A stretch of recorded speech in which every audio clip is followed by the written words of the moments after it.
Welcome to Storytime Haven. Today we embark on a thrilling journey with Lost Ships and Lonely Seas by Ralph Delahaye Paine. This captivating collection of nautical adventures brings to life the haunting beauty and treacherous nature of the open sea. Through gripping tales of shipwrecks, daring rescues, and maritime mysteries, Paine masterfully narrates the bravery and resilience of sailors who dared to challenge the sea's might. Join us as we dive into these spellbinding stories, exploring the depths of the ocean and the indomitable human spirit. Chapter 1. The Singular Fate of the Brig Polly. Oh, night and day the ships come in, the ships both great and small, but never one among them brings a word of him at all. From Port of Spain and Trinidad, from Rio or Funchal, and along the coast of Barbary. Steam is not banished from the deep sea the ships that lift tall spires of canvas to win their way from port to port. The gleam of their topsails recalls the centuries in which men wrought with stubborn courage to fashion fabrics of wood and cordage that should survive the enmity of the implacable ocean and make the winds obedient. Their genius was unsung, their hard toil forgotten, but with each generation the sailing ship became nobler and more enduring, until it was a perfect thing. Its great days live in memory with a peculiar atmosphere of romance. Its humming shrouds were vibrant with the eternal call of the sea, and in a phantom fleet passed the towering East Indiaman, the hard-driven Atlantic packet, and the gracious clipper that fled before the southern trades. 100 years ago, every bay and inlet of the New England coast was building ships which fared bravely forth to the West Indies, to the roadsteads of Europe, to the mysterious havens of the Far East. They sailed in peril of pirate and privateer, and fought these rascals as sturdily as they battled with wicked weather. Coasts were unlighted, the seas uncharted, and navigation was mostly by guesswork, but these seamen were the flower of an American merchant marine whose deeds are heroic in the nation's story. Great hearts in little ships, they dared and suffered with simple, uncomplaining fortitude. Shipwreck was an incident, and to be adrift in lonely seas or cast upon a barbarous shore was sadly commonplace. They lived the stuff that made fiction after they were gone. Your fancy may be able to picture the Brig Polly as she steered down Boston Harbor in December 1811. Bound out to Santa Cruz with lumber and salted provisions for the slaves of the sugar plantations. She was only 130 tons burden and perhaps 80 feet long. Rather clumsy to look at and roughly built was the Polly, as compared with the larger ships that brought home the China tea and silks to the warehouses of Salem. Such a vessel was a community venture. The blacksmith, the rigger, and the caulker took their pay in shares, or pieces. They became part owners, as did likewise the merchant who supplied stores and material, and when the brig was afloat, the master, the mate. And even the seamen were allowed cargo space for commodities that they might buy and sell to their own advantage. A voyage directly concerned a whole neighborhood. Every coastwise village had a row of keel blocks sloping to the tide. In winter weather too rough for fishing, when the farms lay idle, the Yankee Jack of all trades plied his axe and adze to shape the timbers and peg together such a little vessel as the Polly, in which to trade to London or Cadiz, or the Windward Islands. Hampered by an unfriendly climate, hard put to it to grow sufficient food, with land immensely difficult to clear, the New Englander was between the devil and the deep sea, and he sagaciously chose the latter. Elsewhere in the early days the forest was an enemy, to be destroyed with great pains. The pioneers of Massachusetts, New Hampshire, and Maine regarded it with favor as the stuff with which to make stout ships and the straight masts they stepped in them. Nowadays, such a little craft as the Polly would be rigged as a schooner. The brig is obsolete, along with the quaint array of scows, ketches, pinks, brigantines, and sloops, which once filled the harbors and hove their hempen cables short to the clank of windlass or capstan pole, while the brisk seamen sang a chanty to help the work along.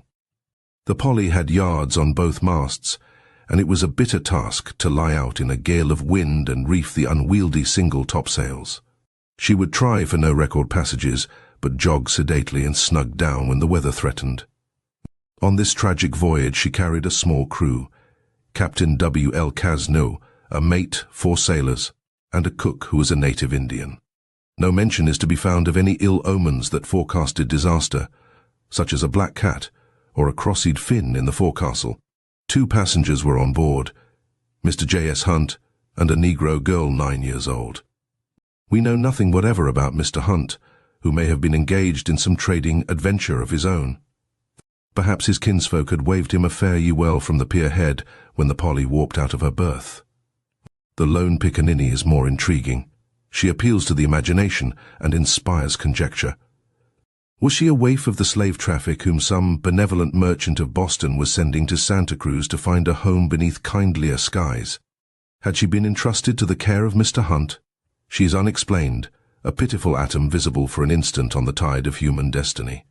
She amused the sailors, no doubt, and that austere copper-hued cook may have unbent to give her a doughnut when she grinned at the galley door. 4 days out from Boston, on December 15th, the Polly had cleared the perilous sands of Cape Cod and the hidden shoals of the Georges. Mariners were profoundly grateful when they had safely worked offshore in the winter-time and were past Cape Cod, which bore a very evil repute in those days of square-rigged vessels. Captain Casno could recall that sombre day of 1802 when 3 fine ships, the Ulysses, Brutus and Volusia, sailing together from Salem for European ports, were wrecked next day on Cape Cod. The fate of those who were washed ashore alive was most melancholy. Several died of the cold, or were choked by the sand which covered them after they fell exhausted. As in other regions where shipwrecks were common, some of the natives of Cape Cod regarded a ship on the beach as their rightful plunder. It was old Parson Lewis of Wellfleet, who from his pulpit window saw a vessel drive ashore on a stormy Sunday morning. He closed his Bible, put on his outside garment, and descended from the pulpit, not explaining his intention until he was in the aisle, and then he cried out, "Start fair," and took to his legs. The congregation understood and chased pell-mell after him. The brig Polly laid her course to the southward and sailed into the safer, milder waters of the Gulf Stream. The skipper's load of anxiety was lightened. He had not been sighted and molested by the British men of war that cruised off Boston and New York to hold up Yankee merchantmen and impress stout seamen. This grievance was to flame in a righteous war only a few months later. Many a voyage was ruined, and ships had to limp back to port short-handed, because their best men had been kidnapped to serve in British ships. It was an age when might was right on the sea. Illustration: seamanship was helpless to ward off the attack of the storm that left the brig a sodden hulk. The storm which overwhelmed the brig Polly came out of the southeast, when she was less than a week on the road to Santa Cruz. To be dismasted and waterlogged was no uncommon fate. It happens often nowadays, when the little schooners creep along the coast, from Maine and Nova Scotia ports, and dare the winter blows to earn their bread. Men suffer in open boats, as has been the seafarer's hard lot for ages, and they drown with none to hear their cries, but they are seldom adrift more than a few days. The story of the Polly deserves to be rescued from oblivion, because so far as I am able to discover, it is unique in the spray-swept annals of maritime disaster. Seamanship was helpless to ward off the attack of the storm that left the brig a sodden hulk. Courageously her crew shortened sail and made all secure when the sea and sky presaged a change of weather. These were no green hands, but men seasoned by the continual hazards of their calling.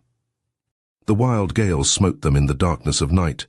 They tried to heave the vessel to, but she was battered and wrenched without mercy. Stout canvas was whirled away in fragments. The seams of the hull opened as she laboured, and 6 feet of water flooded the hold. Leaking like a sieve, the Polly would never see port again. Worse was to befall her. At midnight she was capsized, or thrown on her beam ends, as the sailor's lingo has it. She lay on her side while the clamorous seas washed clean over her. The skipper, the mate, the 4 seamen, and the cook somehow clung to the rigging and grimly refused to be drowned. They were of the old breed, every hair a rope yarn and every finger a fish-hook. They even managed to find an axe and grope their way to the shrouds in the faint hope that the brig might right if the masts went overside. They hacked away, and came up to breathe now and then, until foremast and mainmast fell with a crash, and the wreck rolled level. Then they slashed with their knives at the tangle of spars and ropes until they drifted clear. As the waves rush across a half-tide rock, so they broke over the shattered brig, but she no longer wallowed on her side. At last the stormy daylight broke. The mariners had survived, and they looked to find their 2 passengers, who had no other refuge than the cabin. Mr. Hunt was gone, blotted out with his affairs and his ambitions, whatever they were. the coloured child they had vainly tried to find in the night. When the sea boiled into the cabin and filled it, she had climbed to the skylight in the roof, and there she clung like a bat. They hauled her out through a splintered gap, and sought tenderly to shelter her in a corner of the streaming deck, but she lived no more than a few hours. It was better that this bit of human flotsam should flutter out in this way than to linger a little longer in this forlorn derelict of a ship. The Polly could not sink, but she drifted as a mere bundle of boards with the ocean winds and currents, while 7 men tenaciously fought off death and prayed for rescue. The gale blew itself out, the sea rolled blue and gentle, and the wreck moved out into the Atlantic, having veered beyond the eastern edge of the Gulf Stream. There was raw salt pork and beef to eat, nothing else, barrels of which they fished out of the cargo. A keg of water which had been lashed to the quarter-deck was found to contain 30 gallons. This was all there was to drink, for the other water casks had been smashed or carried away. The diet of meat pickled in brine aggravated the thirst of these castaways. For 12 days they chewed on this salty raw stuff, and then the Indian cook, Moho by name, actually succeeded in kindling a fire by rubbing 2 sticks together in some abstruse manner handed down by his ancestors. By splitting pine spars and a bit of oaken rail, he was able to find in the heart of them wood which had not been dampened by the sea, and he sweated and grunted until the great deed was done. It was a trick which he was not at all sure of repeating unless the conditions were singularly favourable. Fortunately for the hapless crew of the Polly, their Puritan grandsires had failed in their amiable endeavour to exterminate the aborigine. The tiny galley, or camboose, as they called it, was lashed to ring bolts in the deck, and had not been washed into the sea when the brig was swept clean, so now they patched it up and got a blaze going in the brick oven. The meat could be boiled, and they ate it without stint, assuming that 100 barrels of it remained in the hold. It had not been discovered that the stern post of the vessel was staved in under water, and all of the cargo excepting some of the lumber had floated out. The cask of water was made to last 18 days by serving out a quarter day to each man. Then an occasional rain squall saved them for a little longer from perishing of thirst. At the end of 40 days they had come to the last morsel of salt meat. The Polly was following an aimless course to the eastward, drifting slowly under the influence of the ocean winds and currents. These gave her also a southerly slant, so that she was caught by that vast movement of water which is known as the Gulf Stream drift. It sets over toward the coast of Africa and sweeps into the Gulf of Guinea. The derelict was moving away from the routes of trade to Europe, into the almost trackless spaces beneath the tropic sun, where the sea glittered empty to the horizon. There was a remote chance that she might be descried by a low-hulled slaver crowding for the West Indies under a mighty press of sail, with her human freightage jammed between decks to endure the unspeakable horrors of the Middle Passage. Although the oceans were populous with ships 100 years ago, trade flowed on habitual routes. Moreover, a wreck might pass unseen 2 or 3 miles away. From the quarter-deck of a small sailing ship, there was no such circle of vision as extends from the bridge of a steamer 40 or 60 feet above the water, where the officers gaze through high-powered binoculars. The crew of the Polly stared at skies which yielded not the merciful gift of rain. They had strength to build them a sort of shelter of lumber, but whenever the weather was rough, they were drenched by the waves which played over the wreck. At the end of 50 days of this hardship and torment, the 7 were still alive, but then the mate, Mr. Paddock, languished and died. It surprised his companions, for, as the old record runs, he was a man of robust constitution who had spent his life in fishing on the Grand Banks, was accustomed to endure privations, and appeared the most capable of standing the shocks of misfortune of any of the crew. In the meridian of life, being about 35 years old, it was reasonable to suppose that, instead of the first, he would have been the last to fall a sacrifice to hunger and thirst and exposure, but heaven ordered it otherwise. Singularly enough, the next to go was a young seaman, spare and active, who was also a fisherman by trade. His name was Howe. He survived 6 days longer than the mate, and likewise died delirious and in dreadful distress. Fleeting thunder showers had come to save the others, and they had caught a large shark by means of a running bowline slipped over his tail while he nosed about the weedy hull. This they cut up and doled out for many days. It was certain, however, that unless they could obtain water to drink, they would soon be all dead men on the Polly. Captain Casno seems to have been a sailor of extraordinary resource and resolution. His was the unbreakable will to live and to endure which kept the vital spark flickering in his shipmates. Whenever there was strength enough among them, they groped in the water in the hold and cabin in the desperate hope of finding something to serve their needs. In this manner they salvaged an iron tea kettle and one of the captain's flint-lock pistols. Instead of flinging them away, he sat down to cogitate, a gaunt, famished wraith of a man who had kept his wits and knew what to do with them. At length he took an iron pot from the galley, turned the tea kettle upside down on it, and found that the rims failed to fit together. Undismayed, the skipper whittled a wooden collar with a seaman's sheath knife, and so joined the pot and the kettle. With strips of cloth and pitch scraped from the deck beams, he was able to make a tight union where his round wooden frame set into the flaring rim of the pot. Then he knocked off the stock of the pistol and had the long barrel to use for a tube. This he rammed into the nozzle of the tea kettle and corked them as well as he could. The result was a crude apparatus for distilling seawater when placed upon the bricked oven of the galley. Imagine those 3 surviving seamen and the stolid redskin of a cook watching the skipper while he methodically tinkered and puttered. It was absolutely the one and final chance of salvation. Their lips were black and cracked and swollen, their tongues lolled, and they could no more than wheeze when they tried to talk. There was now a less precarious way of making fire than by rubbing dry sticks together. This had failed them most of the time. The captain had saved the flint and steel from the stock of his pistol. There was tow or tarry oakum to be shredded fine and used for tinder. This smouldered and then burst into a tiny blaze when the sparks flew from the flint, and they knew that they would not lack the blessed boon of fire. Together they lifted the precious contrivance of the pot and the kettle and tottered with it to the galley. There was an abundance of fuel from the lumber, which was hauled through a hatch and dried on deck. Soon the steam was gushing from the pistol barrel, and they poured cool salt water over the upturned spout of the tea kettle to cause condensation. Fresh water trickled from the end of the pistol barrel, and they caught it in a tin cup. It was scarcely more than a drop at a time, but they stoked the oven and lugged buckets of salt water, watch and watch, by night and day. They roused in their sleep to go on with the task with a sort of dumb instinct. They were like wretched automatons. So scanty was the allowance of water obtained that each man was limited to 4 small wine glasses a day, perhaps a pint. It was enough to permit them to live and suffer and hope. In the warm seas which now cradled the Polly, the barnacles grew fast. The captain, the cook, and the 3 seamen scraped them off, and for some time had no other food. They ate these shellfish mostly raw, because cooking interfered with that tiny trickle of condensed water. Illustration. Fresh water trickled from the end of the pistol barrel, and they caught it in a tin cup. The faithful cook was the next of the 5 to succumb. He expired in March, after they had been 3 months adrift, and the manner of his death was quiet and dignified, as befitted one who might have been a painted warrior in an earlier day.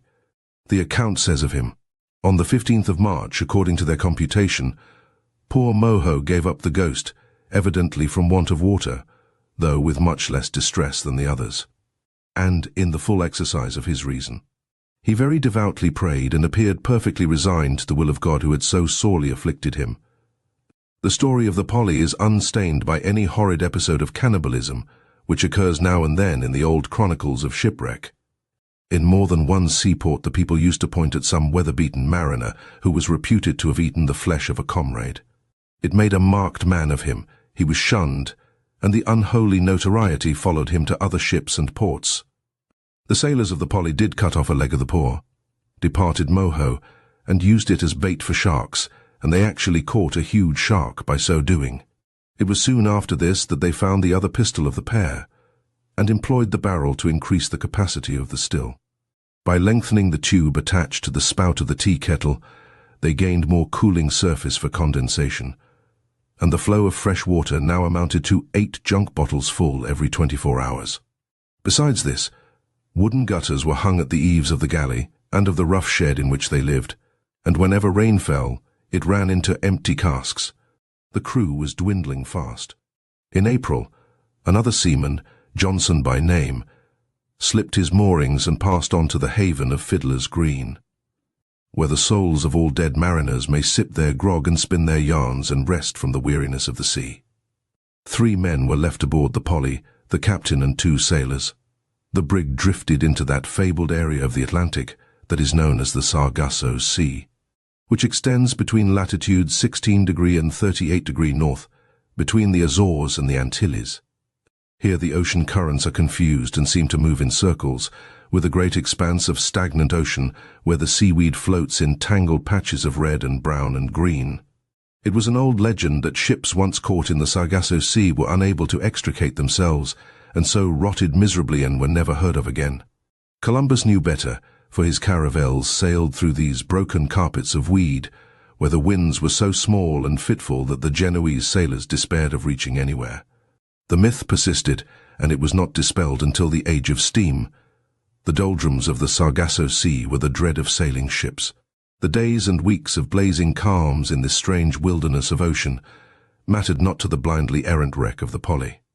She was a dead ship that had outwitted her destiny. She had no masts and sails to push her through these acres of leathery kelp and bright masses of weed, which had drifted from the Gulf and the Caribbean to come to rest in this solitary, watery waste. And yet to the captain and his 2 seamen this dreaded Sargasso Sea was beneficent. The stagnant weed swarmed with fish and gaudy crabs and mollusks. Here was food to be had for the mere harvesting of it. They hauled masses of weed over the broken bulwarks and picked off the crabs by hundreds. Fishing gear was an easy problem for these handy sailormen. They had found nails enough, hand-forged and malleable. In the galley, they heated and hammered them to make fish hooks, and the lines were of small stuff, unrove from a length of halyard. And so they caught fish and cooked them when the oven could be spared. Otherwise they ate them raw, which was not distasteful after they had become accustomed to it. The natives of the Hawaiian Islands prefer their fish that way. Besides this, they split a large number of small fish and dried them in the hot sun upon the roof of their shelter. The sea salt which collected in the bottom of the still was rubbed into the fish. It was a bitter condiment, but it helped to preserve them against spoiling. The season of spring advanced until the derelict Polly had been 4 months afloat and wandering, and the end of the voyage was a long way off. The minds and bodies of the castaways had adjusted themselves to the intolerable situation. The most amazing aspect of the experience is that these men remained sane. They must have maintained a certain order and routine of distilling water, of catching fish, of keeping track of the indistinguishable procession of the days and weeks. Captain Casno's recollection was quite clear when he came to write down his account of what had happened. The one notable omission is the death of another sailor, name unknown, which must have occurred after April. The only seaman who survived to keep the skipper company was Samuel Badger. Illustration: Volusia off Salem, built at Falmouth, Mass. in 1801, and wrecked at Cape Cod in 1802 from a painting in Marine Room, Peabody Museum. Salem. By way of making the best of it, these 2 indomitable seafarers continued to work on their rough deckhouse, which by constant improvement had become much more commodious. A few bundles of hewn shingles were discovered in the hold, and a keg of nails was found lodged in a corner of the forecastle. The shelter was finally made tight and weatherproof, but, alas, there was no need of having it more commodious. It is obvious, also, that, when reduced to 2 only, they had a better supply of water. How long they remained in the Sargasso Sea, it is impossible to ascertain. Late in April, it is recounted that no friendly breeze wafted to their side the seaweed from which they could obtain crabs or insects. The mysterious impulse of the currents plucked at the keel of the Polly and drew her clear of this region of calms and of ancient fantastic sea tales. She moved in the open Atlantic again, without guidance or destination, and yet she seemed inexplicably to be following an appointed course, as though fate decreed that she should find rescue waiting somewhere beyond the horizon. The brig was drifting toward an ocean more frequented, where the Yankee ships bound out to the River Plate sailed in a long slant far over to the African coast to take advantage of the booming trade winds. She was also wallowing in the direction of the route of the East Indiaman, which departed from English ports to make the far-distant voyage around the Cape of Good Hope. None of them sighted the speck of a derelict, which floated almost level with the sea and had no spars to make her visible. Captain Casno and his companion saw sails glimmer against the skyline during the last 1,000 miles of drift, but they vanished like bits of cloud, and none passed near enough to bring salvation. June found the Polly approaching the Canary Islands. The distance of her journey had been about 2,000 miles, which would make the average rate of drift something more than 300 miles a month, or 10 miles per day. The season of spring and its apple blossoms had come and gone in New England, and the brig had long since been mourned as missing with all hands. It was on the 20th of June that the skipper and his companion, two hairy, ragged apparitions, saw 3 ships which appeared to be heading in their direction. This was in latitude 28° north and longitude 13° west, and if you will look at a chart, you will note that the wreck would soon have stranded on the coast of Africa. The 3 ships, in company, bore straight down at the pitiful little brig, which trailed fathoms of sea growth along her hull. She must have seemed uncanny to those who beheld her and wondered at the living figures that moved upon the weather-scarred deck. She might have inspired the Ancient Mariner. Not 1 ship, but 3 came bowling down to hail the derelict. They manned the braces and swung the main yards aback. Beautiful, tall ships and smartly handled, and presently they lay hove to. The captain of the nearest one shouted a hail through his brass trumpet, but the skipper of the Polly had no voice to answer back. He sat weeping upon the coaming of a hatch. Although not given to emotion, he would have told you that it had been a hard voyage. A boat was dropped from the davits of this nearest ship, which flew the red ensign from her spanker gaff. A few minutes later, Captain Casno and Samuel Badger, able seamen, were alongside the good ship fame of Hull. Captain Featherstone and Lusty Arms pulled them up the ladder. It was 6 months to a day since the Polly had been thrown on her beam ends and dismasted. The 3 ships had been near together in light winds for several days, it seemed, and it occurred to their captains to dine together on board the Fame. And so the 3 skippers were there to give the survivors of the Polly a welcome and to marvel at the yarn they spun. The Fame was homeward bound from Rio Janeiro. It is pleasant to learn that Captain Casno and Samuel Badger were received by these humane Englishmen with expressions of the most exalted sensibility. The musty old narrative concludes, "Thus was ended the most shocking catastrophe which our seafaring history has recorded for many years, after a series of distresses from December 20 to the 20th of June, a period of 192 days. Every attention was paid to the sufferers that generosity warmed with pity and fellow feeling could dictate on board the Fame. They were transferred from this ship to the brig Dromio and arrived in the United States in safety. Here the curtain falls. I, for one, should like to hear more incidents of this astonishing cruise of the derelict Polly, and also to know what happened to Captain Casno and Samuel Badger after they reached the port of Boston. Probably they went to sea again, and more than likely in a privateer to harry British merchantmen, for the recruiting officer was beating them up to the rendezvous with fife and drum. And in August of 1812 the frigate Constitution, with ruddy Captain Isaac Hull walking the poop in a gold-laced coat, was pounding the Guerriere to pieces in 30 minutes, with broadsides whose thunder echoed round the world. "Ships are all right. It is the men in them," said one of Joseph Conrad's wise old mariners. This was supremely true of the little brig that endured and suffered so much, and among the humble heroes of blue water by no means the least worthy to be remembered are Captain Casno and Samuel Badger, able seaman and moho, the Indian cook. Chapter 2. How the schooner Exertion fell among thieves. This is the story of a very shabby set of rascals who wrecked and plundered an honest little merchant vessel 100 years ago and disgraced the profession of piracy. In truth, even in the heyday of the Black Flag and the Spanish Main, most pirates were no better than saltwater burglars who would rather run than fight. The glamour of romance has been kinder to them than they deserved.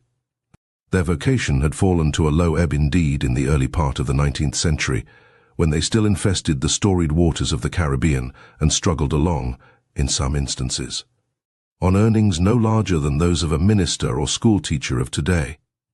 Ambitious young men had ceased to follow piracy as a career.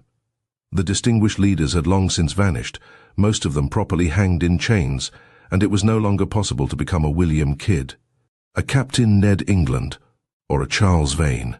The schooner Exertion, Captain Barnabas Lincoln, sailed from Boston, bound to Trinidad, Cuba, on November 13, 1821, with a crew consisting of Joshua Brackett, mate, David Warren, Cook and Thomas Young, George Reed, and Francis de Souza as able seamen. There was nothing in the cargo to tempt a self-respecting pirate. No pieces of 8 or doubloons or jewels, but flour, beef, pork, lard, butter, fish, onions, potatoes, apples, hams, furniture, and shooks with a total invoiced value of $8,000. In this doleful modern era of the high cost of living, such a cargo would, of course, persuade almost any honest householder to turn pirate if he thought there was a fighting chance of stowing all these valuables in his cellar. The Exertion jogged along without incident for a 5 weeks' passage, which brought her close to Cape Cruz in the end of the run, when a strange sail swept out of a channel among the sandy Cuban keys, with sweeps out, and a deck filled with men. There were 40 of them, unkempt, bewhiskered, and they appeared to be so many walking arsenals of muskets, blunderbusses, cutlasses, pistols and dirks. Their schooner mounted 2 carronades and flew a blue and white flag of the Republic of Mexico, which was a device popular among sea-rovers who were no better than they should be. It permitted liberty of action, something like a New Jersey charter which corporations have found elastic in times more recent. Captain Lincoln hove the Exertion to and hoped for the best, having only 5 men and 7 muskets with which to repel boarders. The United States was at peace with Mexico and Spain, and he tried to believe, as he tells us, that the Republican flag indicated both honor and friendship from those who wore it. Alas! It was soon discovered that these were common pirates, for they sent a boat aboard in charge of the first lieutenant, Woodard, with 6 or 8 Spaniards, armed with as many of the aforementioned weapons as they could well sling about their bodies. The Exertion was ordered to follow the other schooner, the Mexican by name, and the 2 vessels came to anchor off Key Largo, about 30 leagues from Trinidad. There one of the pirates, the sailing master, who called himself Nicola, remained in the Exertion to examine the captain's papers. This forbidding person was in fact a Scotchman, as his speech readily disclosed, and he was curiously out of place among the dirty crew of Spanish renegades. In him the unlucky skipper of the Exertion had found a friend, of whom he said, "This Nicola had a countenance rather pleasing, although his beard and mustachios had a frightful appearance. His face, apparently full of anxiety, indicated something in my favor.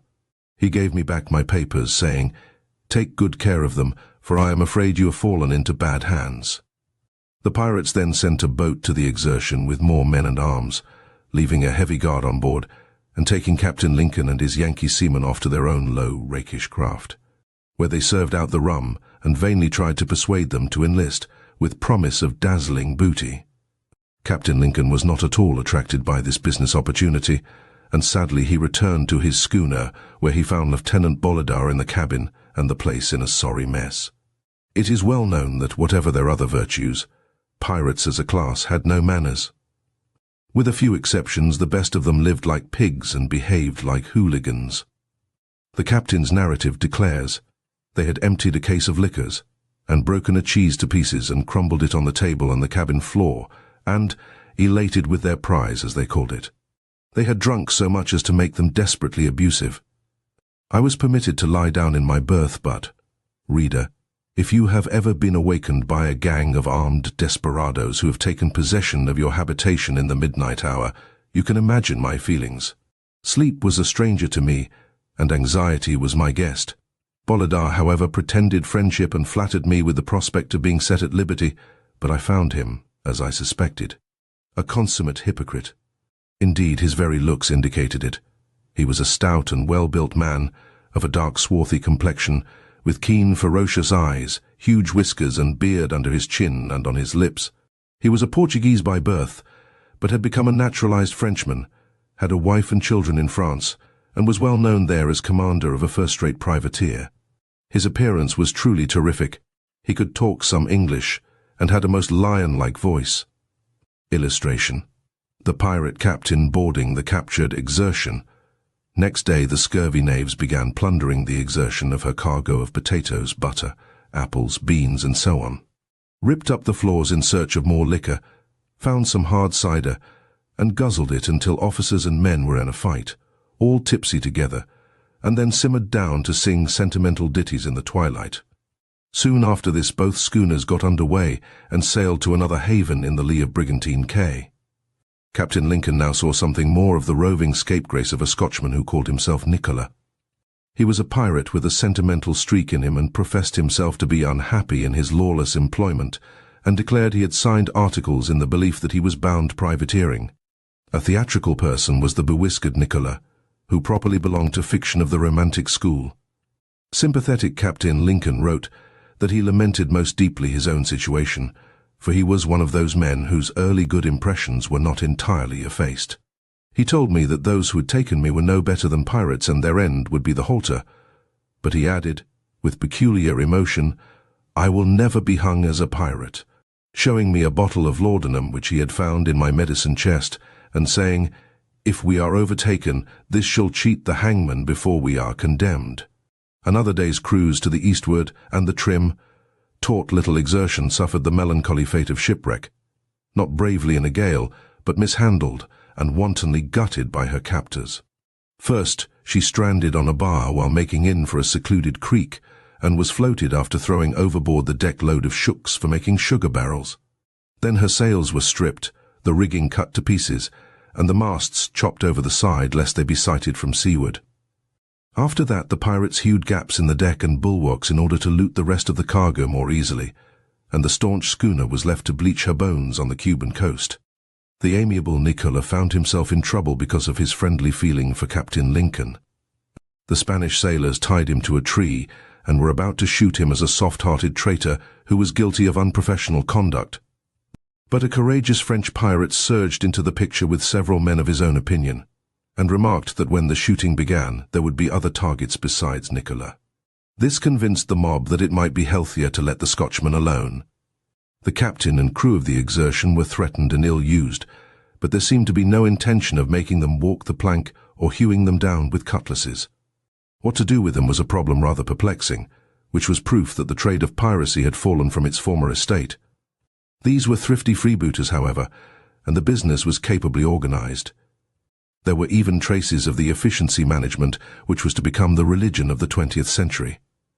The pirate's largest boat was manned by a crew which discarded some of its weapons, combed its whiskers, even washed its faces, and set off for the port of Principe in charge of the terrifying Bolidar. The boat carried letters to a merchant by the name of Domenico, who acted as the commercial agent of the industrious pirates, and sold their plunder for them. A representative of his was kept on board the wicked schooner, and went to sea with her, presumably to make sure of honest dealings, a sensible precaution in the case of such slippery gentry. The whole arrangement was most reprehensible, of course, but it had flourished on a much larger scale in the godly ports of Boston and New York during an earlier era. It was to put a stop to such scandalous traffic that Richard Coote, Earl of Bellamont, had been sent out by King William III in 1695 as Royal Governor of the colonies of New York and Massachusetts. Colonial merchants, outwardly the pattern of respectability, were in secret partnership with the swarm of pirates which infested the American coast and waxed rich on the English commerce of the Indian Ocean. "I send you, my lord, to New York," said King William to Bellamont, "because an honest and intrepid man is wanted to put these abuses down, and because I believe you to be such a man."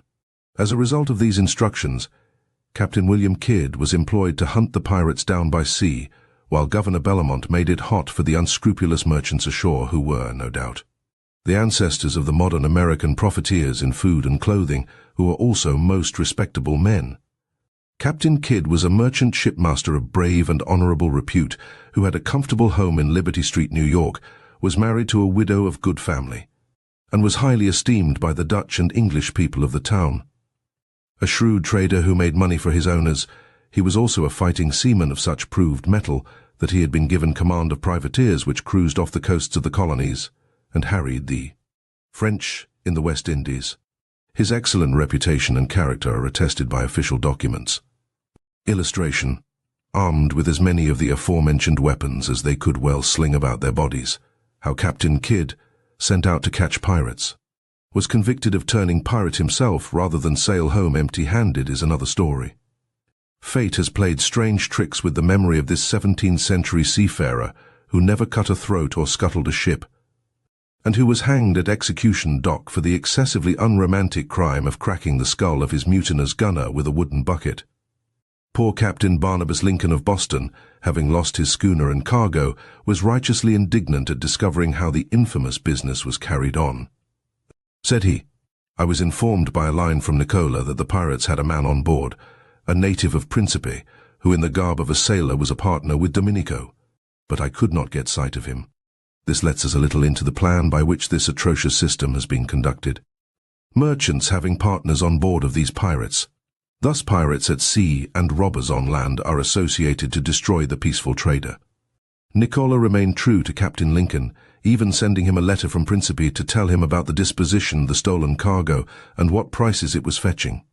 In this letter he revealed the fact that his true name was Jameson, and concluded with this romantic flight. Perhaps in your old age, when you recline with ease in a corner of your cottage, you will have the goodness to drop a tear of pleasure to the memory of him whose highest ambition should have been to subscribe himself. Though devoted to the gallows, your friend Nicola Monica." Another streak of sentiment was discovered in one of the Exertion sailors, Francis de Souza, a Portuguese who finally weakened and decided to join the outlaws. He was won over by the artful persuasions of his fellow countryman, Lieutenant Bolidar, of the ferocious mien and lion-like voice. To Captain Lincoln he explained, with tears in his eyes, "I shall do nothing but what I am compelled to do, and will not aid in the least to hurt you or your vessel. I am very sorry to leave you."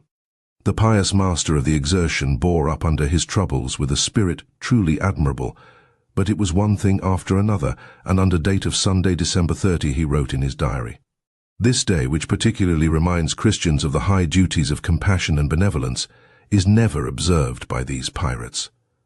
This, of course, we might expect, as they do not often know when Sunday comes, and if they do, it is spent in gambling. Early this morning, the merchant, as they call him, came with a large boat for more cargo.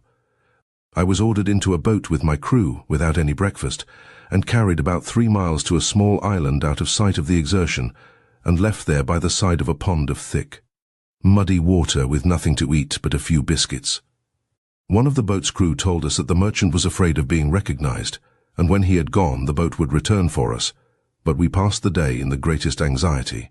At night, however, the boat came and took us again on board the Exertion, where to our surprise and grief we found they had broken open the trunks and chests and taken all our wearing apparel, not leaving me even a shirt or a pair of pantaloons, nor sparing a small miniature of my wife which was in the trunk.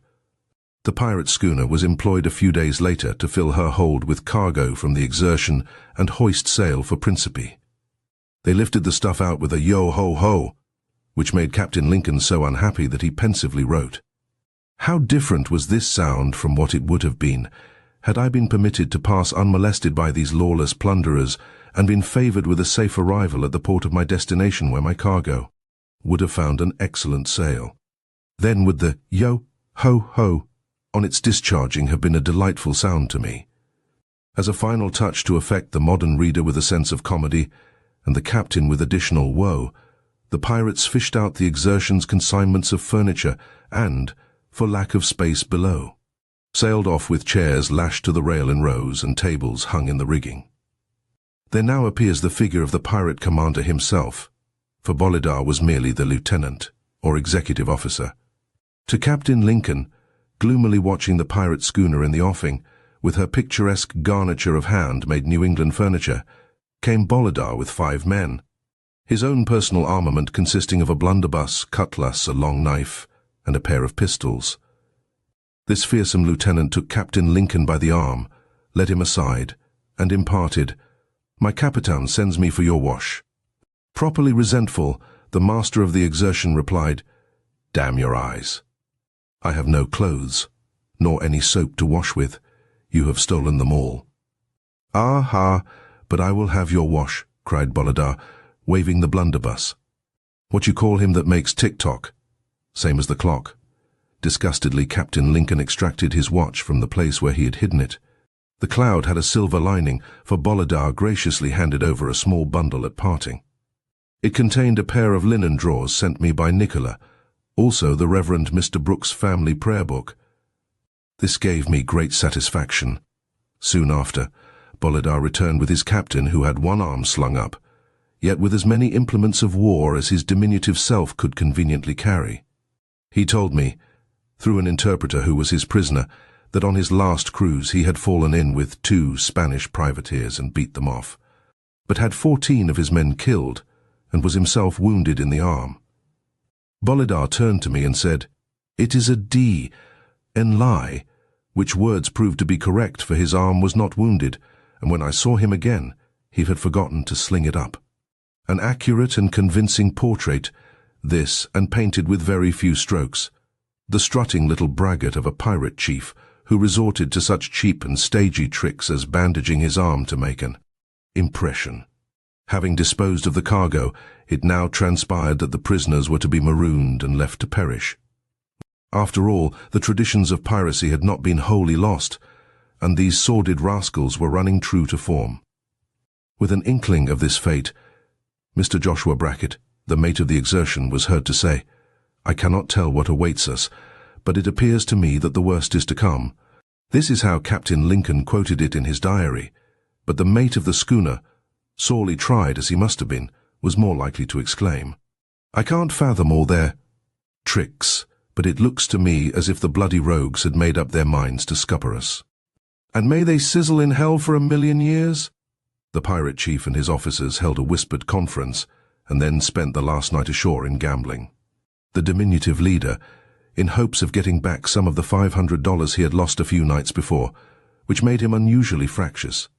Before they were marooned, Captain Lincoln took pains to note down that the pirates were sporting new canvas trousers made from the light sails of the Exertion, and that they had cut up the colors to make fancy belts to keep their money in, and he added this vivid little touch to the portrait of the chief.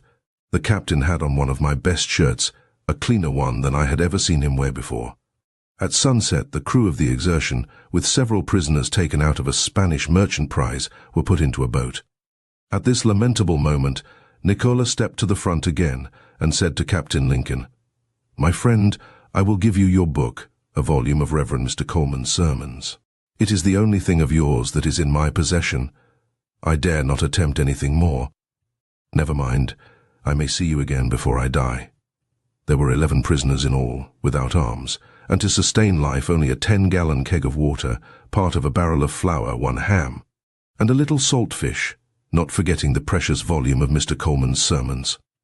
They were carried to a tiny quay, or islet, no more than a shoal of white sand an acre in extent, and barely lifted above high tide, 40 miles off the Cuban coast and well out of the track of vessels.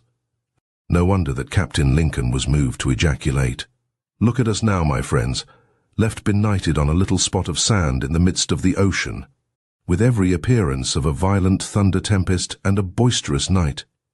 Judge of my feelings in the circumstances which our band of sufferers now witnessed. Perhaps you can, and have pitied us. I assure you we were very wretched, and to depict the scene is beyond my power." They found a fragment of a thatched hut built by turtle fishermen, but now whipped bare by the winds, and it served as a slight shelter from the burning sun. Fire they kindled by means of a piece of cotton wick yarn and a flint and steel. They dug holes for fresh water, but it was too salty to drink. At bedtime the captain read aloud selections from the Reverend Mr. Brooks's family prayer book, and they slept in the sand when the scorpions, centipedes, lizards, and mosquitoes permitted. Of driftwood, palmetto logs, and bits of board, they fashioned a little raft, and so explored the quay nearest them. There they discovered some shooks, planks, and pieces of spar, which had been in the Exertion's deck load, and were thrown overboard when she grounded on the bar. With the amazing handiness of good seamen, they proceeded to build a boat of this pitiful material. Some of the Spaniards had secreted their long knives in their trouser legs, which proved very useful in fitting timbers, and a gimlet of mine enabled us to use wooden pins, explains Captain Lincoln. And now our spirits began to revive, although water was continually in our minds.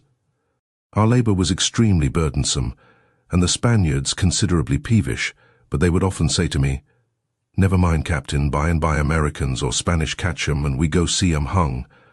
David Warren. The cook of the Exertion had been ailing, and the cruel ordeal of being marooned was too much for him. The captain perceived that he was soon to leave them, and suggested, as they sat by the fire. "I think it most likely that we shall die here soon, David.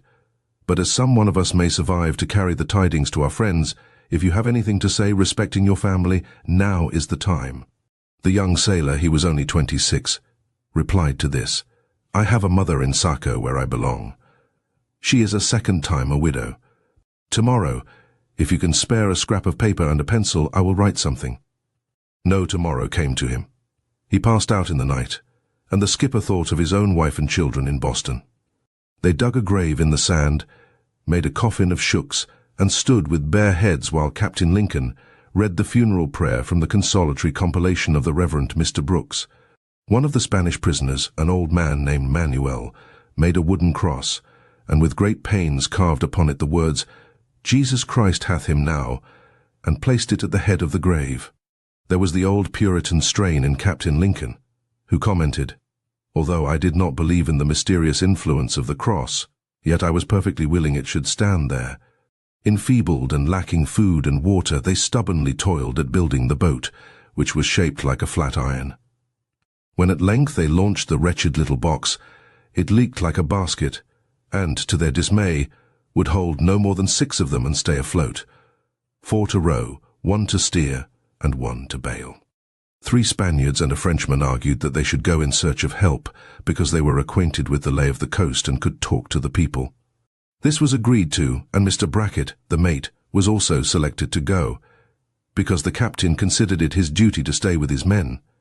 The 6th man was Joseph Baxter, and there is no other mention of him in the narrative, so he must have been one of the prisoners who had been brought along from another prize. They were given a keg of water, the least salty, a few pancakes and salt fish, and embarked with the best wishes and prayers of the other survivors. On the Torrid Quay waited the captain, old Manuel, Thomas Young, and George Reed, while the painful days and the anxious nights dragged past until almost a week had gone. The flour barrel was empty, and they were trying to exist on prickly pears and shellfish, while the torments of thirst were agonizing. At last they sighted a boat drifting by about a mile distant, and hope flickered anew. The raft was shoved off, and 2 of them overhauled the empty boat, which seemed to offer a way of escape. Imagine their feelings at discovering that it was the same boat in which Mr. Brackett and the 5 men had rowed away to find rescue in the last extremity. It was full of water, without oars or paddles. No wonder that Captain Lincoln wrote in his journal next day, "This morning was indeed the most gloomy I had ever experienced. There appeared hardly a ray of hope that my friend Brackett could return, seeing the boat was lost. Our provisions gone, our mouths parched extremely with thirst, our strength wasted, our spirits broken, and our hopes imprisoned within the circumference of this desolate island in the midst of an unfrequented ocean. All these things gave to the scene the hue of death." Later in this same day a sail was seen against the blue horizon. The sloop boldly tacked among the tortuous shoals and was evidently heading for the islet. Soon she fired a gun, and the castaways took her to be another pirate vessel. She dropped anchor and lowered a boat in which 3 men pulled to the beach. Thinking it no worse to die by sword than famine, Captain Lincoln walked down to meet them. As the boat drove through the surf, the man in the bow jumped out, waded ashore, and rushed to embrace the captain. It was none other than the Scotchman Nicola Monaca, henceforth to be known by the reputable and rightful name of Jamieson. He had shorn off his ruffianly whiskers and abandoned his evil ways. The moment could have been no more dramatic, the coincidence any happier, if it had been contrived by a motion picture director. To the modern reader it will come as an agreeable surprise, I fancy, for until now the character of Nicola, as conveyed in glimpses by Captain Lincoln, fails to win one's implicit confidence. While among the pirates, he seemed a bit mushy and impressionable, not quite the man to stand by through thick and thin and hew a way out of his difficulties. But this was an unfair judgment. He was leal and true to the last hair of his discarded mustachios, as though he surmised that Captain Lincoln might have formed the same opinion of him. The first words of this worthy hero were, "Do you now believe that Jamieson is your friend? And are these all that are left of you?" "Ah, I suspected. And now I know what you were put here for." Captain Lincoln explained the absence of the mate and the 5 sailors who had vanished from the waterlogged boat. Jamieson had heard nothing of them, and ventured the conjecture, "How unfortunate! They must be lost, or some pirates have taken them. He called to the two comrades who had come ashore with him, Frenchmen and fine fellows, who also embraced the castaways and held to their parched lips a tea kettle filled with wine, and then fed them sparingly with a dish of salt beef and potatoes. The others of the sloop's crew were summoned ashore, and while they all sat on the beach and ate and drank, the Admiral Jameson spun the yarn of his own adventures. The pirates had captured 4 small coasting vessels and, being short of prize masters, had put him in charge of one of them, with a crew which included the 2 Frenchmen.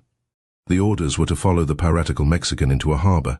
His captured schooner leaked so much that Jameson abandoned her and shifted to a sloop, in which he altered his course at night, and so slipped clear of the pirates. First, he sailed back to the wreck of the Exertion on the chance that Captain Lincoln might be there. Disappointed in this, he went to sea again and laid a course for the quay on which the prisoners had been marooned. We had determined among ourselves, he explained, that, should an opportunity occur, we would come and save your lives, as we now have. All hands went aboard Jameson's sloop and left the horrid place of their banishment over the stern. The first port of call was the inlet in which the Exertion lay stranded. She was a forlorn derelict, stripped of everything, and Captain Lincoln bade his luckless schooner a sorrowful farewell. While beating out of this passage, an armed brig was sighted 5 miles distant. She piped a boat away which fired several musket balls through the sloop's mainsail as soon as they drew near each other, and it was suspected that these might be the same old pirates of the Mexican. Declining to surrender, Jameson and Captain Lincoln served out muskets, and they peppered the strange boat in a brisk little encounter until the brig sent 2 more boats away, and resistance was seen to be futile. The armed vessel turned out to be a lawful Spanish privateer, whose captain showed no resentment at the fusillade.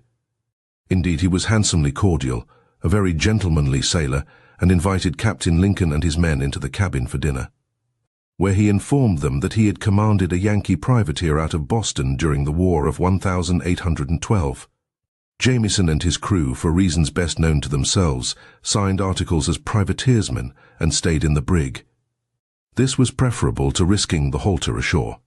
Captain Lincoln was landed at Trinidad, Cuba, where he found American friends and was soon able to secure a passage to Boston. It was not until months later that he learned of the safe arrival on the Cuban coast of Mr. Brackett, the mate, and the 5 men who had vanished in the open boat. What befell them at sea, and how they were picked up, is not revealed. It would be a pity to dismiss the engaging Jameson without some further knowledge of his checkered career. A year and a half after their parting, Captain Lincoln received a letter from him. He was living quietly in Montego Bay, Jamaica, and at the captain's very urgent invitation he came to Boston for a visit. While in the privateer Brig, as he told it, they had fought a Colombian 18-gun sloop of war for 3 hours. After a hammer and tongs engagement, both ships drew off, very much battered. The Spanish privateer limped into Santiago for repairs, and Jameson was sent to a hospital with a bullet through his arm. From there he had made his way to Jamaica, where friends cared for him and kept him clear of the law. He had the pleasure of seeing several of his old shipmates of the Mexican brought into Montego Bay, whence they were carried to Kingston and ceremoniously hanged by the neck. Among them was Baltazar, pilot of the pirate schooner, and in the words of Captain Lincoln. He was an old man, and as Jameson said, it was a melancholy and heart-rending sight to see him borne to execution with those grey hairs which might have been venerable in virtuous old age. Now a reproach and shame to this hoary villain, for he was full of years and old in iniquity. You may be sure that the picaresque Scotch rover, who had been so faithful and kind, found a warm welcome at the fireside of Captain Lincoln and in the taverns of the Boston waterside. He was contented to lead the humdrum life of virtue, and sailed with the skipper as mate in a new schooner on several voyages to the West Indies. In his later years he tired of the offshore trade and joined the fishing fleet out of Hingham during the summer months. While in the winter he taught navigation to the young sailors of the neighbourhood who aspired to rise to a mate's or master's berth. His grave is on the shore of Cape Cod, and as Captain Lincoln wrote of him, "Peace to his ashes. They rest in a strange land, far from his kindred and his native country." According to his own account, Jameson was of a very respectable family in Greenock. His father was a cloth merchant of considerable wealth, but being left an orphan, he had run away to sea and engaged in an astonishing variety of adventures. Of him, Captain Lincoln said, "He had received a polite education and was of a very gentlemanly deportment. He spoke several languages and was skilled in drawing and painting.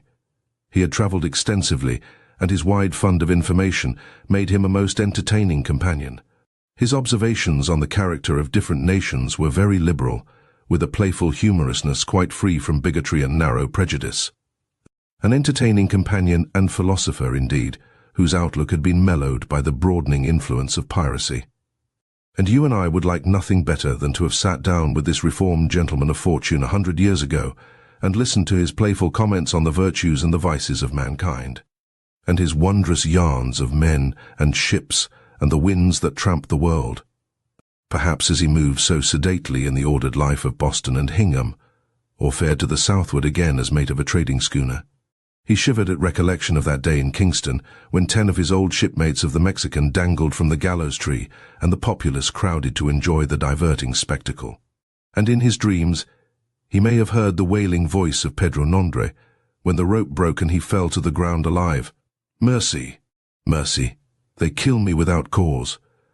Oh, good Christians, protect me. Is there no Christian in this land? Muero inocente. Adios, para siempre adios." A true tale this, every word of it, as are all the others in this book, but lacking one essential thing to make it complete. There is no mention in the diary of Captain Lincoln to bring us the comforting assurance that Bolidar, the swaggering lieutenant, and his diminutive blackguard of a chief received the solicitous attention of the hangman, as they handsomely deserved. Chapter 3. The Tragedy of the Frigate Medusa. Among the countless episodes of disaster at sea, the fate of the French frigate Medusa and her people still possesses a poignant and mournful distinction.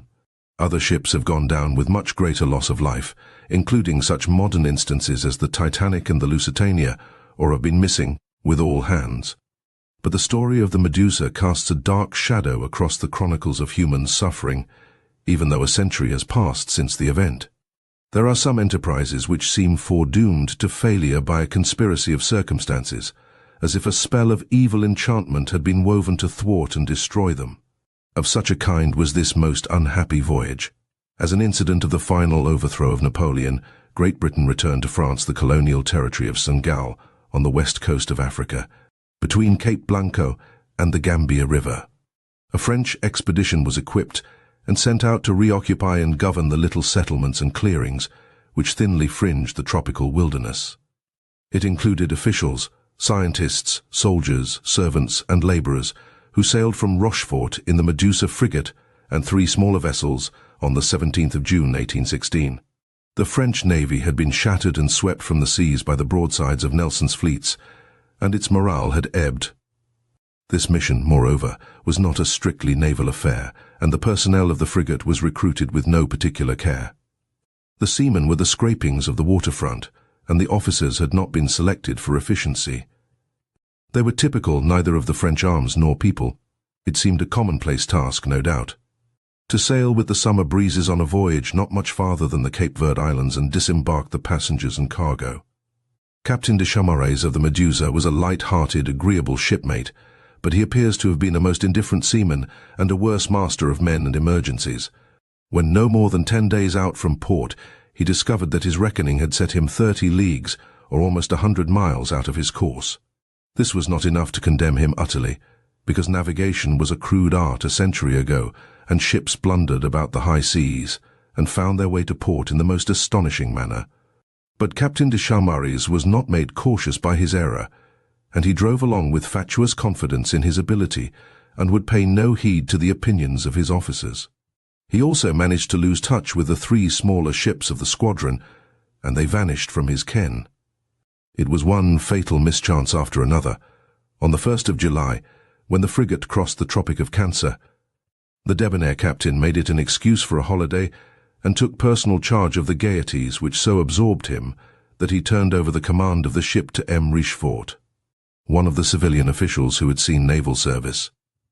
There was a feeling of uneasiness on board, for all the fiddling and singing and dancing, and the officers discussed it over their wine in the wardroom, and the passengers were aware of it in the cabins. while the crew performed the fantastic ceremonies usual on such occasions, although the frigate was surrounded by all the unseen perils of the ocean. A few persons, aware of the danger, remonstrated, but without effect, even when it was ascertained that the Medusa was on the bank of Arguin.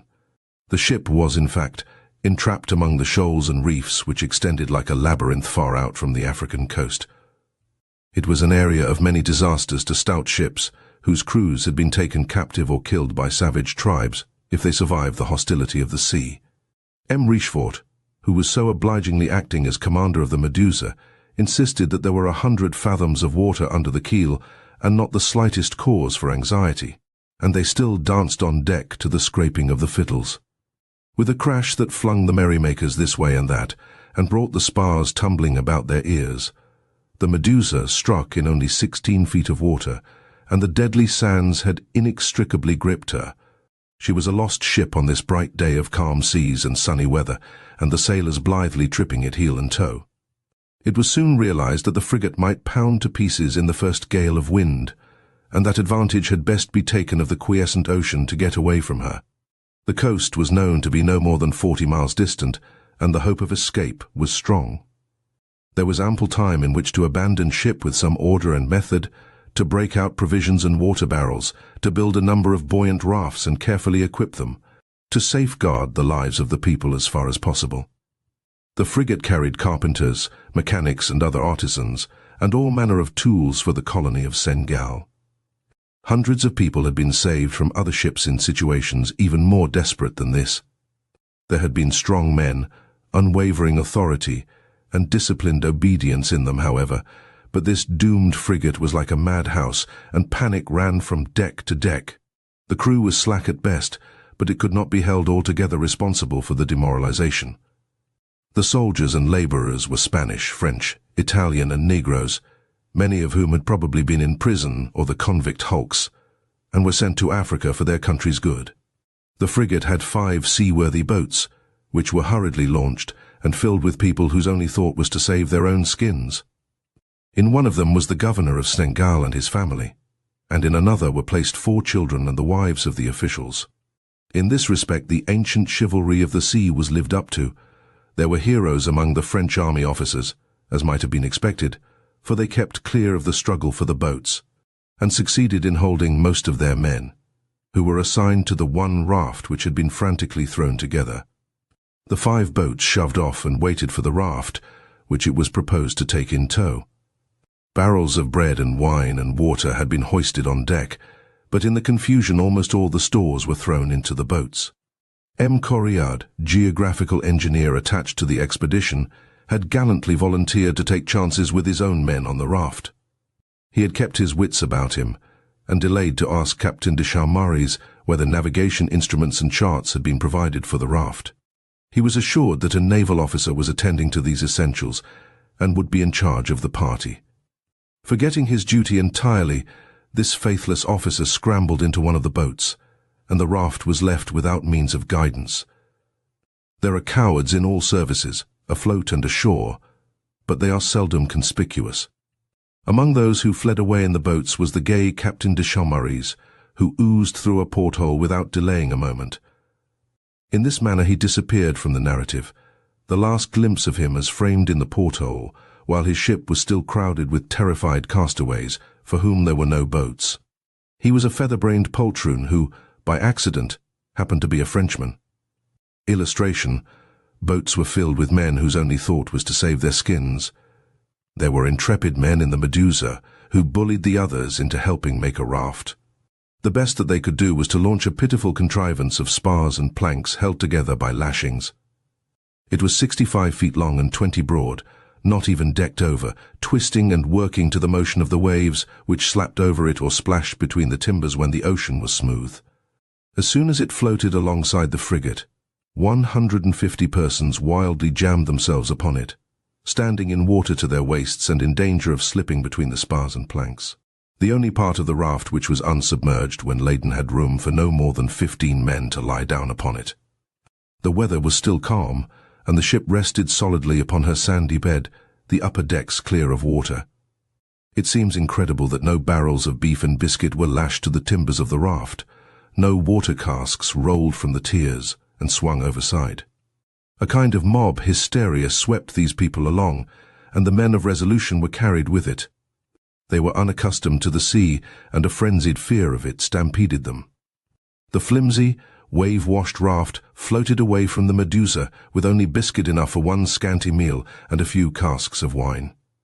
The stage was set, as one might say, for inevitable horrors. One of the boats, which was not so crowded as the others, had the grace to row back to the ship with orders to take off a few, if there were men still aboard. To the surprise of the lieutenant in the boat, 60 men had been left behind because there was not even a foothold for them upon the raft. The boat managed to stow all but 17 of them, who were very drunk by this time and preferred to stand by the ship and the spirit room. The fear of death had ceased to trouble them. For the moment, let us shift the scene to survey the fate of these 17 poor wretches who were abandoned on board of the Medusa. The 5 boats reached the African coast, and most of their company lived to find Sengial. The governor bethought himself that a large amount of specie had been left in the wreck, and he sent a little vessel off, but lack of provisions and bad weather drove her twice back to port, so that 52 days, more than 7 weeks, had passed before the Medusa was sighted, her upper works still above water. 3 of the 17 men were found alive, but they lived in separate corners of the hulk, and never met but to run at each other with drawn knives. Several others had sailed off on a tiny raft which was cast up on the coast of the Sahara, but the men were drowned. A lone sailor drifted away on a hencoop as the craft of his choice, and foundered in sight of the frigate. All the rest had died of too little food and too much rum, after the provisions had been lost or spoiled by the breaking up of the ship. It was understood that the raft, with its burden of 150 souls, was to be taken in tow by the 5 boats strung in a line, and this flotilla would make for the nearest coast, which might have been reached in 2 or 3 days of favouring weather. After a few hours of slow but encouraging progress, the tow line of the captain's boat parted. Instead of making fast to the raft again, all the other boats cast off their cables and, under sail and oar, set off to the eastward to save themselves. The miserable people who beheld this desertion denounced it as an act of cruelty and perfidy beyond belief. It may have been in the captain's mind to make haste and send a vessel to pick up the castaways, but his previous behaviour had been such that he scarcely deserves the benefit of the doubt. On the makeshift raft there were those who knew how to die like Frenchmen and gentlemen. What they endured has been handed down to us in the personal accounts of M. Correard and M. Savigny, colonial officials who wrote with that touch, vivid and dramatic, which is the gift of many of their race. Even in translation it is profoundly moving. When they saw the boats forsake them and vanish at the edge of the azure horizon, a stupor fell upon these unfortunate people as they clung to one another with arms locked and bodies pressed together so that they might not be washed off the raft. A small group in whom nobility of character burned like an unquenchable flame assumed the leadership, attempting to maintain some sort of discipline and decency, to ration the precious wine, to make the raft more seaworthy. One of the artisans had a pocket compass, which he displayed amid shouts of joy, but it slipped from his fingers and was lost. They had no chart or any other resource of the kind. The first day passed in a manner sufficiently tranquil. We talked of the means by which we would save ourselves. We spoke of it as a certain circumstance, which reanimated our courage, and we sustained that of the soldiers by cherishing in them the hope of being able, in a short time, to revenge themselves on those who had abandoned them. In the evening our hearts and our prayers, by a feeling natural to the unfortunate, were turned toward heaven. Surrounded by inevitable dangers, we addressed that invisible being who has established the order of the universe. Our vows were fervent, and we experienced from our prayers the cheering influence of hope. It is necessary to have been in similar circumstances before one can rightly imagine what a solace to the hearts of the sufferers is the sublime idea of a God protecting the afflicted. Such were the reflections of a little group of devout and high-minded Frenchmen, whose example helped to steady the rest of the castaways in the early hours of their ordeal. During the first night the wind increased, and the sea became so boisterous that the waves gushed and roared across the raft, most of which was 3 feet under water. A few ropes were stretched for the people to cling to, but they were washed to and fro, and many were caught and killed or cruelly hurt between the grinding timbers. Others were swept into the sea. 20 of the company had perished before dawn. Two ship's boys and a baker, after bidding farewell to their comrades, threw themselves into the ocean as the easier end. A survivor wrote, "During the whole of this night we struggled against death, holding ourselves closely to those spars which were firmly bound together, tossed by the waves from one end to the other, and sometimes precipitated into the sea, floating between life and death, mourning over our misfortunes, certain of perishing, yet contending for the remainder of existence with that cruel element which had determined to swallow us up. Such was our situation till break of day. Already the minds of some of the castaways were affected. When the day came clear and beautiful, they saw visions of ships, of green shores, of loved ones at home. While the ocean granted them a respite, the emotion of hope strongly revived, and their manifold woes were forgotten as they gazed landward or waited for sight of a sail. Two young men raised and recognized their father who had fallen and was lying insensible among the feet of the soldiers. They believed him to be dead, and their despair was expressed in the most affecting manner. He slowly revived and was restored to life in response to the prayers of his sons, who supported him closely folded in their arms. This touching scene of filial piety drew our tears. The second night again brought clouds and squally weather, which agitated the ocean and swept the raft. In a wailing mass the people were dashed to and fro, and were crushed or drowned. The ruffianly soldiers and sailors broached the wine casks, and so lost such last glimmerings of reason as terror had not deprived them of. They insanely attacked the other survivors, and at intervals a battle raged all night long with sabres, knives, and bayonets. The brave M. Corriard had fallen into a swoon of exhaustion, but was aroused by the cries of, "To arms, comrades! Rally, or we are lost!" He mustered a small force of loyal labourers and a few officers and led them in a charge. The rebels surrounded them, but were beaten back after much bloodshed. The scenes were thus depicted by the pen of M. Savigny. The day had been beautiful, and no one seemed to doubt that the boats would appear in the course of it, to relieve us from our perilous state, but the evening approached and none was seen.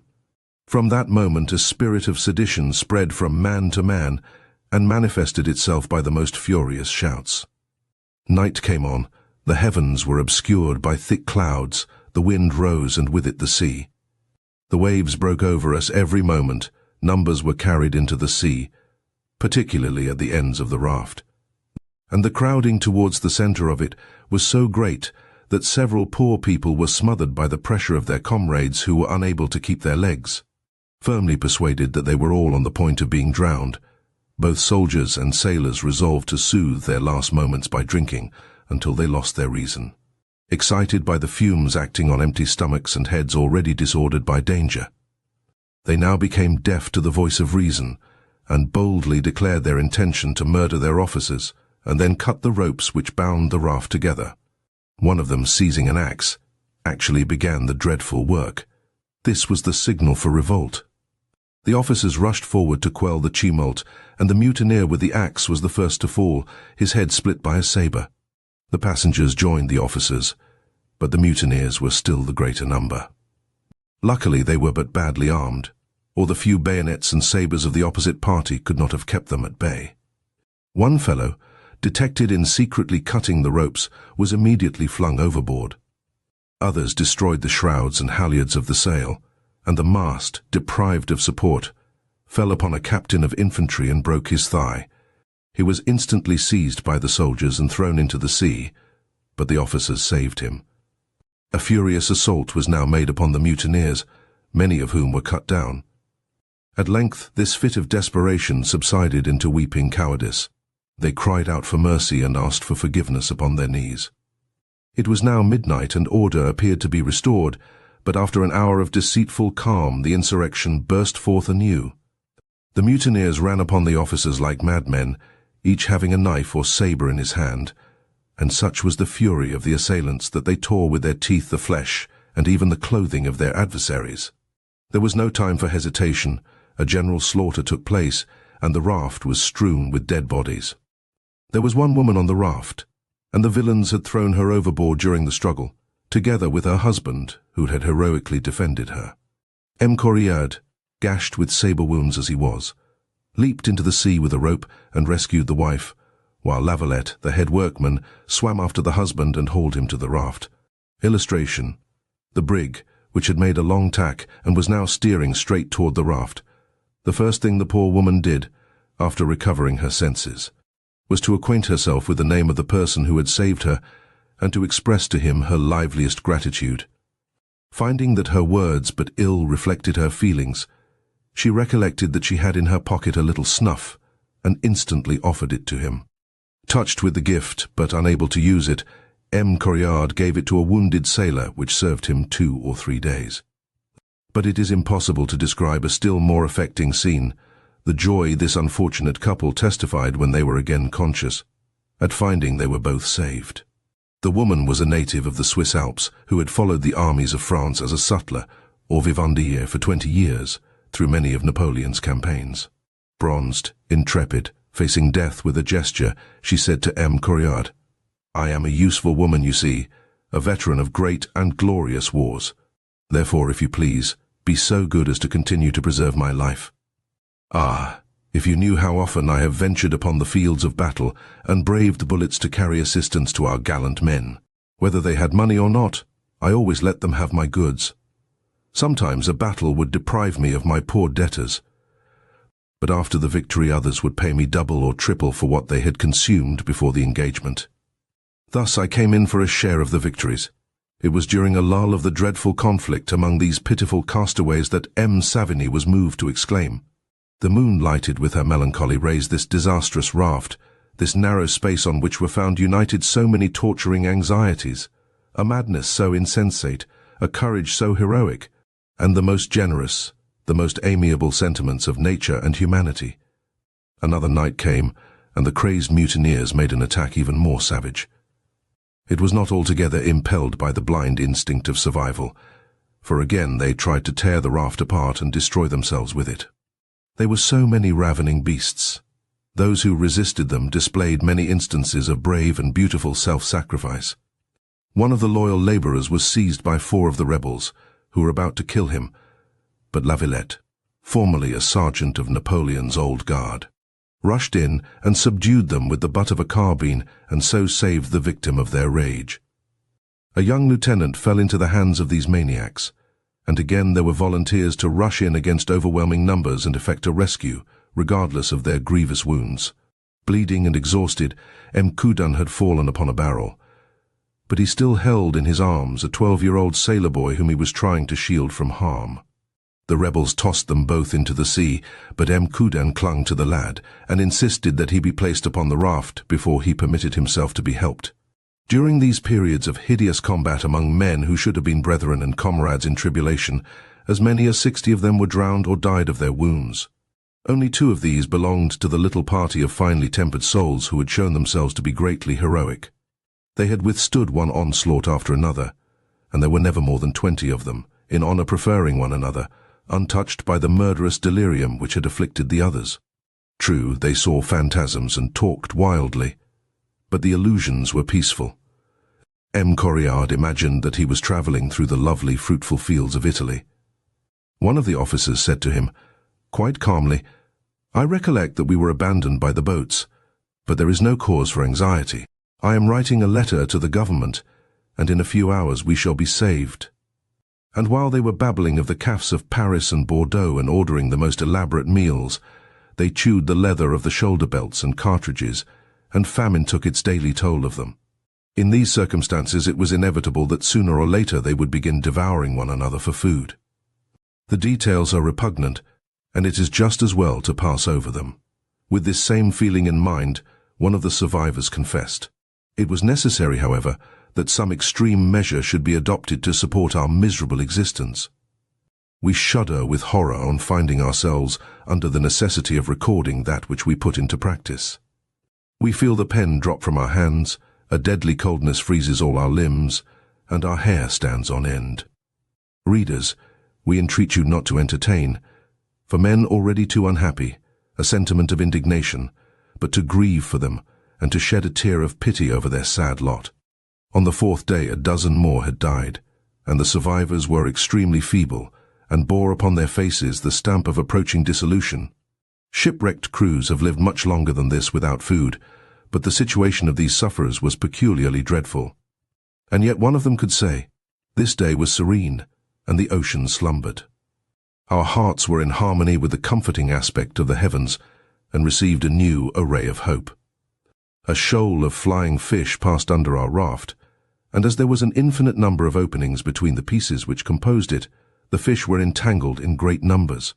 We threw ourselves upon them and took about 200 and put them in an empty barrel. This food seemed delicious, but one man would have required a score. Our first emotion was to give thanks to God for this unhoped-for favor. An ounce of gunpowder was discovered, and the sunshine dried it, so that with a steel and gun flints a fire was kindled in a wetted cask, and some of the little fish were cooked. This was the only food vouchsafed them, a mere shadow of substance among so many, but the night was made tolerable, and might have been happy if it had not been signalized by a new massacre. A mob of Spaniards, Italians, and Negroes had hatched a plot to throw all the others into the sea, and so obtain the raft and what wine was left. The black men argued that the coast was near, and that they could traverse it without danger from the natives, and so act as guides.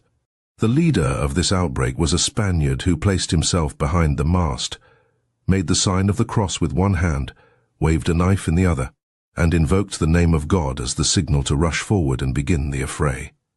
2 faithful French sailors who were forewarned of this eruption lost not a moment in grappling with this devout desperado, and he was thrown into the sea along with an Asiatic of gigantic stature who was suspected of being another ringleader. A third instigator of the mob, perceiving that the plot was discovered, armed himself with a boarding axe, hacked his way free and plunged into the ocean. The rest of the mutineers were hardier lunatics, and they fought wildly in the attempt to kill one of the officers, under the delusion that he was a Lieutenant Danglas, whom they had hated for his harsh manners while aboard the Medusa. At length they were repulsed, but when the morning came only 30 persons remained alive of the 150 who had left the frigate. Occasional glimpses of reason prevailed, as when 2 soldiers were caught in the act of stealing wine from the only cask left, and were put to death after a summary court-martial conducted with singular regard for form and ceremony. Among those who mercifully passed out at the end of a week was the 12-year-old sailor boy, whose name was Leon. M. Savigny describes it so tenderly that the passage is worth quoting.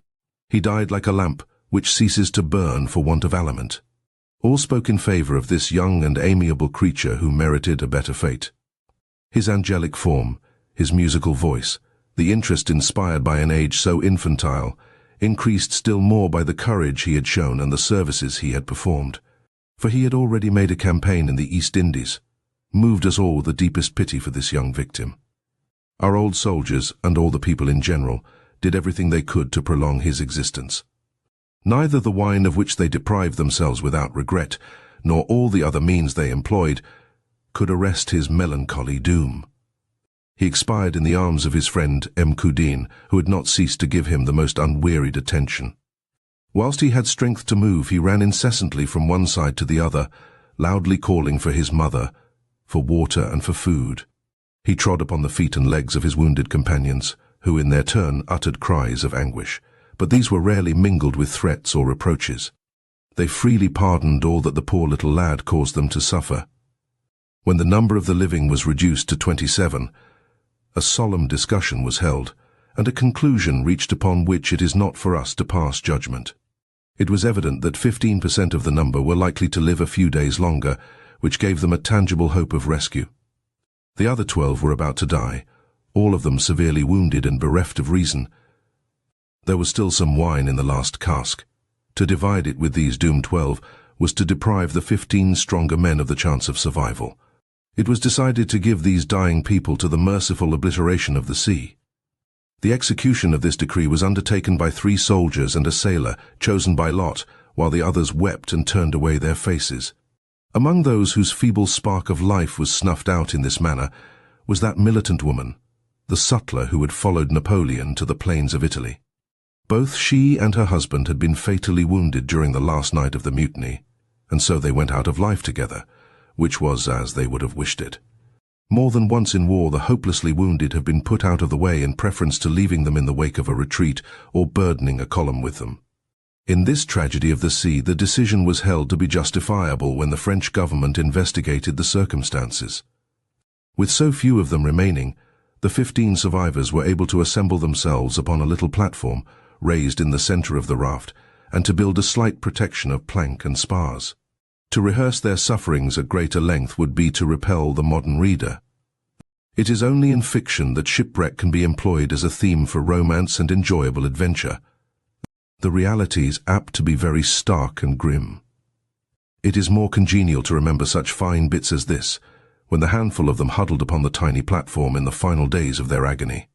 On this new theatre we resolved to meet death in a manner becoming Frenchmen, and with perfect resignation. Our time was almost wholly spent in talking of our beloved and unhappy country. All our wishes, our prayers, were for the prosperity of France. It was the gallant M. Corriard who assured his comrades that his presentiment of rescue was still unshaken, that a series of events so unheard of could not be destined to oblivion, and that Providence would certainly preserve a few to tell to the world the melancholy story of the raft. In the bottom of a sack were found 30 cloves of garlic, which were distributed as a precious alleviation, and there was rejoicing over a little bottle of toothwash containing cinnamon and aromatics. A drop of it on the tongue produced an agreeable feeling, and for a short time removed the thirst which destroyed us. Thus we sought with avidity an empty vial which one of us possessed, and in which had once been some essence of roses. Every one, as he got hold of it, respired with delight the odour it exhaled, which imparted to his senses the most soothing impressions. Emaciated by privations, the slightest comfort was to us a supreme happiness. On the 9th day they saw a butterfly of a species familiar to the gardens of France, and it fluttered to rest upon the mast. It was a harbinger of land, and an omen of deliverance in their wistful sight. Other butterflies visited them, but the winds and currents failed to set them in close to the coast, and there was never a glimpse of a sail. They existed in quietude, with no more brawls or mutinies, until 16 days had passed since the wreck of the Medusa. Then a captain of infantry, scanning the sea with aching eyes, saw the distant gleam of canvas. Soon they were able to perceive that it was a brig, and they took it to be the Argus of their own squadron, which they had been hoping would be sent in search of them. They made a flag out of fragments of clothing, and a seaman climbed to the top of the mast and waved it until his strength failed. The vessel grew larger through half an hour of tears and supplication, and then its course was suddenly altered, and it dropped below the skyline. Despair overwhelmed them. They laid themselves down under a covering of sailcloth and refused to glance at the ocean which had mocked them. It was proposed to write their names and a brief account of their experience upon a plank, and affix it to the mast on the chance that the tidings might some day reach their government and their families in France. It was the master gunner who crawled out, 2 hours later, and trembled as he stared at the brig which had made a long tack, and was now steering straight toward the raft. The others dragged themselves to their feet, forgetting their sores and wounds and weakness, and embraced one another. From the foremast of the brig flew an ensign, which they joyously recognized, and they cried, as you might have expected of them, "It is then to Frenchmen that we shall owe our deliverance." The Argus, which had been sent out by the governor of Senegal, rounded to no more than a pistol shot from the raft, while the crew ranged upon the deck, and in the shrouds announced to us by the waving of their hands and hats the pleasure they felt at coming to the assistance of their unfortunate countrymen. 15 men were taken on board the brig of the 150 who had shoved away from the frigate Medusa a little more than a fortnight earlier. There was no more fiddling and dancing on deck for these helpless creatures, almost naked, their bodies shriveled by the rays of the sun, 10 of them scarcely able to move, their limbs stripped of skin, their eyes hollow and almost savage, and the long beards giving them an air almost hideous. They were most tenderly cared for by the surgeon of the Argus, but 6 of them died after reaching the African port of St. Louis. Only 9 of the castaways of the Medusa's raft, therefore, lived to return to France. Their minds and bodies were marked with the scars of that experience, which you will find mentioned very frequently in the old records of shipwreck and disaster. It was an episode in human history, the best and the worst of it, and a reminder of man's eternal conflict with the sea. Chapter 4. The Wreck of the Blenden Hall, East Indiaman. In this harassing modern age of a world turned upside down and bedeviled with one more problem after another, Fancy turns with fond regret to those lucky sailormen who lingered on little sea-girt isles and lauded it as monarchs of all they surveyed. Many an old forecastle had a Robinson Crusoe, hairy and brown and tattooed, who could spin strange yarns of years serenely passed among the untutored natives of the Indian Ocean or the South Seas.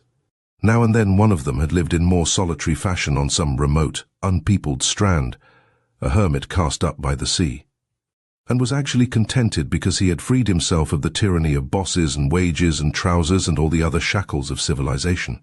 Alas, there are no more realms like these. The wireless mast lifts above the palm trees, and the steamer whistle blows to recall the tourists from the beaches where the trade winds sweep.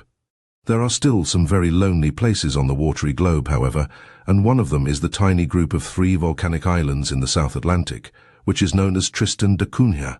These bleak rocks lie 2,000 miles west of the Cape of Good Hope and 4,000 miles to the northeast of Cape Horn. They loom abruptly from a tempestuous ocean which lashes the stark, black cliffs, and there are no harbours, only an occasional fringe of beach a few yards wide. Tristan, the largest of the group, lifts a snow-clad peak almost 8,000 feet above the sea as a warning to mariners to steer wide of the cruel reefs. It has a small plateau where green things grow, and living streams and cascades of fresh water.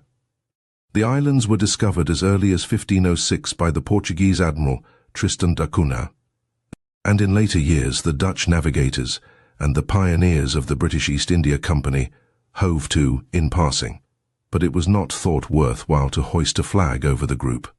It remained for a Yankee sailor, Jonathan Lambert of Salem, to choose Tristan da Cunha as his abiding place, and to issue a formal proclamation of his sovereignty to the other nations of the world.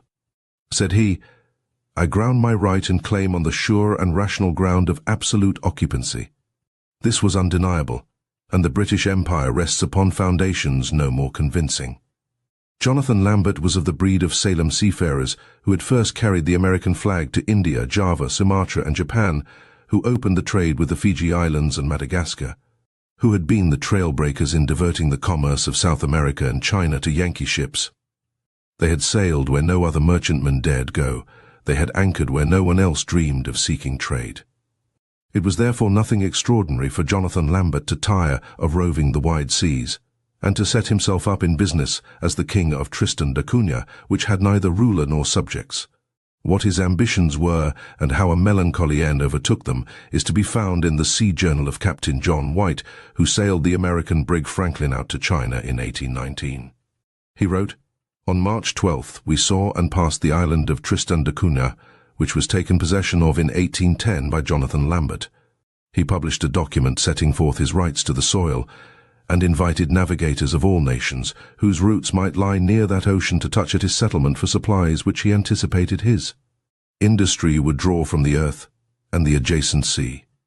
He signified his readiness to receive in payment for his produce, which consisted of vegetables, fruit, and fish, whatever might be convenient for the visitors to part with, which could be in any way useful to him." In order to carry out his plan, Jonathan Lambert took with him to the island various implements of husbandry, seeds of the most useful plants, tropical trees for transplanting, etc. After he had been on his island for about 2 years, it was apparent that his efforts would be crowned with success, but unfortunately he was drowned with his one associate while visiting one of the nearby islands. Another adventurous seaman, Thomas Curry, succeeded to this lonely principality by right of occupation and was joined by 2 others. They lived contentedly and raised wheat and oats and pigs until in the War of 1812 the American naval vessels began to use Tristan da Cunha as a base from which to harry British commerce in the South Atlantic. Then Great Britain formally annexed the group and kept a garrison of 100 men there for 2 years. When the garrison was withdrawn, Corporal William Glass of the Royal Artillery was left behind at his own request with his wife and children, and 2 privates decided to join him as the beginnings of a colony. A few other rovers or shipwrecked sailors drifted to Tristan da Cunha from time to time, and they found girls at St. Helena and Cape Town who were willing to marry them, so that there was created a peaceful, unworldly little community on this faraway island, over which Corporal William Glass ruled as a wise and benevolent patriarch. The Blenden Hall was a stout ship bound out from England to Bombay in 1820, an East Indiaman of the stately fleet that flew the house flag of the Honourable Company. Their era was soon to pass, with all its colour and romance, the leisurely voyage, the ceremonious formality and discipline, the pleasant sociability. The swifter Yankee merchant ships, hard driven under clouds of cotton duck, used to rush past these jogging East India tea-wagons which shortened sail at sunset and snugged down for the night. They carried crews for a man-of-war, what with the midshipman, the purser, the master-at-arms, the armourer, the caulker, the butcher, baker, poulterer, gunner's mate, sailmaker, 6 officers to assist the commander, and Indian servants to wait on them. The passengers enjoyed more comfort and luxury in these handsome old sailing ships than the modern reader might suppose. The cabins were much more spacious than the liners' staterooms of today. The saloon was ornate with rugs and teakwood, with silver plate and the finest napery, and dinner was an elaborate affair, with a band of music. And the commander and the officers in the company's dress uniform of blue coat and gold buttons, with waistcoats and breeches of buff. Wines, ale, beer and brandy were served without cost to the passengers, and the large staff of cooks and stewards was able to find in the storerooms and pantries such a varied stock of provisions as beef, pork, bacon and tongues, bread, cheese, butter, herrings and salmon, confectionery, oatmeal, oranges and dried and preserved fruits, while a live cow or two supplied cream for the coffee. And the hen coops stowed in the longboat contributed fresh eggs. The Blenden Hall was commanded by Captain Alexander Gregg, a sailor and a gentleman of the old school, who had laid by a comfortable fortune during his long service. The trading ventures and perquisites of the master of an East Indiaman often yielded an income which a modern bank president would view with profound respect. The captain's son, young Alexander Gregg, sailed as a passenger on this last voyage of the Blenden Hall. He was a high-spirited lad, bound out to join the army in India, and life was one zestful adventure after another. The modern youngster may well envy him his luck in being shipwrecked on a desert island, where he wrote a diary, using penguin's blood for ink and quill feathers for pens. If the tale were fiction instead of fact, the beginning could be no more auspiciously romantic. Captain Gregg and his son left their English country home in their travelling carriage for the journey to Gravesend to join the ship. While crossing Bexley Heath they made their pistols ready, for the stretch of road was notorious for highwaymen. And as young Alexander Gregg enjoyably tells us, I soon observed that my father's attention had been attracted by 2 horsemen riding across the heath at full gallop, and notwithstanding the postilion was evidently exerting himself to outstrip our pursuers, they appeared to gain fast upon us. And in 15 minutes they called loudly to him to stop, one of them at the same time discharging a pistol to bring us to. My father, after urging the postilion to drive faster, and we seemed then almost to fly across the heath, told me to be prepared to receive the man on the left, for, said he, we will give them a warm reception at any rate. I was just about to follow his advice when I fancied that the men allowed us to gain ground and were out of pistol shot, as I could see them curbing their horses while they discussed the prudence of keeping up the pursuit. It was fortunate for them that they did so, for one of them would have received the contents of my Joe Manton, as I was resolved not to fire till he came so close to the carriage that I could make sure of my man. At the next tavern they described the adventure, and when young Gregg mentioned that one of the rascals wore a red waistcoat with white stripes, the landlord exclaimed, "Jem Turner, by the Lord Harry! Aye, as sure as fate, there is £200 reward for him, dead or alive." The boldest rascal that rides the heath, Captain Gregg concluded, no doubt, that he was safer at sea again. The Blenden Hall was ready to sail, and several of her passengers came on board at Gravesend, while the others were taken on from Deal while the ship tarried in the Downs. 16 in all were of a social station which permitted them to meet at the cuddy table for dinner, while the ship's band played the roast beef of Old England, and Captain Gregg pledged their health in good Madeira. With a most precocious taste for gossip, young Gregg managed to portray his fellow voyagers in an intimate manner that would be hard to match in the true tales of the sea. It is just as well to let you gain some slight acquaintance with them before the curtain rises on the tragedy of the shipwreck. The most conspicuous figure was Mrs. Locke, wife of a commodore somewhere on foreign service. She was very fat, with a hurricane of a temper and of mixed blood in which the tarbrush was undeniable. Her English was badly broken, and her manners were startling. She had been the Commodore's cook in his Indian bungalow, so the rumour ran, until for reasons inscrutable he decided to marry her. Such a person was enough to set the ship's society by the ears. Social caste and station were matters of immense importance. The emotions of Dr. Law, a fussy old bachelor of a half-pay naval surgeon, were quite beyond words, although he was heard to mutter, "A vulgar black woman, by Jove! And damn, she flung her arms around me when she was taken seasick at table." There was also consternation among such exclusive persons as Captain Miles and 6 assistant surgeons in the Honourable Company's military service, Major Reed of the Poona Auxiliary Forces, and Quartermaster Hornby and his lady, of His Majesty's Foot. The dignified commander of the Blenden Hall felt it necessary to explain that passage for the chocolate-hued spouse of the erring Commodore had been obtained under false pretences. As if this were not enough, another social shock was in store. Lieutenant Painter, a bluff, good-humoured naval man, had come on board at Gravesend. While the ship was anchored in the Downs, he was one of the passengers who asked the captain to set them ashore in the cutter for a stroll in Deal. When they returned to the boat, Lieutenant Painter was missing. Nothing whatever was heard of him for 2 days, and Captain Grieg felt seriously alarmed. Then a boatman brought off a letter in which the gallant lieutenant explained that he had been most actively engaged not only in beginning, but in finishing a courtship, and that it was his intention to join the ship before dinner, when he would do himself the honour to introduce Mrs. Painter to the captain and passengers. He requested that a larger cabin could be prepared, in which he could stow away his better half.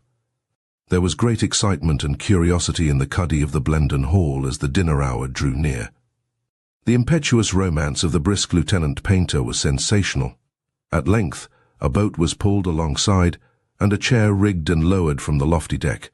The boatswain piped, and the lovely burden was safely hoisted to the poop, followed by the beaming lieutenant, who scrambled up the gangway. First impressions were favourable. The bride was young and handsome. Her physical charms were so robust, however, that she stood a foot taller than her bantam of a husband, and the audience was amused when she grasped his arm and heartily exclaimed, "Come, little Painter, let me see this fine cabin of yours." It was soon perceived that the vigorous Mrs. Painter was not a lady. The dreadful truth was not revealed, however, until a grizzled Deal boatman was discovered lingering at the gangway. When one of the mates asked him his errand, he answered, "Why, I only want to say goodbye to my gel bet, but I suppose the gold-buttoned swab of a lieutenant has turned her Eid. Blowed if I reckoned my own daughter ood forget me." Hiding in her cabin, the daughter wished to avoid such a farewell scene. But she could hear the old man ramble on. She has no occasion to feel ashamed of her father. "I've been a Deal boatman these 50 years, and brought up a large family respectably, as Captain Grieg well knows." At this, the emotional Mrs. Painter rushed on deck to embrace her humble sire and weep in his grey whiskers, a scene which the fastidious passengers found too painful to witness. Henceforth, through varied scenes of shipwreck and suffering, the dominant figures were to be the youthful, upstanding Mrs. Painter and the dusky and corpulent Mrs. Locke, heroines of 2 rash marriages, and foreordained to hate each other with a ferocity which not even the daily fear of death could diminish. In the presence of such protagonists as these, the ship's company was like a Greek chorus. There was something almost superb in such a feminine feud. It was no peevish quarrel over the tea cups. Moreover, it could have no dull moments, because both women had vocabularies of singular force and emphasis. The forecastle of the Blenden Hall could do no better in its most lurid moments. It began with an affectionate intimacy, then squalls and reconciliations, while the stately East Indiaman jogged to the southward, and the band played on deck for dancing aft. How far these 2 stormy women were responsible must be left to conjecture, but there seems to have been a vast deal of squabbling and bad blood among the passengers, as indicated by the following entry in the journal of young Alexander Grieg, the captain's son. "Although I endeavoured to detach myself, as much as possible, from any particular party, by giving 2 entertainments a week in my private cabin and sending around a general invitation, I received 1 or 2 polite requests to meet the writers at the first port we might touch at, and to grant them the satisfaction due from one gentleman to another, ANC, for alleged affronts that I had unconsciously committed. For the life of me, I could not have defined what the affronts were, but I wrote each party an answer that I should be happy to accept, and then deposited their beautiful gilt-edged little notes in my desk. There was an occasional diversion which patched up a truce, such as meeting with an armed brig which was suspected to be a pirate. The chief officer, in the mizzen rigging with a telescope, shouted down that the brig was cleared for action. The second mate rushed forward and yelled to the boatswain to pipe all hands on deck. The gunner served out pistols and cutlasses to the seamen and the passengers. Boarding pikes were stacked along the heavy bulwarks, and the battery of 6 18-pounders was loaded with grape and canister. Things looked even more serious when the brig hauled down a British ensign and tacked to get the weather gauge of the East Indiaman. Some of the passengers were frightened, and others professed an eagerness to engage in a set-to. Dr. Law, the half-pay naval surgeon, strode the deck with a drawn sword.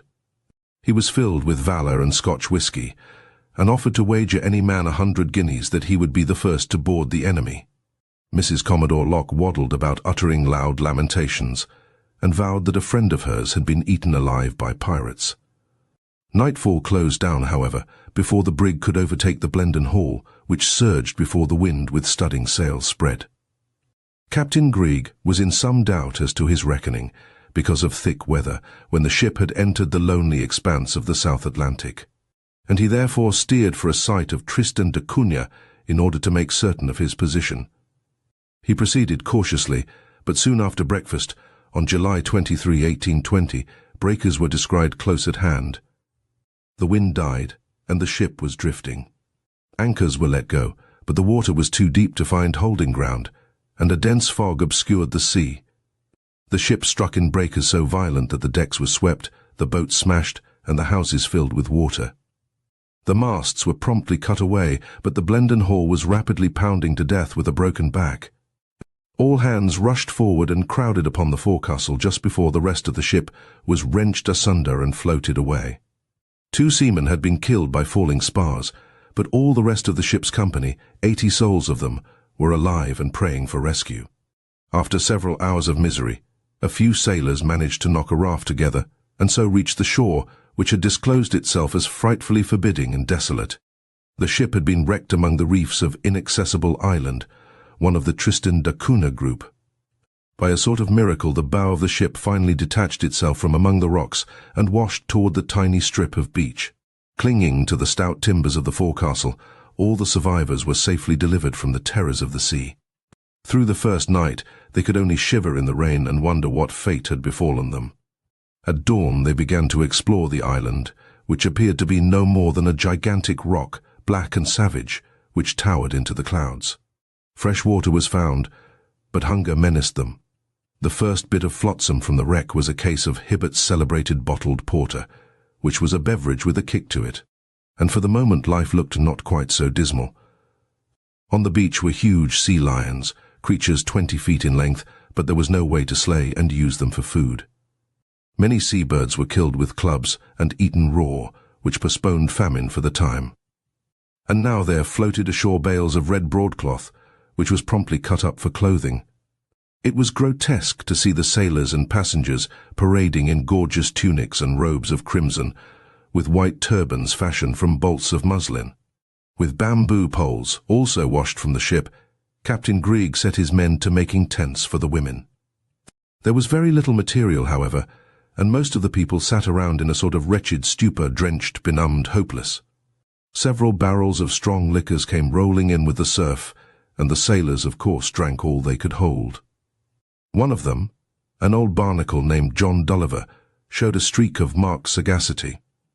After tapping a barrel of Holland gin and guzzling to the limit of his stowage space, he stove in one end, emptied the barrel, and crawled snugly into it to slumber.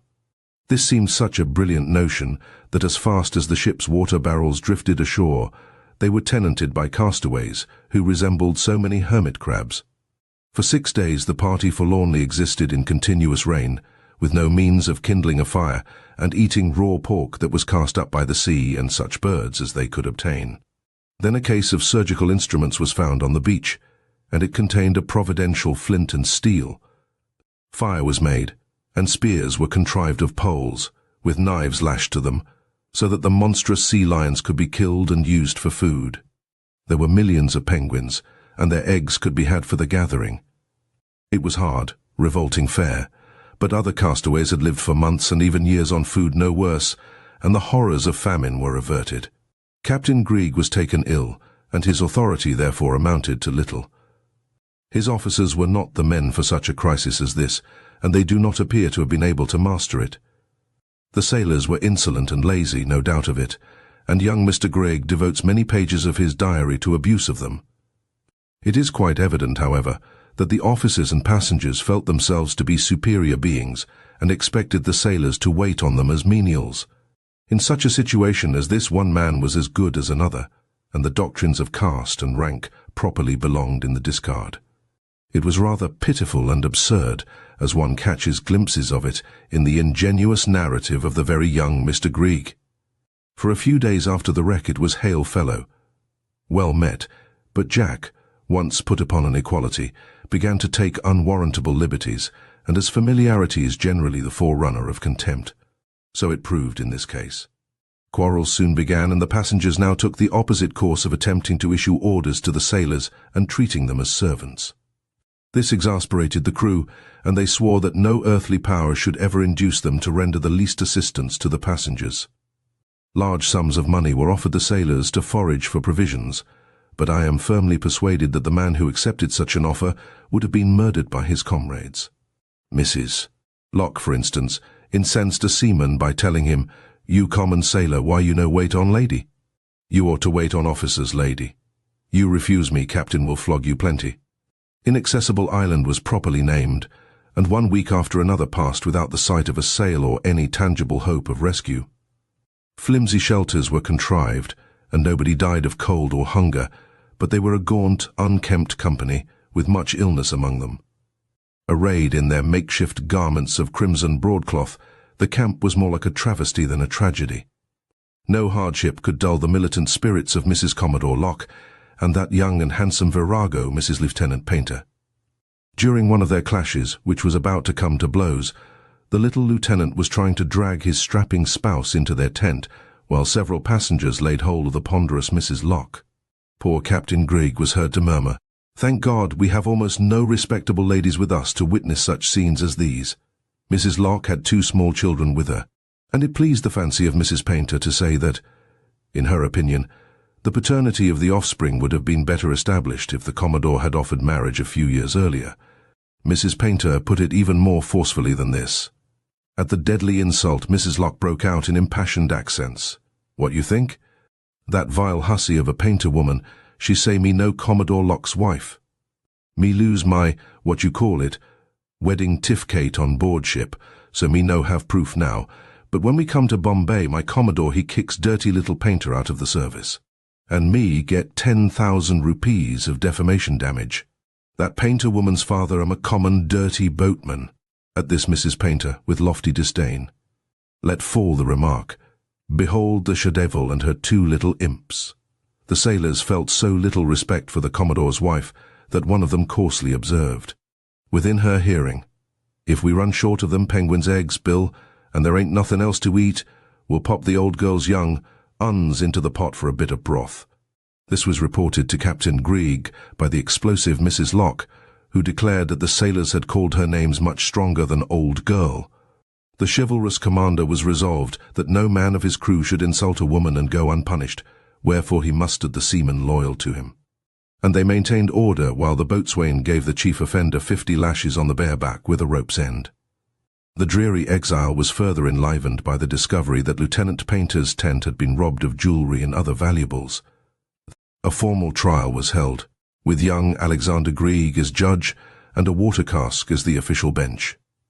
A sailor named Joseph Fowler was accused of the theft, and Mrs. Locke surged into the proceedings by announcing that, in her opinion, the relations of Mrs. Painter and this common sailorman had been a public scandal. "Very ladylike of you, I'm sure, Mrs. Locke," cried Mrs. Painter, "but what could a person expect? Such episodes as these were trivial when compared with the tragic problem of survival and escape from Inaccessible Island." Exploring parties had climbed the lofty peak, and in clear weather were able to discern the snow-clad summit of the larger island of Tristan, only 15 miles distant, which was known to be inhabited. It might have been 1,000 miles away, however, for the lack of tools and material had discouraged any efforts to build a boat. In a mood of despair, a flagstaff was set up on the southwestern promontory, which faced the open ocean, and a bottle tied to it which contained this message: "On the NW side of this island are the remaining part of the crew and passengers of the Blenden Hall, wrecked 23rd July, 1821. Should this fall into the hands of the humane, we trust, by the assistance of God, they will do all in their power to relieve us, and the prayers of many unfortunate sufferers will always be for them." Signed, Alexander Brig, Commander. This was a month after the shipwreck. Another month passed, and the ship's cook, Joseph Nibbs, a coloured man, had begun to build a clumsy little cockle shell, which he called a punt. For tools he managed to find a hand saw, a chisel, a bolt for a hammer, and a heavy iron hinge ground sharp on the rocks for an axe. It seems extraordinary that this enterprise should have been left to a sea cook, what with the carpenter and all the officers who should have taken the initiative. At any rate, this handy Joseph Nibbs pegged his boat together and went fishing in it. This appears to have shamed the others into activity, and the carpenter set about building a larger boat. It was the heroic cook, however, who decided to risk the voyage to Tristan in his little floating coffin, and his farewell speech was reported as follows. Illustration: Governor Glass and his residence. "I little thought, Captain Brig, ever to see this day, but I will bring relief to you and young Mr. Alexander, if I perish in the attempt. If I never see you again, sir, God bless you for your kindness to me during the years we have been shipmates." In the punt with the cook went 5 volunteers, 3 able seamen, the gunner, and the sailmaker, but not one of the ship's officers. These 6 fine fellows were ready to risk their lives for others, but the quarter-deck failed to share in the splendid action. The punt hoisted sail, the cook and his comrades shouted 3 cheers, and they stood out from the lee of the island to face a heavy sea. This was the last ever seen of them. They must have perished soon after. The castaways waited week after week, desperately hungry and wholly discouraged. Meanwhile, the carpenter had finished his boat, but delayed his voyage until certain of fine weather, and wasted much time in skirting the island in the hope of finding some trace of the cook. It was late in October, almost 3 months after the loss of the Blenden Hall, before the carpenter attempted to reach Tristan. 9 men were with him, 5 able seamen, the boatswain, the steward, a boatswain's mate, and a carpenter's mate. Again, the list was conspicuous for the absence of an officer. On the following day, 2 boats were seen approaching Inaccessible Island. They were stanch whale boats, in one of which was the ruler of Tristan da Cunha, Corporal William Glass, late of the Royal Artillery. He brought provisions and a warm welcome to his kingdom. It was found that more than one trip would be necessary to transport the castaways to Tristan. In the first boatload were Mrs. Locke and Mrs. Painter, whose animosities were lulled by the blessed fact of rescue. It was an armistice during which they wept on each other's necks and mingled their prayers of thanksgiving, while the crew of the Blenden Hall sang, "God save the King." All hands were safely landed at Tristan, where they found a neat hamlet of stone cottages thatched with straw and green fields of grain and potatoes. Mrs. Glass was the only woman of the colony in which there were 5 Englishmen and 2 American sailors. To provide for 80 shipwrecked people severely taxed their resources, but the spirit of hospitality was most cordially displayed. The captain and the passengers signed an agreement to pay Governor Glass at the rate of 2 shillings and 6pence per day for board and lodging, which was no more than fair, but nothing was said about the sailors. They were expected to pay for their keep by working as farmhands. This rubbed the long-suffering tars the wrong way, and as the diary explains it, the passengers walking about at their ease was a sight to which Jack could not long submit. At last they all struck, declaring that they would not work unless their mortal enemies were compelled to do the same. Upon this, the captain begged Governor Glass to be firm with them, and on no account to serve out any provisions unless they returned to their duty. Consequently, several meetings with a great deal of ill feeling took place upon the subject, and when prayers were read the following Sunday at Government House, every sailor absented himself. Food was refused the striking seamen until they threatened to break into the potato sheds, and then burned the settlement. The boatswain and his lash tamed the mutiny after Joseph Fowler had been tied up and his back cut to ribbons with 9 dozen blows of the rope's end. After this, the seamen marched off to another part of the island and fed themselves by fishing and hunting wild goats and pigs. To their simple minds, there was no good reason why they should sweat at building stone walls and digging potatoes while Captain Miles and the 6 assistant surgeons of the Honourable East India Company, Major Reid of the Poona Auxiliary Forces, and Quartermaster Hornby of His Majesty's Foot were strolling about in idleness. For lack of something better to do, the passengers began to find fault with the food supplied by the worthy Governor Glass, and this caused much difficulty and several formal conferences and protests. He promised to do better, and honestly tried to, bearing the situation with unfailing good humour and courtesy. If the rations were scrimped, it was no doubt because he feared he might be eaten out of house and home and left without reserve supplies.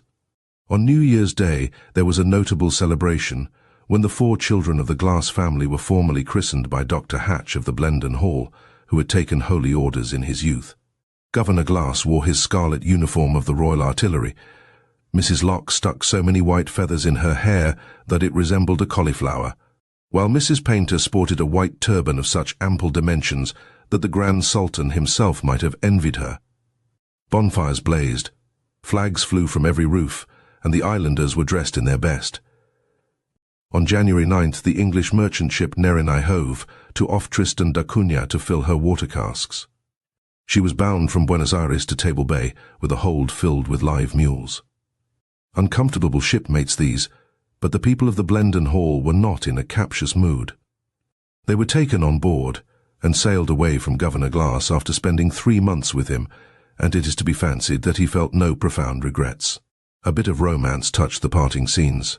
The night before the Nerinai sailed from Tristan, the pretty maid servant of Mrs. Locke slipped ashore in a boat with what few belongings she had, and joined her sailor sweetheart, Stephen White, who had decided to remain behind on the island.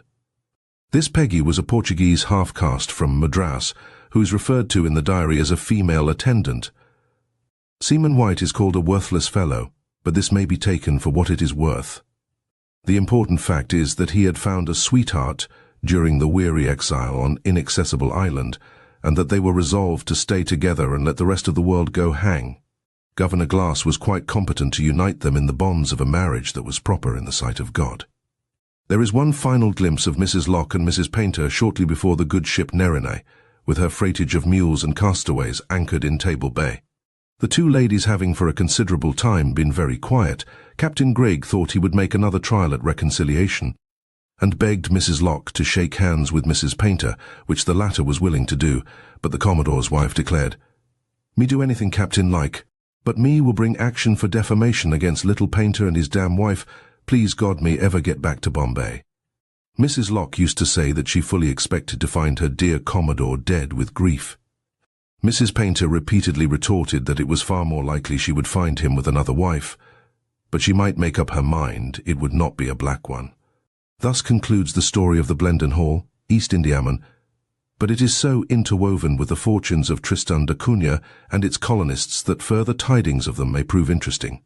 In 1824, 4 years after the wreck of the East Indiaman, an author and artist of New Zealand, Augustus Earle, was accidentally marooned at Tristan, and stayed 6 months as the guest of Governor Glass before another ship touched there. He had sailed from Rio for Cape Town in a sloop, the Duke of Gloucester, which passed so close to the island in calm weather that the thrifty skipper concluded to land and buy a few tons of potatoes for the Cape market. The artistic passenger went ashore to stroll about with dog and gun while the sailors were loading potatoes into the boat. A sudden storm swept the sea, and the boat was caught offshore, but managed to reach the sloop, which was driven far from the island and gave up trying to beat back to it. The skipper was a practical man, and it was foolish to delay the voyage for such a useless creature as an author and artist. Mr. Augustus Earle was compelled to make the best of the awkward situation, and he seems to have enjoyed his protracted visit of half a year. The village then consisted of 5 or 6 thatched cottages, which had an air of comfort, cleanliness, and plenty truly English. The young sailor Stephen White, whom the Blenden Hall had left behind with his precious Peggy, was still happy in his bargain, and their babies were playing with the lusty little flock of the Glass family. The island was no longer a hermit's retreat. The marooned artist noted that children there were in abundance, and just 1 year older than another. Small wonder that he saw little of the two women, who were fully occupied with their domestic duties. The worthy governor, William Glass, had a curious yarn to tell of that first ruler of the island, Jonathan Lambert of Salem, who had published his grandiose proclamations and whose ambitious dreams were so soon eclipsed. The accepted account is that he was drowned while out in his boat, but the British garrison had found on the island a man who said he had been there with Lambert, and that he suspected another companion of the first, King of Tristan da Cunha, of having made away with him in order to secure his hoard of gold. Afraid of discovery, the regicide had fled the island, leaving the treasure behind him. The ingenious inventor of this narrative had professed to know where the treasure was buried, and that he would someday reveal it to the man of the garrison who pleased him most, thus ensuring good treatment from the men, each hoping to be favored. But one day, after drinking immoderately of liquor, he was taken suddenly ill and expired before he could explain to his comrades where his treasure was concealed. At any rate, the story sufficed to supply the imaginative vagabond with free rum and tobacco, which, no doubt, was the end in view. Augustus Earle hunted the wild goats, which had multiplied on the mountain slopes. And he has left us this pleasing picture of the simple and righteous existence led by these dwellers on remote Tristan da Cunha. Governor Glass informed me that the last time they had ascended the mountain after goats, one of the party got too close to the precipice and fell down several hundred feet. They found the corpse next day in a miserably mangled state. They interred it in the garden near their settlement and placed at the head of the grave a board with his name and age, together with an account of the accident which caused his death, and the remark that it happened on a Sunday, a dreadful warning to Sabbath breakers. The people all say they will never more ascend the mountain on that sacred day. Indeed, from all I have seen of them, they pay every respect to the duties of religion that lies in their power. My clothes beginning to wear out, my kind host, who was an excellent tailor, made me a pair of trousers consisting of sailcloth and the rear of dried goat skin, the hair outside, which they all assured me would be very convenient in sliding down the mountains. I laughed heartily when I first sported this Robinson Crusoe habiliment. "Never mind how you look, sir," said my kind host. "His Majesty himself, God bless him, if he had been left here as you were, could look no better. Governor William Glass ruled over the island for 35 years, until his death in 1853. By that time the population had increased to 100 souls, and a flourishing trade was carried on in provisioning the fleet of American whalers out of New Bedford and Nantucket which cruised in those waters. A few years later, 25% of the younger men and women emigrated to the United States, stirred by a natural ambition to see more of the world. At the death of Governor Glass, an old man-of-war's man, William Cotton, who had been for 3 years one of Napoleon's guards at St. Helena, became the head of the community. Today the settlement consists of 100 people or so, most of them of the old British strain, and many of them descended from the families of Corporal William Glass of the Royal Artillery, and the young seaman Stephen White, and his devoted Peggy, who were wrecked in the Blenden Hall, East Indiaman, a century ago. They manage their own affairs without any written laws, and are described by recent visitors as religious, hospitable to strangers, industrious, healthy, and long-lived. The British government has kept a paternal eye on them, and from time to time a minister of the Church of England has served in the stone chapel and the trim little schoolhouse. Their worldly wealth is in cattle, sheep, apple and peach orchards, and they are unvexed by politics, the League of Nations, or the social unrest. Enviable people of Tristan da Cunha, and peace to the memories of old William Glass and Jonathan Lambert, and the faithful sweethearts of the stately old Blenden Hall. Chapter 5. The Adventures of David Woodard, Chief Mate. Long before the art of Joseph Conrad created Lord Jim to follow the star of his romantic destiny to the somber, misty coast of Patusan, an American sailor lived and dared amazingly among the sullen people of those same mysterious islands of the Far East. He was of the race of mariners whose ships were first to display the stars and stripes in those far-distant waters, and to challenge the powerful monopolies of the British and Dutch East India Companies. Only 7 years earlier, in fact, the American ship Empress of China had ventured on the pioneering voyage to Canton. The seas still swarmed with pirates, and every merchantman carried a heavy battery of guns and a crew which knew to use them. Amid such conditions were trained the sailors who were to man the Constitution and the other matchless frigates of 1812. The American ship Enterprise sailed from Batavia for Manila on the 20th of January, 1793, and laid a course to pass through the Straits of Makassar. Head winds and currents kept her beating to and fro in this torrid passage for 6 weeks on end, and the grumbling crew began to wonder if they had signed in another Flying Dutchman. Food was running short, for this protracted voyage had not been expected, and while the Enterprise drifted becalmed on the greasy tide, another ship was sighted about 5 miles distant. Captain Hubbard ordered the chief mate, David Woodard, to take a boat and 5 seamen and row off to this other vessel and try to buy some stores. The men were William Gideon, John Cole, Archibald Miller, Robert Gilbert, and George Williams. Expecting to be gone only a few hours, they took no food or water, and all they carried with them was an axe, a boat hook, 2 pocket knives, a disabled musket, and $40. It was sunset when they pulled alongside the other ship, which was China-bound and had no provisions to spare. A strong squall and heavy rains prevented them from returning to the Enterprise that night, and they stayed where they were until next morning. Then the wind shifted and blew fresh from the southward to sweep the Enterprise on her course, and she had already vanished hull down and under. Stout-hearted David Woodard guessed he could find her again, confident that Captain Hubbard would not desert him, and his men cheerfully tumbled into the boat after him. The skipper of the China ship, a half-caste with a crew of Lascars, was a surly customer who seemed anxious to be rid of his visitors. As a friend in need, he was a glaring failure, protesting that he had no fresh water to spare. All that their money could buy of him was a bottle of brandy and 12 musket cartridges. The Yankee sailors tugged at the oars all day long, but caught never a glimpse of the missing Enterprise. At nightfall they landed on an island and found water fit to drink, but nothing to eat. A large fire was built on the beach in the hope of attracting the attention of their ship, but there was no responsive signal. It was the land of Conrad's magic fancies, where the swampy plains open out at the mouth of rivers, with a view of blue peaks beyond the vast forests. In the offing a chain of islands, dark, crumbling shapes, stand out in the everlasting sunlit haze like the remnants of a wall broached by the sea. The chief mate and his 5 hardy seamen tightened their leather belts another hole and shoved off again in the small open boat. For 6 days they sailed the straits, blown along by one rain squall after another, until they were within sight of the coast of Celebes. Hunger and thirst then compelled them to seek the land and risk death at the hands of the savage Malays. It was their hope to proceed by sea to Makassar, which they reckoned lay about 3 degrees to the southward. They must have had a little water during these 6 days, but David Woodard's statement that the rations were a few cocoa nuts is entirely credible. Many a boatload of castaways has died or gone mad after privations no more severe, while on the other hand a crew of toughened seamen, in the prime of their youth, is exceedingly hard to kill.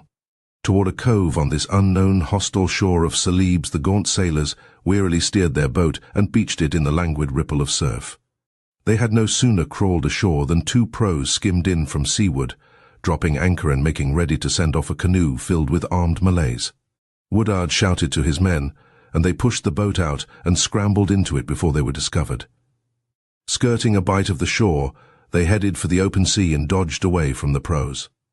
4 miles beyond, after they had rounded a green point of land, a feathery cocoa-nut grove ran to the water's edge, and they could go no farther. The mate left 2 men to guard the boat, and the 3 others went with him, but they were too weak to climb the trees and had to hack away at the trunks with an axe. 2 of them were mere lads who made such bungling work of it that Woodard sent for a couple of the stronger men in the boat, leaving Archibald Miller alone with it. They were busy gathering cocoa nuts to carry to sea with them when poor Miller was heard to scream aloud in the bitterest manner. The mate ran to the beach and saw his precious boat filled with Malays, who were just shoving off in it. On the sand lay Miller, who had been hacked to death with creases. David Woodard and 4 sailors were therefore marooned with no resources whatever, but they talked it over and agreed to try to get to Makassar by land. Leaving the swampy coast, they slowly toiled toward the Blue Mountains, and, afraid of discovery, concluded to hide themselves in the jungle until night. Then with a star for their guide they bore south, but progress was almost impossible, and they lost their bearings in the dense growth. After blundering about in this manner for several nights, they turned toward the sea again in the hope of finding some kind of native boat. They had existed for 13 days since losing their ship, and it is evident that the indomitable spirit of the mate kept the other men going. Woodard was himself stout in person, explains the narrative, and much accustomed to fatigue and exercise, whence he felt less exhausted, particularly from keeping up his spirits and having his mind constantly engaged. At length they came to a deep bay between the mountains, and lay hidden all day in a leafy ambush while they watched the Malay fishermen in their canoes. 3 of the sailors were taken desperately ill after eating some yellow berries and thought they were about to die. But the mate could not tolerate this kind of behavior, although his comrades now resembled corpses more than living men. He used rough language, damned them as worthless swabs if a stomachache was to make them lie down and quit, and then went in search of water for them until he found some in a hollow tree.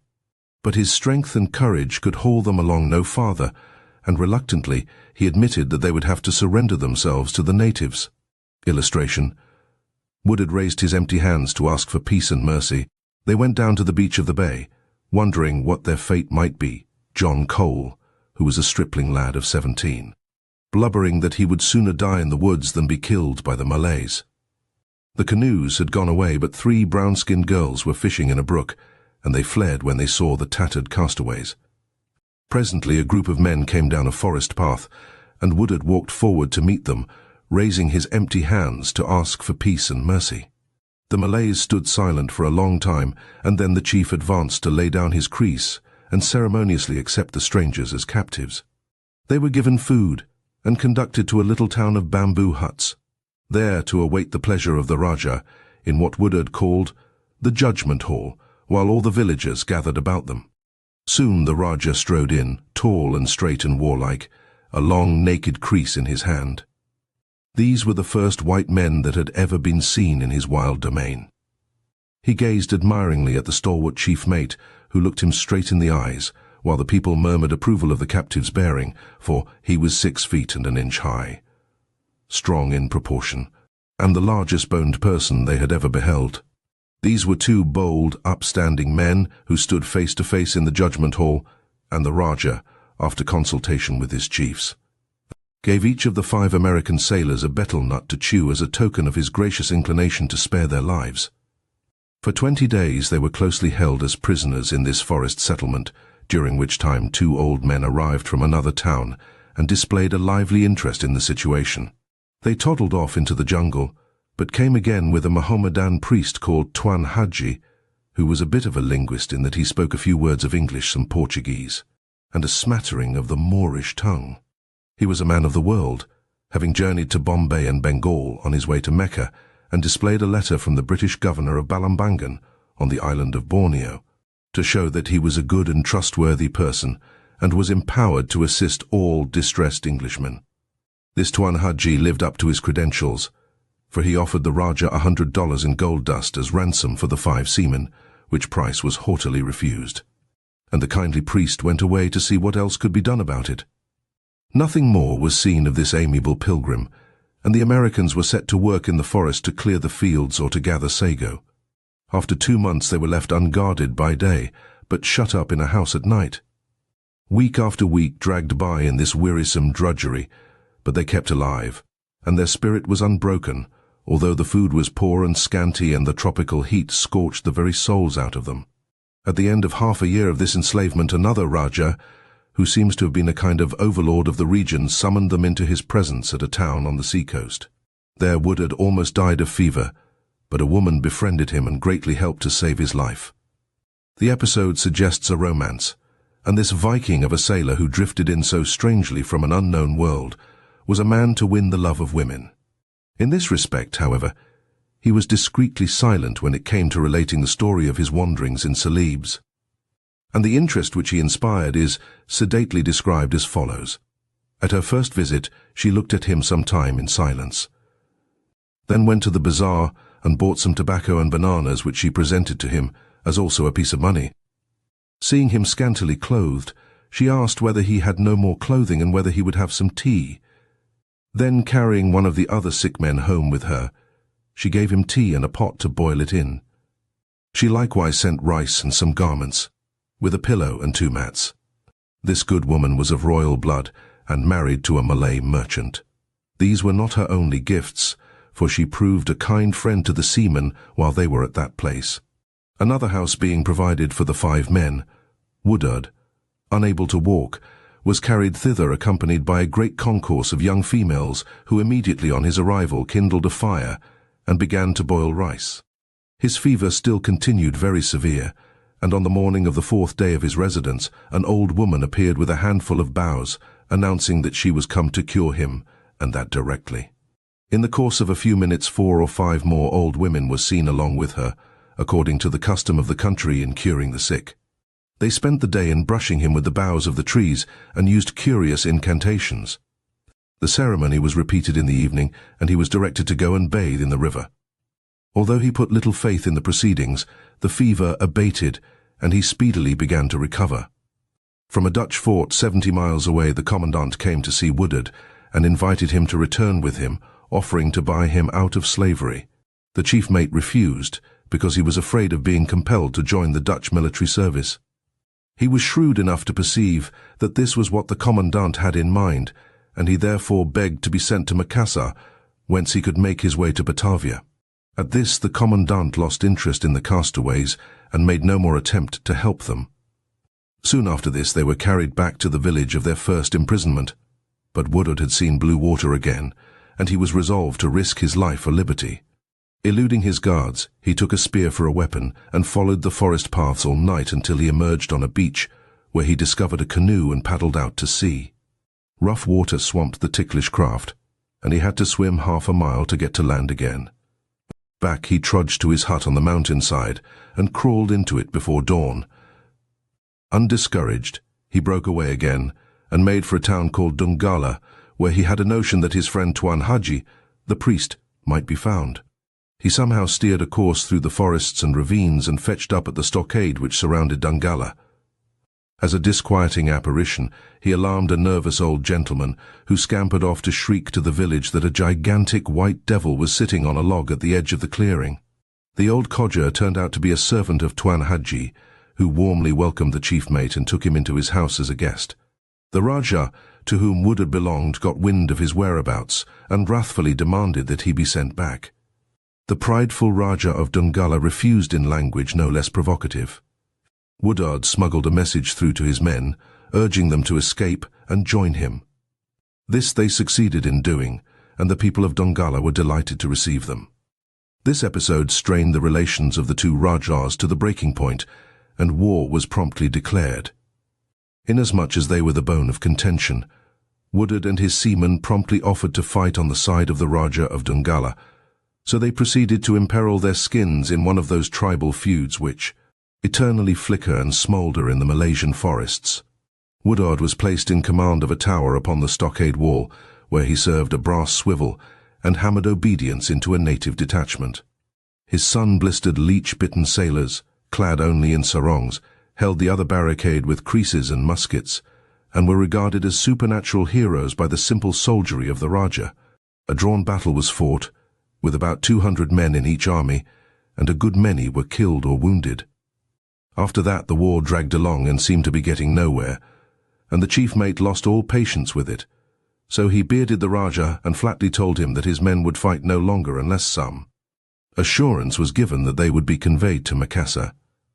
The Rajah was stubborn and evasive, and brusquely commanded the high-tempered Yankees to return to their posts on the firing line. Woodard argued no longer, but marched back to his watchtower, sent for his seamen, and told them to turn in their muskets. Before the astonished Rajah had decided how to deal with this mutiny, the 5 mariners broke out of the town under cover of darkness and stole a canoe, carrying with them as much food as they could hastily lay hands on. They were delayed in a search for paddles, and a sentry gave the alarm. 20 soldiers surrounded them and dragged them back to the Rajah, who locked them up, while he chewed betel nut and meditated on the case of these madmen who refused to be tamed. Just then the priest Tuan Haji was sailing for another port, and he vainly petitioned the royal assent to taking the American sailors along with him. The Rajah's wrathful refusal so annoyed the impetuous chief mate that he organized another dash for freedom. Captivity, privation, and disappointment seemed to daunt him not at all. This time the 5 mariners surprised the sentries at the gates, deftly tied them up, and lugged them to the beach. There a large canoe was discovered, and the fugitives piled aboard and hoisted the sail of coconut matting. Unmolested, they moved out of the starlit bay and flitted along the coast until sunrise. Then they hauled in to hide at an island until night. While making sail again, one of the men carelessly stepped upon the gunwale of the cranky craft, and it instantly capsized almost a mile from shore. They climbed upon the bottom, managed to save the paddles, and navigated the canoe back to the island by swimming with it. There they rekindled their fire, dried and warmed themselves, and were ready to try it again. They had lost the sail and mast, but they paddled all night and began to hope that they had gone clear of their troublesome Rajah. In the morning, however, a proa swooped down like a hawk, and again the unlucky seamen were taken captive.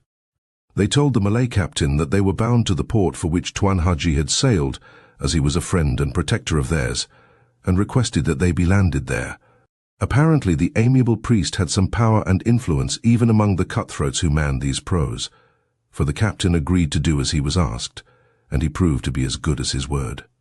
In this manner the chief mate and his men were carried to the port, which they called Soye.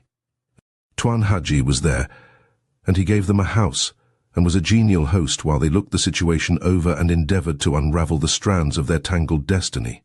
The priest entertained them with tales of his own career, which had been lurid in spots. He was now 60 years of age, with a girl wife of 16, and a man of great piety and much respected, but in his younger days he had been a famous pirate of the island of Mindanao. Among his exploits was the capture of a Dutch settlement in the Strait of Malacca, when he had commanded a proa of 10 guns and 200 men.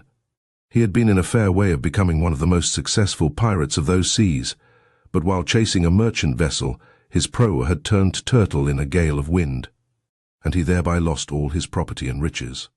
After this misfortune he had forsaken piracy and turned to leading an honorable life. He was an excellent companion to these exiled sailormen from faraway New England, and even gave them the use of an island where there was fruit and wild game, and a pleasant house to live in. But they were no more contented. After several weeks, Tuan Haji announced that he had some business to attend to on another part of the coast, but would return in 20 days, and then attempt to send the chief mate and his men to their own people at Batavia. While he was gone, a merchant proa came into port, and Woodard found that she was bound to Sulu, in the Philippine Islands, whence he felt certain he could get passage in some ship trading with Manila. In high hopes he arranged matters with the master of the proa, and the 5 castaways sailed away from Celebes. Alas! This Malay skipper was an honest man according to his lights, and the gossip of the town had led him to draw his own conclusions. His inference was that these white men belonged to Tuan Haji and were bent on running away during his absence. No hint was dropped to Woodard and his companions, and they happily beguiled themselves with visions of deliverance. But the captain of the proa had taken pains to inform himself of the destination of the absent Tuan Haji, wherefore he shifted his helm and bore away, to turn his passengers over to their proper owner. To their amazed disgust, they sailed into a little jungle-fringed port called Tomboa, and there, sure enough, was the no less surprised Tuan Haji. The honest Malay skipper explained the situation and sailed away again, while Woodard and his disconsolate shipmates stood on the beach and cursed their luck and shook their fists at the departing proa. Their reunion with Tuan Haji was a painful episode. As a reformed pirate, he could swear harder and louder and longer than a Yankee seaman. He took the Malay skipper's view of it, that these guests of his had broken faith with him by absconding while his back was turned. The chief mate had learned to adorn his language with an extra embroidery of Malaysian profanity, and the interview was not only eloquent, but turbulent. Then Tuan Haji, having exhausted his breath, turned sulky, and the villagers took the cue. They ignored the white visitors as though they were under a ban of excommunication, until Woodard delivered a speech in the crowded marketplace. Speaking to them in their own tongue, he eloquently declaimed that the unfortunate strangers had been guilty of no other crime than that of yearning to behold once more the faces of their own dear wives and children. The feelings of Tuan Haji were profoundly stirred by the oration. Amid the applause of the fickle populace, he clasped the chief mate to his breast, and vowed that while a mouthful of rice remained to him, his friends should share it with him. Nothing was said, however, about setting the captives free, and these energetic sailors began to plan another voyage on their own account. Tuan Haji shrewdly suspected something of the sort, and all the canoes were carried away from the beach and guarded when the sun went down. A pirate proa came winging it into the harbour of Tomboa to fill the water casks and give the crew shore liberty. Woodard noticed that the men came ashore in a canoe unusually large and seaworthy, and resolved to steal it by hook or crook. He asked the sociable pirates to let him use the canoe to go fishing in and offered to share the catch with them. To this they consented, providing he went out in the daytime and stayed well inside the bay. After several fishing trips, Woodard sauntered down to the beach in the dusk, as though to overhaul the canoe for an early start next morning. The villagers had ceased to watch his movements.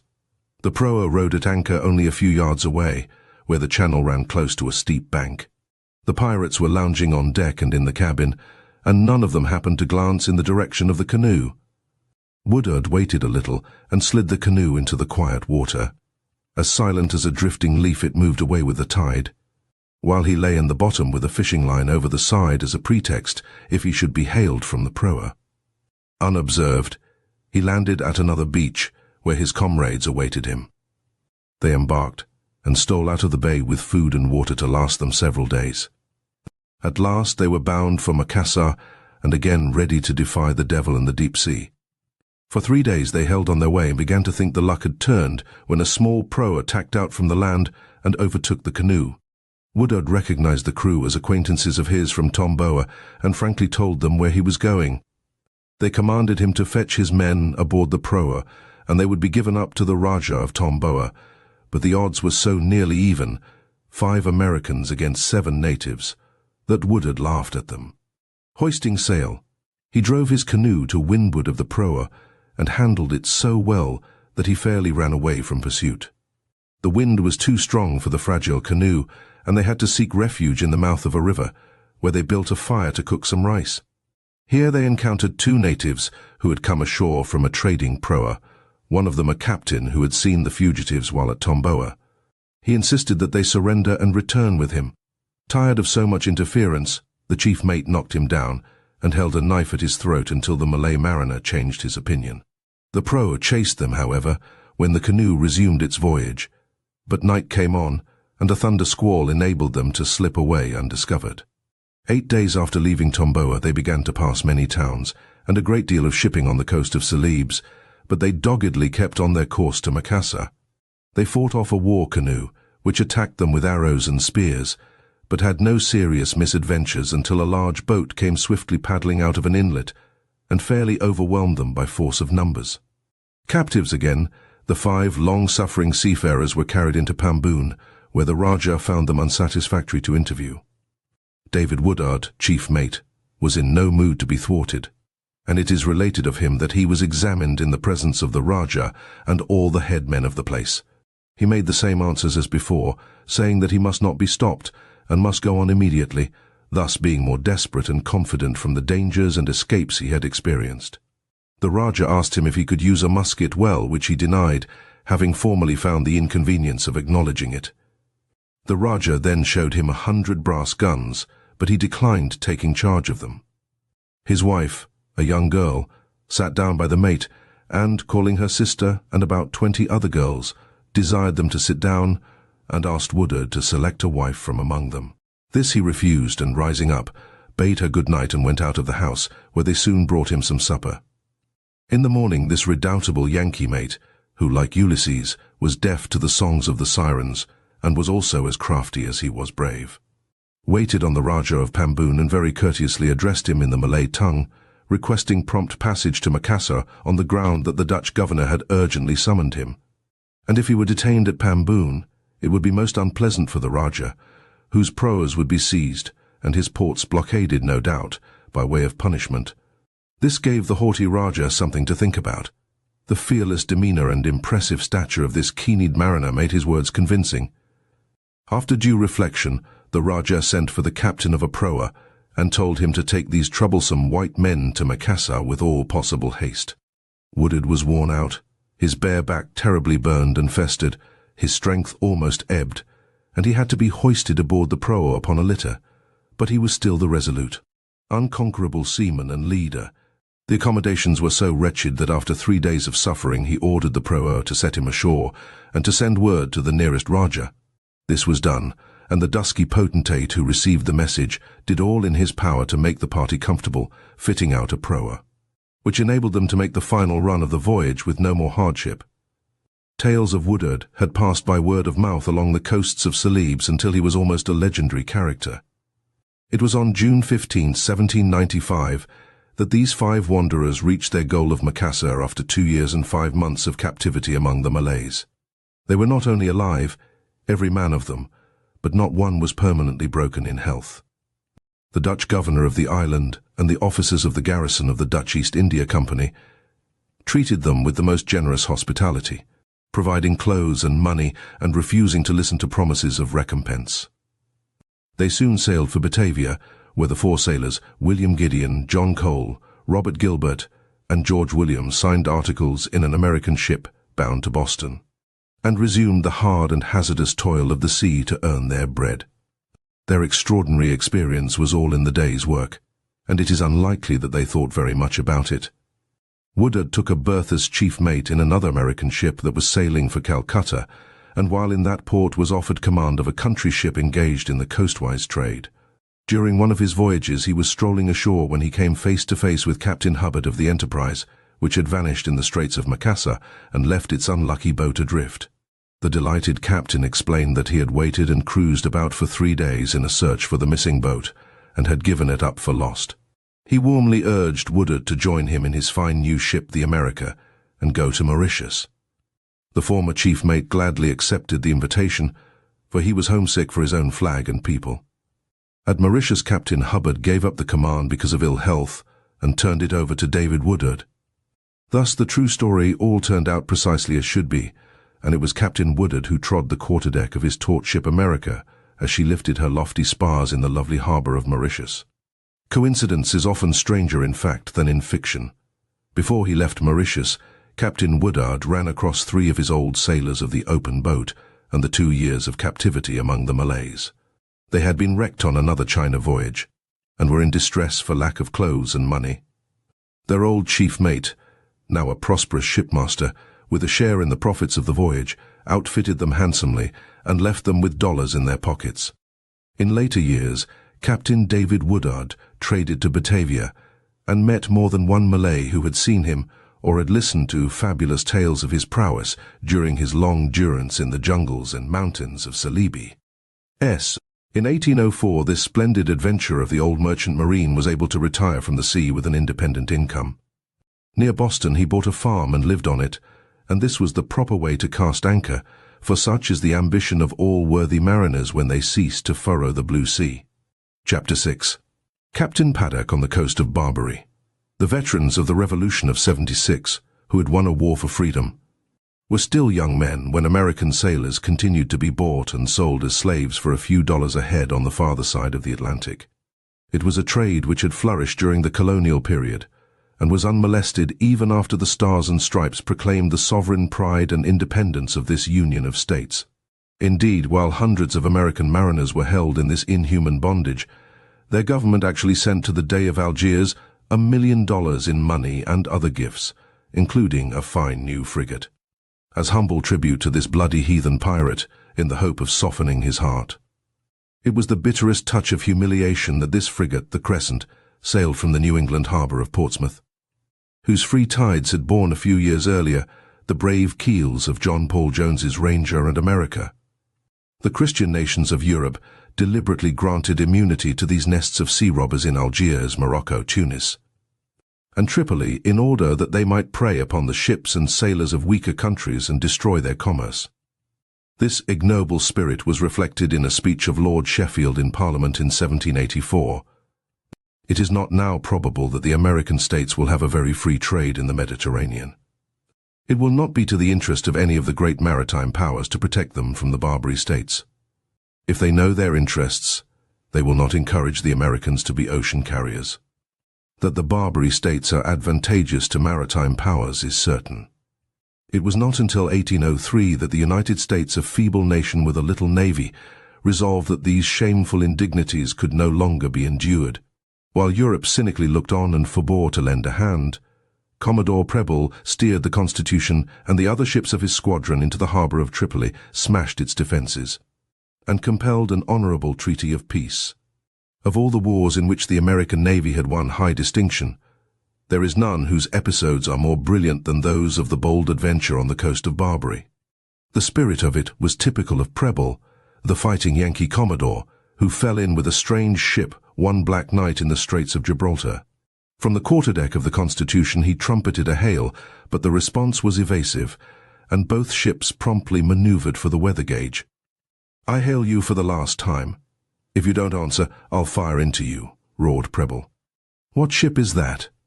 His Britannic Majesty's 84-gun ship of the line came back the reply. "Send a boat on board." Without an instant's hesitation, the Commodore thundered from his Yankee frigate. "This is the United States 44-gun ship Constitution, Captain Edward Preble, and I'll be damned if I send a boat aboard any ship. Blow your matches, boys." Until the hordes of Moorish and Arab cutthroats and slavers were taught by force to respect the flag flown by American merchantmen, there was no fate so dreaded by mariners as shipwreck on the desert coast of northern Africa. For 150 years they risked the dreadful peril of enslavement under taskmasters incredibly inhuman, who lashed and starved and slew them. In the 17th century, it was no uncommon sight in the ports of Salem and Boston to see an honest sailor trudging from house to beg money enough to ransom or buy his shipmates held in Barbary. The old records note many such incidents, as that in 1700s. Benjamin Alford and William Bowditch related that their friend Robert Carver was taken 9 years before a captive into Sallee, that contributions had been made for his redemption, that the money was in the hands of a person here, and that if they had the disposal of it, they could release Carver. The expansion of American trade in far distant waters which swiftly followed the Revolution increased the number of disasters of this kind. And among the old narratives of the sea that were written about 1800s, no theme is more frequent, and few so tragic, as the sufferings of the survivors of some gallant American ship which laid her bones among the breakers of the African coast. These personal experiences, simply and movingly written by some intelligent master or mate, and printed as thin books or pamphlets, were among the best sellers of their day when the world of fact was as wildly romantic as the art of fiction was able to weave for later generations. Among these briny epics of the long ago is the story of Captain Judah Paddock and his crew of the ship Oswego. She sailed from Cork in March 1800s for the Cape Verde Islands to take on a cargo of salt and hides, and then to complete the homeward voyage to New York. The Oswego was a fast and able vessel of 260 tons, absurdly small to modern eyes, and carried 13 sailors including boys. After passing Cape Finisterre, Captain Paddock began to distrust his reckoning because of much thick weather, but felt no serious concern until the ship was fairly in the surf, which pounded and hammered her hull with one tremendous blow after another. Daylight disclosed what the old sea songs called the high coast of Barbary, no more than a few hundred yards distant. The Oswego was beating out her life among the rocks, and it was time to leave her. The boats were smashed in trying to land, and the only refuge was this cruel and ominous shore, the barren wastes of sand and mountain, the glaring sun, the evil nomads. With a few bottles of water and such food as they could pack on their backs, these pilgrims set out to trudge along the coast in the direction of Mogador, where they hoped to find the protection of an English consul. It was not an auspicious omen when they discovered a group of roofless huts rudely built of stone, a heap of human bones, and the broken timbers of a large frigate washed up by the tide. These relics were enough to indicate the fate of a large company of seamen who had been cast away in this savage region. There were men of all sorts among these hapless refugees of the Oswego, and most of them endured their hard lot with the patient courage of the deep-water mariner. The cook, however, was an exasperating rascal of an Irishman called Pat, who had smuggled himself aboard at Cork as a ragged stowaway, and he lost no time in starting trouble on the coast of Barbary. In his pack was a bottle of gin, which had passed the skipper's inspection as water, and while on sentry duty at night to watch for prowling Arabs. Pat got uproariously drunk and fought a Danish foremast hand who was tippling with him. In the ruction they smashed several precious bottles of water and were too tipsy next morning to resume the march. The other sailors held an informal trial. This was their own affair, and Captain Paddock's protests were unheeded. Pat was so drunk that he could not appear in his own defence, and the sentence was that his share of the bread and water should be taken from him and he be left behind to die. He was accordingly abandoned, blissfully snoring on the sand, the empty gin bottle in his fist. But after a mile or so of painful progress, 2 of the men relented and listened to the captain's appeal. Back they went and dragged Pat along, damning him bitterly and swearing to kill him on the spot if he misbehaved again. After 3 days the torments of thirst were severe, and the heat blistered their souls. In the wreck of the Oswego there was water in barrels, plenty of it, and this was all that the fevered minds of most of the sufferers could think of. Captain Paddock urged them to keep on with him to the eastward a few days longer toward Mogador, but they were ready to turn and struggle back to the ship, 50 miles, just to get enough water to drink. It mattered not to them that they were throwing away the hope of survival. The captain was made of sterner stuff, and so they amiably agreed to part company. A black sailor, Jack, stepped forward and said with simple fidelity, "Master, if you go on, I go too." The other Negro of the crew grinned at his comrade and exclaimed, "If you go, Jack, I reckon I's obliged to stand by." The scapegrace Pat, regarding the captain as his friend and protector, also elected to stay with him. So Captain Judah Paddock was left to toil onward with Black Sam and Black Jack and the impossible Irish cook as his companions in misery, while the mate and the rest of the crew turned westward to find the wreck of their ship. The parting scene has a certain nobility and pathos, as the captain's narrative describes it. The generosity of my fellow sufferers ought not to pass by unnoticed. To a man they agreed that we should have a larger share of the water remaining than those returning to the ship. Furthermore, they invited us to join them in taking a drink from their own stock, and at the conclusion, sailor-like, they proposed a parting glass, also from their own bottles. All things arranged and our packs made up, we took of each other an affectionate leave, and thus we separated. The expression of every man on this truly trying occasion can never be erased from my memory as long as my senses remain. Some of us could hardly speak the word farewell. We shook hands with each other and silently moved in opposite directions. Captain Paddock and his little party were captured by Arabs on the very next day. He met them calmly, his umbrella under one arm, spy-glass under the other, expecting instant death, but they were more intent on plunder, and the 4 men were stripped of their packs and most of their clothes in a twinkling. It was soon apparent that shipwrecked sailors were worth more alive than dead, and they were hustled along by their filthy captors, who gave them no more water and food than would barely keep soul and body together. The Arabs travelled in haste to reach the wreck of the Oswego as a rare prize to be gutted. When they arrived on the scene, another desert clan, 250 strong, had already swooped down and was in possession. There was much yelling and fighting and bloodshed before a truce was declared, and the spoils were divided. Meanwhile, Captain Paddock found opportunity to talk with the mate of the Oswego and the band of sailors who had returned to the wreck, just in time to be made miserable captives. Presently Captain Paddock was dragged away from them. This was, indeed, a last farewell, for of this larger party of American castaways, only one was ever heard of again. Flogged and starved and daily threatened with death, Captain Judah Paddock, Irish Pat, and the 2 black seamen were carried into the desert until their captors came to a wandering community of 1,000 Bedouins, with their skin tents and camels and sheep and donkeys. Amid the infernal clamour, the Americans heard a voice calling loudly in English, "Where are they? Where are they? Where are the 4 sailors?" And then, as Captain Paddock tells it, a young man, once white, pressed through the crowd, burnt with the sun, without hat or shoes, and his nakedness covered only with a few rags. The first words spoken to us by this frightful-looking object were, "Who are you?" "My friends! My friends!" I would have arisen to greet him, but was too feeble. He sat down at my side, the tears streaming from his eyes, while he gave an account of himself.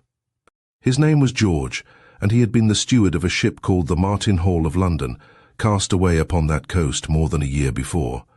Part of the crew had been marched in a southeasterly direction to a place they called Ellick, Another part had been carried to Swearer and there ransomed, and 4 of them yet remained among the wandering Arabs who had been very cruel to them. He had no doubt that some of the men had been murdered because it was rumored that their owners could not find a ready sale for them, or the prices offered were too small. A few days after this, the chief of the tribe, Ahmed, came back from a journey with 2 other lads of this same English crew. One was Jack, a cabin boy of 13, and the other was named Lawrence, a year or 2 older.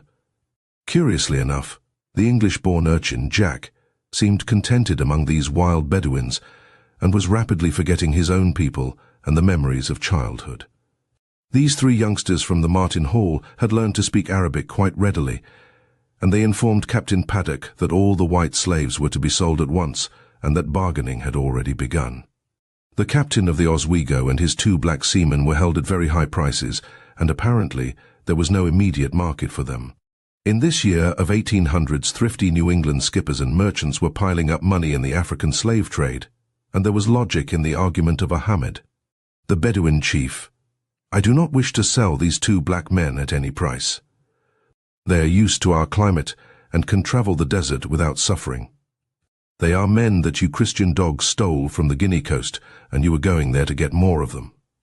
You are worse than the Arabs who enslave you only when it is God's will to send you on our coast.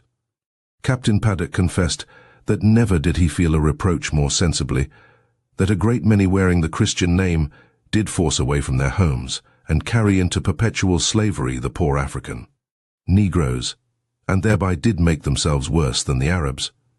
The English lads drove this truth home by secretly admitting to him that their ship, the Martin Hall, had been engaged in the Guinea slave trade when wrecked on the coast of Barbary. After much dickering with Ahmed, the captain agreed to purchase freedom at the rate of $40 per head, in addition to 2 looking glasses, 2 combs, 2 pairs of scissors, a large bunch of beads and a knife, as soon as he and his companions should be safely delivered at a friendly port. This price was not to include any official ransom which the crafty Arabs might squeeze out of the representatives of the British or American governments. Several days of noisy haggling were necessary before Captain Paddock, Irish Pat, and the 3 English boys were transferred to a new owner. But the chief retained Black Sam and Black Jack, and his caravan moved off to the mountains with them. The looks of these poor fellows were so dejected, it was painful to behold them, wrote the skipper. And in this forlorn manner vanished forever these 2 seamen of the Oswego's forecastle, who had served with a cheerful fidelity and whose hearts were as white as their skins were black. The Arabs drifted into a region more fertile, where there was grain to reap with sickles and grazing for the large flocks. The mariners were kept at unremitting toil on the scantiest rations, and they became mere skeletons, but their health bore up astonishingly well, and not one of them died by the wayside. The irrepressible Pat came nearest to death when he sang Irish songs and danced jigs for the Arab women, and so delighted them that they fed him on porridge, or steerbout, as he called it, until he swelled like a balloon.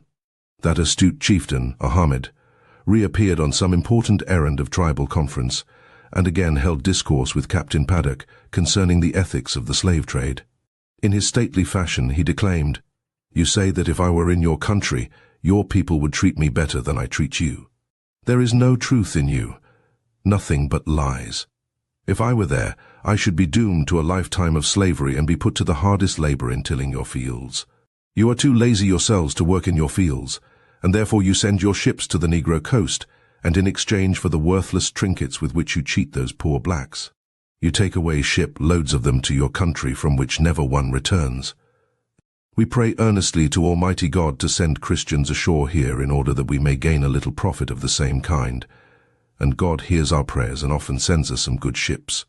It was this same masterful Bedouin, lord of the desert wastes, who enlightened Captain Paddock as to what had befallen the frigate which drove ashore, where the Oswego's crew had discovered the sea-washed timbers, the roofless huts of stone, and the heap of human bones. It was a very large warship, French or British, and the crew of several hundred men were able to land much property and to make shelters for themselves before the Arabs found them. A small tribe went down to despoil them of all their belongings, as was righteous and proper, but the armed men-of-warsmen fired upon the Arab visitors, who were enraged at the resistance of these Christian dogs and fell upon them furiously. Many were killed on both sides, and the Arabs, finding the enemy so numerous and well-disciplined, sent for help, and another tribe went down to the sea. It was a great fight, for the Christian sailors shot very straight and often, and the Arabs were not able to close in with their long knives. So a third tribe was summoned, and the command was turned over to Ahmed. He said to Captain Paddock, illustration, wreck of the Grosvenor on the coast of Caffraria, at daylight I made signs to the infidel dogs to lay down their arms, upon which their camp seemed all in. Confusion. At the moment we were preparing to attack them, they formed themselves in a close body and began to march off eastward. We formed ourselves in 3 divisions, according to the tribes, and the chief of each tribe led his own men. We attacked them in front and in rear, and after fighting a long time we killed half those dogs, and then the remnant left alive laid down their arms. We now all dropped our guns, and fell upon them with our knives, and every one of them was killed, and the whole number we found to be 500. After several months of heartbreaking toil and hopes deferred, Ahmed concluded to take the business in hand, and to see what could be done about getting rid of the captain and Pat, and the 3 English boys at a satisfactory profit. The harvests had been gathered, and the demand for labour was not urgent. Ahmed had been greatly pestered by a hag of a sister who was anxious to get her hands on a looking-glass, comb and scissors, which had been mentioned as part of the bargain. Accordingly they set out for the coast with Ahmed in charge of a small escort, all mounted on good Arab horses, the captives tortured by uncertainty, for avarice was the ruling passion of our owners. Says Captain Paddock, and if they could have obtained as much money by putting us to death as by selling us, I verily believe they would not have hesitated to kill us on the spot, for of humane feelings toward Christians they were completely devoid. Near the coast they met 2 horsemen, who halted to discuss conditions in the slave marts, much as modern salesmen meet in the lobby of a hotel. One of these pilgrims advised Ahmed to stay away from Swearer, telling him, "It is not best to carry them there. At Elik the Jews will give more for them than the consul at Swearer will pay as ransom. Besides, the plague has been killing so many people that you ought to keep these Christian slaves until the next harvest, when there will be a great scarcity of labour." This advice seemed plausible, until Ahmed encountered 2 acquaintances afoot, one of them a very bald old man, who held an opinion quite the contrary, explaining, "In Elik the plague still rages, and if you carry your Christian slaves there, they may all die before you get rid of them. And just now they would not fetch enough to reward you for the trouble of taking them there." Evidently perplexed, Ahmed changed the course of his journey, to the dismay of Captain Paddock, who feared that he was to be conveyed into the interior of Barbary beyond all chance of salvation. In a walled town Ahmed met his own brother, who was also a tribal chief, and for once the wretched captives were given enough to eat. "Dear brother of mine," was Ahmed's greeting, "I am bound off to find a market for these vile Christians, who have been complaining incessantly of hunger, and I promised that they should have an abundance of victuals upon their arrival here." The brother gravely assented, and his hospitality was so sincere that when one of his wives failed to cook sufficient stew for the evening meal, he felled her with a club and proceeded to beat her to death by way of reproof. "I will see if my orders cannot be obeyed," he remarked to Ahmed, who viewed it as no affair of his.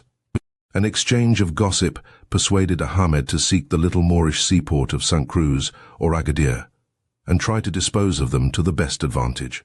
4 months after the wreck of the Oswego, Captain Judah Paddock beheld a harbour and ships riding at anchor. The governor of Agadir, a portly, courteous Moor, commanded Ahmed to take his captives to Mogador without delay and deliver them up to the British consul. To Captain Paddock he declared, "These Arabs are a set of thieves, robbers and murderers, and from time immemorial they have been at war with the Moors and with all others within their reach. If there is any more trouble, I will keep you here a few days, when I shall be going myself to Mogador." The warlike Ahmed was somewhat abashed by this reception, but he made great haste to obey the governor's decree. Mounted on camels, the party crossed the mountain trails, and then halted to consider breaking back into the desert with the captives and seeking a more auspicious market for them. Ahmed regretted that he had not sold them before he foolishly strayed into the clutches of the accursed Moorish governor of Agadir. More than likely, there would be no ransom forthcoming at Mogador. In the nick of time, another Moorish gentleman strolled into the little walled mountain town where they tarried for the night, and demanded to know what was going on. To him Ahmed sourly vouchsafed, "These be Christians whom God in his goodness cast upon our coast. We bought them on the edge of the great desert from a tribe which had taken them from the wreck. We had intended to carry them on to Mogador, but today we have heard that the consul has no money to buy Christians with." The Moor suggested that Captain Paddock dictate a letter to the British consul at Mogador, naming a ransom price of $400 each, which message could be sent on ahead of Ahmed, who might then await a reply before venturing into the city. The messenger galloped away on a spirited steed, but alas, he soon came galloping back, having met a friend on the road who read the letter and swore that it would not do at all. Captain Paddock was in the depths of despair when the friendly Moor came to the rescue with another plan. The American captain should be his own messenger into Mogador, with a Hamid and an escort to guard against escape, while the other sailors were held in the mountains as hostages. This idea was favourably received, and after a wearisome journey Captain Judah Paddock rode into Mogador to find the British consul. When he entered the flat-roofed stone building above which flew the Red Cross of St. George, 6 or 8 hearty-looking English sailors rushed forward to welcome him as a shipwrecked seaman. They were survivors of the Martin Hall, and when I told them that 3 of their crew were with my party, relates Captain Paddock, their joy was loud and boisterous. One lusty son of Neptune ran to the consul's door, shouting, Mr. Gwyn, an English captain is here from the Arab coast, and the Arabs with him." The consul, an elderly man, hastened out in his shirt and breeches, for the hour was early in the morning. And to him Captain Paddock explained that he was really an American shipmaster whose only chance of rescue had been in calling himself an Englishman. Mr. Gwyn invited him to sit down to breakfast, and tactfully explained that there was supposed to be an American consular agent in Mogador. But the incumbent just then was a Genoese who spoke no English, and had been bundled aboard an outward-bound ship by command of the Emperor of Morocco, who had conceived a dislike for him. Mr. Gwyn went on to break the news that he had no funds with which to ransom captive sailors, and that the nearest official resource would be the American Consul General at Tangier. At this Ahmed was for dragging his slaves back to the desert, but the kindly Mr. Gwyn had no intention of permitting it, and he introduced Captain Paddock to a firm of British merchants, the brothers William and Alexander Court, who promptly offered to pay the amount stipulated and to trust to the American government for repayment. It then transpired that even after paying the price to the Arab tribes for the recovery of such shipwrecked waifs as these, it depended upon the whim and the pleasure of the Emperor of Morocco whether they should be allowed to go home from Barbary. He had been known to hold Christian wanderers as prisoners until it suited him to issue a special edict or passport of departure. While dining at the house of a British resident in Mogador, Captain Paddock met a Jewish merchant recently returned from the Sahara coast, who told a yarn which brought a gleam of humour into the bitter experience of the castaways. He had got wind of a shipwreck and posted off to the scene on the chance of a speculation. At the Oswego he found 200 or 300 Arabs industriously despoiling the hulk of the ship. She had no cargo in her when she went ashore, being merely ballasted with Irish earth. The Arabs reasonably deduced that this stuff must be valuable or a ship would not be laden with it, and although they were unable to comprehend what it was, they thriftily proceeded to salvage every possible pound of it. They requested the Jewish merchant to examine the treasure, which had cost them much labour, as they had been compelled to dive for most of it. Every Arab had been carefully allotted his rightful share in order to prevent quarrelling and bloodshed, and it was guarded in a little heap inside his tent. They were greatly mortified, the merchant recounted, when he laughed and told them the ballast was worth no more than the sand upon which they stood. Ahmed returned to the mountain stronghold and fetched to Mogador the other mariners who were held as hostages awaiting the tidings of ransom. The little British lad called Jack had no desire to leave Barbary. He promptly ran away from Mr. Gwyn and the consulate and lived with Moorish friends in Mogador, and even paraded an adopted father. Much distressed, Captain Paddock consulted the Moorish governor, who replied as follows: "You shall have all the indulgence that our laws permit, which is this: examine the boy in my presence from day to day, for 3 successive days, and if you can within that time persuade him to return to the Christian religion, you may receive him back. Otherwise, as he has voluntarily come among us and gone through our ceremonies, we are in duty bound to retain him." The apostate sea urchin of the Martin Hall was accordingly examined in Arabic and declared that he loved his adopted father, that he had become a Mohammedan and would never change from it. Asked the reason, he said he liked this religion much better because all Christians were to be eternally damned while a Mohammedan should see God and be saved. He repeated the long prayer of Ramadan in Arabic without stumbling over a word, and was otherwise so proficient in the new faith that the governor's verdict favored his plea. There was great rejoicing in Mogador over this conversion, and a procession of true believers escorted young Jack through the narrow streets.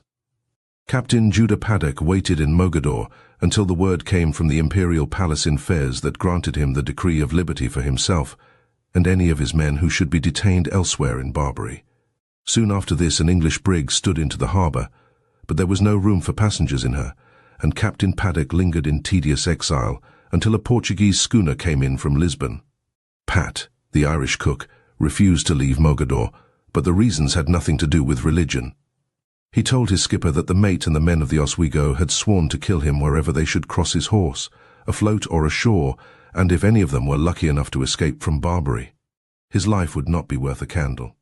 He had discovered another Irishman in Mogador who was teaching him the cooper's trade, and the Moorish girls were very fond of his songs and his jig steps.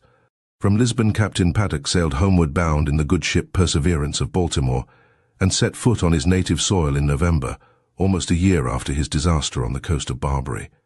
By invitation he called to see the Secretary of State, John Marshall, and told his story, besides filing the documents in the case.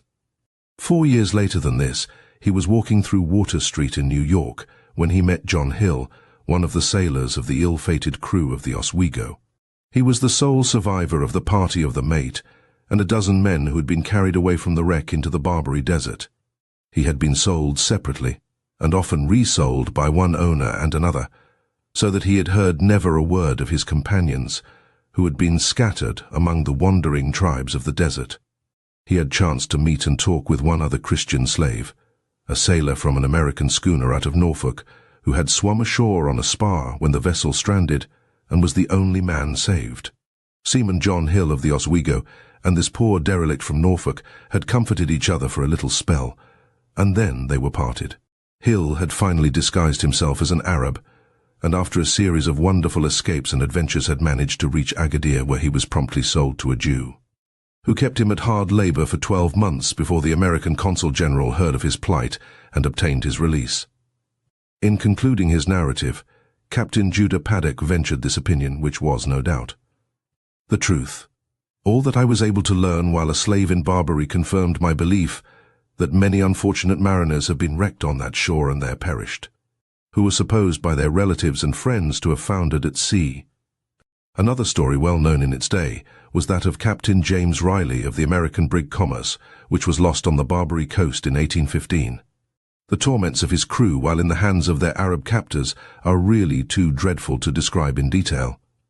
Captain Riley, a Herculean sailor weighing more than 200 pounds, was a mere skeleton of 90 pounds when he gained his liberty at Tangier. But he recovered to command other ships and lived to a ripe old age.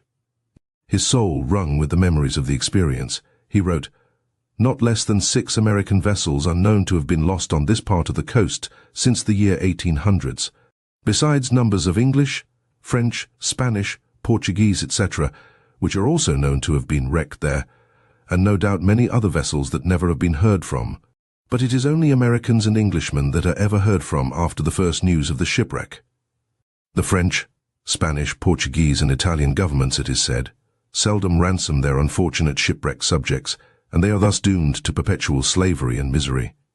No friendly hand is ever stretched forth to relieve their distresses and to heal their bleeding wounds, nor any voice of humanity to soothe their bitter pangs.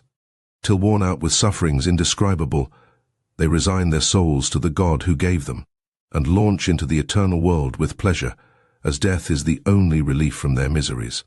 Farther to the southward on this African coast was the land of the black folk, and toward the Cape of Good Hope lay the country of the Kafirs, against whom the Boer settlers waged a war of extermination.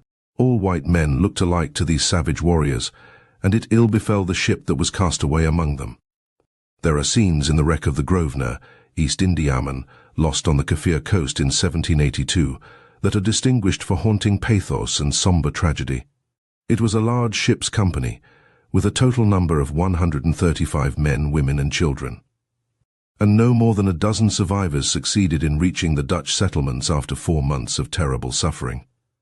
All the rest were killed or died or were missing, and among those who vanished in the jungle were the captain and his party, with which were most of the women and children. There was no trace of these English women until a Colonel Gordon explored the country of the Kaffir tribes in 1788. And there met a native who said that a white woman dwelt among his black people. She had a child, related the informant, which she frequently embraced and wept bitterly.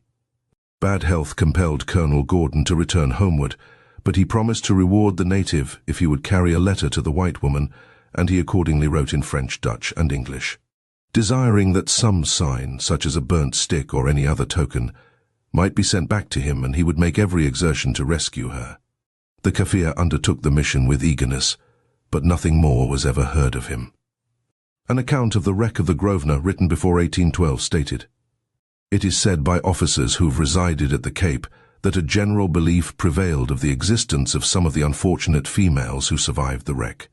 It was surmised that they might have it in their power to return and leave the Kaffirs, but, apprehending that their place in society was lost, and that they should be degraded in the eyes of their equals after spending so great a portion of their lives with savages who had compelled them to a temporary union, they resolved not to forsake the fruits of that union, and therefore abode with the chiefs who had protected them."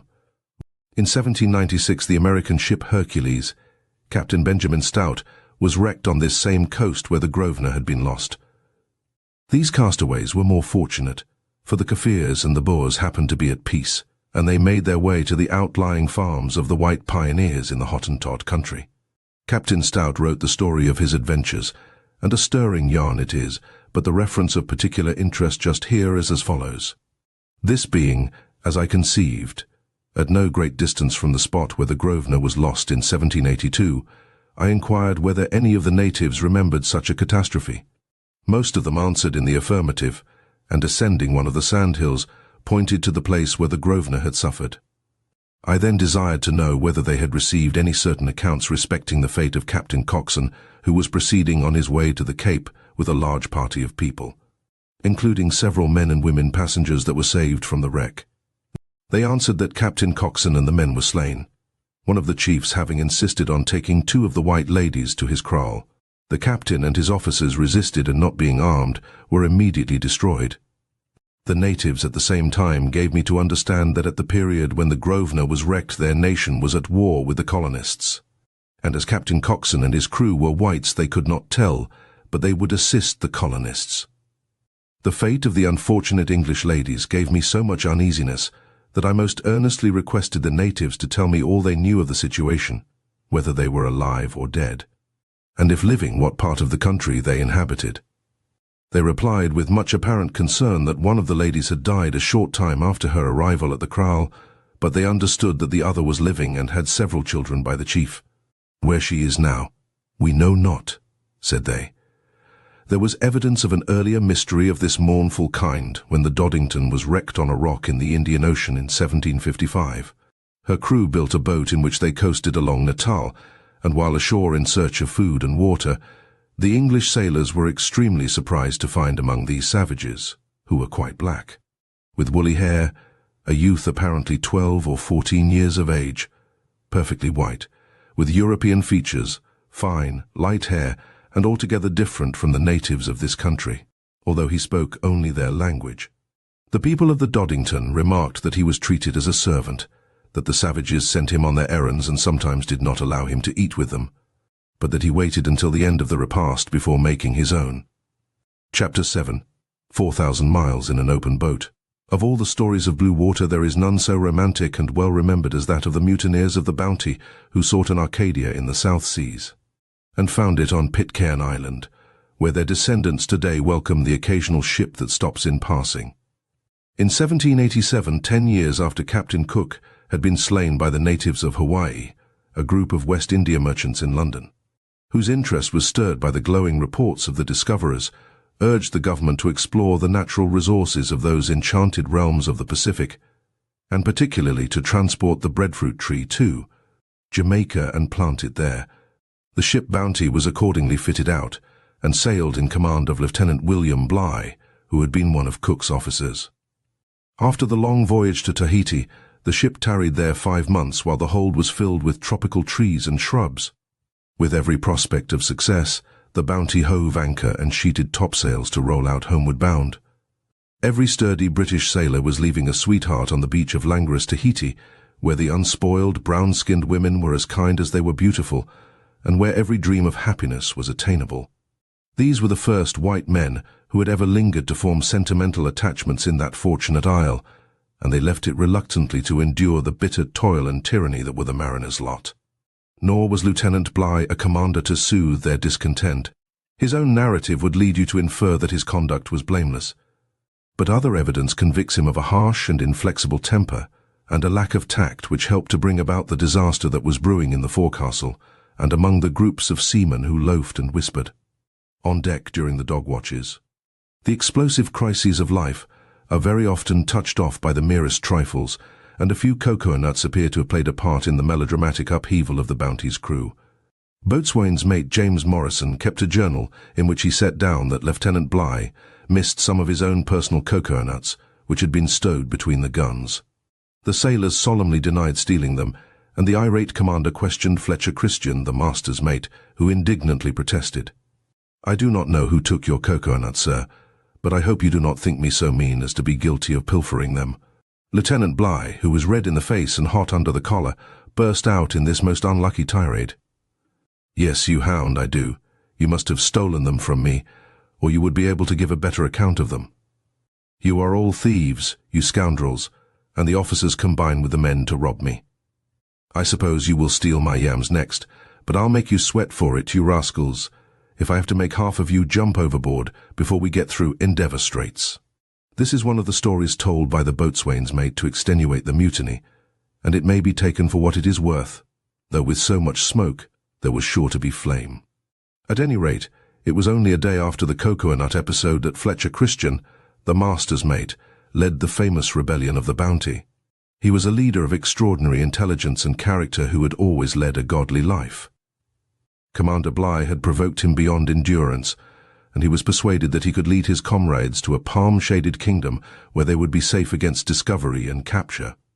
No inkling of the conspiracy was conveyed to the quarterdeck, and Bligh wrote, after the event, "The women of Tahiti are handsome, mild, and cheerful in manners and conversation, possessed of great sensibility, and have sufficient delicacy to make them admired and beloved.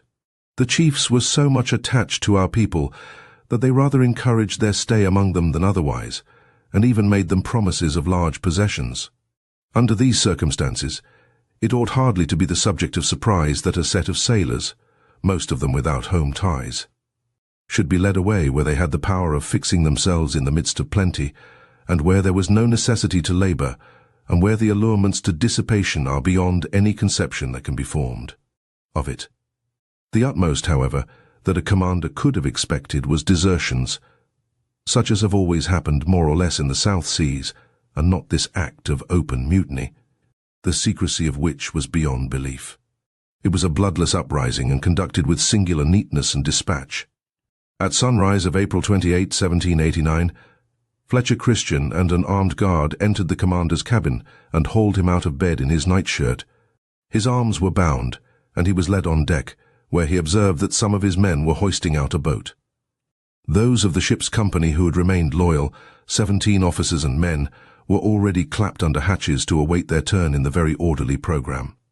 A few of the mutineers damned the commander to his face and growled threats at him, but this was by way of squaring personal grudges, and he was not otherwise mistreated. The boat was lowered and outfitted with twine, canvas, cordage, an 8 and 20-gallon cask of water, 150 pounds of bread, or ship's biscuit, a little rum and wine, some salt pork and beef, a quadrant, a compass, and 4 cutlasses for arms. The 17 loyal mariners were bundled overside, but Lieutenant Bligh hung back to argue the matter, until Fletcher Christian roughly exclaimed, "Come, Captain Bligh, your officers and men are now in the boat and you must go with them. If you attempt to make the least resistance, you will be instantly put to death." The commander of the Bounty was in no mood to carry it off with a high hand. He implored the master's mate to forego the mad enterprise, and pledged his honour that if the men would return to duty, he would make no report of it in England. He spoke of his own wife and children and the mercy due on their account, but Fletcher Christian cut him short and cried, "I say no, no, Captain Bligh. If you had any honour or manly feeling in your breast, things had not come to this. Your wife and family. Had you any regard for them, you would have thought of them before now, and not behaved so like a villain. I have been used like a dog all this voyage, and am determined to bear it no longer. On you must rest the consequences."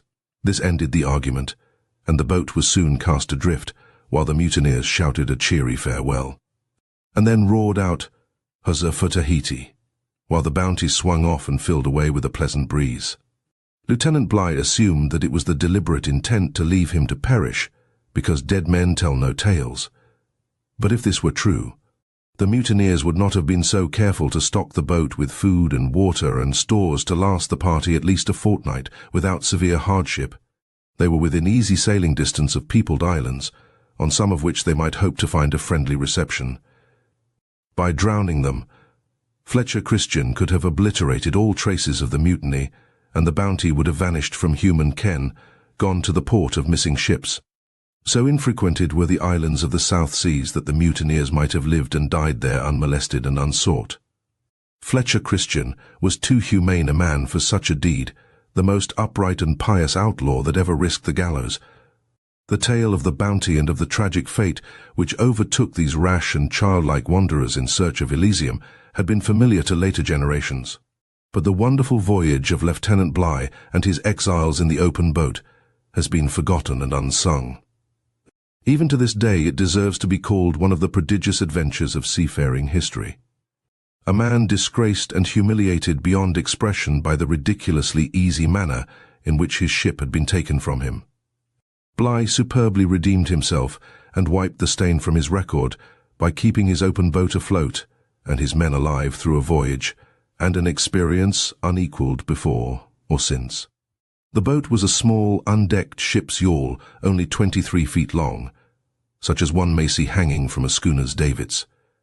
18 men were crowded upon the thwarts, and their weight sank her almost to the gunwale. They were adrift in an unknown ocean which teemed with uncharted reefs and perils. There was only a few days' supply of food and water, and 4 cutlasses were the weapons against hostile attack.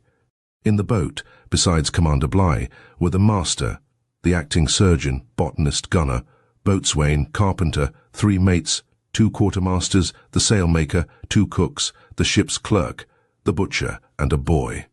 After watching the faithless Bounty until she gleamed like a bit of cloud, the refugees shoved out their oars and pulled in the direction of the nearest island, Topher, about 40 miles distant. A slant of wind presently favoured them, and they hoisted sail, bowling along until they were able to drop anchor outside the barrier of surf, soon after nightfall of the same day. Next morning they landed in a cove and found natives who seemed amiable enough, and who supplied them with coconuts, plantains, breadfruit, and water. The humour of these temperamental islanders changed without warning, however, and in a sudden attack with stones and spears they killed one of the quartermasters. This dissuaded Bligh from his plan of cruising from one island to another, and so making his way to civilization. He told his men that he purposed to attempt to make no more landings, but to steer for the Dutch East Indies and the port of Timor, almost 4,000 miles away. In those wild seas there was no nearer haven where they might hope to find Europeans and a ship to carry them home to England. In the confusion of escaping from Topher, they lost most of the fruit which had been taken on there. And so they set sail with just about the amount of stores with which they had been set adrift from the Bounty, but with 1 less man to feed. They were so cramped for space in the yawl that Bligh divided them into watches, and half the men sat upon the cross seats while the others lay down in the bottom, and every 2 hours they exchanged places. The bread was stowed in the carpenter's tool chest, and all the provisions were scrupulously guarded by sentries. There were no symptoms of mutiny in this company. Bligh had found himself, and he ruled them with a rod of iron. They were willing and obedient, realizing that this imperious, unshaken commander was their only hope of winning against the odds which loomed black against them. Timor was merely a name to them. Some of them did not even know where it was, but they had implicit faith in Lieutenant William Bligh. The carpenter whittled for him a pair of scales, and some musket balls were found in the boat. These were known to weigh 25 to the pound of 16 ounces. In order to make the provisions last as long as possible, 3 meals a day were served, and each consisted of a musket ball's weight of bread, an ounce of pork, and a teaspoonful of rum in a quarter of a pint of water. If you should be curious enough to measure out such a repast for yourself and try living on it for a few days only, I have no doubt that your weight would be reduced more rapidly than any high-priced specialist in dietetics could possibly achieve for you. A 25th of a pound of hard bread would not much more than satisfy the appetite of a vigorous canary bird. Yet these 17 men lived on it and stayed alive for weeks and weeks. Heavy rains came to give them more water, but thirst was a continual torment, so sparingly and prudently did Lieutenant Bligh dole out the precious fluid. They passed within sight of many islands, green and smiling, and smoke wreathed skyward from native camps and villages. But Bligh sternly checked his men when they yearned to seek the land and a respite from the merciless sea. With him it was Timor or die, and in the lonely watches he recalled that previous voyage with Captain Cook, when the great navigator was lured to his death by the soft-voiced, garlanded people of Oahu. And so the open boat flitted past the mysterious beaches and lagoons of the New Hebrides, and veered farther seaward to give a wide berth to the savage coast of New Guinea. After one of the numerous storms which almost swamped them, Bligh noted in his diary, "I found every person complaining, and some of them requested extra allowance. I positively refused. Our situation was miserable, always wet and suffering extreme cold in the night, without the least shelter from the weather. Being constantly compelled to bail the boat to keep her from filling perhaps should not have been reckoned an evil because it gave us exercise. Our appearance was shocking, and several of my people seemed half dead. I could look no way without catching the eye of someone in distress.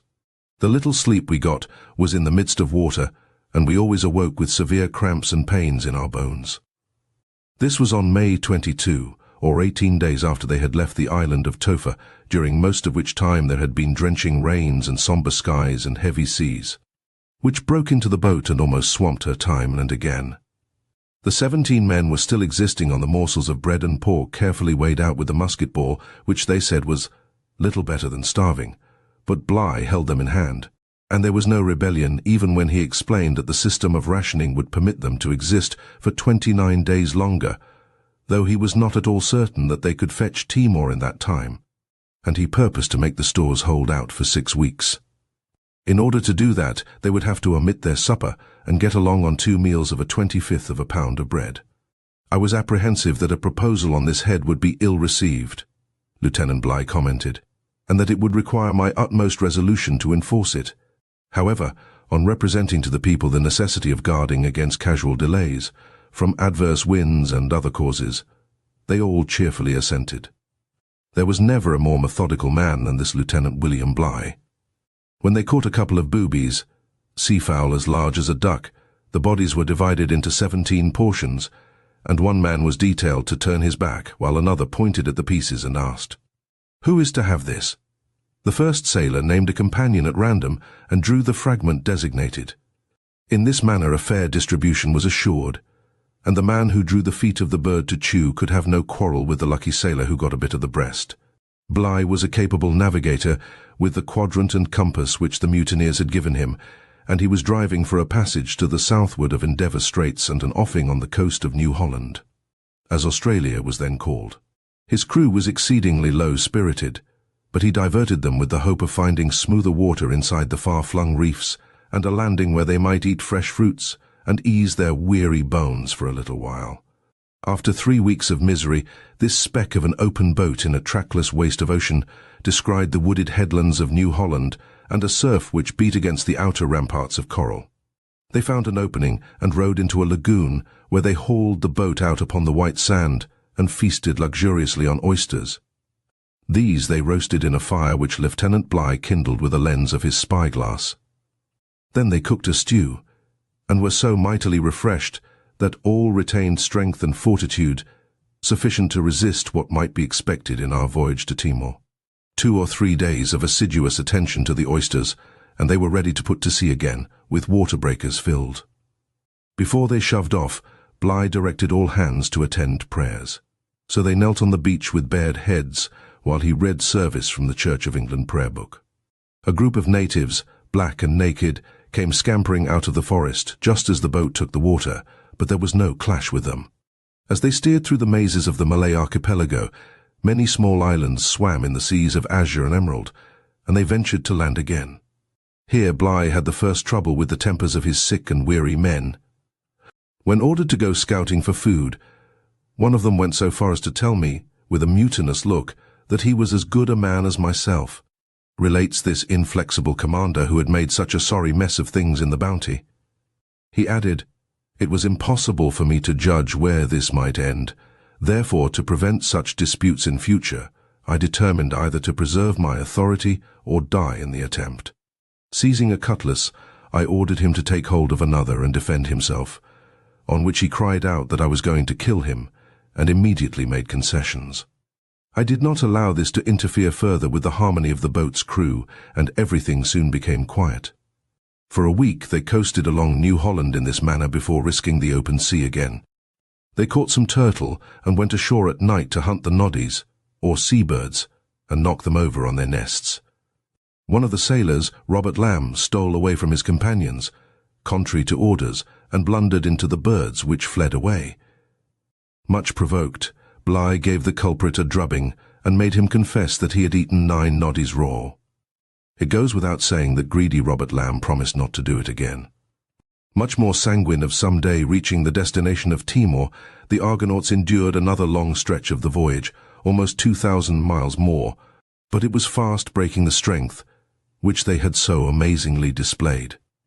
Surgeon Ledward and Lawrence Lebogue, a hardy old salt, seemed to have come to the end, and Bligh nursed them with teaspoonfuls of wine and crumbs of bread that he had been saving for such emergencies. He now began to fear that the party could not survive to finish the voyage, and mentioned that extreme weakness, swelled legs, hollow and ghastly countenances, with an apparent debility of understanding, seemed to me the melancholy presages of approaching dissolution. The boatswain very innocently told me that he really thought I looked worse than anyone in the boat. I was amused by the simplicity with which he uttered such an opinion, and returned him a better compliment. It was not decreed by destiny that courage and endurance so heroic should be thwarted in the last gasp. 41 days after they had so boldly set out from Topher in the South Seas, they made a landfall on the dim and misty shore of the island of Timor. The log recorded a total distance sailed of 3,618 nautical miles, which in round numbers amounts to 4,000 land, or statute, miles.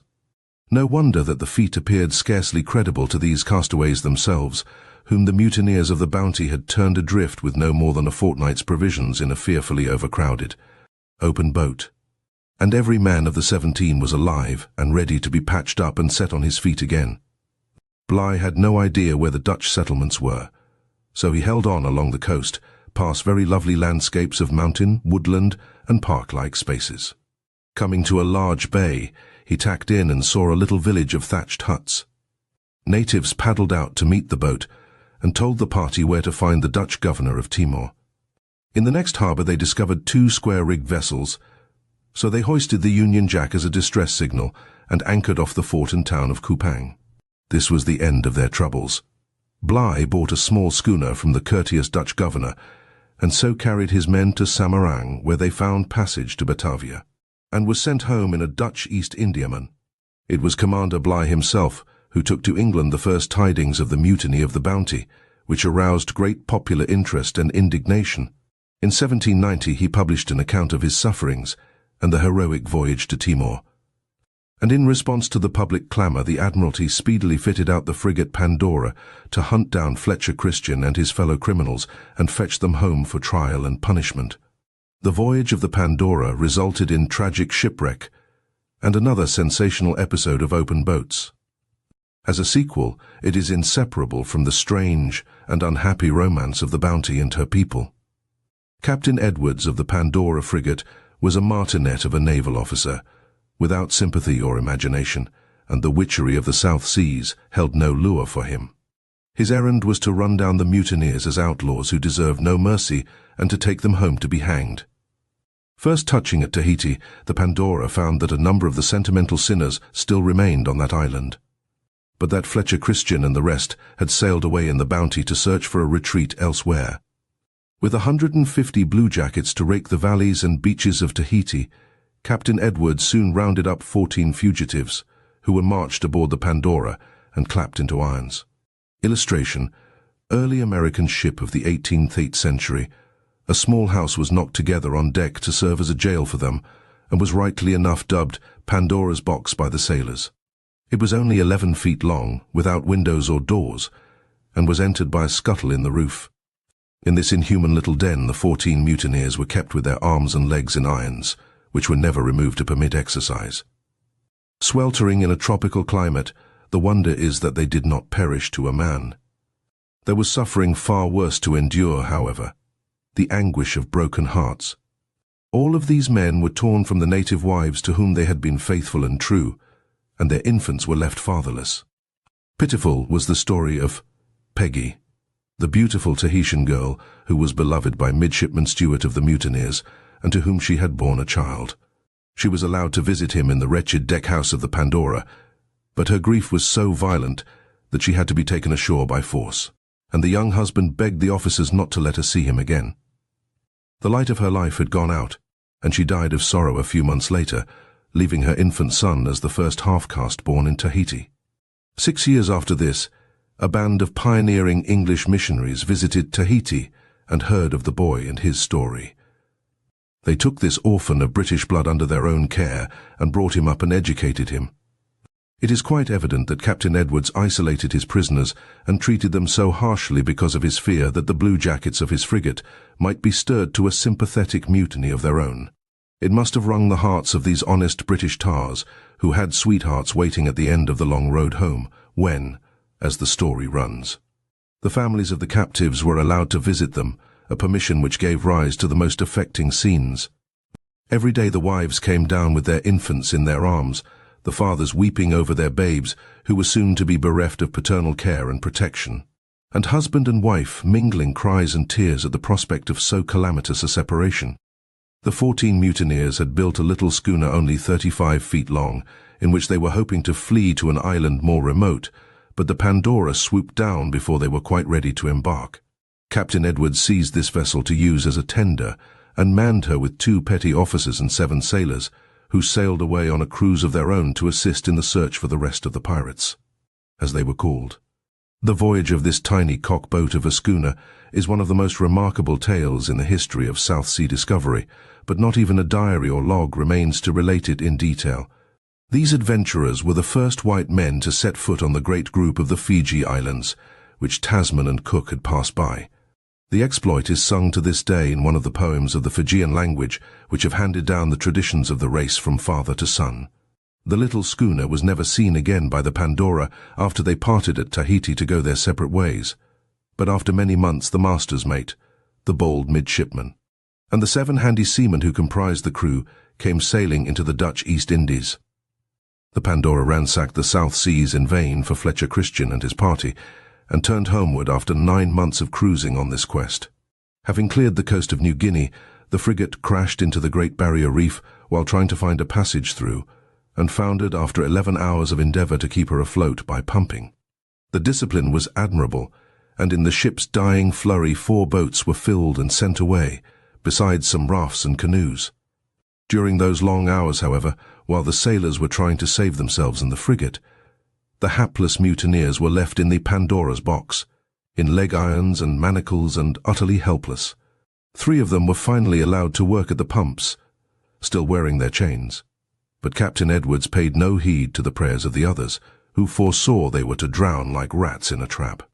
It was inhumanity almost beyond belief, for these prisoners could not have escaped if they had been released and allowed to swim for it with the rest of the crew. His own officers and men interceded and begged permission to knock the shackles off the mutineers before the ship went down, but Captain Edwards threatened to shoot the first man who interfered with his orders, and to kill any of the captives who attempted to free themselves. He was the type of officer who is blindly, densely zealous, and regards the letter of the law as to be obeyed under all circumstances. The Admiralty had told him to bring these fugitives back to England in chains. This settled the matter for him. When the Pandora was about to plunge under, a council of officers formally decided that nothing more could be done for the preservation of His Majesty's ship. The command was then given to quit her before she carried the crew to the bottom.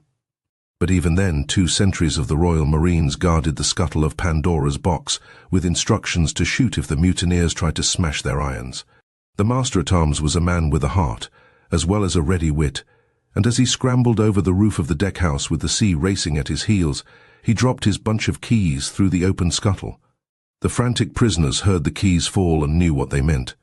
In semi-darkness, with the water gurgling over the floor of their pen, they strove to fit the keys to the heavy handcuffs and the chains that were locked about their legs.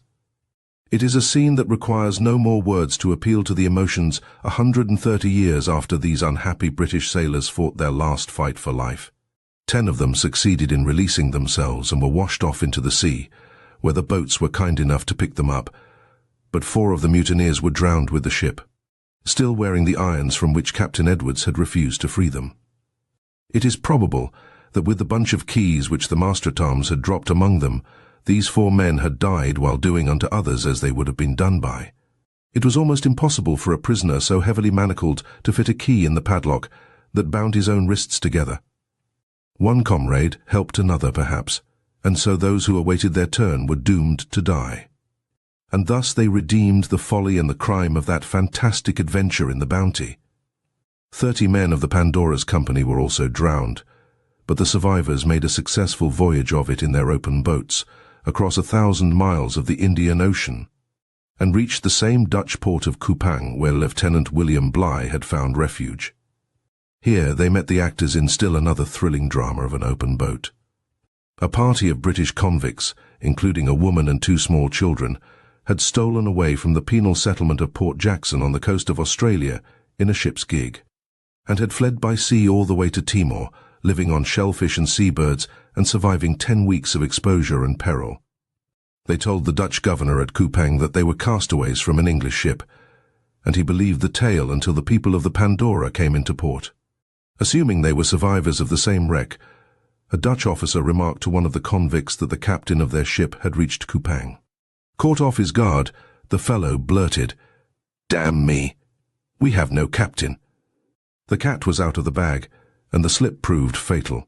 Hailed before the governor, the runaways confessed who they really were.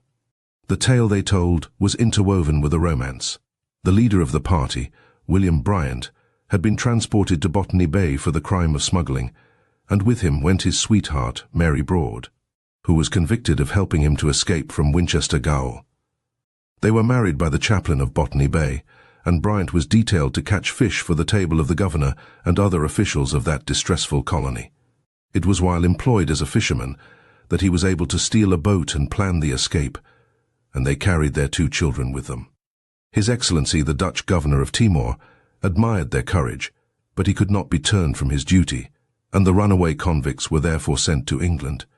During the voyage, William Bryant, the 2 children, and 3 men of the party died, but the woman lived, and so rapidly regained her bloom and beauty that before the Gorgon, East Indiaman, sighted the Falklands of England, an officer of the Royal Marines, had fallen in love with her. Through his efforts she was granted a full pardon, and they were wedded and lived happily ever after, so far as we know. Many a novel has paraded a heroine less worthy in this smuggler's sweetheart, Mary Broad of Devonshire and Botany Bay. Of the 10 Bounty mutineers who survived the wreck of the Pandora, 5 were acquitted, 2 received the King's pardon, and 3 were hanged from a yardarm of HMS Brunswick in Portsmouth Harbour on October 29, 1792. Of Fletcher Christian and his companions who had vanished in the Bounty, nothing whatever was heard or known, and England forgot all about them. 25 years passed, and they had become almost legendary, one of those mysteries which inspire the conjectures and gossip of idle hours in ships' forecastles. In 1813, a fleet of British merchantmen sailed for India convoyed by the frigate Britain, Captain Sir Thomas Staines. While passing the Marquesas group, he discovered a fertile island on which were cultivated fields and a village, and people who eagerly paddled out in their canoes to hail the frigate. The captain was trying to shout a few words of the Marquesan language to them, when a stalwart youth called out in perfectly good English, "What is the ship's name?" "And who is the commander, if you please?" Dumbfounded, the bluejackets swarmed to the bulwark to haul the visitors aboard, and while they wondered, the same young man asked of the quarter-deck, "Do you know Captain William Bligh in England, and is he still alive?" The riddle was solved. Captain Staines replied to the courteous, fair-skinned stranger, "Do you know one Fletcher Christian, and where is he?" "Yes, sir. He is dead, but there is his son, Friday Fletcher October Christian, just coming aboard from the next boat." These interesting dwellers on Pitcairn Island were invited to breakfast in the wardroom. But before sitting down to table, they fell on their knees and with uplifted hands implored the blessing of heaven on the meal of which they were about to partake. At the close of the repast, they resumed the same attitude and breathed a fervent prayer of thanksgiving for the bounty which they had just experienced.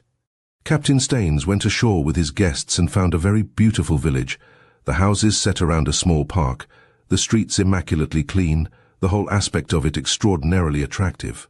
There were 48 of these islanders, including 7 of the Tahitian wives who had been brought in the bounty. The others were children, and fine young men and girls.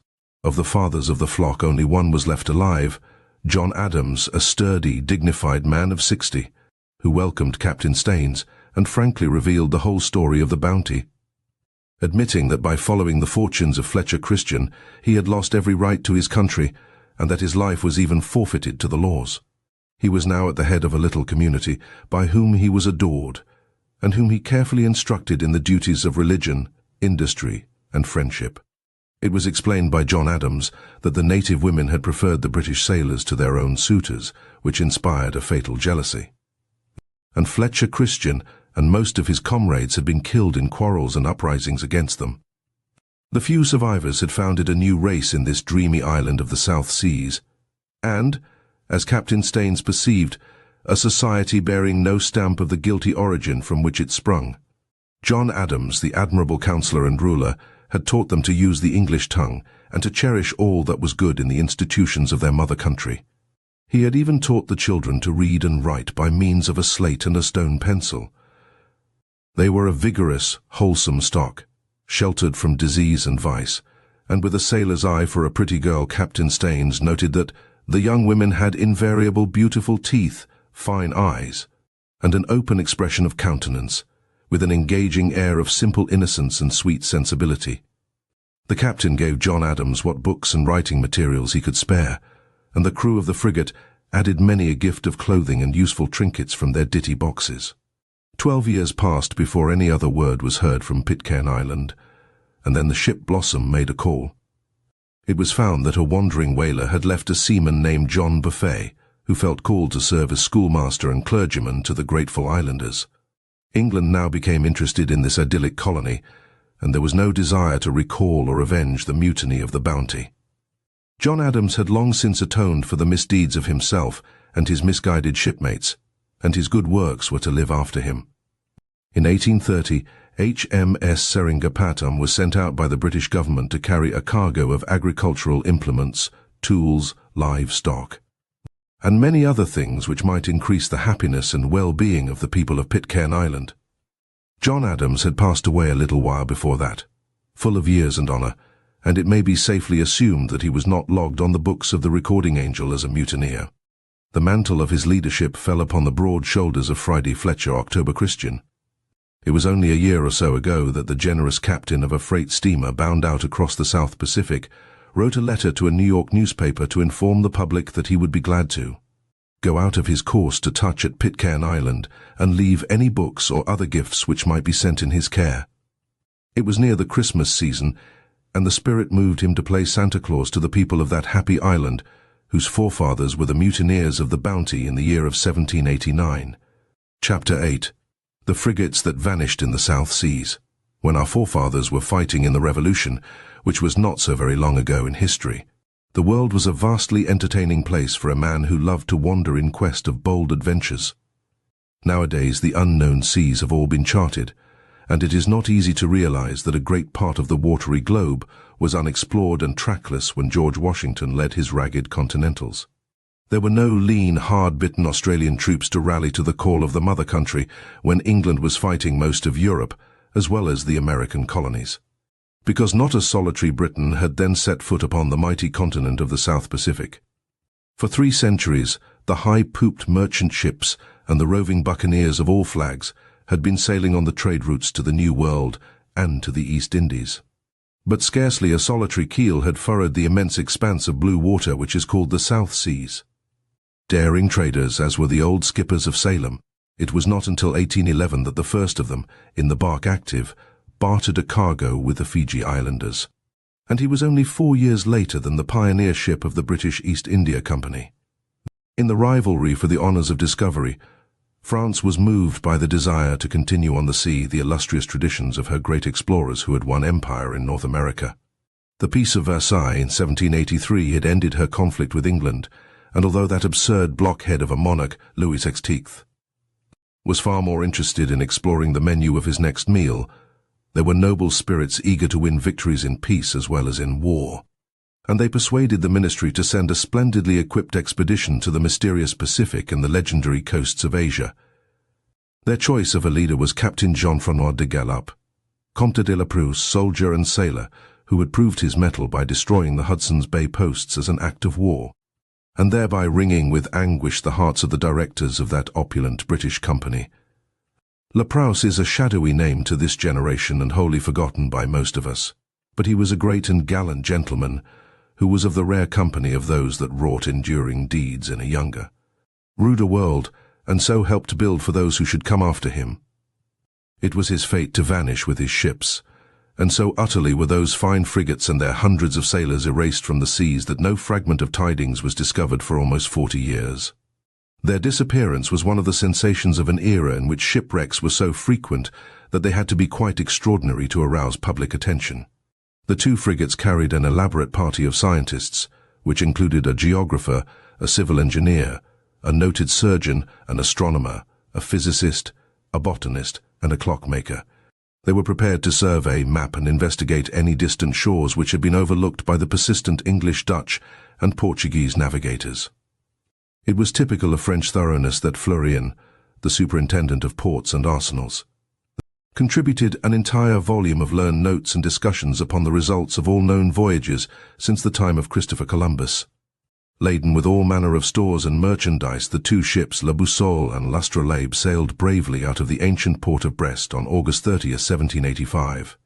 By way of Madeira, they ran the long slant across the Atlantic to Brazil, and during this first leg of the voyage La Prousse showed himself to be a wonderfully capable leader. Those old wooden warships were so many pest houses, as a rule, in which sailors sickened and died by scores during prolonged periods of sea duty. The quarters in which the men were crowded were wet and foul and unventilated in rough weather, and the diet of salt meat bred the disease of scurvy. The journal of this voyage says, "After 96 days' navigation we had not one case of illness on board. The health of the crew had remained unimpaired by change of climate, rain, and fog. But our provisions were of first-class quality. I neglected none of the precautions which experience and prudence suggested to me, and above all, we kept up our spirits by encouraging dancing every evening among the crew whenever the weather permitted. Around Cape Horn and to the Sandwich Islands, which Captain Cook had discovered only a few years earlier, the lonely frigates steered their wandering course and then northward to the Alaskan coast of America. While exploring a bay among the glaciers, 2 boats were swamped and lost in the breakers, and the shipmates of the drowned officers and men built a monument of stone with this epitaph carved upon it: "At this entrance of this port, 21 brave sailors perished. Whoever you may be, mingle your tears with ours." Thence La Prousse coasted down to Monterey Bay and was cordially welcomed among the Spanish missions of California. He had it in mind to cross the unknown stretches of the Pacific, and so set out to reach China by a new sailing route. This brought him within sight of Guam, where he landed, and then he touched at Manila. Next he explored Formosa and the coast of Tartary, and tarried a while among the primitive fishing folk of Saghalin and Kamchatka. It was pleasanter when the frigates turned southward again and floated in the warm and tranquil South Seas. The second in command, M. de Langle, was killed during a clash with the natives of the Navigator Islands, and 32 of the French sailors were slain or wounded while trying to fill the water casks. Short-handed and dismayed by this tragedy, Laprouse went to Botany Bay, Australia, where the English were just then beginning to establish a colony, in order to send his sick and wounded ashore and to refit his worn, weary ships. They had been away from France almost 3 years, and the frigates hoisted sails that were patched and threadbare until it seemed as though a breeze would blow them from the yards. The clothes of the men were no better. The paint was weather-worn on the sides, and bulwarks, weeds and barnacles grew thick on the planking, and the decks were cracked and blistered by tropical suns. They were like the phantom ships of some old sailor's yarn, yet Laprouse was ready to go on with his quest, nor was there any sign of mutiny among his men. Most of them were hard and brown and healthy, and ready to follow him to other ends of the earth. It was his purpose to depart from Botany Bay and explore the Australian coast and the Friendly Islands, and finally to lay his course to reach Mauritius in the Indian Ocean, at the end of the year of 1788. This was the last word that came from him to France. 2 more years passed, and not a ship had sighted the roving frigates, nor had they been seen in any port. The people of France were proud of Laprouse and his romantic achievements, and although the unhappy nation was in the throes of revolution, the National Assembly passed a decree which read in part that the king be entreated to give orders to all ambassadors, residents, consuls, and national agents at the courts of foreign powers that they may engage those different sovereigns in the name of humanity and of the arts and sciences to charge all navigators and agents whatsoever, their subjects in whatever place they may be, but especially in the southerly part of the South Sea, to make inquiry after the 2 French frigates, La Boussole and L'Astrolabe, commanded by M. de Laprouse, as well as after their crews, and to obtain every information which may ascertain their existence or their shipwreck, so that in case M. de Laprouse and his companions should be found, no matter in what place, there shall be given to them every assistance, and all means procured for them, that they may be enabled to return to their country with whatever may belong to them. It is further decreed that the king be entreated to direct that 1 or more vessels be equipped and several learned and experienced persons embark therein, to the commanders of which may be given in charge the double mission, to search after M. de Laprouse and also at the same time to render this expedition useful and advantageous to navigation, to geography, and to the arts and sciences. This hope of rescue appealed to the quick imagination of Franz Laprouse, was a national hero. It was argued, with good reason, that he might be waiting on some solitary island of those empty seas where topsails had never yet lifted above the blue horizon. Again, 2 frigates were elaborately fitted out at Brest, and rechristened, with a pretty touch of sentiment, La Recherche, the Research, and L'Espérance, the Hope.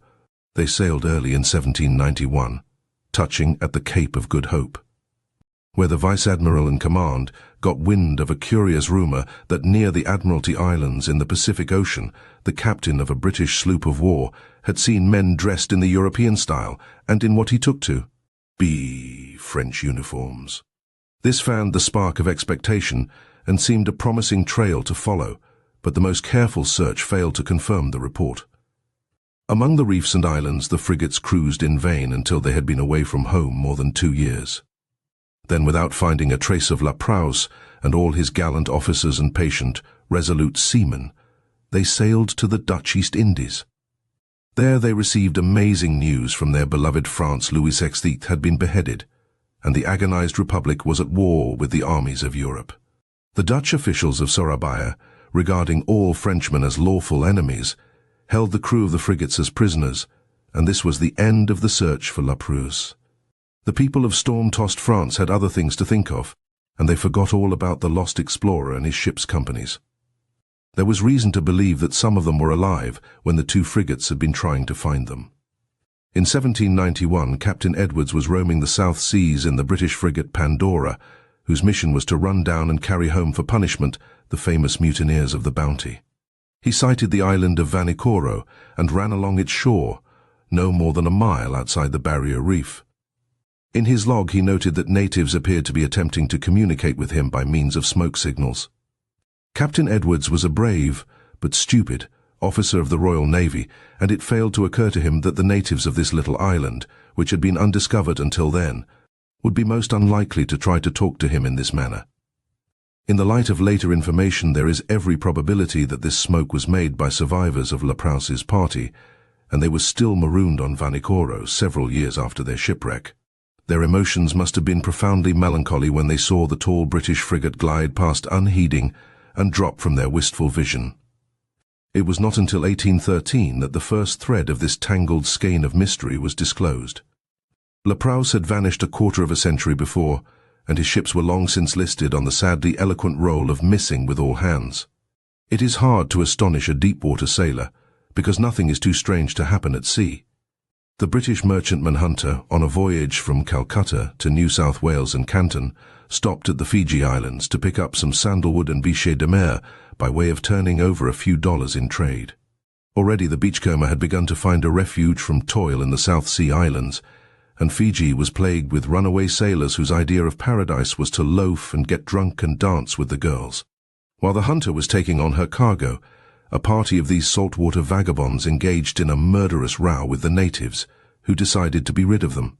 The earnest intention of the embattled Fijian warriors was to exterminate their European guests. The chief mate of the Hunter, Mr. Dillon, happened to be ashore with a boat's crew, and he was a lusty man in a shindy, as his name might indicate. Out of the Emma Lee he succeeded in hauling a German beachcomber, Martin Buschart, who seems to have been a sober, decent fellow, and a Lascar sailor. They were taken off to the ship and allowed to remain there, when the Hunter sailed for China. This derelict of a Martin Buschart made the singular request of Chief Officer Dillon that he be landed on the first island that happened to be convenient to the vessel's course. Dillon's story fails to explain why this simple-minded Prussian, as he called him, should have desired to run the risk of being killed and perhaps eaten after he had escaped by the narrowest margin.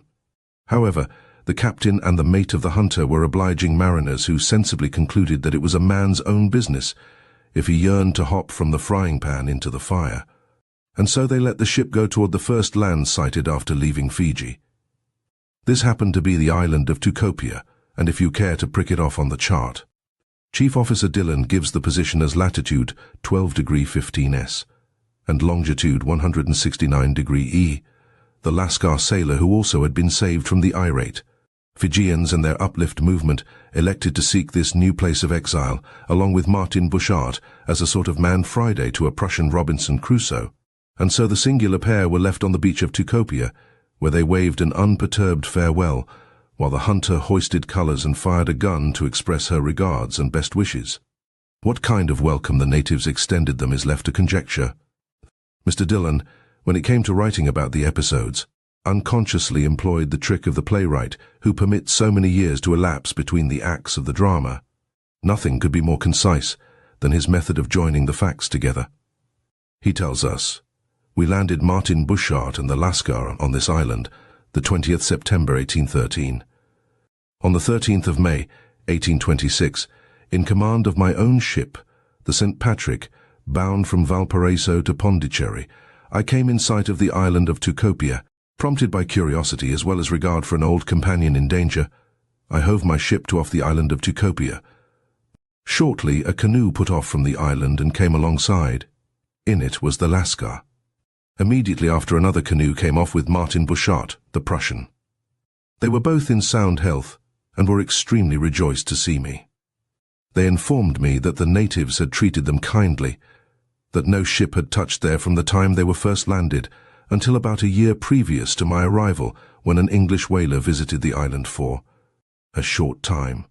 Captain Dillon mentions the dates in a very casual fashion, but some years had elapsed with a vengeance, 13 of them. In fact, during 12 of which Martin Buschart had dwelt contentedly without seeing the face of another white man. The ties that bound him to his island had been strong enough to hold him there when the chance was offered to sail away in the English whaler. While the pair of them were visiting Captain Dillon on board of the St. Patrick, the Lascar showed the sailors a tarnished old silver sword guard, and one of them bought it of him for a few fishhooks. Captain Dillon happened to see it and asked Martin Buschart where it had come from. In this strangely accidental way was revealed the clouded mystery of La Prowse and his lost frigates. Buschart explained that when he had first landed on the island, the natives possessed as their chief treasures this ornate sword guard, the handle of a silver fork, a few knives, teacups, glass beads and bottles, and a spoon engraved with a crest and monogram. In addition to these furnishings of a ship's cabin, They had also some iron bolts, chain plates and axes. Martin Buschart had been curious to discover how these islanders had obtained such relics of disaster. For the Hunter was the first ship that had ever been seen off Tukopia when he was set ashore there in 1813. He was informed that a large group of islands called Manicola lay to leeward about 2 days' sail in a canoe, and that voyages were frequently made there for trade and sociability. It was from the people of Manicola that the articles of iron and silver had been obtained. Now, Captain Dillon remembered the story of La Prouse, as did every shipmaster who traversed the South Seas, and so he examined the sword guard and discovered engraved initials, faint and worn, but legible enough for him to surmise that they were those of the French discoverer and navigator. His interest keen, Captain Dillon went ashore with Martin Buschart, who interpreted for him, and they held a long conversation with the chiefs of Tukopia. Many years before, so the tale ran, 2 great ships had anchored among the islands of Manicola. Before they were able to send any boats ashore or to become acquainted with the natives, a very sudden storm arose, and both ships were driven upon the reefs and were destroyed by the fury of the surf. The people of Manicola rushed in crowds to the beach, armed with clubs, spears, and bows and arrows, and the sailors of the ships fired muskets and big guns at them. This infuriated the people, who killed some of the shipwrecked men when they were washed ashore or managed to make a landing in their boats. The survivors showed a friendly spirit and offered axes, buttons, and trinkets as gifts, at which the people ceased to attack them. The foreign sailors saved a large quantity of stores and other material from the wrecks, and at once began to build a small vessel from the timbers of the 2 shattered frigates. They worked with astonishing skill and speed, and built a schooner that was large enough to carry most of them away. The commander promised to return and bring off those whom he was compelled to leave behind. Crowded into this little makeshift craft, a large number of the officers and men of the lost Boussole and L'Astrolabe steered away from Manicola and were never heard of again. A second shipwreck swallowed them somewhere in the South Seas. It was impossible to ascertain whether La Prouse himself was one of this company. Those who were left behind lived with the people of Manicola and were kindly treated by the chiefs. The Lascar had made 2 voyages to Manicola and had actually talked with 2 aged Europeans who told him that they had been wrecked many years before in a ship, the fragments of which they pointed out to him. They told him that no other ship had ever stopped there since, and that most of their companions were dead, but that they had been scattered so widely among the islands of the group that it was impossible to know whether any more of them were still living. By the Lascar's reckoning, this would have been about 30 years after the disaster that overwhelmed the frigates of La Prouse, and for all that is known, he himself may have been one of those aged men who dwelt so long beyond all knowledge of their countrymen in France, and to whom the priceless gift of rescue was denied. Captain Dillon was determined to proceed at once to Manicola and find and save those 2 aged castaways whom the Lascar believed to be Frenchmen. Leaving Tukopia, he cracked on sail, and Martin Buschart went with him. Having concluded to return to civilization, and much moved by the friendship which prompted the Irish shipmaster to visit him after so many years had passed, the Lascar remained behind, having a large and happy family which he declined to desert. Within sight of the Manicola group, a dead calm held the good ship St. Patrick, and for 7 days not a breath of wind stirred her spires of canvas. She was running short of provisions, leaking badly, and most reluctantly Captain Dillon was compelled to resume his voyage to India. Reaching Calcutta, he presented a carefully written report to officials of the British government, and stated his conclusion that the remains of the expedition of La Prouse were to be found among the islands of the Manicola group. The story was so credible that the government made a ship ready and placed her in command of Captain Dillon, who got under way in January 1827. It was September before he arrived at Tukopia, where he found the Lascar, who, for some reason of his own, refused to accompany the party to Manicola. Martin Buschart was still with Captain Dillon, however, and he conducted a thorough investigation among the people of his own island home in order to discover all the relics possible. Tukopia was systematically ransacked, and among the articles brought to light were more swords, bits of iron and copper, and silverware with the monogram of La Prouse. After a fortnight, Captain Dillon took his ship to Manicola, where the green mountains towered from the sea. Alas! No aged Frenchman came down to the beach to greet them, nor could any living survivor be found. Almost 40 years had gone since they were cast away, and the last of them had slipped his moorings with a farewell sigh and a prayer for France.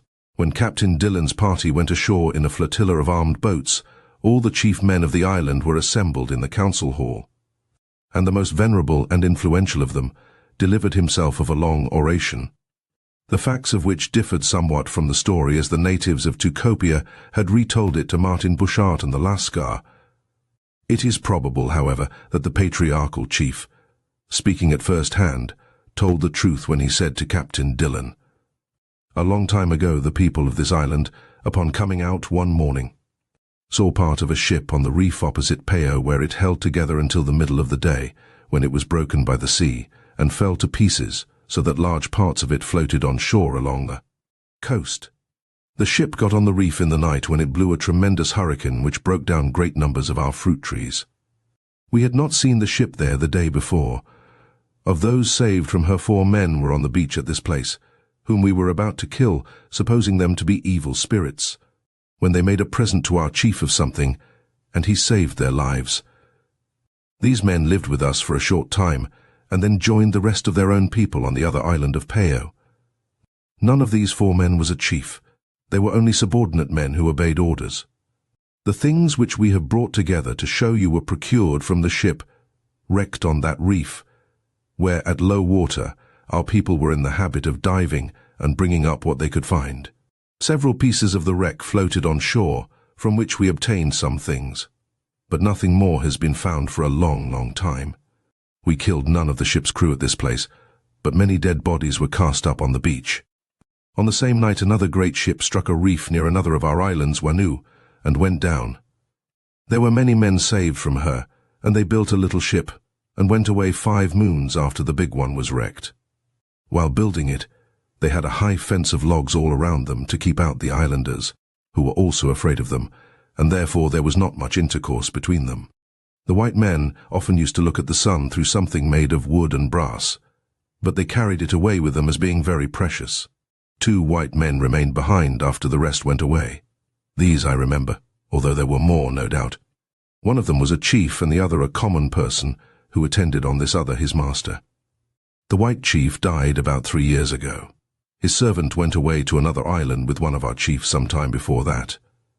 The only white men that the people of these islands have ever seen were those who came ashore from the 2 wrecked ships, and you stand before me now.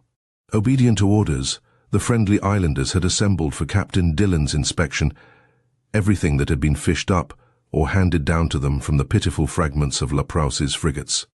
There was much iron and copper, broken chinaware, silver plate stamped with the lilies of France, a ship's bell, several brass cannon, and pewter dishes also bearing the fleur-de-lis. On the bronze bell was the emblem of the Holy Cross between images of the Saviour and the Virgin Mary, and so the symbols of religion, of faith, of suffering, and of consolation had been preserved for those survivors who grew old and died on these undiscovered islands of the South Seas. It was evident that the frigates had driven ashore on 2 different islands of the group, and Captain Dillon visited the scenes of both disasters. Native divers explored the reefs and found cannon embedded in the sand and massive oaken timbers and other memorials, which enabled him to fix the position of the ships. Of the stockade and the launching ways upon which the stout-hearted French seamen had built their little schooner not a trace could be found. During 40 years of luxuriant growth, the jungle had obliterated man's handiwork, and the logs had rotted into mould. The extraordinary fact was noted that the survivors who lingered into old age on these islands had left no written record or message behind them, not a word to indicate who they were. Lacking paper, they might have carved upon boards the brief epitome of their story, or lettered it with charcoal on bits of bark, and the kindly chiefs of Manicola would have guarded the record with care. Like ghosts of sailormen, they lived in the memories and the traditions of these South Sea islanders. Captain Dillon made an interesting discovery while exploring the reefs, and he thus describes it. Being in want of water, 2 men from each boat landed with the water kegs and went up to the nearest house. On passing it, one of our people called out in Spanish, "Here is a fleur-de-lis," which Mchenou and I, who followed and understood him, desired him to point out. He directed our attention to the door of a house where we saw at the bottom of the threshold a decayed piece of fir or pine plank with a fleur-de-lis and other ornamental work upon it. It had probably formed part of a ship's stern, and when complete exhibited the national arms of France. It was placed upon edge to barricade the passage, for the double purpose of keeping the pigs out and the children in the house. This we bought for a hatchet. It was in Captain Dillon's mind that one of the survivors had gone to another island, according to the old chief's story. And so after finishing the investigation of the Manicola group, he sailed to ransack the seas nearby. Nothing came of the search, and the natives whom he questioned here and there had never seen or heard of other white men, excepting in the legends of the wreck of the two great ships as they had listened to the tales and songs of visitors from Manicola. Captain Dillon returned to Calcutta, where his enterprise and success were highly approved by the British government of India, which ordered him to proceed to France with the precious relics of the lost expedition of La Prouse. The Irish merchant skipper found that he had become a distinguished personage. His Most Christian Majesty, Charles X of France, was pleased to make him a Chevalier of the Legion of Honor with an annuity of 4,000 francs. Chevalier Dillon relates, "I was now taken to the French court and presented to the king, who received me very graciously and conversed with me upon the subject of my voyage.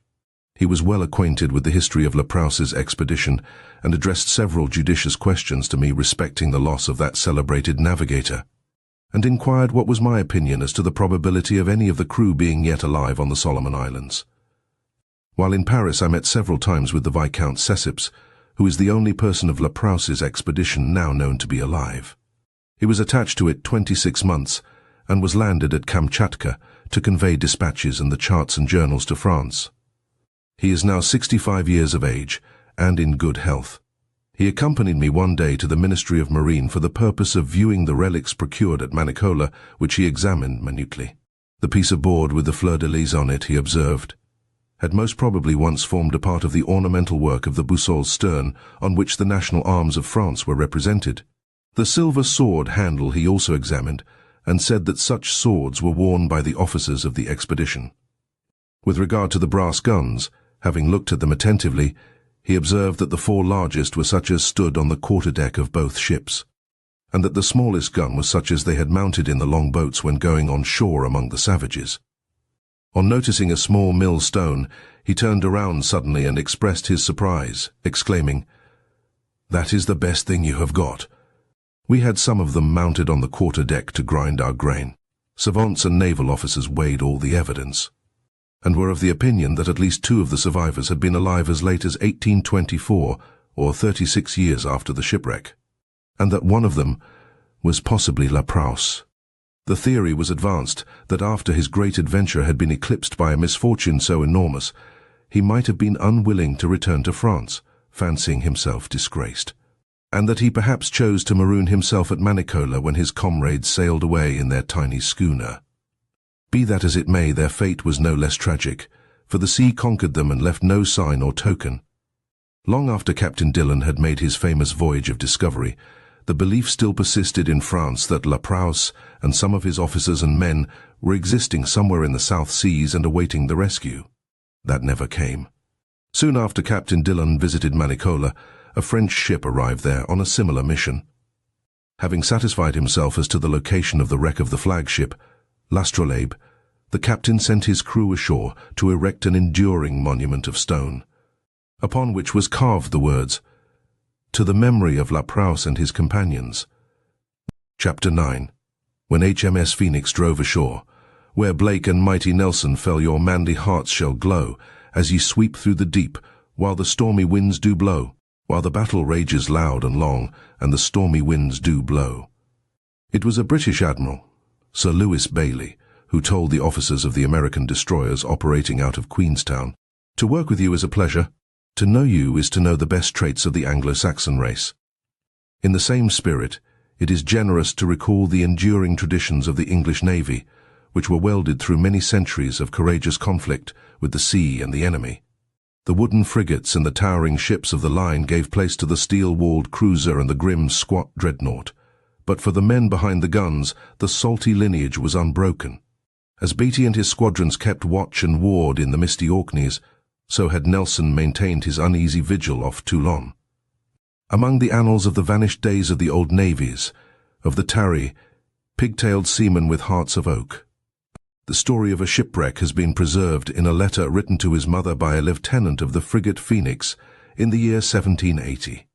He tells her about the tragic episode as though he had actually enjoyed it, scribbling the details with a boyish gusto which conveys to us, in a manner exceedingly vivid, how ships and men lived and toiled in the age of boarding pikes, hammock nettings and single topsails. Few young men write such long letters to their mothers nowadays, and even in that era of leisurely and literary correspondence, a friend who was permitted to read the narrative was moved to comment. Every circumstance is detailed with feeling, and powerful appeals are continually made to the heart. It must likewise afford considerable pleasure to observe the devout heart of a seaman frequently bursting forth and imparting sublimity to the relation. This stilted admiration must not frighten the modern reader away, for Lieutenant Archer held his old-fashioned piety well under control and was as brisk, slangy, and engaging a young officer as you could find afloat in a skittish destroyer of the present day. The 44-gun frigate Phoenix was commanded by Captain Sir Hyde Parker, who later became an admiral, and under whose orders Nelson served for a time. His name has a flavor of interest for Americans because he took part in the British naval attack on New York in 1776 and later joined in harassing Savannah. With almost no naval strength in the War of the Revolution, the United States had only its audacious privateers to molest the enemy's commerce and was helpless to convoy or protect its merchant shipping, which was largely destroyed. The British squadron to which the Phoenix was attached, finding little American booty afloat in 1780, turned its attention to the Spanish foe and cruised in the waters of the Caribbean. On August 2nd, the frigate sailed from Port Royal, Jamaica, escorting 2 store ships to Pensacola, and then loafed about in the Gulf and off the Cuban coast for 6 weeks in quest of Spanish prizes. It was a hot, wretchedly uncomfortable business, this beating about in the tropics in a ship of 140 years ago. The bluejackets were frequently flogged by way of making them fond of the service, and many of them had been hauled into this kind of maritime slavery by the brutal press gangs which raked the English ports. Somehow they managed to survive the chronic hardships of life at sea and to keep their ardor bright. So that in a gale of wind or against a hostile fleet, they stubbornly did their duty as long as 2 planks held together. The bulldog strain made them heroic. In the wardroom of the Phoenix, where the officers perspired and grumbled and cursed their luck, they kept an ingenious lottery going to vary the monotony of an empty sea. Every man put a Spanish dollar into a canvas bag and set down his guess of the date of sighting a sail. No 2 gamblers were to name the same date. Whenever a man lost, he dropped another dollar into the bag. It was growing heavy, for 1 week stretched into another without a gleam of royals or topgallant sails from Vera Cruz to Havana. Like a good sportsman, Captain Sir Hyde Parker paid his stake into the dollar bag and squinted through his long brass spyglass as he grumpily trudged the quarterdeck. It was off Cape San Antonio at the western end of Cuba that the man at the masthead shouted down, "A sail upon the weather bow. Ha, ha! Mr. Spaniard, I think we have you at last," jubilantly exclaimed the captain. "Turn out all hands, make sail, all hands give chase." A midshipman scrambled aloft and blithely reported, "A large ship standing athwart us and running right before the wind. Larboard, keep her away. Set the studding sails," was the order, and 200 nimble seamen raced to their stations on deck and in the tops and swarmed out along the yards. Up from below came the little doctor, rubbing his hands and crying, "What ho! I have won the dollar bag." "The devil take you and your bag," roared Lieutenant Archer. "Look yonder. That will fill all our money bags." 2 more sail on the larboard beam came from aloft. A whole fleet of 20 sail coming before the wind. "Confound the luck of it," growled the captain of the frigate. "This is some convoy or other, but we must try to snap up 2 or 3 of them. Haul in the studding sails. Luff her. Let us see what we can make of them." They were discovered to be 25 sail of Spanish merchantmen under convoy of 3 lofty line of battleships, one of which set out in chase of the agile Phoenix, which soon showed her heels. A frigate had no business to linger too close to the 100 guns of a ponderous 3-decker. The huge Spanish man-of-war lumbered back to the convoy and herded them watchfully while the British nosed about until dark, but found no stray prizes that could be cut out from the flock. In the starlight, 3 ships seemed to be steering a course at some distance from the Spanish fleet. So the frigate gave chase, and came up with a heavy vessel mounting 26 guns. "Archer, every man to his quarters," said the captain. "Light the battle lanterns and open the gun ports. Show this fellow our force, and it may prevent his firing into us and killing a man or 2. Across the intervening water rang the challenge from the Phoenix. "Ho, the ship ahoy! Lower your sails and bring to instantly, or I will sink you." Amid the clatter of blocks and creaking of spars, the other ship laid her mainyard aback and hung plunging in the wind, while to the sharp interrogation her skipper bawled through his trumpet, "This is the British armed merchant ship Polly, from Jamaica to New York." "What ship are you?" "His Majesty's 44-gun frigate," was the reply. At which the honest sailors of the merchantman let go 3 rousing cheers. But a glum old shellback of the frigate's crew was heard to mutter, "Oh, damn your huzzers! We took you to be something else." The Polly had fallen in with the Spanish fleet that same morning, as it turned out, and had been chased all day, wherefore the frigate stood by her until they had run clear of danger. It was the courtesy of the sea, but Lieutenant Archer was unconsoled, and he fretfully jotted down in writing to his mother. There I was, from being worth thousands in imagination, reduced to the old 4 and 6pence a day. The little doctor won the most prize money of us all, for the bag contained between $30 and $40. After almost running ashore in a thick night and clawing off by good seamanship, the Phoenix ran over to Jamaica for fresh water, and then sailed in company with 2 other frigates. The verdant mountains of that lovely island were still visible when the sky became overcast. By 11 o'clock that night, it began to snuffle, with a monstrous heavy appearance from the eastward. Sir Hyde Parker sent for Lieutenant Archer, who was his navigating officer, and exclaimed, "What sort of weather have we?" "It blows a little and has a very ugly look. If in any other quarter but this, I should say we were going to have a smart gale of wind." "Aye, sir," replied the lieutenant. "It looks so very often here when there is no wind at all. However, don't hoist topsails until it clears a little." Next morning it was dirty weather, blowing hard, with heavy squalls, and the frigate labouring under close-reefed lower sails. "I doubt whether it clears," said the frowning captain. "I was once in a hurricane in the East Indies, and the beginning of it had much the same appearance as this, so be sure we have plenty of sea room." All day the wind steadily increased in violence, and the frigate, spray-swept and streaming, rolled in the passage between Jamaica and Cuba, in peril of foundering if she stayed at sea, and of fetching up on the rocks if she tried to run for shelter.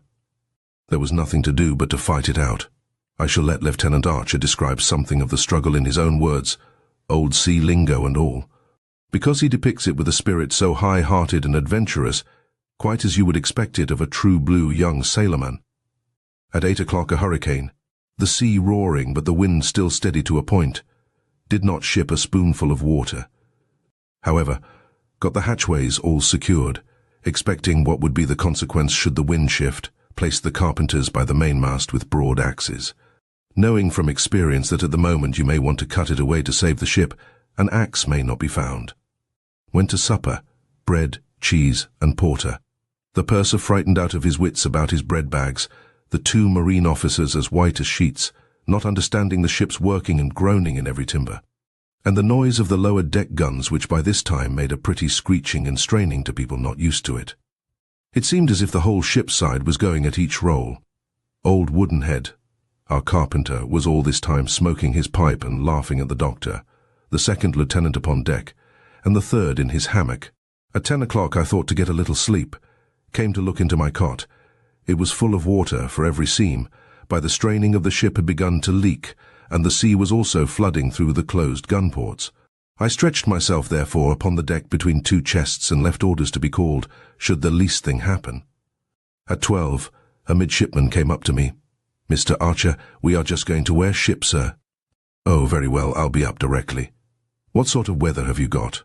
"It blows a hurricane, sir, and I think we shall lose the ship." Went upon deck, and found Sir Hyde there. Said he, "It blows damned hard, Archer." "It does indeed, sir. I don't know that I ever remember it blowing so hard before, Archer, but the ship makes a very good weather of it upon this tack as she bows the sea, but we must wear her, as the wind has shifted to the southeast, and we are drawing right down upon Cuba." So do you go forward and have some hands stand by, loose the lee yard arm of the foresail, and when she is right before the wind, whip the clew garnet close up and roll up the sail. Sir, there is no canvas that can stand against this a moment. If we attempt to loose him, he will fly into ribands in an instant, and we lose 3 or 4 of our people. She will wear by manning the 4 shrouds. No, I don't think she will, Archer. I'll answer for it, sir. I have seen it tried several times on the coast of America with success. The captain accepted the suggestion, and Archer considered it a great condescension from such a man as Sir Hyde. 200 sailors were ordered to climb into the fore-rigging and flatten themselves against the shrouds and ratlines, where the wind tore at them and almost plucked them from their desperate station. Thus arranged, their bodies en masse made a sort of human sail against which the hurricane exerted pressure enough to swing the bow of the struggling ship, and she very slowly wore, or changed direction until she stood on the other tack. It was a feat of seamanship which was later displayed during the historic hurricane in the harbour of Samoa, when British, German and American men of war were smashed by the tremendous fury of wind and sea, and the gallant old steam frigates Vandalia, Trenton and Nipsic faced destruction of the Stars and Stripes gallantly streaming, and the crews cheering the luckier British ship that was able to fight its way out to sea. The hapless Phoenix endured it tenaciously, but the odds were too great for her. When she tried to rise and shake her decks free of the gigantic combers, they smashed her with incessant blows. The stout sails were flying out of the gaskets that bound them to the yards. The staunch wooden hull was opening like a basket. The ship was literally being pounded to pieces. Sir Hyde Parker lashed near the kicking wheel, where 4 brawny quartermasters sweated as they endeavoured to steer the dying frigate, was heard to shout, "My God, to think that the wind could have such force!"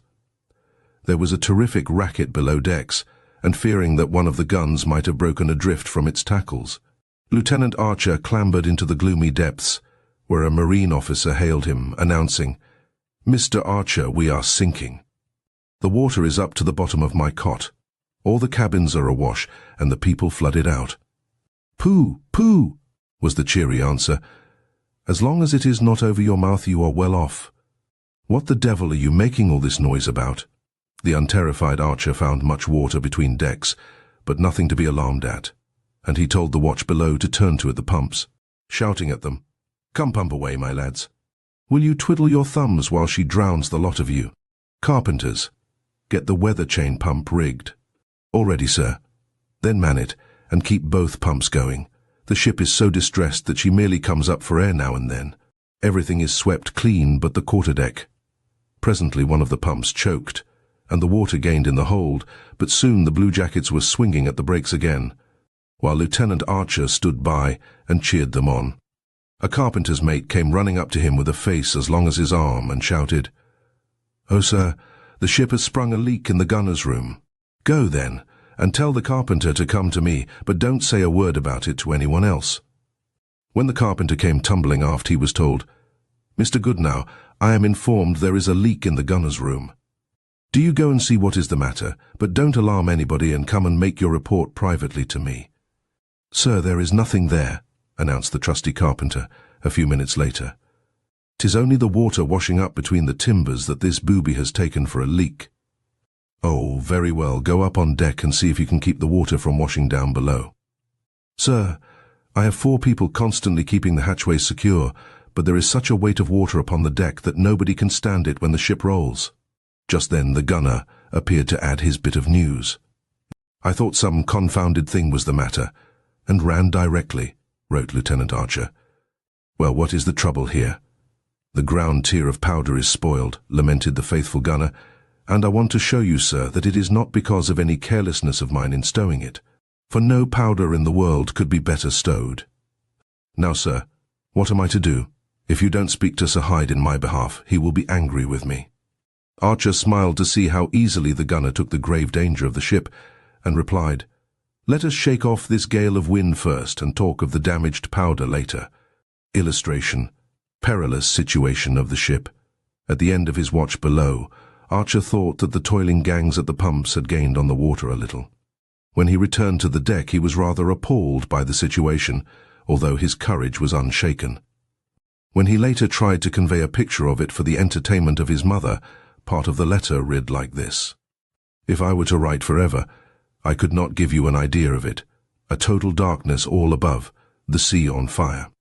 Running, as it were, in Alps or peaks of Tenerife. Mountains are too common an idea. The wind roaring louder than thunder, the whole made more terrible, if possible, by a very uncommon kind of blue lightning. The poor ship very much pressed, yet doing what she could, shaking her sides and groaning at every stroke. Sir Hyde was lashed upon the deck to windward, and I soon lashed myself alongside of him, and told him the state of affairs below, saying that the ship did not make more water than might be expected in such infernal weather, and that I was only afraid of a gun breaking loose. "I am not in the least afraid of that," said the captain. "I have commanded her for 6 years, and have had many a gale of wind in her, so that her iron work, which always gives way first, is pretty well tried.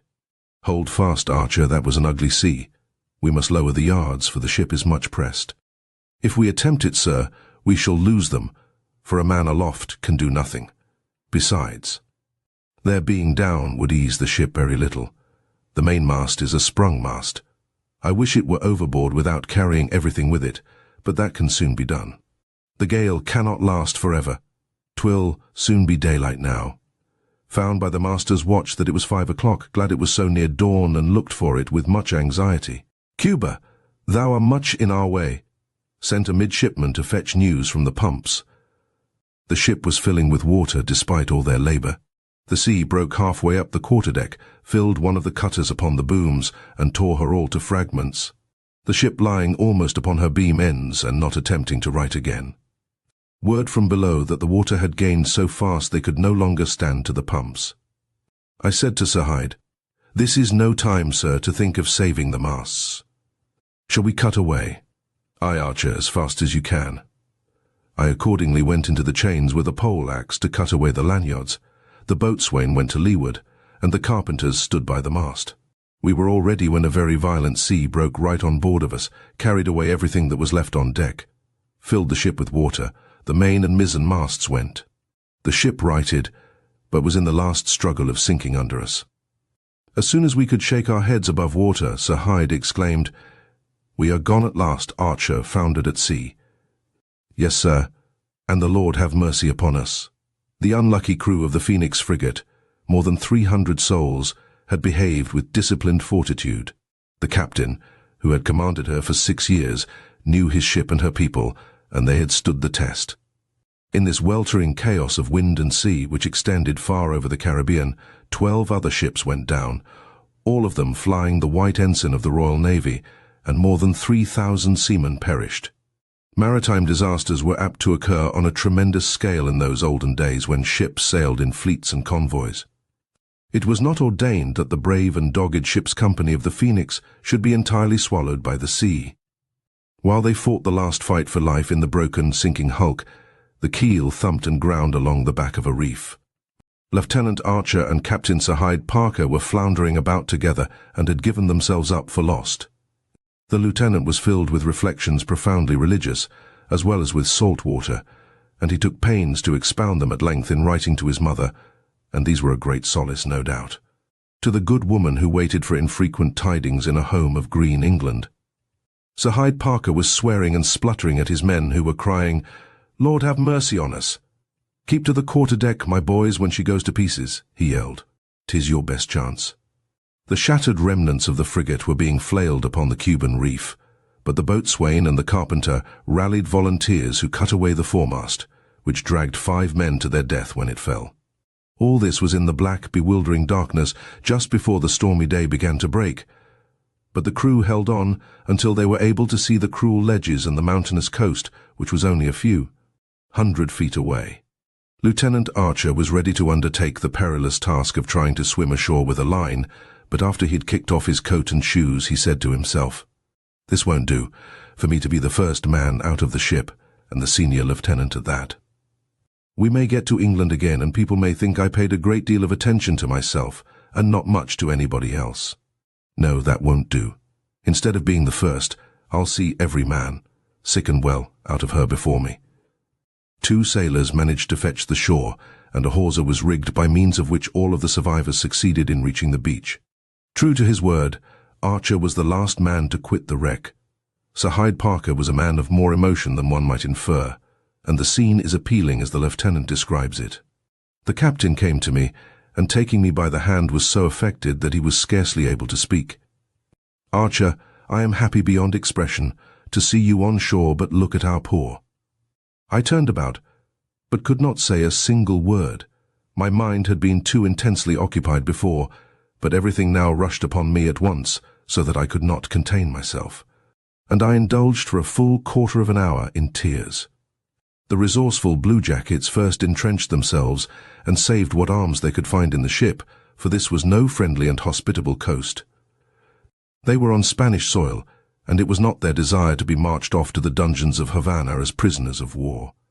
Tents and huts were speedily contrived, provisions rafted from the wreck, fires built, fish caught, and the camp was a going concern in 2 or 3 days. Archer proposed that the handy carpenters mend one of the boats, and that he pick a crew to sail to Jamaica and find rescue. This was promptly done, and he says, "In 2 days she was ready, and I embarked with 4 volunteers and a fortnight's provisions. Hoisted English colours as we put off from the shore, and received 3 cheers from the lads left behind, having not the least doubt that, with God's assistance, we should come and bring them all off. Had a very squally night and a very leaky boat so as to keep 2 buckets constantly bailing. Steered her myself the whole night by the stars, and in the morning saw the coast of Jamaica distant 12 leagues. At 8 in the evening arrived at Montego Bay. This dashing lieutenant was not one to let the grass grow under his feet, and he sent a messenger to the British Admiral, another to the man-of-war, Porcupine, and hustled off to find vessels on his own account. All the frigates of the station were at sea, but Archer commandeered 3 fishing craft and a little trading brig and put to sea with his squadron. 4 days after he had left his shipwrecked comrades, he was back again, and they hoisted him upon their shoulders and so lugged him up to Sir Hyde Parker's tent as the hero of the occasion. The Porcupine arrived a little later, so there was plenty of help for the marooned British tars. 250 of them were carried to Jamaica. Of the others, some had died of the wounds they received in getting on shore, some of drinking rum, and a few had straggled off into the country. Lieutenant Archer was officially commended for the part he had played, and was promoted to command the frigate Tobago after a few months of duty on the Admiral's staff. You will like to hear, I am sure, how he wound up the long letter home which contained the story of the last cruise of the Phoenix. I must now begin to leave off, else my letter will lose its passage, which I should not like, after being 10 days at different times writing it, beating up with a convoy to the northward. Which is a reason that this epistle will never read well, for I never sat down with a proper disposition to go on with it. But as I knew something of the kind would please you, I was resolved to finish it. Yet it will not bear an overhaul, so don't expose your son's nonsense. You must promise that should anyone see it beside yourself, they must put this construction on it, that it was originally intended for the eyes of a mother only, as upon that supposition my feelings may be. Tolerated. You will also meet with a number of sea terms which, if you do not understand, why, I cannot help you, as I am unable to give a sea description in any other words. I remain His Majesty's most true and faithful servant, and my dear mother's most dutiful son. Chapter 10. The Roaring Days of Piracy. In Bristow I left Pole ashore, well stocked weed togs and gold, and off I goes to sea for more, a piratin so bold. And wounded in the arm I got, and then a pretty blow. Come home to find Poles flowed away, yo-ho, with the rum below. It was in the early part of the 18th century, 200 years ago, when the merchant voyager ran as great a risk of being taken by pirates as he did of suffering shipwreck. Within a brief period flourished most of the picturesque scoundrels who have some claim to distinction. Blackbeard terrified the Atlantic coast from Boston to Charleston until a cutlass cut him down in 1717. He was a most satisfactory figure of a theatrical pirate, always strutting in the center of the stage, and many others who came later were mere imitations. Robert Louis Stevenson was able to imagine nothing better than Blackbeard's True Sea Journal, written with his own wicked hand, which contained such fascinating entries as this. Such a day, rum all out our company somewhat sober, a damned confusion amongst us. Rogues are plotting, great talk of separation. so I looked sharp for a prize. Took one with a great deal of liquor on board, so kept the company drunk, damned drunk, then all things went well again. Captain Avery was plundering the treasure-laden galleons of the Great Mogul off the coast of Madagascar in 1718, and was reported to have stolen a daughter of that magnificent potentate as his bride, while his adventures were the subject of general conversation in Europe. The flamboyant career of Captain Bartholomew Roberts began in 1719. That tall, dark man, whose favourite toast was "Damnation to him who lives to wear a halter," and who always wore in action a rich crimson damask waistcoat and breeches, a red feather in his hat, a gold chain and diamond cross around his neck, a sword in his hand, and 2 pairs of pistols hanging at the ends of a silk sling flung over his shoulder.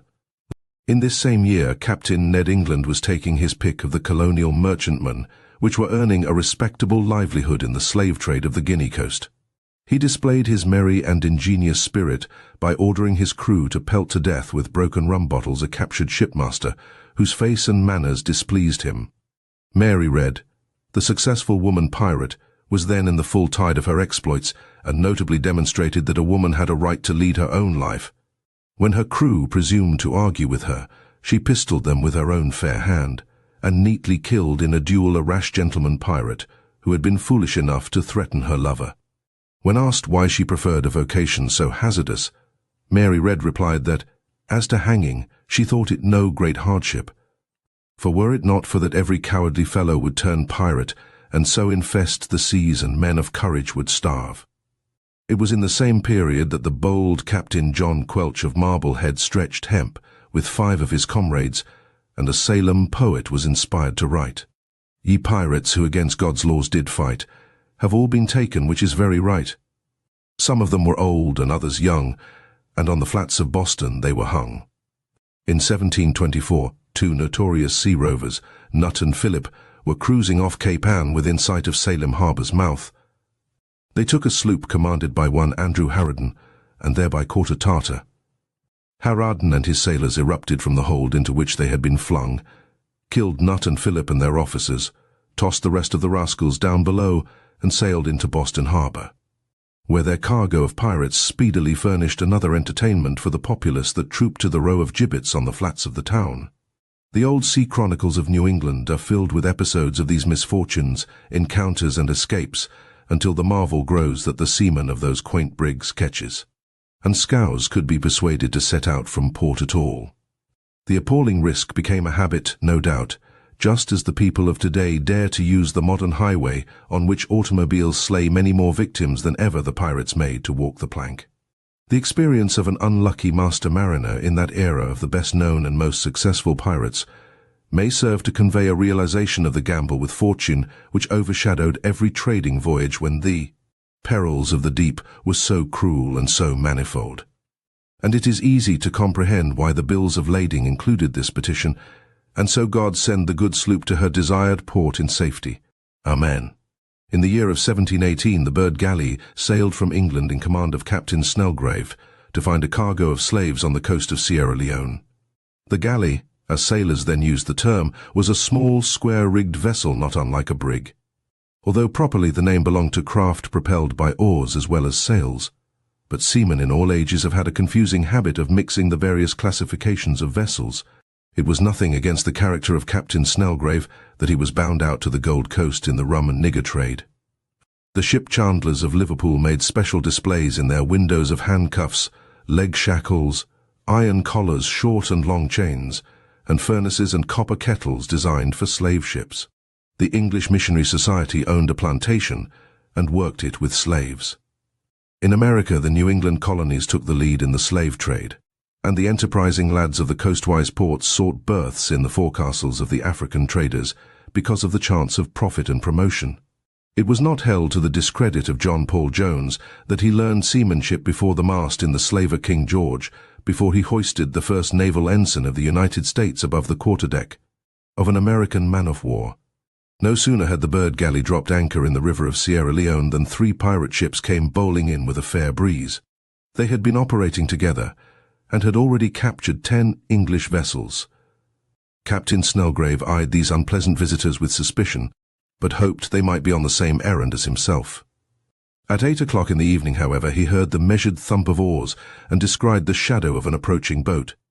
The first mate was ordered to muster and arm 20 men on deck in readiness to repel boarders. The second mate hailed the boat and was answered, "The ship Two Friends of Barbados, Captain Elliot." This failed to satisfy the master of the bird galley, and he shouted to the boat to sheer off and keep clear. A volley of musket balls was the reply from the boat, and the first mate of the bird was told to return the fire. His men stood idle, however, and it transpired that he cherished secret ambitions of being a pirate himself and had won over several of the crew. This was extremely embarrassing for Captain Snellgrave, who was compelled to witness the marauders scramble unresisted up the side of his vessel. The leader of the pirates was in a particularly nasty temper because the mate had been ordered to open fire, and he poked a pistol into the captain's face and pulled trigger. As quick as he was courageous, the skipper knocked the weapon aside and was promptly felled with the butt of it. Dodging along the deck, the pirate boatswain swung at him with a broadsword and missed his mark, the blade biting deep into the oaken rail.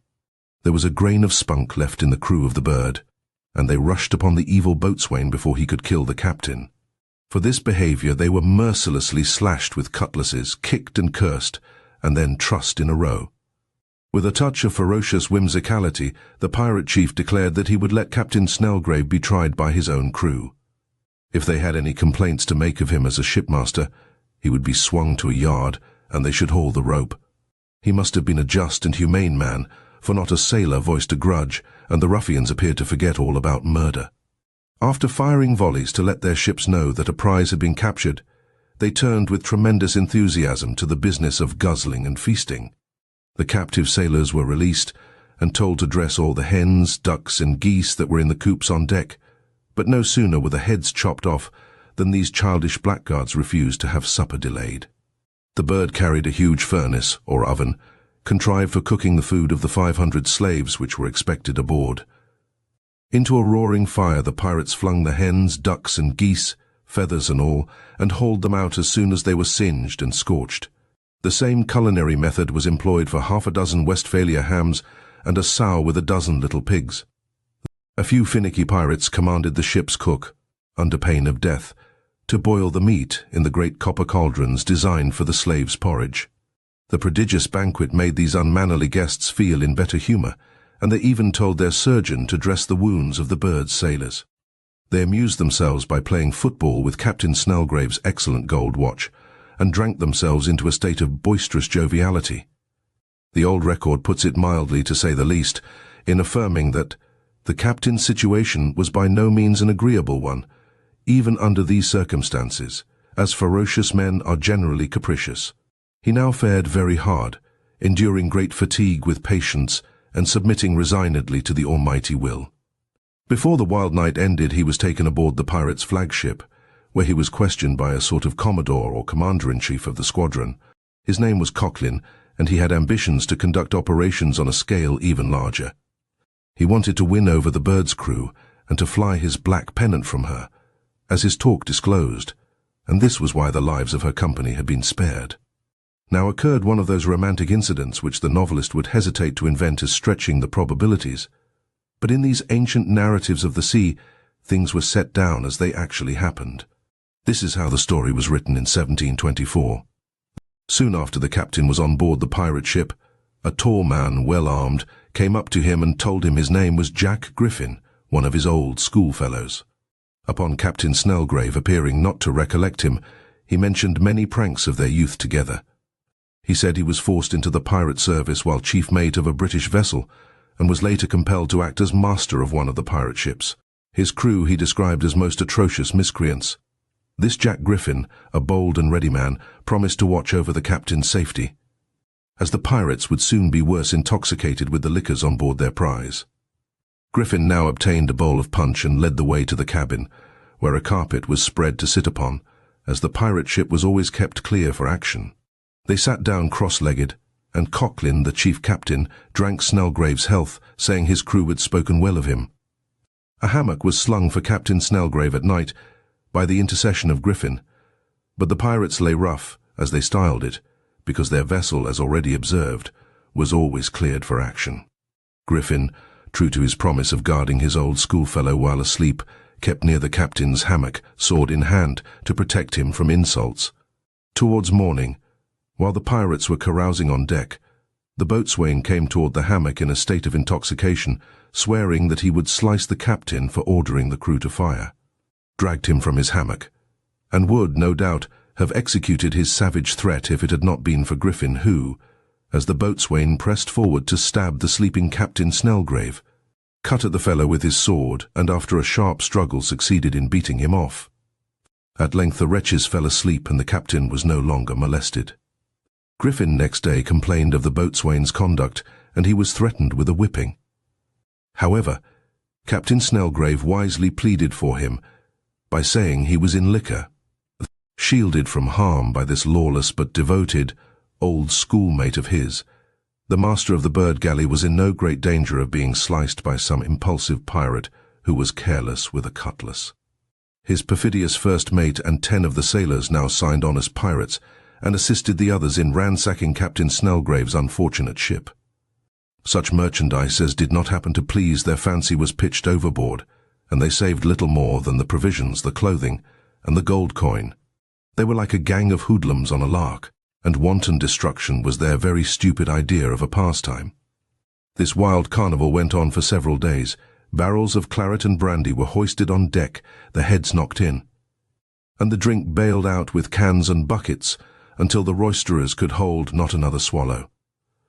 Then they doused one another with buckets of claret and good French brandy as they ran roaring around the deck. Bottled liquors were opened by whacking off the necks with cutlasses. They pelted one another with cheeses and emptied the tubs of butter to slide in. One of these sportive pirates dressed himself in the captain's shore-going black suit and his best hat and wig, strutted among his comrades until they drenched him with claret, and then chucked the wardrobe overboard. You will be gratified to learn that this man, named Kennedy, ended his career in execution dock. Of the 2 other pirate ships then in the river of Sierra Leone, one was British and the other French. The English commander was one of the brave and resourceful sea rogues of his era, a fighting seaman in whom survived the spirit of those desperate adventurers of the 17th century who followed Morgan to Panama, and hunted the stately Spanish galleons with Hawkins and Dampier in the waters of the Pacific. This was the famous Captain Davis, who would sooner storm a fort or take a town at the head of a landing party than to loot a helpless merchantman. He had attempted to combine forces with these other pirates at Sierra Leone and had been formally elected admiral in a council of war. But he found reason to suspect the good faith of his associates, whereupon he summoned them into his cabin and told them to their faces, "Hear ye, you Coquelin and La Boissy, the French captain, I find that by strengthening you, I have put a rod into your hands to whip myself, but I am able to deal with you both. However, since we met in love, let us part in love, for I find that 3 of a trade can never agree long together." Captain Davis was getting ready for a cruise on his own account, with the design of attacking the garrison of one of the Portuguese settlements on the African coast. But he found time to interest himself in the affairs of poor Captain Snellgrave of the bird galley. It may have been a spark of genuine manliness and sportsmanship, or dislike of the slippery Coquelin. But at any rate Captain Davis interceded in his own high-handed manner and told the rascals to give the plundered bird back to her master and to treat him decently. This altered the situation. Captain Davis was the king wolf of the pack, and his bite was much worse than his bark. Coquelin and La Boissy were disposed to resent this interference and hung back a little, at which the black flag was run up to the masthead of Captain Davis' formidable ship, and the gun-ports were dropped with a clatter to show a crew, disciplined and sober, with matches lighted and handspikes and tackles ready. Very promptly the bird galley was restored to Captain Snellgrave, but before going to sea Captain Davis was rowed ashore for a farewell chat with a friend of his named Glynn. This man was living at Sierra Leone for reasons unknown, probably in trade of some kind, and the only information concerning him is that, although he had suffered from pirates, he was on good terms with them, and yet kept his hands free from their guilt. He must have been a two-fisted person with a backbone of steel, for Captain Davis was satisfied to entrust to his care the broken fortunes of the master of the bird galley. Soon after the tall ship of Captain Davis was wafted seaward with the breeze that drew off the land, the pirates twain, Coquelin and La Boissy, were invited to dinner at the house of Captain Glynn. The other guest was Captain Snellgrave, who discovered that the wind had suddenly shifted in his favor and he was treated with the most distinguished cordiality and respect. Fresh clothing was offered him, and he enjoyed the luxury of one of Captain Glyn's clean shirts. It was explained that the Bird was uncommonly well adapted for fitting out as a pirate ship because she had flush decks for mounting guns and was sharply moulded for fast sailing. Coquelin and Laboisy politely suggested that they keep her for their own use and give to Captain Snelgrave a merchant vessel of larger tonnage which had been recently captured. By way of making amends for their rudeness, they would be delighted to replace his ruined cargo with merchandise taken from other prizes, and he could take his pick of the stuff. This was a delicate problem for Captain Snelgrave to decide. The ethical codes of the pirates were so much more unconventional than his own that they failed to see why he should hesitate to sail home to England in a stolen ship with a cargo of looted merchandise. Tactfully, but firmly, he declined the offer, at which they hopefully suggested that he might change his mind and anyhow, they would do their best to straighten things out for him. It was a pleasant little dinner party, but it is plausible to infer that the thought of the absent Captain Davis hung over it like a grim shadow. Next day, the abandoned merchantman which had been offered to Captain Snelgrave was towed alongside the Bird galley, and all of his cargo that had escaped destruction was transferred by his own crew. There was a good deal of it after all, for it had consisted largely of salted provisions and bolts of cloth for the slave market. And the wanton pirates had tired of the game before they got into the lower holds. Captain Snelgrave moved ashore and found a comfortable refuge in the house of Captain Glyn. Retribution now overtook that truculent pirate, the boatswain, who had first attempted to blow out the brains of Captain Snelgrave, and then to slice him in his hammock. He fell very ill of tropical fever and rum, and realizing that he had come to the end of his cable, he sent for the skipper and implored forgiveness. It is solemnly recorded that this man fell into a delirium the same night and died before the morning, cursing God his maker in such a frightful manner that it affected several of the pirates who were yet novices in that mode of life, and they came privately, in consequence, to obtain Captain Snelgrave's advice how they should get out of their evil course. A proclamation of pardon had been issued to all pirates who surrendered before July 1st, 1719, and the captain advised them to embrace the pardon so tendered. Still refusing to accept the gift of a purloined ship, the captain persuaded the pirates to remove all his cargo ashore, which they cheerfully did and built a shelter to cover it.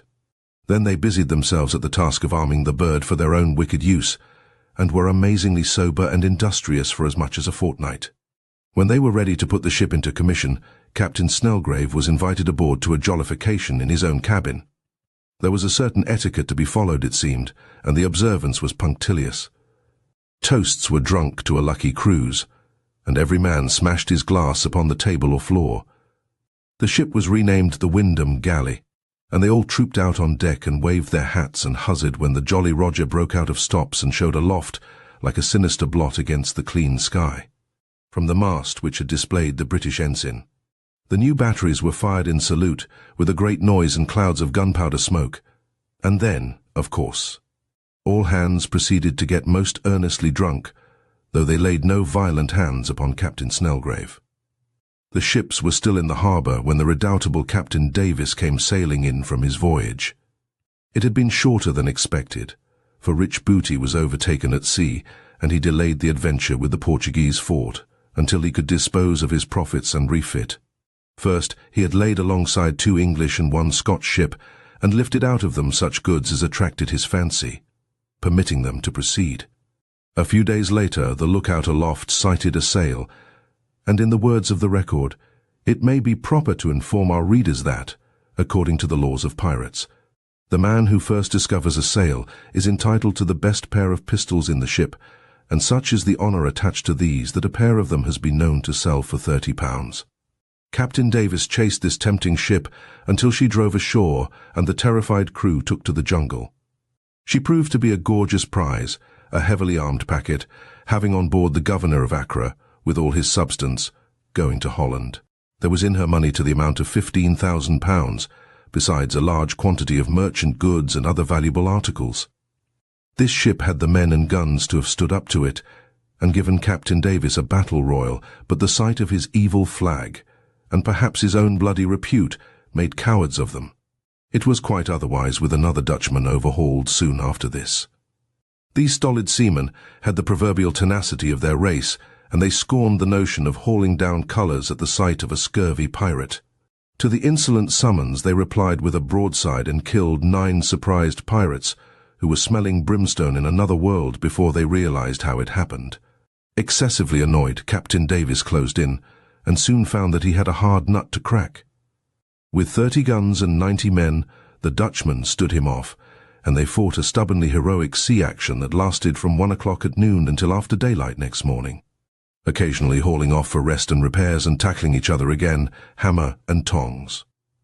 Finally the Dutchman had to strike, for he was outfought by men better drilled and practiced. Captain Davis respected their valour, and there was no mention of making them walk the plank. The 50 survivors were taken aboard his own ship to save their lives, for their own ship was so smashed and splintered that she sank soon after. Reaching Sierra Leone, Captain Davis invited Captain Snellgrave aboard for supper in order to learn how affairs had been going with him. At the end of a successful cruise, the cutthroats had to be handled with a loose rein. They expected a grand carouse as a matter of course, and such a leader as Captain Davis was wise enough to close his eyes until he was ready to put the screws on again and prepare for another adventure. Most of the ship's company were properly drunk when the alarm of fire was shouted. A lighted lantern had been overturned among the rum casks, and the flames were running into the hold. Amid the shouting and confusion, the sober men tumbled into boats and pulled for the shore. The fire was eating straight toward the magazine, in which were stowed 30,000 pounds of gunpowder.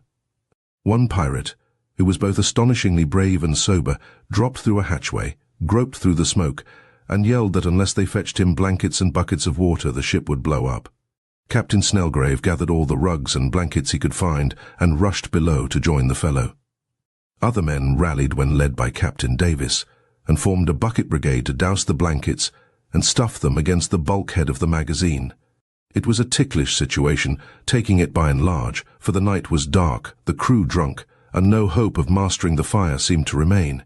To spring into the water was certain death, from the sharks hovering around the vessel. Having accomplished all that he was able, Captain Snellgrave snatched up a quarter-boat grating and lowered it with a rope, hoping to float away upon that, as several persons had gone off with the boats. While the captain was thus meditating his escape, he heard a shout from the main deck, "Now for a brave blast to go to hell with," on which some of the newly entered pirates near him, believing the ship must blow up in a few minutes, lamented their entering on that vile course of life, with bitter exclamations against the hardened offenders on the main deck who dared to blaspheme in such an hour as this. 50% of the crew crawled out upon the bowsprit and spritsail yard, where they clung and hoped to be blown clear of the general upheaval. They handsomely deserved extermination, but a dozen gallant volunteers still toiled and suffered in the hold, and at length they smothered the fire before it ate into the magazine. All of them were terribly burned, and it is fair to assume that Captain Davis awarded them an extra share of the plunder when it was distributed. One of the heroes of the crisis was Captain Snellgrave, or so the pirates admiringly agreed, and they were more than ever anxious to befriend him. They would have been glad to serve under him, but he had no taste for piracy, and declined the honour when a vote was passed around the tubs of grog that he go as a sailing master until he had gained experience, and was ready to command a crew of gentlemen of fortune. Disappointed in this, they used their gold to buy back for him a considerable amount of his cargo, which had been divided old ashore, and presented him with some of the merchandise allotted to them from the ships lately captainured by Captain Davis. There were worse pirates on the high seas than this collection of gallows birds in the harbour of Sierra Leone, and merchant mariners much less admirable than this London slave trader Captain Snellgrave. Thanks to the exertions of the solicitous pirates, he gathered together sufficient possessions to retrieve the voyage from complete disaster, and the stuff was saved from harm in the rough warehoe. Hughes ashore, where the kindly Captain Glynn was a vigilant guardian. The pirates were now ready to depart on their disreputable business, Coquelin and Laboisy sailing in company, while Captain Davis ranged. This time he carried out his purpose of raiding the Portuguese colony, the military governor of which received warning from a coasting vessel, and accordingly strengthened his defences and armed every able-bodied man. Captain Davis led his pirates from their boats and stormed the fort under a heavy fire. The Portuguese governor was a fighting man himself, and he gave as good as he took. The pirates gained the parapet and set the wooden buildings afire with hand grenades, but while the issue wavered, Captain Davis fell, a pistol ball in his stomach. In a hand-to-hand conflict, his pirates were driven back to the beach, carrying their dying captain with them. Defeated, they left their dead and wounded and fled in the boats, while in the last gasp Captain Davis discharged both his pistols at the enemy. And those on board the ship, who expected to hoist in treasure, had to receive naught but their wounded comrades and dead commander. Captain Snellgrave, left free to work out his own plans, loaded his cargo into one of the vessels which the pirates had abandoned in the river. He was shrewd enough to know that he could not be accused of receiving a stolen ship, for maritime usage now protected him. He was taking possession of a derelict and sailing her home, where he could make terms of sale or salvage with her rightful owners. And so he mustered as many of his crew as had not been lured away by the pirates, and said goodbye to his loyal friend Captain Glynn, and took on board 6 other masters of ships who were stranded at Sierra Leone, because they had been unlucky enough to fall in with Coquelin and Laboisy and Captain Davis. On August 1st, in the year 1719, Captain Snellgrave dropped anchor in the port of Bristol and trudged ashore to find a pleasant haven in a tavern and tell his troubles to other sun-browned skippers who knew the Guinea coast and the hazards of the slave trade. A different kind of fortune was that of Captain George Roberts, who sailed from Virginia for the Guinea coast in the year of 1721. Pirates overtook his sloop off the Cape Verde Islands, and at first treated him rather good-humouredly, as he was a man of spirit and could hold his own when the bottle was passed. The pirate captain took a fancy to him and had a mind to let him resume his voyage, but unluckily the health of the old pretender, James III, was proposed at table, and Captain Roberts, who was no Jacobite, roundly refused to drink such a damnable toast. He did not purpose to bend his sentiments to suit the fancy of any pirates that ever sailed unhung. One of them was for shooting him through the head, but to the others it seemed more entertaining to put him aboard his own vessel without provisions, water, or sails, and to kidnap his crew as well, and let him drift out to sea. Captain Roberts listened to the discussion and had nothing more to say. He would drink the health of a king of his own choosing if it cost him his skin, and that was the end of it. The old chronicler who preserved the tale of this stubborn sea-dog took occasion to moralize in this fashion: that men of the most abandoned characters should so far forget what humanity is due their fellow men, as to expose anyone to almost certain destruction merely on account of a foolish toast, may excite the astonishment of the reflecting, nor perhaps shall we wonder much less at the romantic resolution of Captain Roberts, who braved death rather than submit to an insignificant form. In the dead of night the sloop was cast off, and the pirates even pilfered all the candles to make matters as uncomfortable as possible. 2 boys of the sloop's crew had been left on board, one of them an infant of 8 years, and it may have accorded with the piratical style of humour to call this a compliment. The 8-year-old urchin was perhaps a cabin boy. No other information is vouchsafed concerning him. At any rate, he must have turned to like a little man, for he took the wheel while the captain and the elder boy pumped to clear the leaky vessel of water. Fairly confident that she would stay afloat, they took stock at daylight and found that the pirates had overlooked a few crumbs of bread, 10 gallons of rum, a little rice, and some flour, with a 2-gallon jug of water. They were unable to kindle a fire because the jocular pirates had carried off the flint and steel, and so they lived on raw flour and rice, and drank rum after the water gave out. 3 days' hard labour sufficed to patch up a sail that pulled the sloop along when the wind blew hard enough. Rain fell and gave them a little more water before they died of thirst. A shark was caught when the food had all been eaten, and they lived for 3 weeks before sighting land again. This was the Isle of St. Anthony, in the Cape Verde group, and the elder boy begged to be allowed to go ashore in the boat and look for water. He pulled away after sunset, and with the anchor down, Captain Roberts dragged himself into the cabin and was instantly asleep. Rousing out at midnight, there was no sign of the boat, and to his dismay, he discovered that the sloop had drifted almost out of sight of land with a strong night wind. His crew now consisted of the 8-year-old mite of a sailor lad, but they swung on the pump together and tugged at the windlass until the anchor was hove short. They tended the rag of sail, and a kindly breeze slowly wafted them back toward the island, until they were able to drop the mud hook in a sandy bay with a good holding ground. Captain Roberts was a stalwart man, and hats off to his 8-year-old crew. The other boy who had rowed ashore was anxiously looking for the vessel, and he appeared aboard with a gang of Negroes whom he had hired to work her into the nearest port.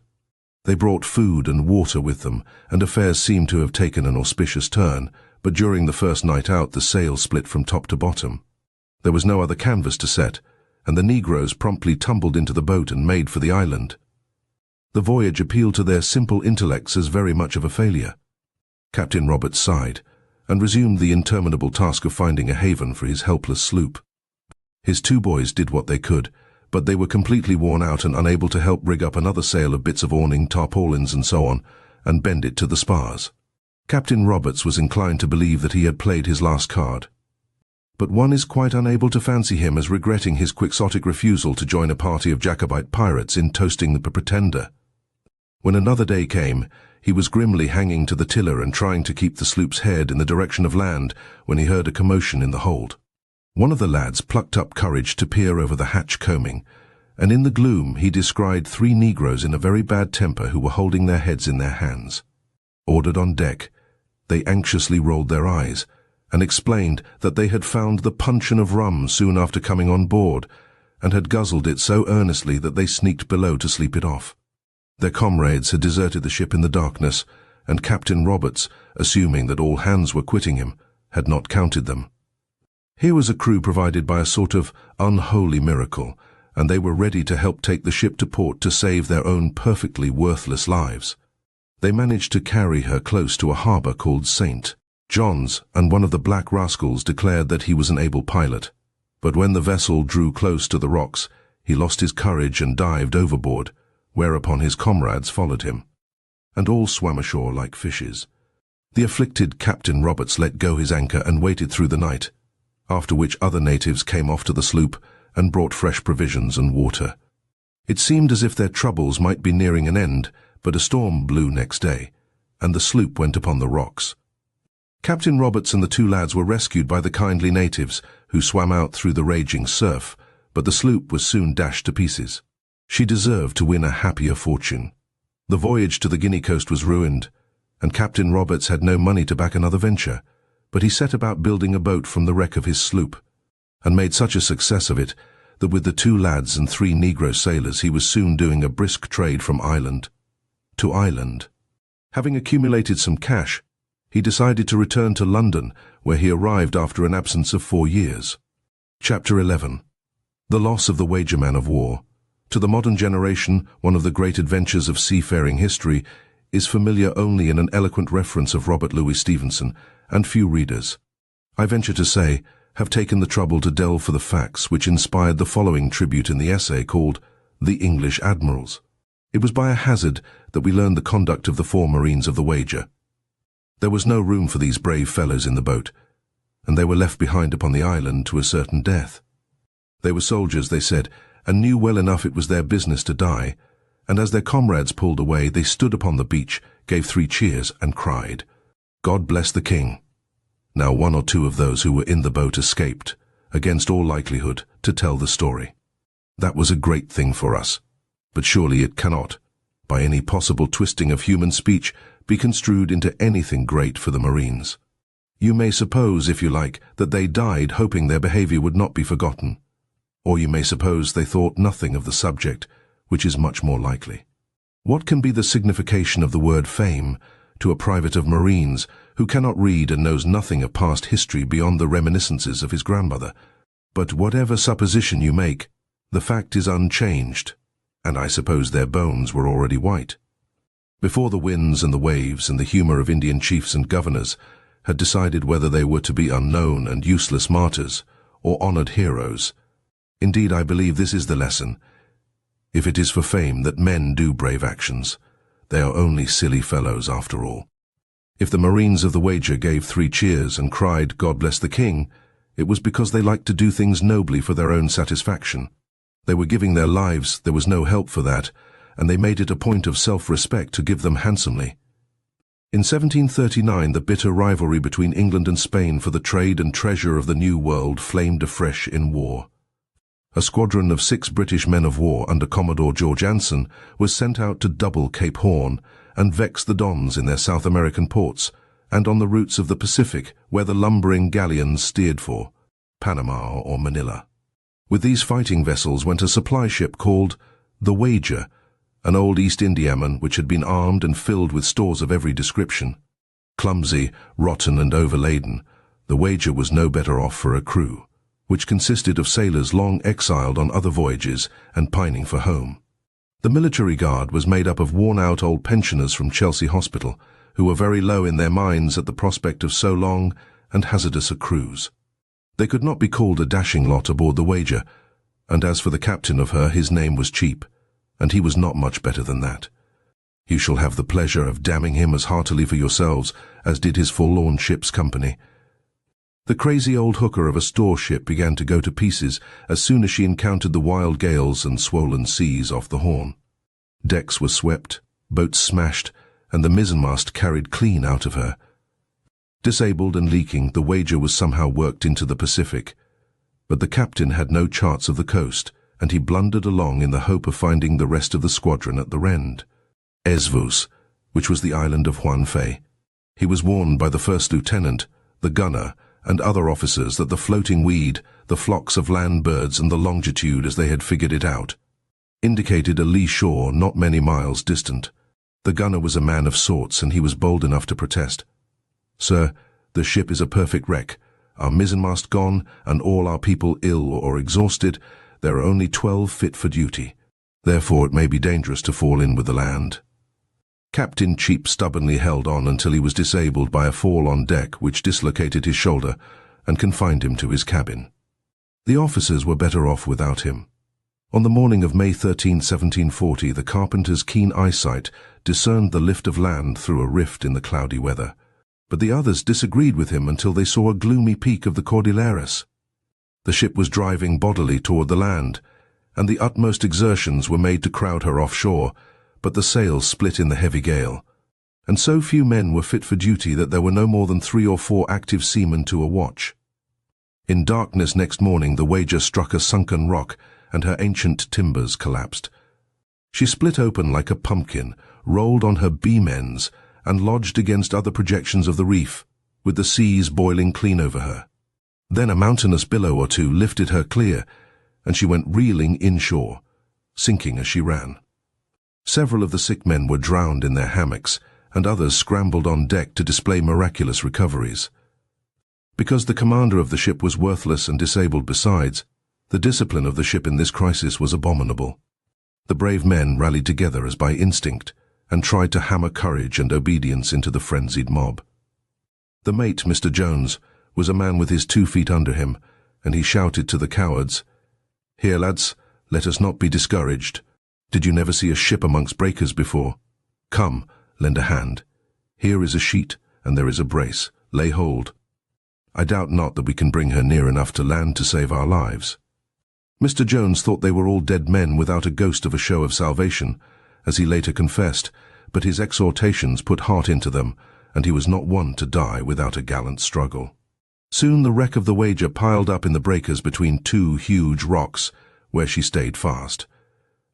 Dry land was no more than a musket shot away, and as soon as daylight came the 3 boats that were left, the barge, the cutter and the yawl, were launched and instantly filled with men, who tumbled in helter-skelter. The rest of the sailors proceeded to break open casks of wine and brandy and to get so drunk that several were drowned in the ship. The suffering Captain Cheap permitted himself to be lifted out of bed and borne into a boat with most of the commissioned officers, while the master, gunner and carpenter, who were not gentlemen at all, but very ordinary persons in fact, remained in the wreck to save what they could of her, and to round up the riotous bluejackets and bear a hand with the surviving invalids. 140 people of the Wager found themselves alive, and nothing more, on the savage and desolate coast of Patagonia. The boatswain, who was a hard case, had stuck by the ship, but there was nothing noble in his motive. He led a crowd of kindred spirits, who vowed they would stay there as long as the liquor held out. When ordered to abandon the hulk, they threatened mutiny and broached another cask. During the following night, however, another gale drove the sea over the wreck, and the rogues had quite enough of it. They signalled for the boats to take them off, but this was impossible because of the raging surf, wherefore the gay mutineers lost their tempers and let a cannonball whiz from a quarter-deck gun at the refugees on shore. While waiting for rescue, they rifled the cabins for tempting plunder and swaggered in the officers' laced coats and cocked hats.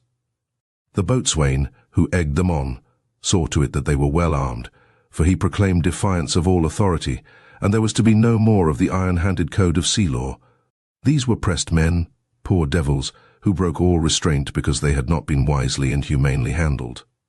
When at length they were taken ashore, Captain Cheap showed one of his fitful flashes of resolution by sallying from his tent and knocking the insolent boatswain down with a loaded cane and putting a cocked pistol to his ear. This took the wind out of the sails of the other mutineers, and they tamely submitted to being stripped of their arms, which made them harmless for the moment. So bleak was the coast that the only food obtainable was shellfish, while from the wreck almost no stores were saved. The most urgent business was to knock huts together of the driftwood and canvas, and effect some sort of organization. A fortnight passed before Captain Cheap had the provisions properly guarded, and the rations dealt out in a systematic manner, while in the meantime the sailors were stealing the stuff right and left, and the battle was to the strongest. It was ascertained that they were marooned on what appeared to be an island near the coast, and about 300 miles to the northward of the Strait of Magellan. 3 canoes of Patagonian Indians happened to discover the camp, and they were friendly enough to barter for 2 dogs and 3 sheep, which were no more than a meal for the hungry crew of the Wager. The Indians vanished, and the agony of famine took hold of these miserable people. Instead of pluckily working together to master the situation like true British seamen, they split into hostile factions, and insubordination was rampant. There were rough and desperate men among them, it is true, but a leader of courage and resource whom they respected would have stamped out much of this disorder. They wandered off in sullen groups, 10 of them straying away into the woods, until starvation drove them back, another party building a punt and sailing away in it, never to be heard of again. These latter fellows were not regretted, according to the narrative of one of the survivors, who declares that there was great reason to believe that James Mitchell, one of them, had perpetrated no less than 2 murders, the first on a sailor found strangled on board, and the second on the body of a man who was discovered among some bushes, stabbed in a shocking manner. On the day of their desertion, they plotted blowing up the captain in his hut. Along with the surgeon and Lieutenant Hamilton of the Marines, they were with difficulty dissuaded from it by one less wicked than the rest, and half a barrel of powder, together with the train, were found actually laid. Among the officers was a boyish midshipman named Cozens, who was of a flighty, impulsive disposition and who had no head for strong liquors. Too much grog made him boisterous, and by way of a lesson he was shut up in a hut under guard. He cherished a hearty dislike for Captain Cheap, and was extremely impertinent to that chicken-hearted bully of a commander, who thereupon lashed him with his cane. The doughty sentry of Marines interfered, swearing that not even the captain of the ship should strike a prisoner placed in his charge.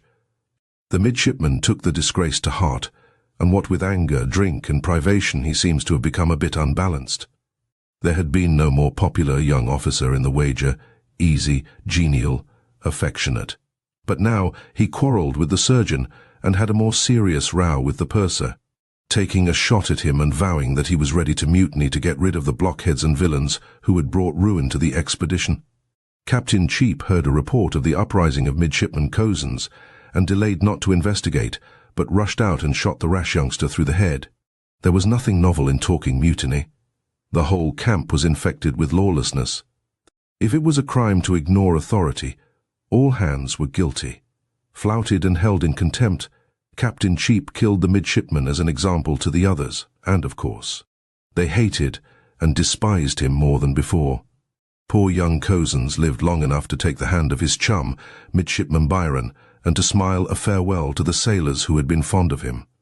They begged to be allowed to carry him to one of their own tents while he was still breathing, but the captain refused and flourished his pistol at them, so he died where he fell. Captain Cheap, after the deed was done, addressed the people, assembled together by his command, and told them he was resolved to retain his authority over them as usual, and that it remained as much in force as ever. He then ordered them all to return to their respective tents, with which they complied. This event, however, contributed to lessen him in the regard of the people. 3 boats had been saved from the wreck of the Wager, and the largest of them was the Long Boat. A word that awakens memories of many an old-time romance of the sea, and seems particularly to belong to Robinson Crusoe. It was what might be called a ship's launch, and was often so heavy and capacious that vessels towed it astern on long voyages. 2 months after the disaster, the Wager's people, despairing of rescue, began to patch up the boats with the idea of making their way to the Spanish settlements of the mainland.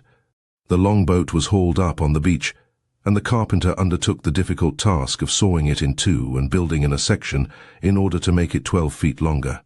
While this enterprise was underway, a party of 50 Indians, men, women and children, found the camp and built wigwams, evidently intending to settle for a while and do some trading. Their canoes were filled with seal, shellfish and live sheep, and the visitation was immensely valuable to the castaways, but some of the ruffianly sailors insulted the women, and the indignant Patagonians soon packed up and departed, bag and baggage.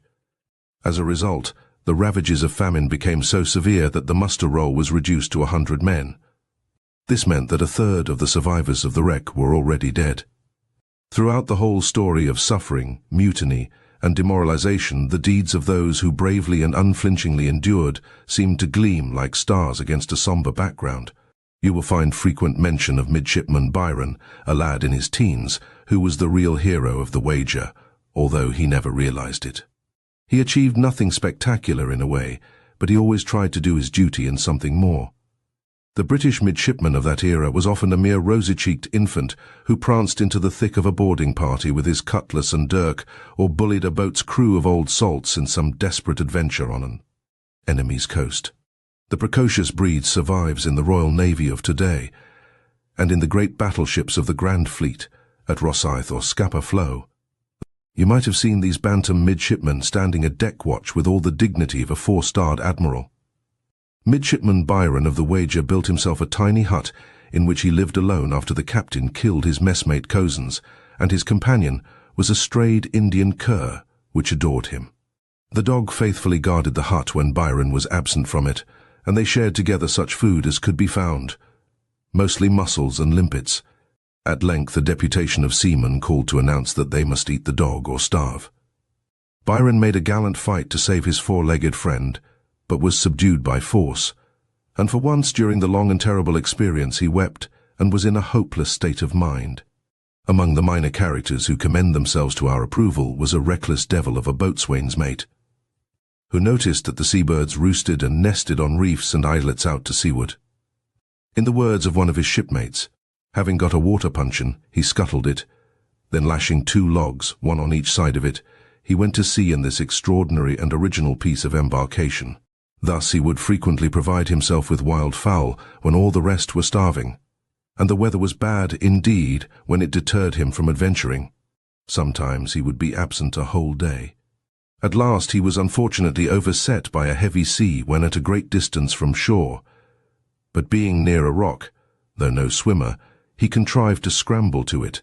There he remained 2 days with little prospect of relief, as he was too far off the land to be visible. Luckily, however, one of the boats happened to go that way in quest of wild fowl, discovered his signals, and rescued him from his forlorn condition.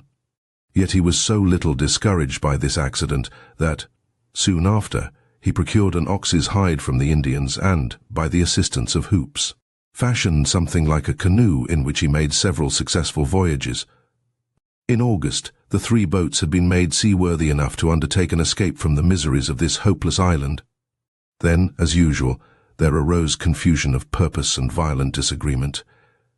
This ship's company could be trusted to start a row at the drop of the hat. As long as there was breath in them, they were sure to turn against one another. The majority proposed that they try for a passage homeward by way of the Strait of Magellan.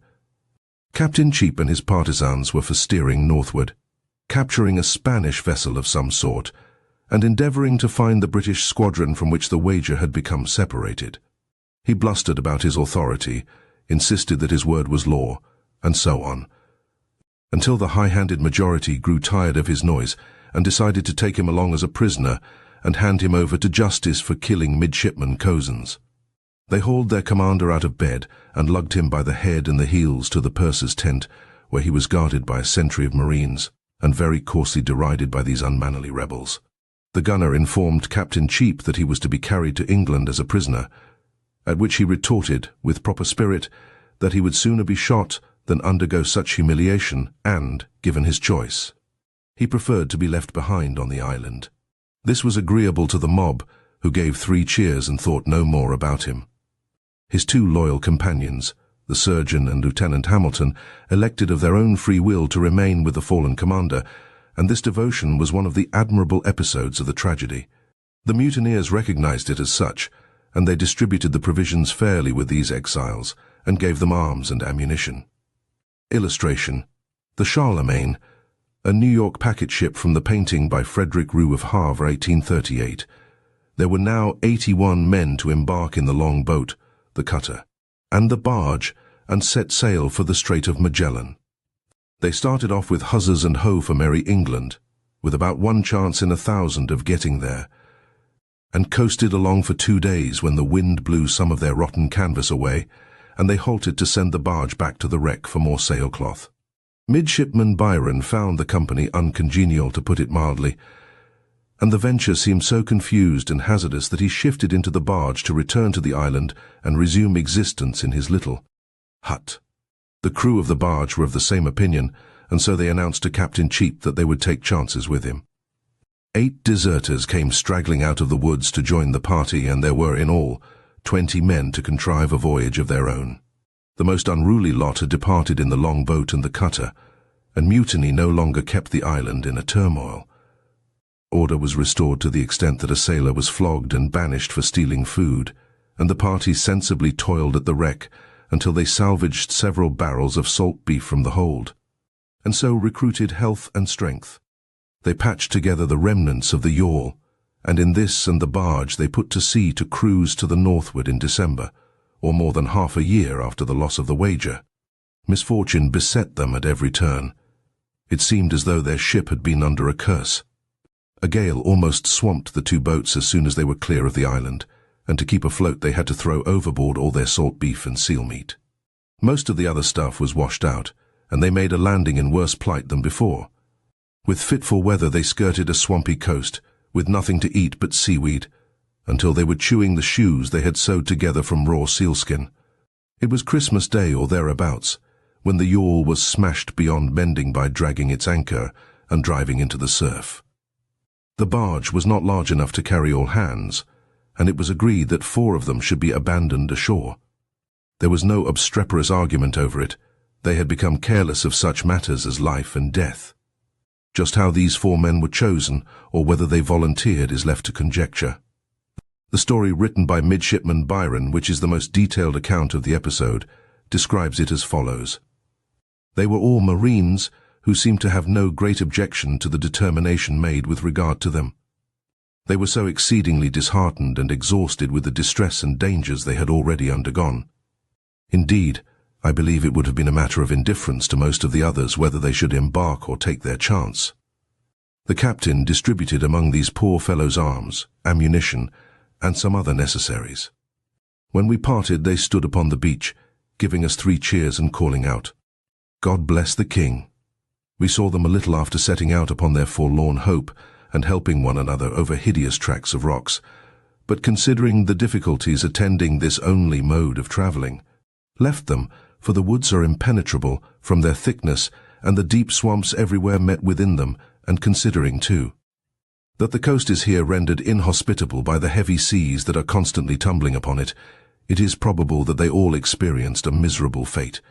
The picture of the 4 Marines as they waved their caps and shouted that immortal huzzah is apt to suggest the wreck of the Birkenhead troopship in 1852, when she struck a rock off the Cape of Good Hope, and 400 British soldiers and Marines perished. With the ship foundering beneath their feet, they fell in and stood as though on parade, while the women and children were put into the 2 available boats. As the decks of the Birkenhead lurched under the sea, the ranks of the 400 British soldiers and Marines were still splendid and unbroken. The deed rang through England like a trumpet call, as well it might. Brothers in arms and kinsmen in spirit were these 400 men of England's thin, red line to the 4 humble privates of the Royal Marines whose names are forgotten. And Kipling's tribute may be said to include them also. To take your chance in the thick of a rush, with firing all about, is nothing so bad when you've cover to.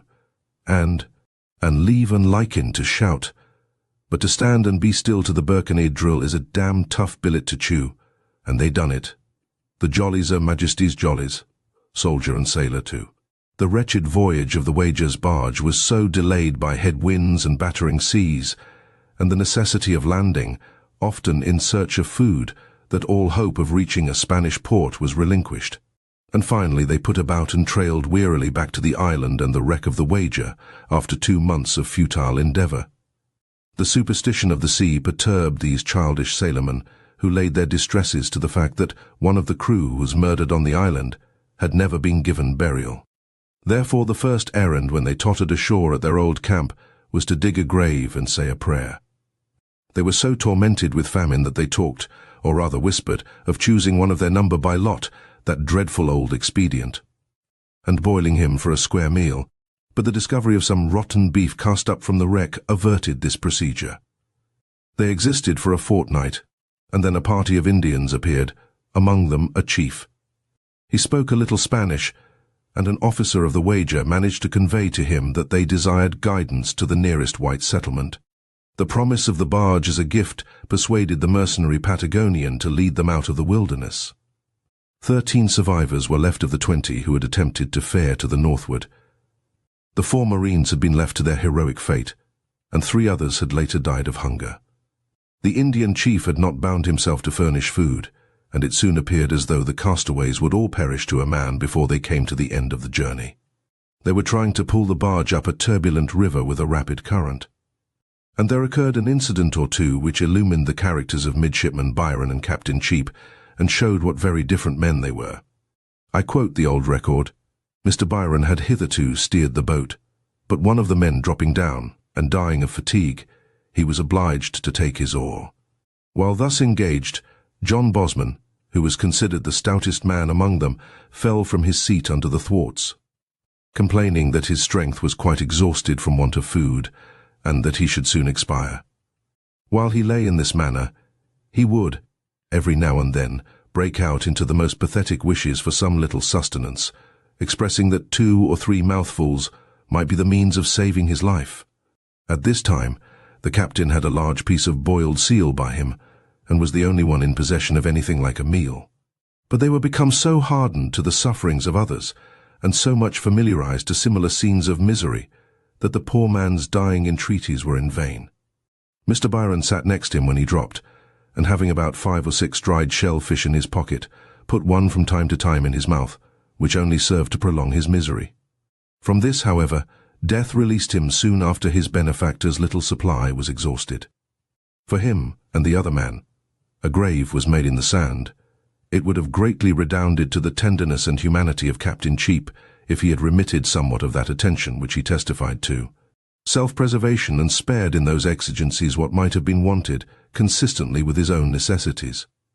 He had better opportunities of recruiting his stock than the others, for his rank was an inducement to the Indian guide to supply him when not a bit of anything could be found for the rest.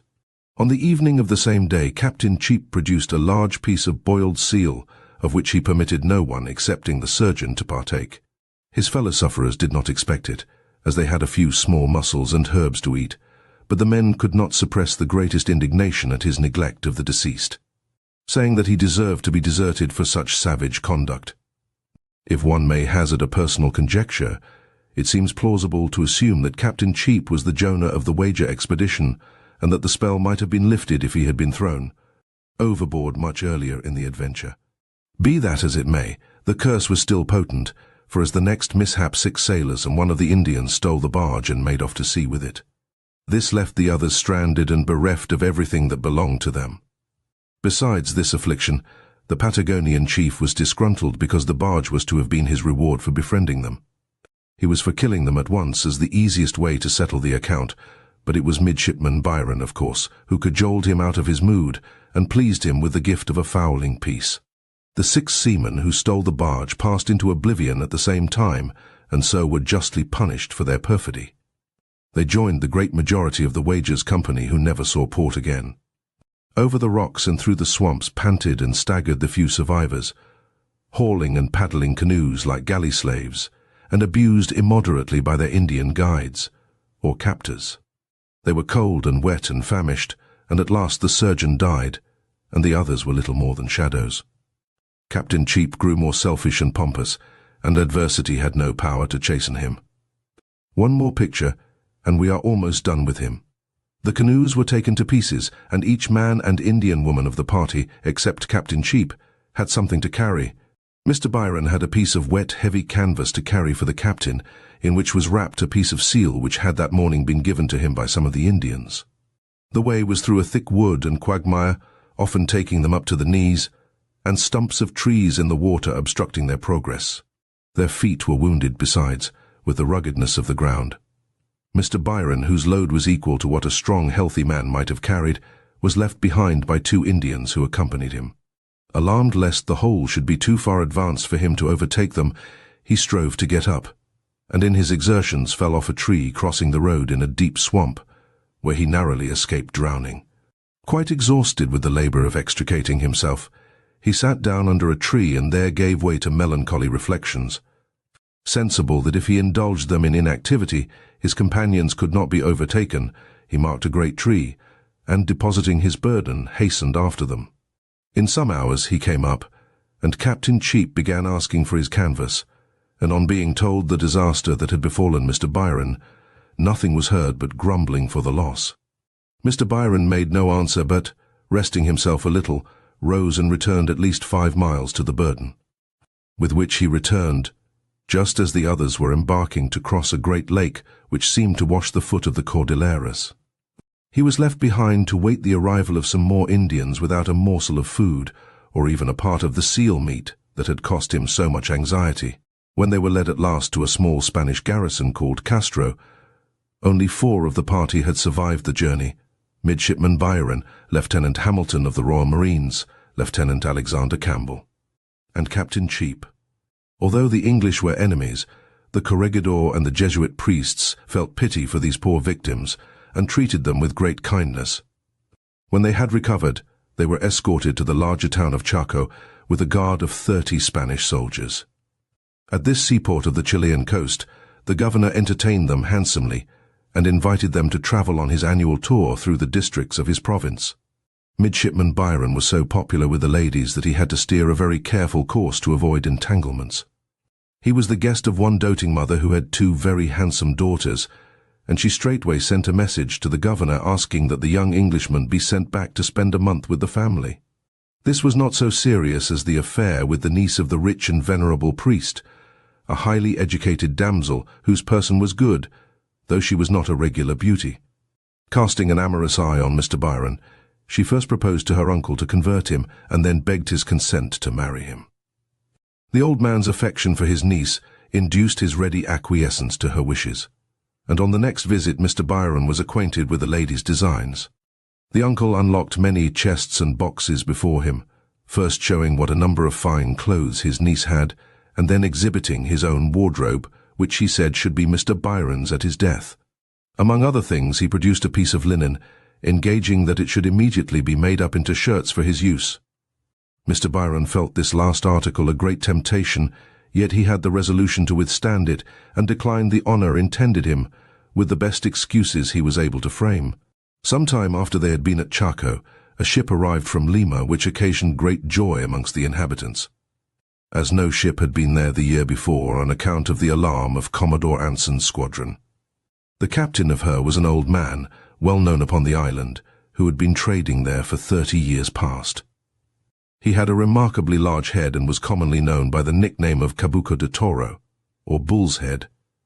Not a week had elapsed after his arrival before he came to the governor with a melancholy countenance, saying that he had not slept a wink since he came into the harbour, because the governor was pleased to allow 3 English prisoners to walk about at liberty, whom he expected every minute would board his vessel and carry her away, although he said he had more than 30 sailors on board.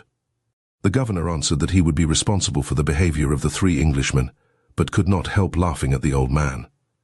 Notwithstanding these assurances, Captain Bullshead used the utmost dispatch in disposing of his cargo and put to sea again, not considering himself safe until he lost sight of Chaco. The officers of the wager were compelled to wait for another of the infrequent trading ships from Lima, and it was therefore in January 1743 before they made the next stage of their interminable pilgrimage. They were sent ashore at Valparaiso, where the Spanish governor promptly threw them into prison, but he later forwarded them to Santiago, the capital of Chile, where they were handsomely released on parole.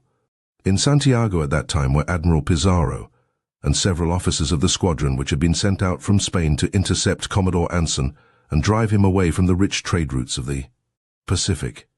It was a powerful force of 6 men of war, with a total of 300 guns and 4,000 sailors, marines, and soldiers. The storms of Cape Horn and the ravages of disease crippled the expedition, and shipwreck almost wiped it out. The flagship Asia found refuge in the River Plate with half her crew dead. The Esperanza had only 58 men alive of the 450 who had sailed from Spain in her, and of an entire regiment of infantry all but 60 perished. Only 2 ships survived to return home after 4 years' absence, and more than 3,000 Spanish sailors had found their graves in the sea. While his flagship was undergoing repairs at Montevideo, Admiral Pizarro made the journey by land across the Andes to Santiago to confer with the Viceroy of Chile. Introduced to the officers of the wager, one of the ships of the enemy's squadron which he had hoped to engage in battle, the Spanish admiral invited them to dine with him and displayed the most perfect courtesy. One of his staff, Don Manuel de Giros, insisted upon advancing them funds to the amount of $2,000. Midshipman Byron and his companions accepted part of it, giving drafts on Lisbon, and were able to live comfortably and await the next turn of fortune's wheel. 2 weary years they tarried in Santiago, and were treated not as enemies but as castaways. They found great consolation in the friendship of a Scotch physician who was known as Don Patrico Ged. Midshipman Byron wrote, "This gentleman had been a long time in the city and was greatly esteemed by the Spaniards as well for his abilities in his profession as for the humanity of his disposition. He no sooner heard that 4 English prisoners had arrived in that country than he waited on the President and begged that they might be lodged in his house. This was granted, and had we been his own brothers we could not have met with a more friendly reception. And during 2 years that we were with him, it was his constant study to make everything as agreeable to us as possible. We were greatly distressed to think of the expense he was at upon our account, but it was vain to argue with him about it. A French ship, bound from Lima to Spain, finally carried them homeward as passengers, and they saw the shores of England in November 1745, or more than 5 years after the wager had been lost in the Gulf de Panas on the coast of Patagonia. The boyish midshipman who had behaved so well through all vicissitudes was of gentle blood and breeding, and in England he was known as the Honourable John Byron, second son of the 4th Lord Byron. When he landed at Dover with 2 of his shipmates, his troubles were not quite at an end, and to quote his own words, "We directly set off for Canterbury upon post horses, but Captain Cheap was so tired by the time he got there that he could proceed no farther that night. The next morning he still found himself so much fatigued that he could ride no longer. Therefore it was agreed that he and Mr. Hamilton should take a post-chaise, and that I should ride. But here an unlucky difficulty was started, for upon sharing the little money we had, it was found to be not sufficient to pay the charges to London, and my proportion fell so short that it was, by calculation, bare enough to pay for horses, without a farthing for eating a morsel upon the road, or even for the very turnpikes.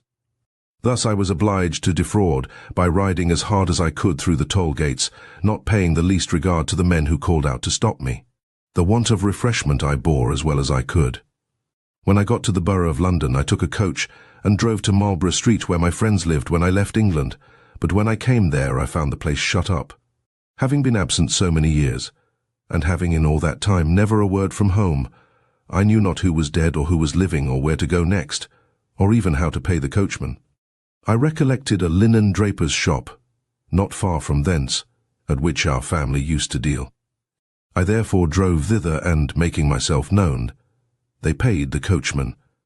I then inquired after our family and was told that my sister had married Lord Carlisle and was at that time in Soho Square.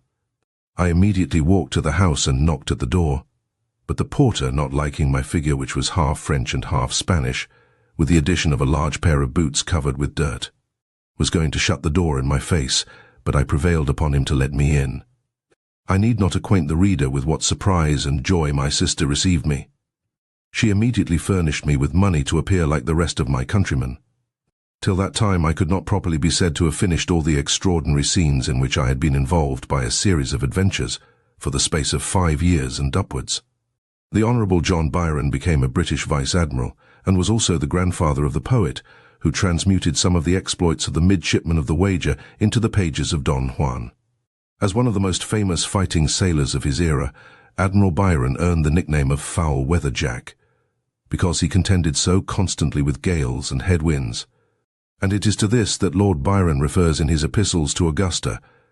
A strange doom is thy father's son's, and past recalling as it lies beyond redress, reversed for him our grandsire's fate of yore.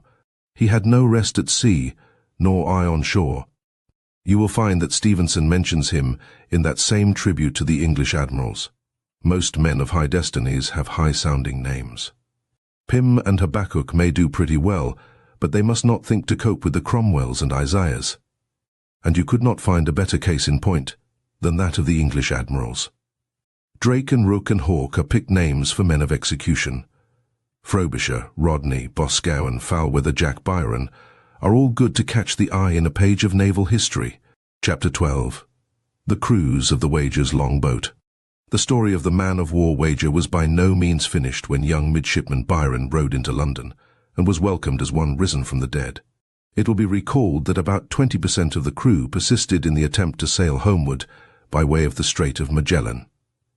They had been at sea only a few days when the cutter, the smaller of their 2 boats, was knocked to pieces among the rocks, and the survivors were therefore jammed into the long boat, which had room for no more than half of them. How they managed to stay afloat is a mystery that cannot be fathomed, with the gunwales only a few inches above water and scarcely any space to row or steer or handle sail. They quarrelled continually, and hardly 10 testified any anxiety about the welfare of the voyage, but rather seemed ripe for mutiny and destruction. 11 of the company soon preferred to quit this madhouse of a boat and to face a less turbulent death ashore, and at their own request they were landed on the coast of Patagonia. The long boat, still overcrowded to a degree that meant incredible discomfort and danger, blundered on her course, with only the sun and stars for guidance. A little flour and some other stores had been taken from the wreck, and now occurred a curious manifestation of human selfishness, of the struggle for survival reduced to the lowest terms. The officers had endeavoured to ration the food, share and share alike, but the ugly temper of the men made such prudent precautions impossible, and some obtained more provisions than others. The situation was described by one of them in these words: the people on board began to barter their allowance of provisions for other articles. Flour was valued at 12 shillings a pound, but before night it rose to a guinea. Some were now absolutely starving for want, and the day following George Bateman, a lad of 16, expired, being reduced to a perfect skeleton. On the 19th, Thomas Capel, aged 12 years, son of the late Lieutenant Capel, died of want. A person on board had above 20 guineas of his money, along with a watch and a silver cup. The latter the boy wished to sell for flour, but his guardian told him it would buy clothes for him in the Brazils. "Sir," cried the miserable youth, "I shall never live to see the Brazils. I am now starving, almost starved to death. Therefore give me my silver cup, for God's sake, to get me some victuals, or buy some for me yourself." But all his prayers and entreaties were vain, and heaven sent death to his relief. Those who have not experienced such hardships will wonder how people can be so inhuman as to witness their fellow creatures starving before their faces without affording them succor. But hunger is void of all compassion. They actually sailed through the Strait of Magellan and reached the Atlantic after 2 months of suffering, during which 20 men died of famine and disease. Landing wherever possible, they found seal and fish, or traded with wandering Indians for dogs and wild geese to eat. Of the survivors, no more than 15 were able to stand or to crawl about the boat.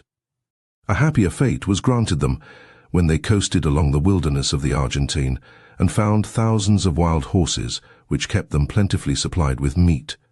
At length they came to the Rio Grande in the town of Montevideo, and 30 of them were alive, or half the number that had made the voyage in the long boat. Among those who died almost within sight of rescue was Thomas Maclean, the cook, a patriarch of 82 years. Presumably one of those soldier pensioners who had been snatched from his well-earned repose at Chelsea Hospital. This is one of the most extraordinary facts of the whole story, that this tough old veteran of a redcoat, his age past 80, should have lived all those months, during which the great majority of the younger officers and men of the wager had been blotted out by privations which seemed beyond human endurance. While the longboat was standing along the coast, on this last stretch of the journey, there came a time when there was no food or water left. There was no small boat to send ashore.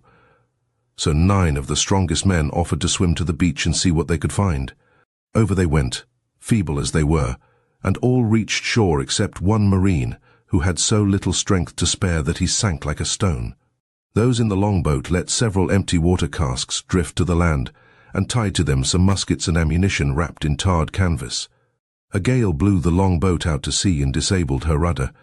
Tacking back with great difficulty, she found it impossible to lay to and bring off the 8 men, and another cask was floated off to them, containing a letter of farewell and more ammunition, and the boat made sail and vanished to the northward.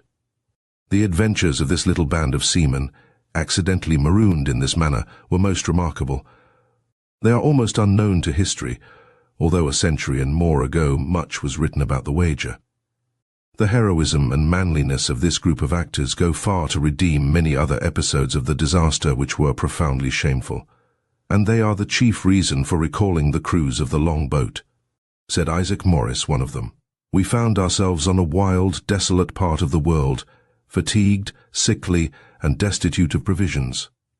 However, we had arms and ammunition, and while these lasted, we made a tolerable shift for a livelihood.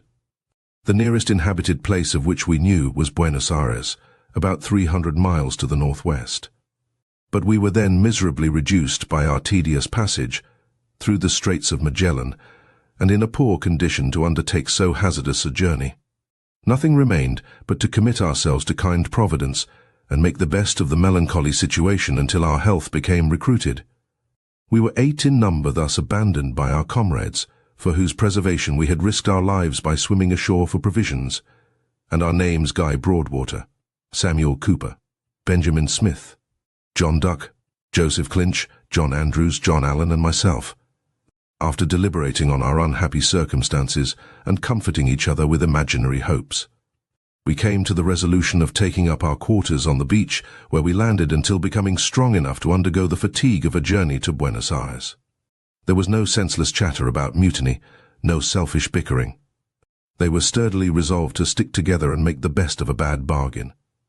For a month they lived in a burrow in the sand, knocking a seal on the head whenever they needed food. As preparation for the journey, they made knapsacks of sealskin, filled them with the dried flesh, and used the bladders for water bottles. Muskets on their shoulders, they trudged for 60 miles, when no more fresh water could be found, and they retreated to their camp to await the rainy season. Now they built a sort of hut under the lee of a cliff, and varied the diet of seal by catching armadillos and stewing them in seaweed. Their patience was amazing, and Seaman Isaac Morris wrote of this weary inaction. Nothing remarkable happened to us in the course of these 3 months. Our provision, such as it was, did not cost us much difficulty to procure, and we were supplied with firewood from a small coppice about 7 miles distant. We seldom failed of bringing home something every night and generally had a hot supper.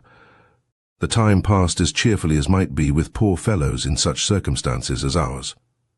Again they set out on foot, in the month of May, after burdening their backs with seal and armadillo meat, and traversed a barren, open country until incessant cold rains chilled them to the bone, and no supplies of any kind were obtainable.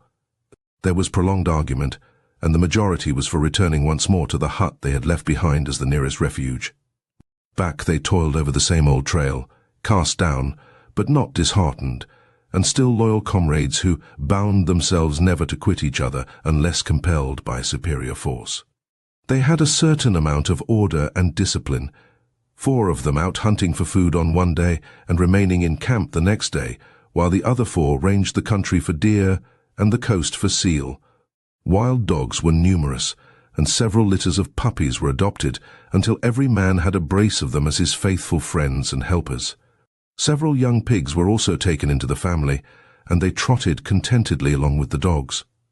The 8 seamen lived in this strangely simple and solitary manner until 7 months had passed, and then they concluded to make another attempt to escape from the bondage of circumstances.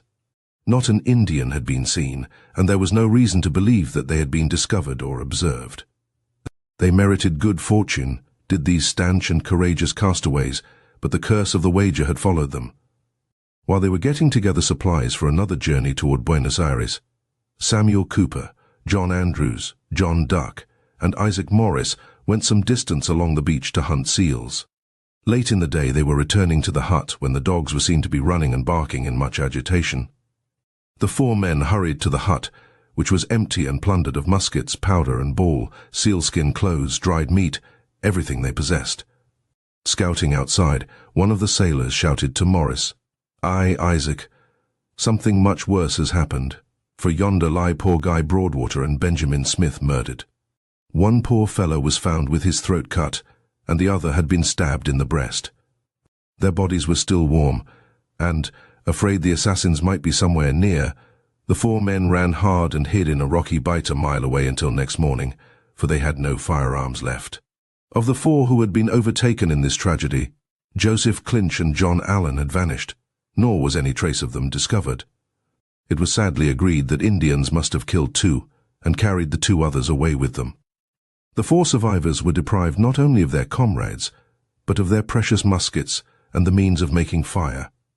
Never were men left more naked and defenseless in a hostile wilderness. In this plight Samuel Cooper, John Andrews, John Duck, and Isaac Morris trudged off for the 3rd time to look for the mouth of the River Plate and Buenos Aires. With them trooped 16 dogs and 2 pigs, and it must have been an odd caravan to behold. They carried their provender on the hoof this time. By following the sea coast, they found pools of fresh water among the sand dunes, where the heavy rains had not yet filtered into the ground, and a dead whale washed up on the beach served for several hearty meals.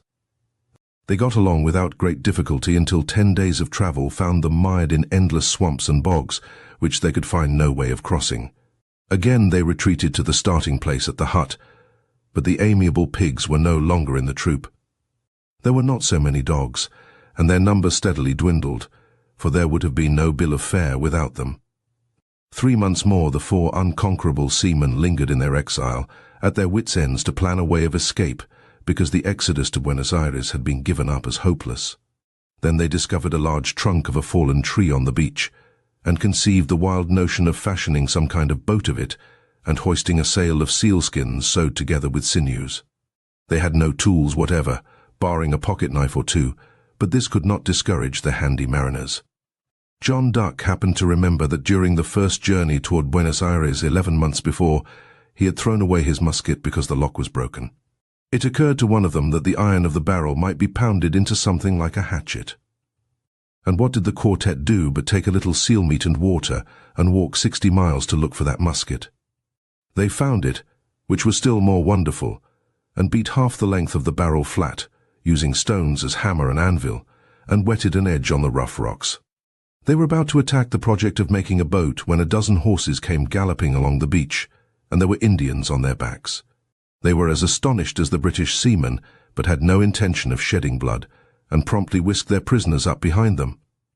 At a great pace the Indian horsemen rode several miles inland to a camp where a dozen of them were rounding up wild horses. It affords a glimpse of what the life had been in that hut on the Patagonian coast to hear Isaac Morris say, "We were treated with great humanity. They killed a horse, kindled a fire, and roasted part of it, which to us, who had been eating raw flesh 3 months, was most delicious entertainment. They also gave each of us a piece of an old blanket to cover our nakedness." 200 miles back into the mountainous interior, where white men had never been seen, the wandering party of horse-hunting Indians carried the 4 sailors. These were sporting savages with a taste for gambling, and it is chronicled that, "In this place we were bought and sold 4 different times, for a pair of spurs, a brass pan, ostrich feathers, and such trifles, which was the low price generally set on each of us, and sometimes we were played away at dice, so that we changed masters several times in a day." A few weeks later the band of nomad Indians was joined by other parties, and together, with a train of 1,500 horses, they moved by easy stages far inland, almost 1,000 miles from the coast, and came in 4 months' time to the capital, or chief town of the tribe, where the king claimed the seamen as his own property. He spoke a little Spanish, and hated the Spaniards so cordially that his friendly regard was offered these wanderers because they had served in an English man-of-war of a squadron sent against the enemy. They were slaves, it is true, but this condition was tempered with kindness, and for 8 months they lived and labored among these wild horsemen of South America. When the season of spring arrived, the tribe broke camp for the long pilgrimage to the Pampas and the chase of the wild horses which supplied food and raiment. The customary route to the sea passed within 100 miles of Buenos Aires, and the sailors persuaded their masters that it was worth while trying to obtain ransom for them. At last there was a tangible hope of extricating themselves, but it brought joy only to 3 of the 4 comrades. Poor John Duck happened to be a mulatto born in London, and his brown skin won the fancy of the Indians, who insisted that he was of their own blood. Therefore they refused to part with him, and he was sold for a very high price to another chief in a region even more remote, and this was the last of him. His 3 shipmates were very sorrowful at leaving him, no doubt, and it must have been an incident deeply moving when they shook hands and went their opposite ways, for they had suffered manifold things together and carried it off magnificently, and in their minds there must have been the memory of that vow they had sworn together never to quit each other unless compelled by a superior force. The chief was faithful to his word in sending a messenger to Buenos Aires, where the Spanish governor expressed his willingness to buy 3 English prisoners at the bargain price of $90 for the lot. In this manner were Midshipman Morris and Samuel Cooper and John Andrews delivered from their captivity in the wilds of Patagonia, though they were not yet to see the long road home to England. The Spanish governor of Buenos Aires behaved toward them like a very courteous gentleman, but felt it his bounden duty to labor with them for the good of their souls.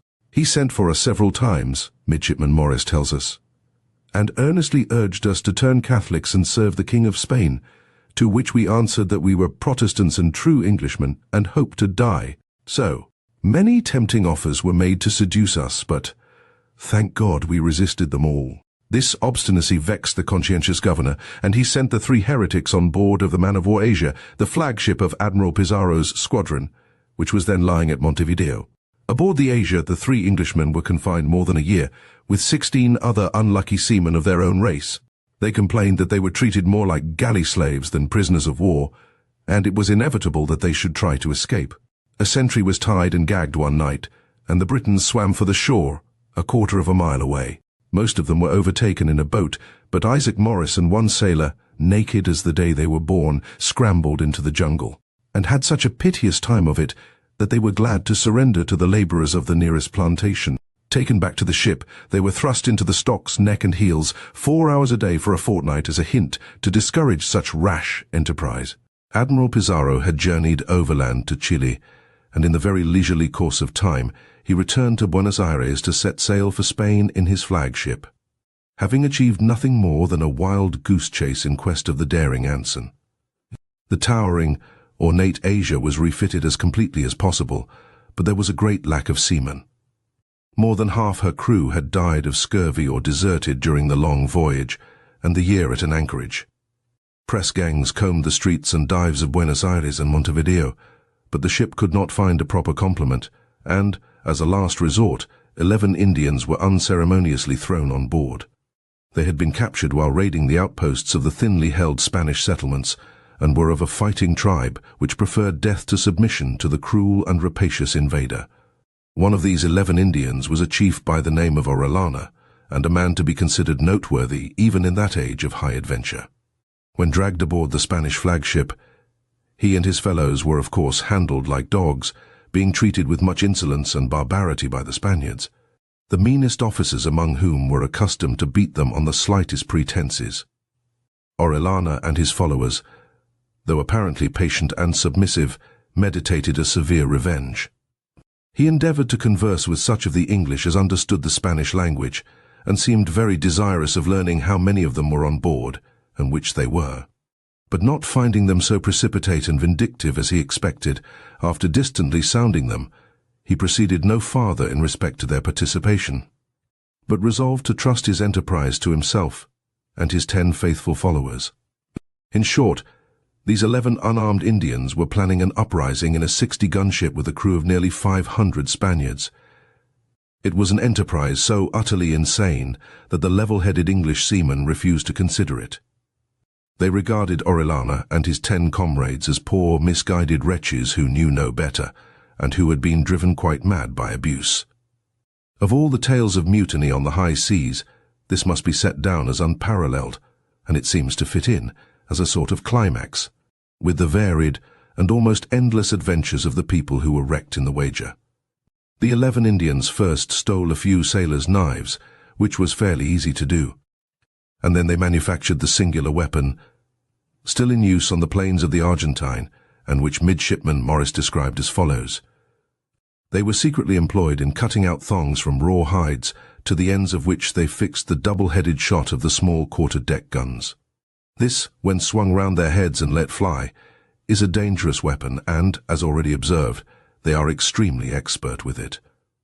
An outrage committed on the chief himself precipitated the execution of his daring enterprise, for one of the officers, a brutal fellow, having ordered him aloft, of which he was incapable of performance then, under pretence of disobedience, cruelly beat him and left him bleeding on the deck.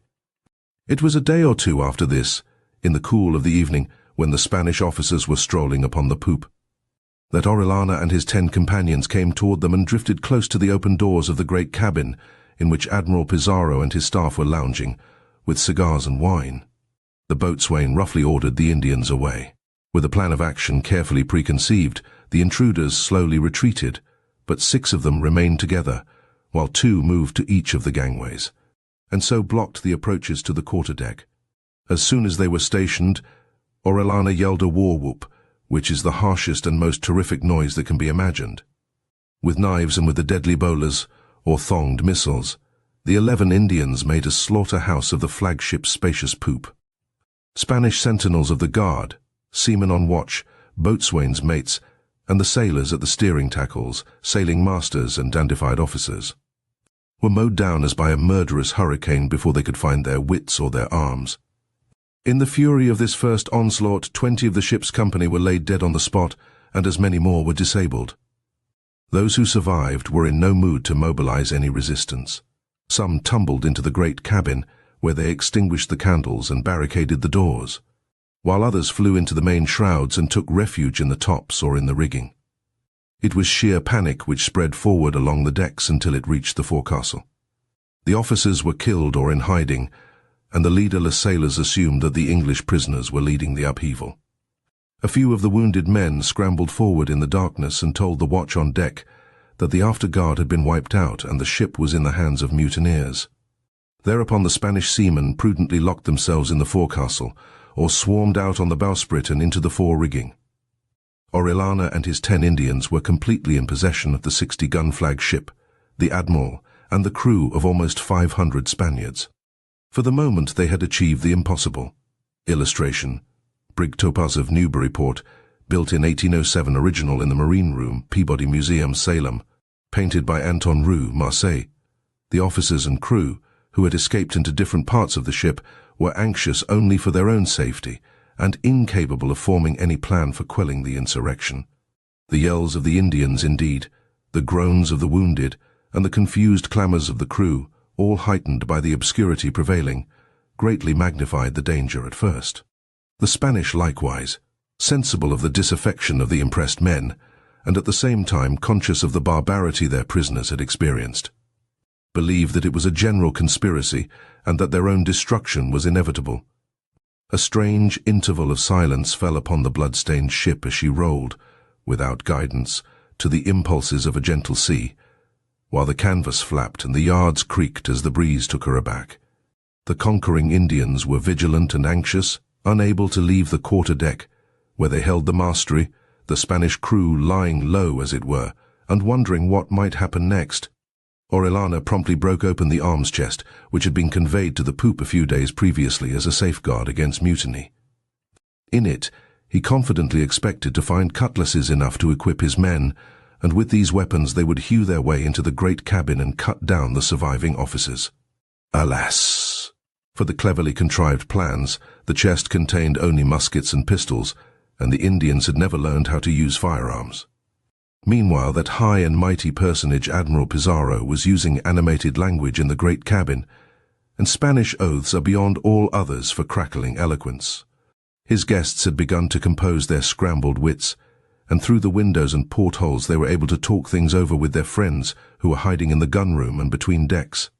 From these sources it was learned that those unholy devils, the English prisoners, were not concerned in the hurricane of a rebellion, and that the prodigious affair was solely the work of the 11 rampant Indians.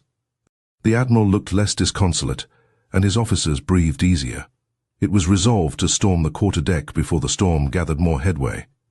There were pistols in the great cabin, but neither powder nor ball, but a bucket was lowered to the gunroom on the deck below, and plenty of ammunition was fished up. Cautiously unbarring the cabin doors, they began to take pot-shots at the Indians, and were lucky enough to shoot Orellana through the head.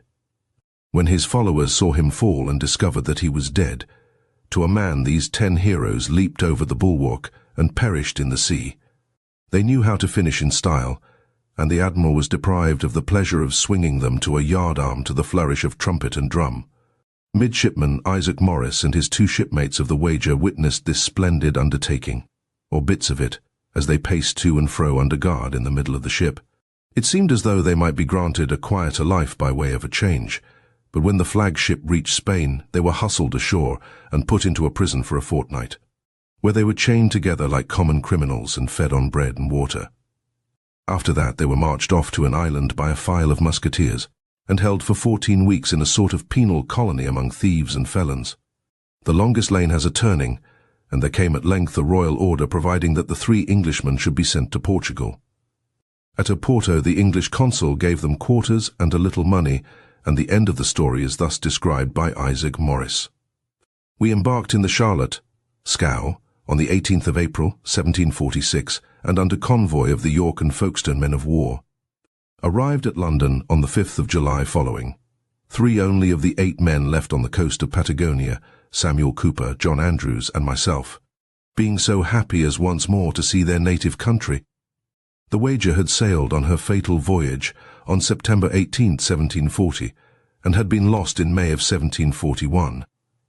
These 3 survivors had therefore spent more than 5 years in the endeavour to reach home. By devious ways, 3 parties of the Wager's people had finally extricated themselves from the toils of misfortune, Midshipman Byron and Captain Cheap, and a few of those who had lived through the cruise in the longboat, and these 3 men who had been marooned. Left unfinished were those other tragic stories, shrouded behind the curtain of fate, the 4 marines and their farewell huzzah, the crew of the barge who basely abandoned their companions, and the 11 people who requested to be set ashore in Patagonia, sooner than endure the horrors of the longboat. The wreck of the Wager is a yarn of many strands, an epic of salt water, and still memorable, although the ship was lost almost 200 years ago. Chapter 13. The Grim Tale of the Nottingham Galley. Within sight of Portsmouth Harbour, no more than a dozen miles off the coast where Maine and New Hampshire meet, lies Boone Island, small and rock-bound, upon which a tall lighthouse flings its bright message to seaward. It is in the track of the coastwise fleets of fishermen and trading schooners, of yachts and steamers, of the varied traffic which makes those waters populous. But Boone Island was a very lonely place 200 years ago, and if it is true, as many mariners believe, that the ghosts of dead sailors return from Davy Jones's locker to haunt the scenes of their torments in shipwreck, then Boone Island must be tenanted by some of the crew of the Nottingham Galley. The story survives in the narrative of the disaster as written by the master of the vessel, Captain John Deane. It was printed as a quaint and unusual little book, which is now exceedingly difficult to find, and the 5th edition bears the date of 1762. The tragedy of the Nottingham Galley was one of those instances, lamentably frequent, in which men were driven to the dire necessity of eating one another under the awful compulsion of hunger. Such a theme is abhorrent, but to realize how men felt in such circumstances, those who were otherwise kindly and brave and long-suffering, is to add to one's perspective of human nature and to gain truthful glimpses of what the toilers of the sea have endured. When Captain John Deane took his pen in hand to set down his experience, it was as though his conscience had driven him to the task, and he expresses this prompting in a solemn preface, which reads, "As for my own part, I think I have just grounds to venture this small narrative into the American world, as an humble acknowledgment to Almighty God for his wonderful preservation of us, and hoping it may be of use to others, should the like unhappy circumstances ever attend them. I had indeed thoughts of perpetuating the memory of our deliverance in a different manner, but my innocent intentions met with an unexpected opposition that induced me to have recourse to this present method, and I hastened the execution in 1727. Whilst there were living witnesses in New England to attend the truth of our signal escape from Boone Island. And now I again recommend it to the serious perusal of all, but especially seafaring men, who of all others are most liable to sudden dangers, through the natural inconstancy of the elements they converse with in pursuit of their lawful employments, and consequently ought to lead the most considerate, religious lives in order to face death, if it be God's will, in the most dreadful form, with a Christian resolution. For, as to that set of men who affect to pass for wits and bravos by giving a ludicrous turn to everything grave and solemn, and assuming an air of intrepidity by horrid oaths and imprecations, before the too near approaches of danger, I have always observed them, first of all others, to sink under despair, upon a prospect of inevitable death, even so as shamefully to desert all the necessary means that offered for a possibility of their deliverance. The Nottingham Galley, a small vessel of 120 tons, sailed from London on September 25, 1710, touching at Ireland to take on some butter and cheese besides her cargo of cordage and general merchandise, which was consigned to Boston. She carried a crew of 14 men and mounted 10 guns as a proper precaution against pirates and privateers. Against the westerly winds of autumn the ship made crawling progress, and it was almost 3 months later before Captain Dean made a landfall on the snow-covered coast of New England. He did not know where he was, and thick weather shut down, so that for 12 days longer he was battering about and trying to work a safe distance offshore. The chronometer was then unknown. The hog yoke, or early quadrant, had nothing like the exactitude of the sextant, and most charts were incorrect. There were, of course, no lighthouses on the dangerous New England coast. Captain Dean groped along with sounding lead and logline, and said his prayers, no doubt, until the Nottingham Galley struck on Boone Island in a dark night, and almost instantly went to pieces. The crew got ashore after a bitter struggle, and being assembled together, they with joyful hearts returned their most humble and sincere thanks to divine providence for their miraculous deliverance from so imminent a danger. They were within sight of the mainland, as daylight disclosed, and the captain identified the nearest shore as Cape Neddick, while vessels could be seen passing in and out of Portsmouth harbour. It was Christmas week, and the little island was blanketed in snow. The only shelter from the freezing winds was a tent which was made of a torn sail, and there was no fire to warm them. They fought to procure this blessing by a variety of means, related Captain Dean, such as flint, steel, and gunpowder, and afterwards by a drill of very swift motion, but all the materials in their possession naturally susceptible of fire being, on this occasion, thoroughly water-soaked, after 8 or 10 days' unsuccessful labour they gave over the fruitless attempt. The only food washed ashore from the wreck consisted of 3 cheeses and some beef bones, which they shared without quarrelling, and in fact, the spirit of these poor mariners was singularly unselfish and manly throughout. By vote it was agreed that Captain Dean should hold the same authority as he exercised on board ship. They felt certain of rescue, because they were within sight of port, and the captain encouraged them with hopes of being discovered by fishing shallops or other vessels passing that way. Although all the while he was conscious to himself that rarely anything of this kind happened at that unseasonable time of the year, however. He thought it good policy to put the best face on the matter and take this advantage of their ignorance and credulity, since he already too plainly observed their great dejection and frequent relapses into an utter distrust of divine providence. A boat was built after infinite labour, by men who had nothing whatever to eat, and the surf beat it to fragments as soon as it was launched. In this hour of inexpressible disappointment they stood and watched 3 small sailing vessels pass the island at a distance of a few miles, and they could not kindle a smoke to make a signal. As a last hope, a raft was tied together of 2 bits of spar only 12 feet long, with a deck of plank 4 feet wide, a mere chip of a raft with a sail made of 2 canvas hammocks. This was the project of a Swede, a stout, brave fellow that had unhappily lost the use of both his feet from frost since he came upon the rock. It was his idea that 2 men might be able to paddle and sail this contrivance to the mainland, and so effect a deliverance. At the first endeavour to get the raft clear of the breakers, it upset and nearly drowned the Swede and another sailor who had offered to go with him. The latter was dragged out almost dead, but the Swede swam to the rocks and was for righting the raft and setting out again, although the mast and sail had been lost. The incident is worth describing in the words of Captain Dean. The master then desired Swede to assist in getting the raft out of the water in order to wait a more favourable opportunity. But the Swede, persisting in his resolution, although unable to stand upon his feet, and as he was kneeling on the rock, caught hold on the master's hand, and with much vehemency beseeching him to accompany him, said, "I am sure I must die. However, I have great hopes of being the means of preserving your life and the rest of the people's.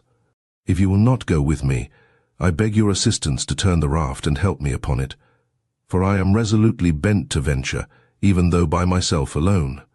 The master used farther dissuasives, representing the impossibility of reaching the mainland in twice the time they might have done before they were disarmed of their mast and sail. But the Swede remained inflexible, affirming, "I had rather perish in the sea than continue 1 day more in this miserable condition." By this time another man, animated by his example and offering to go with him, the master consented and gave them some money that accidentally was in his pocket, fixed them on the raft, and helped them to launch off from the rock, committing them to the mercy of the seas. Their last words at parting were very moving and delivered in a pathetic accent. "Pray, sir, oblige all the people to join in prayers for us as long as you can see us." All to a man crept out of the tent at this doleful separation and performed the request with much devotion. About sunset they judged the raft to be halfway to land and hoped they might gain the shore by 2 in the morning, but in the night the wind blew very hard, and 2 days later the raft was found on the shore of the mainland, about a mile distant from the body of the other man, driven likewise on shore with his paddles still fast to his wrist. But the bold Swede was never seen more.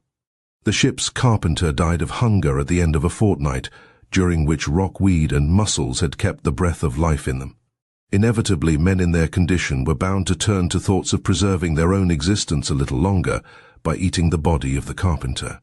How they discussed it, and with what results, is told by the unhappy Captain Dean. The master, returning to his tent with the most acute sense of the various miseries they were involved in, was ready to expire with faintness and anguish, and placing himself so as to receive some refreshment from sleep, he observed an unusual air of intentness in the countenances of all the people, when, after some pause, Mr. Whitworth, a young gentleman, his mother's darling son, delicately educated, amidst so great an affluence as to despise common food, began in the name of the assembly to court the master's concurrence in converting the human carcass into the matter of their nourishment, and was immediately seconded by a great majority, 3 only opposing on account of their esteeming it a heinous sin. This affair had been thus consulted and concluded upon in the master's absence, and the present method concerted of making it known by a gentleman reputed to be much in his favour. The master remained in his former posture, observing an invincible silence, while they were urging their desires with irresistible vehemence, for nothing that ever befell him from the day of his birth, not even the dread and distress of his soul upon quitting the wreck, when he did not expect to live a minute, was so amazingly shocking as this unexpected proposal. But after a short interval, he maturely weighed all circumstances and pronounced in favour of the majority, arguing the improbability of its being a sin to eat human flesh in a case of such necessity, providing they were in no ways accessory to the taking away of life. The body of the carpenter was their sustenance until a shallop, sailing out of Portsmouth, discovered the fragments of a tent among the rocks and snow of Boone Island, and a few figures of men feebly crawling out of the shelter. The crew of the Nottingham galley were carried to the little seaport at the mouth of the Piscataqua, and there all of them recovered, although seriously crippled because of frozen hands and feet. At the end of Captain Dean's story is the following note. At the first publication of this narrative, Mr. Whitworth and the mate were then living in England, and the master survived until the 19th of August, 1761. And out of sincere regard to the memory of Captain Dean, and that such an instance of divine providence should not be buried in oblivion, Mr. Miles Whitworth, son of the above Mr. Whitworth, now republishes this narrative, hoping, with a divine blessing, that it may prove of service to reclaim the unthinking part of seafaring men trading in and to New England. The tale of the Nottingham galley suggests other episodes in which living men of a ship's crew were chosen by lot to be sacrificed as food for the others. As dramatic as any of them was the fate of the American sloop Peggy, which became waterlogged while homeward bound to New York from the Azores. Food and water gone. There were wine and brandy in the cargo, unluckily, and the sailors got drunk and stayed so much of the time. On Christmas Day a sail was sighted, and the ship bore down to speak the drifting hulk of the Peggy. For some reason this other vessel, after promising to send bread and beef aboard or to take the people off if they so preferred, filled away and resumed her course. Captain Harrison of the Peggy had taken to his bed with rheumatism, but he crawled on deck to watch the faithless ship abandon him, while his crew cursed like madmen and shouted their appeals for help. For 16 days the people of the Peggy lived on candles, whale oil and barnacles scraped from the ship's side. Then the crew, led by the mate, invaded Captain Harrison's cabin and told him they could hold out no longer. They had eaten the leather packing of the pump, they had chewed the leather buttons off their jackets, and liquor would not keep them alive. It was now their intention to cast lots for a victim, and the captain was asked to supervise the business. He refused to have anything to do with it, which excited a hubbub of anger, and the mate announced that nobody would be exempted. The captain was to stand his chance with the rest.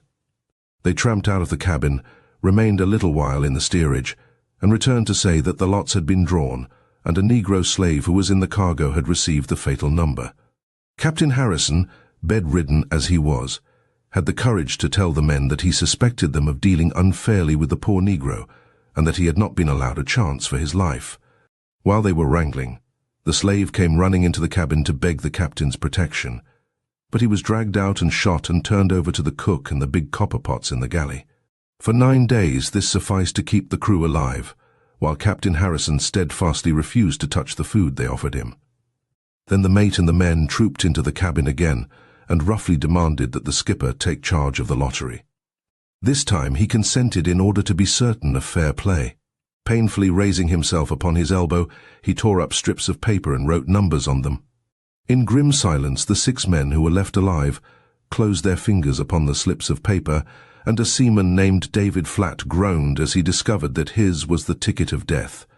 Otherwise there was no noise in the cabin. The shock which this produced was so great that the whole crew remained motionless for a considerable time, and so they might have continued much longer had not the victim, who appeared perfectly resigned to his fate, expressed himself in these words: "Dear friends and messmates, all I have to beg of you is to dispatch me as soon as you did the Negro, and to put me to as little torture as possible." David Flatt then turned to another seaman, James Dowd, who had put the bullet into the slave, and said, "It is my wish that you should shoot me." Dowd was much affected, but consented to attend to the obsequies of unfortunate David Flatt, who was the most popular man in the forecastle. The victim then requested a brief respite in which he might prepare his soul to meet its maker. This was very readily granted, and meanwhile the cook kindled a fire and got the water hot. Friendship was stronger than hunger, however, and there was so much reluctance to execute the sentence that it was determined to grant David Flatt a respite until 11 o'clock of the following morning, trusting that divine goodness would in the interval open some other source of relief. At the same time they solicited the captain to read prayers, a task which, collecting the utmost effort of his strength, he was just able to perform. It was a scene to linger in one's memory. The waterlogged sloop with her sails streaming in useless ribbons from a broken mast, the little cabin with the skipper almost dead in his bunk, and the group of starved and wistful seamen who bowed their heads while he brokenly whispered the words of the prayer book. As soon as he had finished, they crept out to rejoin David Flatt, who had preferred to be absent from his own funeral service.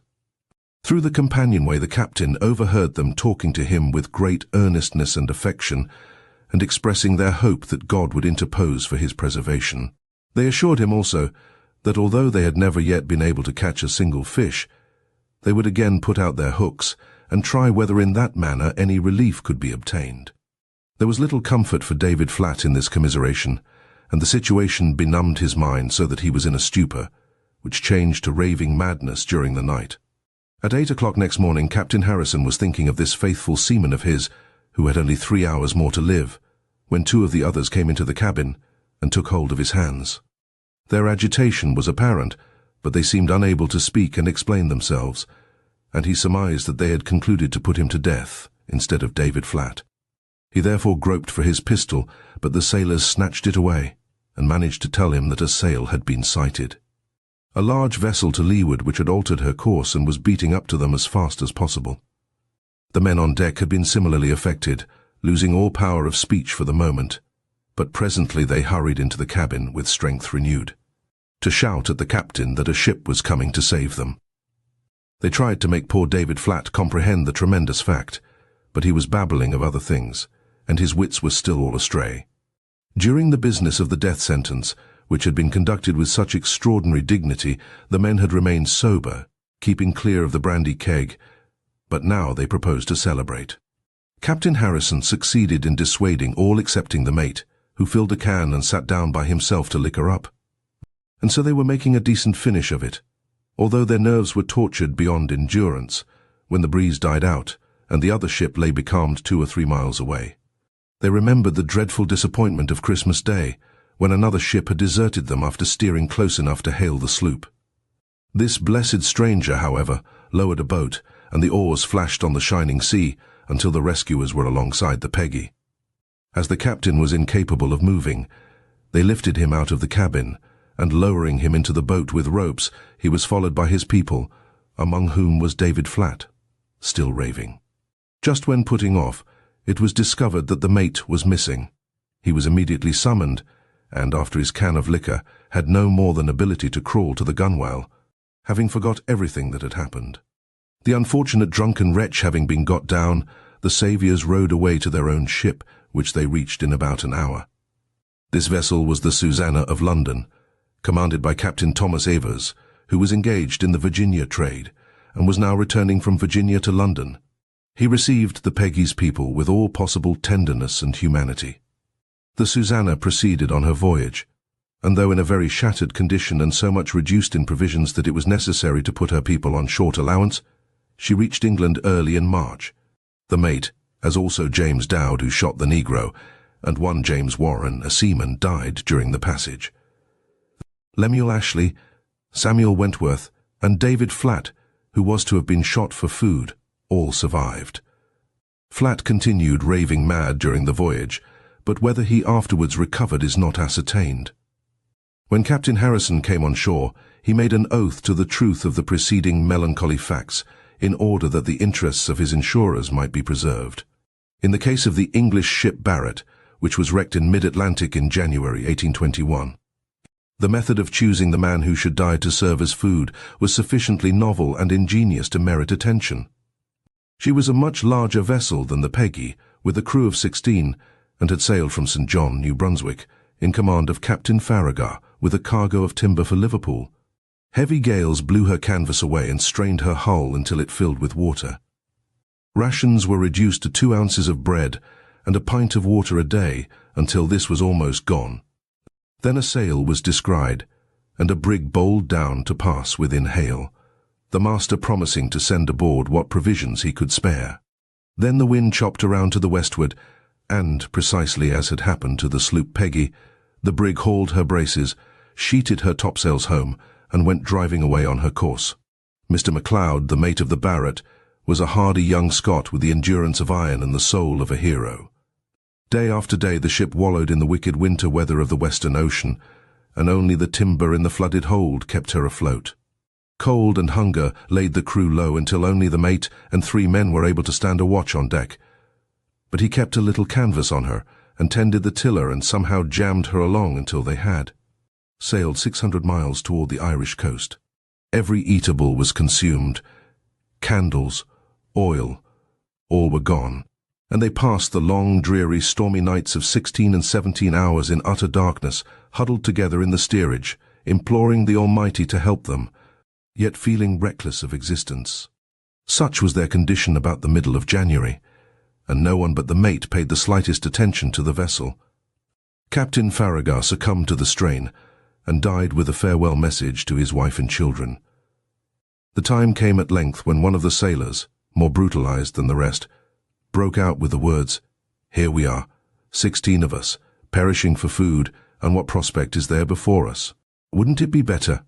He hesitated, while his companions held their breath and comprehended what was in his mind. "Damn all ceremony," was the conclusion which they expected, and yet dreaded to hear. "One man must die that the rest may live, and that's the bloody truth of it." They agreed with him, nodding their heads and refusing to look at one another. Then followed a long dispute over the fairest manner of letting chance decide the choice. It was obvious that every man had a natural anxiety to feel assured of no loaded dice or marked cards in this momentous game. There were objections to the traditional lottery of high and low numbers, and finally it was decided that 16 pieces of rope yarn should be cut by the mate.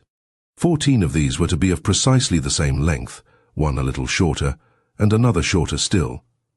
The 16 pieces of rope yarn were to be shoved through a crack in the bulkhead of the steward's storeroom, the ends all even and just long enough for a man to take one in his fingers and pull it through the crack. The one who pulled out the strand that was a little shorter was to be dished up for his messmates, and the man who drew the strand that was shorter still had the unpleasant duty of acting as butcher. The mate cut the rope yarn, as requested, and arranged the 16 lengths all in a row in the crack of the bulkhead. The men stood waiting the word, very reluctant to pluck out the ends of tarry cord, until Mr. MacLeod exclaimed, "My lads, let us put it off until tomorrow. We have endured thus far, and a few hours longer cannot make much difference. Who knows what Providence may have in store for us?" Some consented, while others were for going through with it at once. Tomorrow came, and no help was in sight. They shambled into the steward's storeroom and pulled the rope yarns through the crack. Presently, there was one man less on the muster roll of the Barrett. 2 or 3 days later the ceremony was repeated.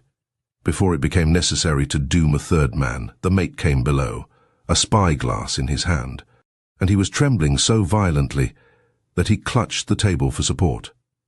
"A sail," he stammered, and they followed him on deck, where the winter day was dying into dusk. In desperate need of making some sort of signal, Mr. MacLeod emptied a powder flask upon the windlass, fired a pistol into it, and a thick column of smoke billowed skyward. The other ship observed it, and hoisted an ensign. 12 of the Barrett's company were alive, and they were safely transferred to the Anne of New York, bound to Liverpool. The waterlogged Barrett drifted on her aimless course, a derelict haunted by fearful memories. And from a crack in the bulkhead of the steward's storeroom still hung the ends of a row of rope yarns, which had been made ready for the next game of chance. In 1799, 6 soldiers of the British artillery garrison at St. Helena concocted a plot to desert and stow themselves away in an American ship, the Columbia, which was then in harbour. Their escape was discovered soon after the Yankee crew had smuggled them on board, and they could hear the alarm sounded and could see the lanterns glimmer along the seawall. Afraid that the Columbia would be searched, the fugitive redcoats stole a whaleboat from another ship, and the sympathetic American skipper gave them a bag of bread, a keg of water, a compass, and a quadrant. It was rather to be expected that a New England mariner who could remember Bunker Hill and Saratoga would lend a hand to any enterprise which annoyed the British Army and diminished its fighting strength. The 6 deserters pulled out to sea in the hope of finding the island of Ascension, which lay 800 miles to the northwest of St. Helena. Corporal Parr had been a seaman, and he thought he knew how to shoot the sun and figure out his position. But after a week of fine weather it was his uneasy conviction that they must have run past Ascension. With a sail made of their shirts stitched together, they bore away for the coast of South America on the chance of finding Rio Janeiro. Provisions were so short that they limited themselves to 1 ounce of bread and 2 mouthfuls of water a day. After a fortnight at sea they were chewing their leather shoes, and Private John Brown, in a statement prepared after the rescue, explained how they selected one of their number to be used as food for the others. Parr, Brighouse, Conway, and myself proposed to scuttle the boat and let her go down to put us out of our misery, but the other 2 objected, observing that God, who had made man, always found him something to eat. On the 22nd day, Kinnan proposed that it would be better to cast lots for one of us to die in order to save the rest, to which we consented. William Parr, being seized 2 days before with the spotted fever, was excluded. He wrote the numbers and put them into a hat, and we drew them out blindfolded and put them in our pockets. Pa then asked whose lot it was to die, none of us knowing what number we had in our pocket, and each praying to God that it might not be his lot. It was agreed that number 5 should die, and the lots being unfolded, Kinnon's was number 5. We had concluded that he, on whom the lot fell, should bleed himself to death, for which purpose we had provided ourselves with sharpened nails which were got from the boat. With one of these Kinnon cut himself in 3 places, in his foot, hand and wrist, and praying God to forgive his sins he died in about a quarter of an hour. 3 of the deserters lived to reach the South American coast, and were taken to Rio in a Portuguese ship. One might think that Private John Brown had suffered enough for his crime of running away from the Royal Artillery. But Captain Elphinstone of HMS Diamond had him put in irons and sent to Cape Town. There he was pressed into the Navy, but his conscience gave him no rest, and after receiving his discharge, he made his way to St. Helena and gave himself up. To the officers who conducted his court-martial he explained, "I was determined to surrender myself at the first opportunity in order to relate my sufferings to the men of this garrison and to deter others from attempting so mad a scheme." Chapter 14. The storm-swept fleet of Admiral Graves. To observe what might be called shipwreck on a grand scale, it is necessary to hark back to the days of fleets and convoys under sail, when 100 or 200 merchant vessels and men-of-war made a long voyage together. If such an argosy chanced to be caught in a hurricane, the tragedy was apt to be tremendous, surpassing anything of the kind in the hazards of modern seafaring. In April 1782, Admiral George Rodney, in a great sea battle whose issue was vital to the British Empire, whipped the French fleet of de Grasse off the island of Dominica, in the West Indies. It was a victory which enabled Rodney to write, "Within 2 little years, I have taken 2 Spanish, 1 French and 1 Dutch admirals." The French ships which struck their flags to him included the huge Ville de Paris of 110 guns, which had flown de Grasse's pennant, the Glorieux and Hector of 74 guns each, the Ardent, Caton, and Jason of 64 guns each.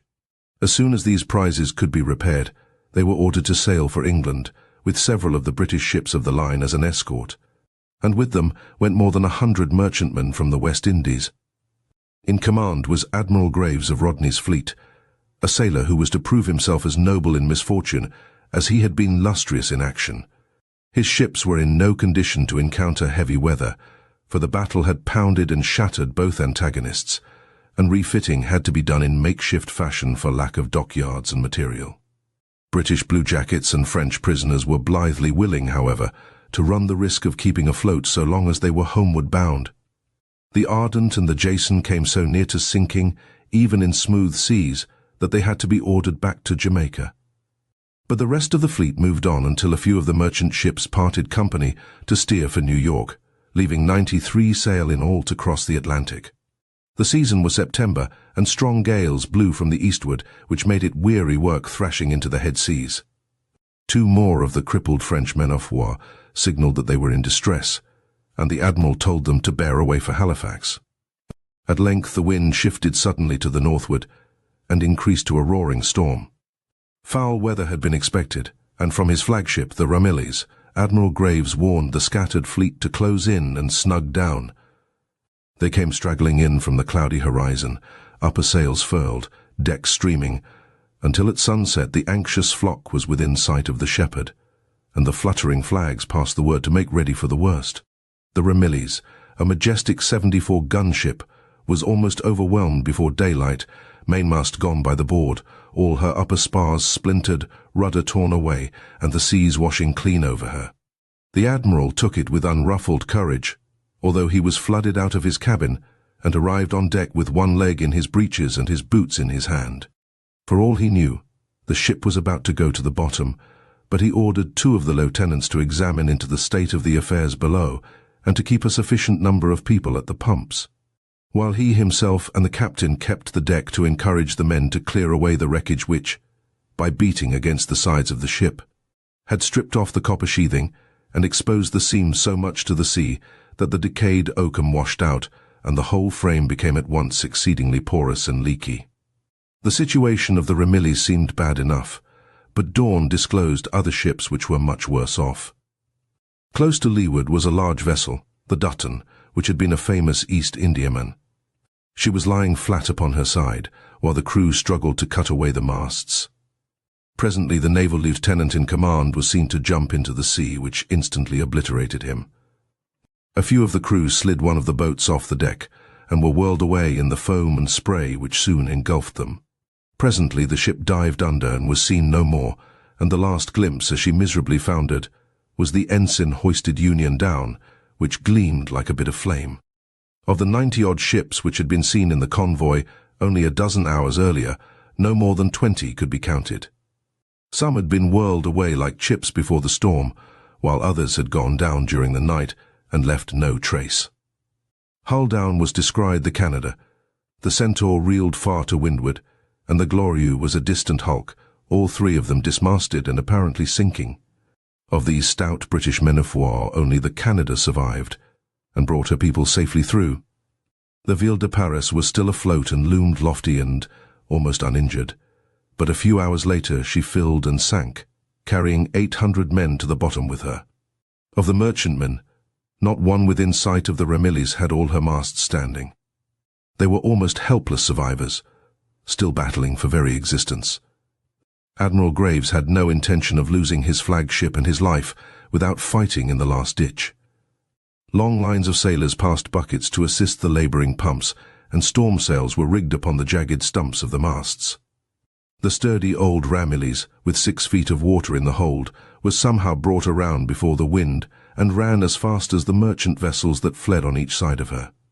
After spending all day in pumping and bailing until they were ready to drop in their tracks, the officers, through the captain as spokesman, suggested to the Admiral that some of the guns be thrown overboard in order to lighten the ship. To this, he vigorously objected on the ground that a man-of-war was a sorry jest without her battery, but they argued that a man-of-war in Davy Jones's locker was of no use at all, wherefore the Admiral consented to heaving over the lighter guns and some of the shot. After another night of distress and increasing peril, the officers raised the question again, and the Admiral was prevailed upon, by the renewed and pressing remonstrances, to let 6 of the forwardmost and 4 of the aftermost guns of the main deck be thrown overboard, together with the remainder of those on the quarter-deck, and the ship still continuing to open very much. He ordered tarred canvas and hides to be nailed fore and aft from under the sills of the ports on the main deck, under the 5th plank above, or within the waterways, and the crew, without orders, did the same on the lower deck. The ship was sinking in spite of these endeavours, and the Admiral now let them throw all the guns over, which grieved him very much, and there being 8 feet of water in the magazine, every gentleman was compelled to take his turn at the whips or in handling the buckets. These 600 British seamen and officers were making a very gallant effort of it, and infusing them with his ardent spirit was the cheery, resourceful Admiral Graves, whose chief virtue was never to know when he was whipped. Under his direction the ship was now frapped, and if you would know how ancient was this method of trying to save a ship in the last extremity, please turn to St. Paul's story of his own shipwreck and read as follows. And when the ship was caught and could not bear up into the wind, we let her drive. And running under a certain island which is called Clouder, we had much work to come by the boat, which when they had taken up, they used helps, undergirdling the ship, and fearing lest they should fall into the quicksands, strake sail, and so were driven. The souls of the jolly, jolly mariners in Kipling's last chantey, plucking at their harps, and they plucked unhandily, listened with professional approval when the stout Apostle Paul lifted his voice in turn and sang to them. Once we frapped a ship, and she laboured windily. There were 14 score of these, and they blessed thee on their knees, when they learned thy grace and glory under Malta by the sea. And so the Ramillies was frapped, or undergirdled by passing hempen hawsers under her keel, and around the straining hull to hold her timbers together before she literally fell apart. It was a fine feat of seamanship, but unavailing. The Admiral had nothing more to say about the crime of tossing overboard His Majesty's valuable guns, munitions, and stores, and the crew fairly gutted the ship of everything weighty, including both bower anchors. As the day wore on toward nightfall, about 20 other ships were still visible, and the officers urged the Admiral to shift his pennant to one of them, and so save himself. But this he positively refused to do, deeming it, as he declared, Unpardonable of a commander-in-chief to desert his garrison in distress, that his living a few years longer was of very little consequence, but that, by leaving his ship at such a time, he should discourage and slacken the exertions of the people by setting them a very bad example. When evening came, the spirits of the people began to fail, and they openly expressed the utmost despair, together with the most earnest desire of quitting the ship, lest they should founder in her. The Admiral hereupon advanced and told them that he and their officers had an equal regard for their own lives, that the officers had no intention of deserting either them or the ship, that, for his part, he was determined to try one more night in her. He therefore hoped and entreated they would do so too, for there was still room to imagine that one fair day, with a moderate sea, might enable them by united exertion to clear and secure the well against the encroaching ballast which washed into it, that if this could be done they might be able to restore the chains to the pumps and use them, and that then hands enough might be spared to raise jury-masts with which they might carry the ship to Ireland, that her appearance alone, while she could swim, would be sufficient to protect the remaining part of her convoy. Above all, that as everything that could be thought of had now been done for her relief, it would be but reasonable to wait the effect. This temperate speech had the desired result. The firmness and confidence with which he spoke, and their reliance on his seamanship and judgment, as well as his constant presence and attention to every accident, had a wonderful effect upon them. Since the first disaster, the Admiral had in fact scarcely ever quitted the deck. This they had all observed, together with his diligence in personally inspecting every circumstance of distress.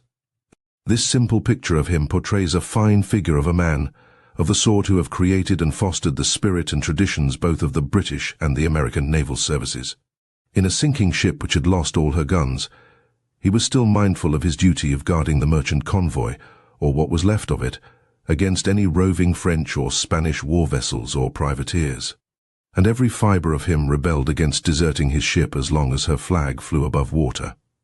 He was a brother of the sea to Admiral Duncan, who, as Stevenson describes it, lying off the Texel with his own flagship, the Venerable, heard that the whole Dutch fleet was putting to sea. He told Captain Hotham to anchor alongside of him in the narrowest part of the channel, and fight his vessel until she sank. "I have taken the depth of the water," added he, "and when the Venerable goes down, my flag will still fly." And you observe this is no naked Viking in a prehistoric period, but a Scotch member of Parliament, with a smattering of the classics, a telescope, a cocked hat of great size, and flannel underclothing. At 3 o'clock in the morning of the next night, the pumps of the Ramillies were found to be hopelessly out of commission. The water was rushing into the gaping wounds made by the sea, and it seemed as though the timbers were pulling asunder from stern to bow. Sadly, the Admiral admitted that the game was lost, and he told his captain to abandon ship at daybreak, but there was to be no wild scramble for the boats. The crew was to be informed that the sick and disabled were to be removed, and that all the merchant vessels would be ordered to send boats for this purpose. Confidentially, however, the officers were instructed to fetch ample stores of bread, beef, pork, and flour to the quarterdeck, and to arrange for distributing the crew among the boats that were to be called away from the other ships. Such boats of the Ramillies as had not been smashed by the storm were to be ready to launch, and every officer would be held responsible for the men in his own division.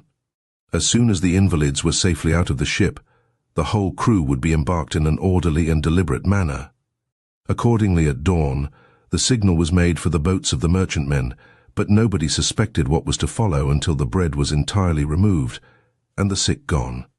About 6 o'clock the rest of the crew were permitted to go off, and between 9 and 10, there being nothing farther to direct or regulate, the Admiral himself, after shaking hands with every officer, and leaving his barge for their better accommodation and transport, quitted forever the Ramillies, which had then 9 feet of water in her hold. He went into a small leaky boat, loaded with bread, out of which both himself and the surgeon who accompanied him had to bail the water all the way. He was in his boots, with his surtout over his uniform, and his countenance as calm and composed as ever.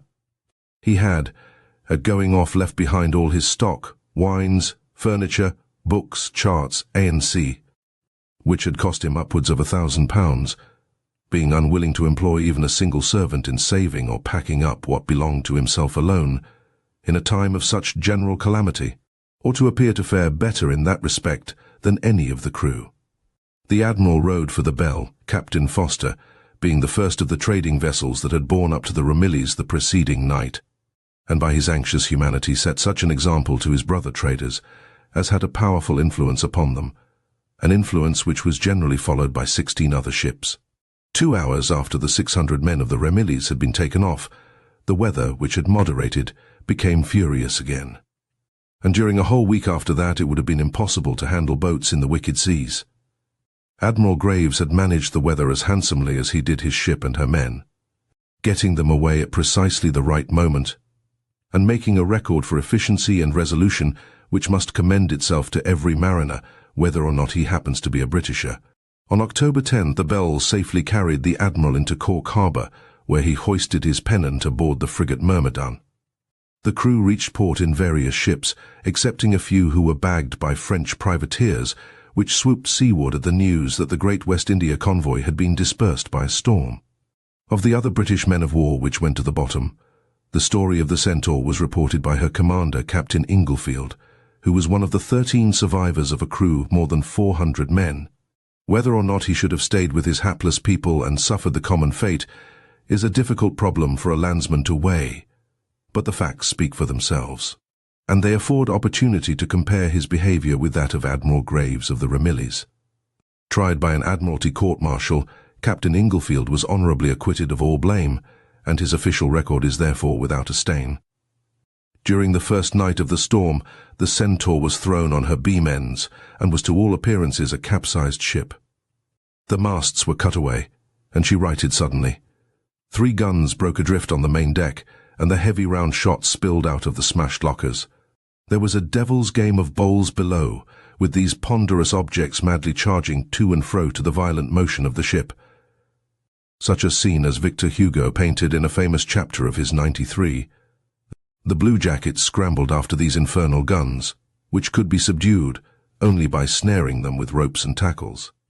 They destroyed everything in their path, maiming or slaying the sailors who were not agile enough to dodge the onslaught, reducing bulkheads, stanchions, deck beams to kindling wood, but they were captured after a long conflict and before they could batter the oaken sides out of the ship.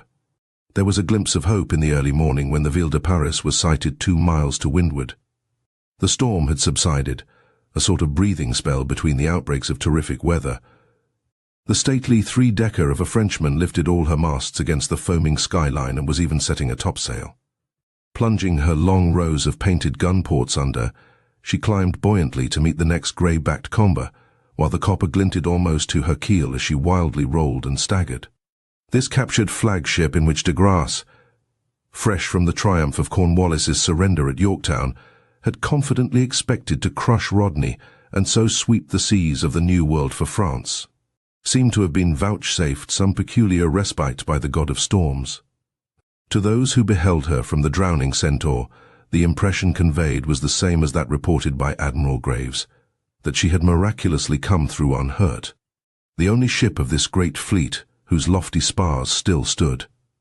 Captain Inglefield began firing guns in token of distress, and the Ville de Paris bore straight toward him, responding to her helm and handling like a ship which was under complete control. 2 merchant vessels passed close enough to hail the Centaur and offer help, but Captain Inglefield waved them on their courses. So confident was he that the Ville de Paris, now flying the ensign of the British Navy, would stand by. Another merchantman passing close aboard, the Centaur asked her to take word to Captain Wilkinson of the Ville de Paris that he was urgently needed. A little while and, inexplicably, the captured flagship passed without making a signal and held on the same tack until she vanished in the mist. Passed forever with her 800 men, just as she had disappeared from the sight of those who gazed and wondered from the decks of the Ramillies. The sea holds many an unfinished story, and the tall Ville de Paris was one of them. On board the Centaur they pumped and they bailed and gulped down the stiff rations of grog and hoped to fetch her through, as is the way of simple sailormen. Captain Inglefield noted that the people worked without a murmur, and indeed with cheerfulness.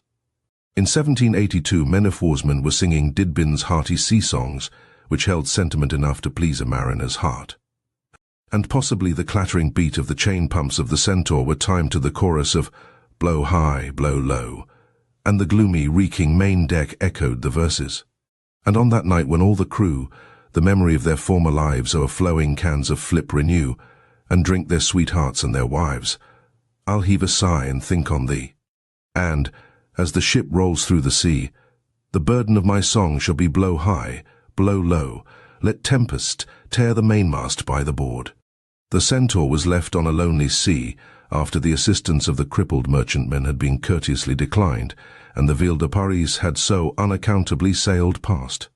At night the flashes of guns were seen, the farewell messages of foundering ships, but through the long day there was never a sight of a sail. The Centaur settled deeper and deeper until her lower decks were awash, and it was foolish to pump and bail any longer. What was the use of trying to lift the Atlantic Ocean out of a ship that refused to stay afloat? It was not so much the fear of death as the realization of defeat that caused such a scene as this. The people who, till this period, had labored as determined to conquer their difficulties, without a murmur or without a tear, seeing their efforts useless. Many of them burst into tears and wept like children. There were boats for only a few of the large company, and such rafts as could be hastily put together would not have survived an hour in the seas that still ran high and menacing. By way of doing something, however, the carpenter's gang swung out some spars and booms and began to lash them together. Captain Inglefield made mention of the behavior of the crew in this interesting reference. Some appeared perfectly resigned. Went to their hammocks and desired their messmates to lash them in. Others were securing themselves to gratings and small rafts.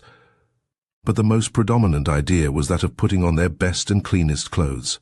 This desire of making a decent appearance when in the presence of death is curiously frequent in the annals of the sea and may be called a characteristic trait of the sailor.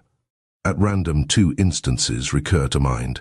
One of them happened aboard the United States frigate Essex in the War of 1812. When Captain David Porter fought his great fight against the Phoebe and the Cherub and won glory in defeat. The decks of the Essex were covered with dead and wounded, and more than half her crew had fallen when the starry ensign was hauled down. Then, as one of them told it when he returned home, after the engagement, Benjamin Hazen, having dressed himself in a clean shirt and jerkin, told what messmates of his that were left that he could never submit to be taken as a prisoner by the English, and leaped into the sea where he was drowned. More than 100 years later, in the Great War against Germany, an American yacht enrolled in the naval service was hunting submarines and convoying transports in the Bay of Biscay when a hurricane almost tore her to pieces. Deck houses smashed, hold full of water, the yacht was not expected to survive the night. Then it was that a boatswain's mate related, "A guy of my division appeared on deck all dressed up in his Liberty blues." The boss mate asked him what he meant by turning out all dolled up like that. "Why, Jack," answered this cheerful gob, "I have a date with a mermaid in Davy Jones' locker." Captain Inglefield of the Centaur was about to make one of those momentous decisions which now and then confront a man as he stands at the crossroads of destiny. When he prepared his own case and submitted his defense, in the narrative written after his return to England, he stated it with a certain unconscious art which deserves to be quoted as follows. As evening approached, the ship seemed little more than suspended in the water. There was no certainty that she would swim from one minute to another, and the love of life now began to level all distinctions. It was impossible indeed for any man to deceive himself with the hopes of being saved on a raft on such a sea. Besides, it was probable that the ship in sinking would carry everything down with her in a vortex. It was near 5 o'clock, when coming from my cabin, I observed a number of people gazing very anxiously over the side, and looking myself, I saw that several men had forced the pinnace, and that more were attempting to get in. I had thoughts of securing this boat before she might be sunk by numbers. There appeared not a moment for consideration, to remain and perish with the ship's company to whom I could no longer be of any use, or seize the opportunity, which seemed the only one of escaping and leave the people with whom, on a variety of occasions, I had been so well satisfied that I thought I could give my life to preserve them. This was, indeed, a painful conflict, and of which, I believe, no man could form a just idea who had not been placed in a similar situation. The love of life prevailed. I called to Mr. Rainey, the master, the only officer on deck, and desired him to follow me, and we immediately descended into the boat by the after part of the chains. But it was not without great difficulty that we got her clear of the ship, twice the number that she could carry pushing in, and many leaping into the water. Mr. Bayliss, a young gentleman of 15 years of age, leaped from the chains after the boat had got off and was taken in. Yes, the love of life had prevailed with Captain Inglefield of the Centaur, and, no matter how painful his moral conflict, it is obvious that his departure was attended with a kind of skulking ignominy. He ran away from his comrades to save his own skin and left them in the lurch.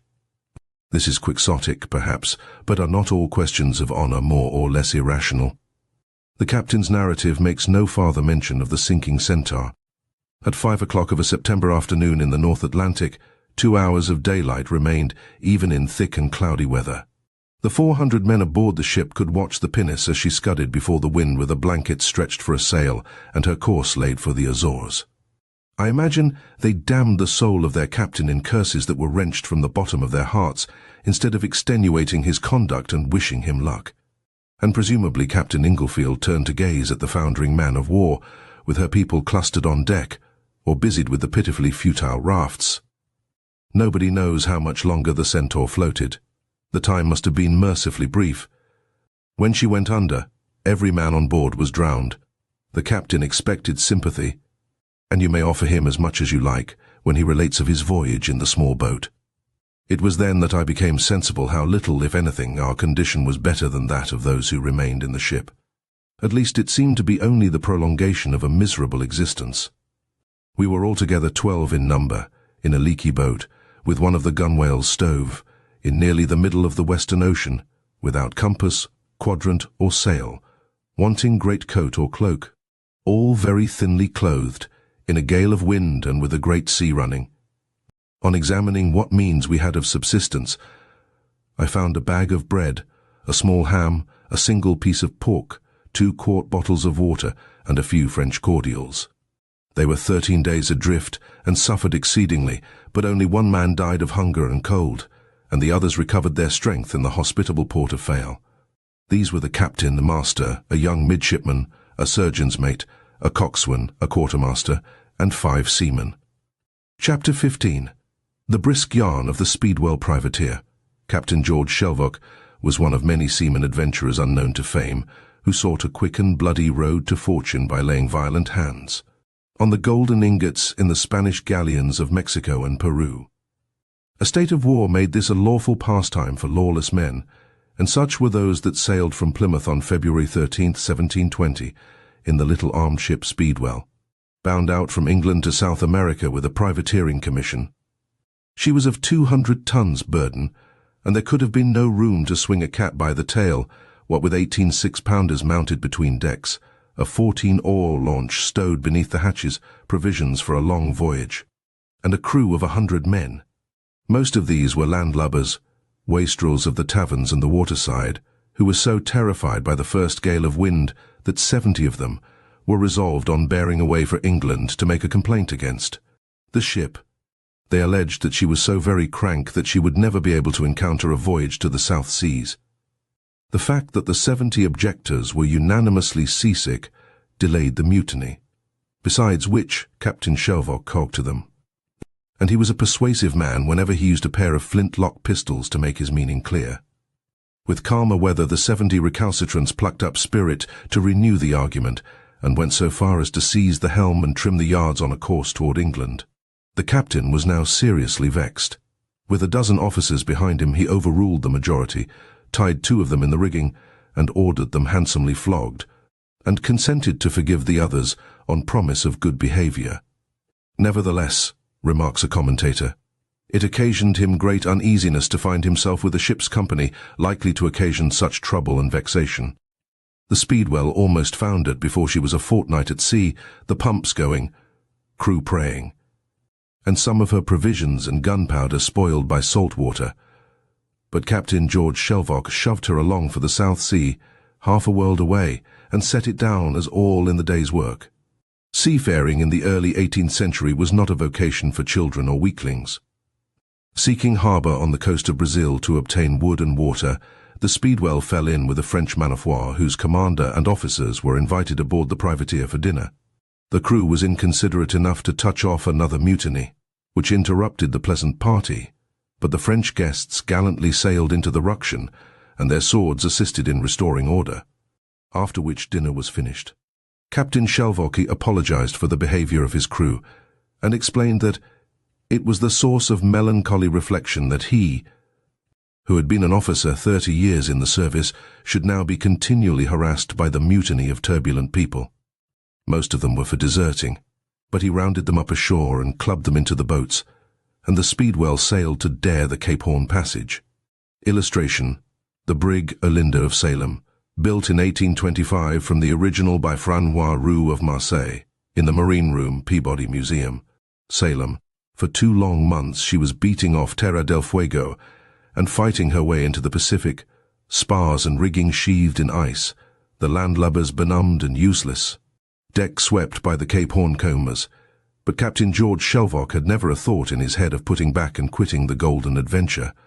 He finally made the coast of Chile at the island of Chiloe, and when the Spanish governor of the little settlement refused to sell him provisions, he went ashore and took them. All was fair in the enemy's waters, and the Speedwell began to look for ships to plunder. He snapped up 2 small ones, and then captured the Saint Firmin, a 300-ton merchant vessel with a valuable cargo. A flag of truce came out from the nearest port with proposals of ransom, and a Jesuit priest, as a messenger, begged the captain to restore to him 10 great silver candlesticks, which had been left as a legacy to the convent.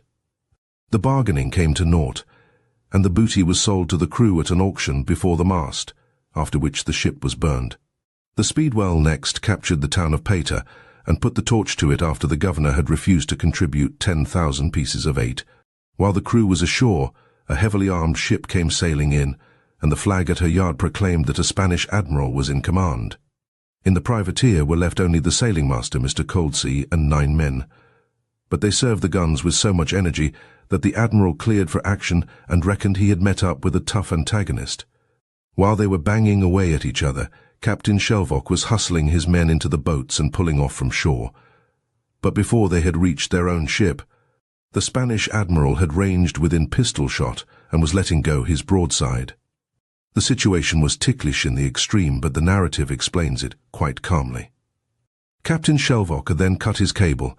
When the ship falling the wrong way, he could just clear the admiral. But there was a great damp cast on the spirits of his people at seeing a ship mounting 56 guns, with 420 men, opposed to the Speedwell, which had only 20 then mounted, with 73 white men and 11 Negroes. Some of them, in coming off, were for leaping into the water and swimming ashore, which one actually did. Drifting under the Admiral's lee, the Speedwell was becalmed for an hour, while the powder smoke obscured them both. The guns flamed, and the round shot splintered the oak timbers. Captain Shelvocke's ensign was shot away, and the Spanish sailors swarmed upon their high forecastle and cheered as they made ready to board. But another British ensign soared aloft, and then a breeze drew the privateer clear, and she bore for the open sea. Her rigging was mostly shot away. There was a cannonball in the mainmast. The stern had been shattered, guns were dismounted, and the launch had been blown to matchwood by the explosion of a pile of powder bags. But she clapped on sail somehow, and ran away from the Spanish flagship, which came lumbering out after her.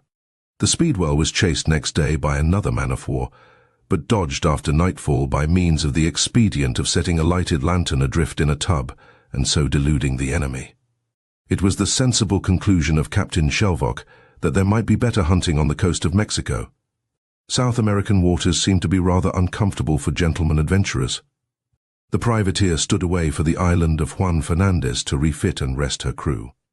They needed a respite by the time the island was sighted, for they were 6 weeks on the way, and the ship sprang a leak where a Spanish shot had lodged in her bow, and they pumped until they dropped in their tracks. 11 years earlier, Alexander Selkirk, who was the real Robinson Crusoe, had been rescued from his solitary exile on Juan Fernandez, where Captain Dampier's expedition had marooned him. With his garden, and his flock of wild goats, and his holy Bible, he had passed 4 years of an existence so satisfactory that he scarce ever had a moment hang heavy on his hands. His nights were untroubled and his days joyous, from the practice of temperance and exercise. It was his custom to use stated hours and places for the exercise of devotion, which he performed aloud in order to keep up the faculties of speech. When his powder failed, he took the goats by speed of foot, for his way of living and continual exercise of walking and running cleared him of all gross humours, so that he ran with wonderful agility, through the woods and up the rocks and hills. When he arrived at his full vigour, he could take at full speed the swiftest goat running up a promontory, and never failed catching them but on a descent.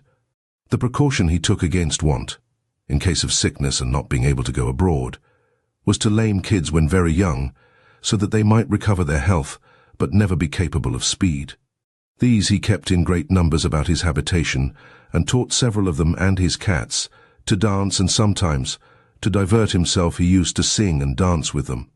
He also diverted himself with contrivances to vary and increase his stock of tools, and sometimes, in clear evenings, in counting the stars.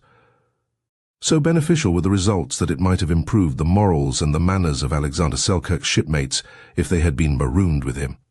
This was the fate, indeed, which happened to the crew of the Speedwell. While they were filling the water casks, a gale drove the ship hard ashore.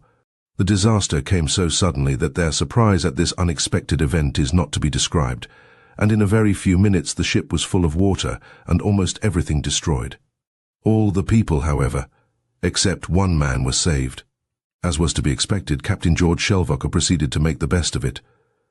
He managed to raft ashore most of the gunpowder, some bread and beef, the nautical instruments and compasses, and was careful to see that his precious privateering commission was safely in his pocket. It will be inferred from this that he had no intention of letting so small a trifle as a shipwreck interfere with his plans of disturbing the peace of the viceroys of Spain. A little village of tents and huts was promptly built near a stream of fresh water, and when the castaways had sufficiently rested their weary bones, the captain called them together and announced that they would have to build a small vessel if they did not wish to spend the rest of their days on this desolate island. He was not one to be content with devotional exercises and a household of dancing goats and cats.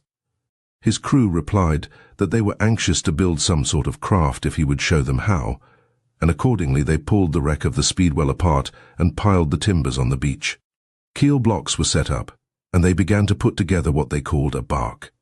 It was to be only 40 feet long, with a depth of 7 feet, by no means large enough to hold 100 men, but material was difficult to obtain and skilled labour scarce. The armourer directed the work, being a man of skill and industry, but after 2 months of toil the fickle company tired of the job and sought entertainment in mutiny. Captain Shelvock was a harsh, masterful person, so a conspiracy deposed him from the command, and a new set of articles was drawn up which organised a company of free adventurers who purposed to do things in their own way. They took possession of the muskets and pistols and wandered off inland to waste the ammunition in shooting goats. The sight of a large Spanish ship in the offing put a check on this nonsense. If captured, they would certainly be hanged, so they flocked in to urge Captain Shelvocker to resume the command and prepare a scheme of defence. As soon as the hostile ship disappeared, however, they were brewing trouble afresh, one party voting to elect the first lieutenant as captain, another standing by Captain Shelvock, and a third, perhaps a dozen in number, deciding to quit the crew and remain on the island. This group of deserters drifted away and built a camp of their own, and were a good riddance. The captain got the upper hand of the rest, and the labour of finishing the tiny bark was taken up again. When it came to planking the bottom, the only material was what could be ripped off the deck of the wrecked Speedwell. The stuff was so old and brittle that it split into small pieces, and great pains were required to fit it to the frames of the bark. Then the seams were caulked as tight as possible, and water poured in to test them. Alas! There were leaks from stem to stern, and the discouraged seamen swore to one another that she was no better than a damned sieve. They were ready to abandon the enterprise, but Captain Shelvocker bullied and coaxed them into picking up their tools again.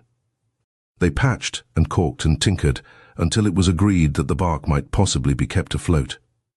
The cooper made wooden buckets enough for every man to have one to bail with, and one of the ship's pumps was mended and fitted into the hold.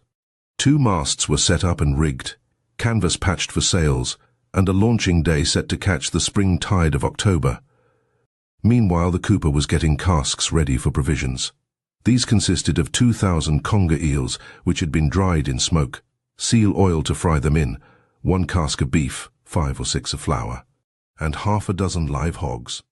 When they tried to launch the bark, the blocks gave way, and she fell upon her side and stuck fast. Again the faint-hearted seamen were for giving up the game as lost, but the competent armourer rigged purchases and tackles and lifted the craft, and she slid into the water on the next tide. Captain Shelvocke had duly christening her the Recovery. For an anchor and cable they had to use a large stone and a light rope, so before she could drift ashore they stowed themselves aboard, leaving a dozen who preferred to live on Juan Fernandez and several Negroes who could shift to themselves. There had been deaths enough to reduce the number of officers and men to 50 as the complement of the 40-foot bark, which ran up the British ensign and wallowed out into the wide Pacific. It was then found that one pump constantly working would keep the vessel free. In distributing the provisions, one of the conger eels was allowed to each man in 24 hours, which was cooked on a fire made in a half-tub filled with earth, and the water was sucked out of a cask by means of a musket barrel. The people on board were all uncomfortably crowded together and lying on the bundles of eels, and in this manner was the voyage resumed. The plans of Captain George Shelvocke were direct and simple, to steer for the Bay of Conception as the nearest port, in the hope of capturing some vessel larger and more comfortable than his own. In a moderate sea the bark tumbled prodigiously, and all hands were very wet because the only deck above them was a grating covered with a tarpaulin, but the captain refused to bear away and ease her. At some distance from the South American coast, a large ship was sighted in the moonlight. The desperate circumstances had worn the line between privateering and piracy very thin, but in the morning it was discovered that the ship was Spanish, and therefore a proper prize of war. She did not like the looks of the little bark and its wild crew, and edged away with all canvas set. Captain Shelvocke crowded the Recovery in chase of her, and when it fell calm, his men swung at the oars. The audacious bark had no battery of guns, mind you, for they had been left behind in the wreck of the Speedwell.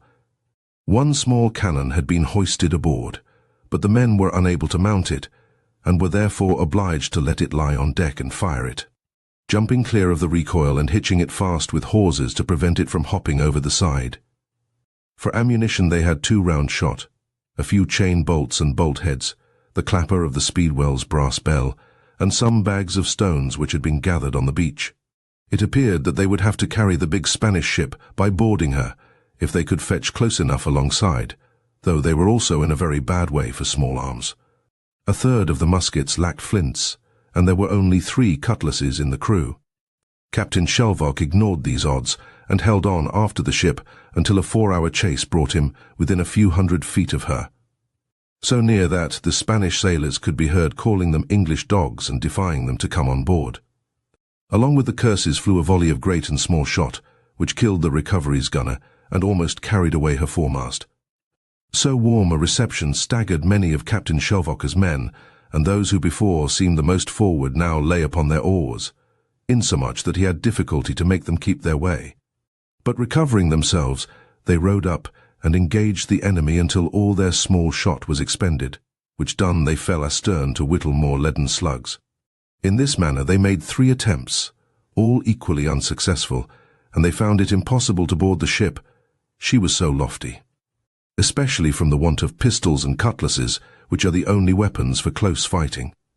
It was calm the whole night, during which the people of the Recovery were busy making slugs, and having provided a great quantity against morning, they came to the desperate resolution of either carrying the ship or of submitting to her. At daybreak Captain Shelvocke ordered 20 men into the yawl to lay athwart the ship's hawse whilst he boarded in the dark. The people in the boat put off, giving him repeated assurances of their determination, but just at this very juncture of coming to action, a breeze sprung up and the ship gained on them. As the gale freshened, the captain expected the ship would have run him down, which she could have easily done.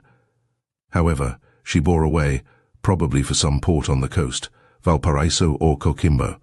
The Recovery chased her all that day and the following night, and at daylight of the succeeding morning saw her close to the land, and she continued her course along shore until out of sight. With several officers and men wounded, the errant little bark wandered northward, raiding the coast for provisions and riding out one gale after another, until another large ship was encountered. This was the stately merchantman, St. Francisco Palacio of 700 tons. By way of comparison, Captain Shelvocke estimated his bark as measuring about 20 tons.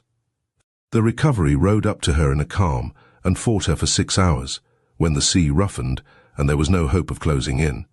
It was a grievous disappointment, for the San Francisco Palacio was so deeply laden with rich merchandise that as she rolled, the water ran through her scuppers across the upper deck, and her poop towered like a wooden castle. The second failure to take a prize made the unsteady crew discontented, and several of them stole the best boat and ran away with it. Mutiny was forestalled by an encounter with a Spanish vessel called the Jesus Maria in the roadstead of Pisco. Preparations were made to carry her by storm, as Captain Shelvocke concluded that she would suit his requirements very nicely, and his bark was unfit to keep the sea any longer. The Recovery was jammed alongside after one blast of scrap iron and other junk from the prostrate cannon, and the boarders tumbled over the bulwarks, armed with the 3 cutlasses and such muskets as could be fired.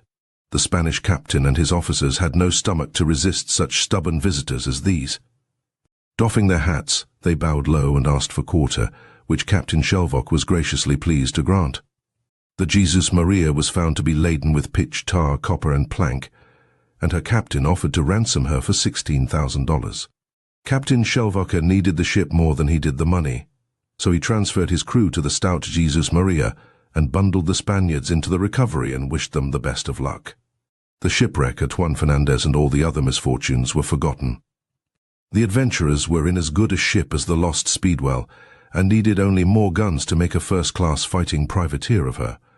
They now carried out the original intention of cruising to Mexico, and in those waters captured a larger ship, the Sacra Familia of 6 guns and 70 men. Again, Captain Shelvocke shifted his flag and left the Jesus Maria to his prisoners. On board of his next capture, the Holy Sacrament, he placed a prize crew, but the Spanish sailors rose and killed all the Englishmen, and the number of those who had sailed from England in the Speedwell was now reduced to 26. Off the coast of California, sickness raged among them until only 6 or 7 sailors were fit for duty.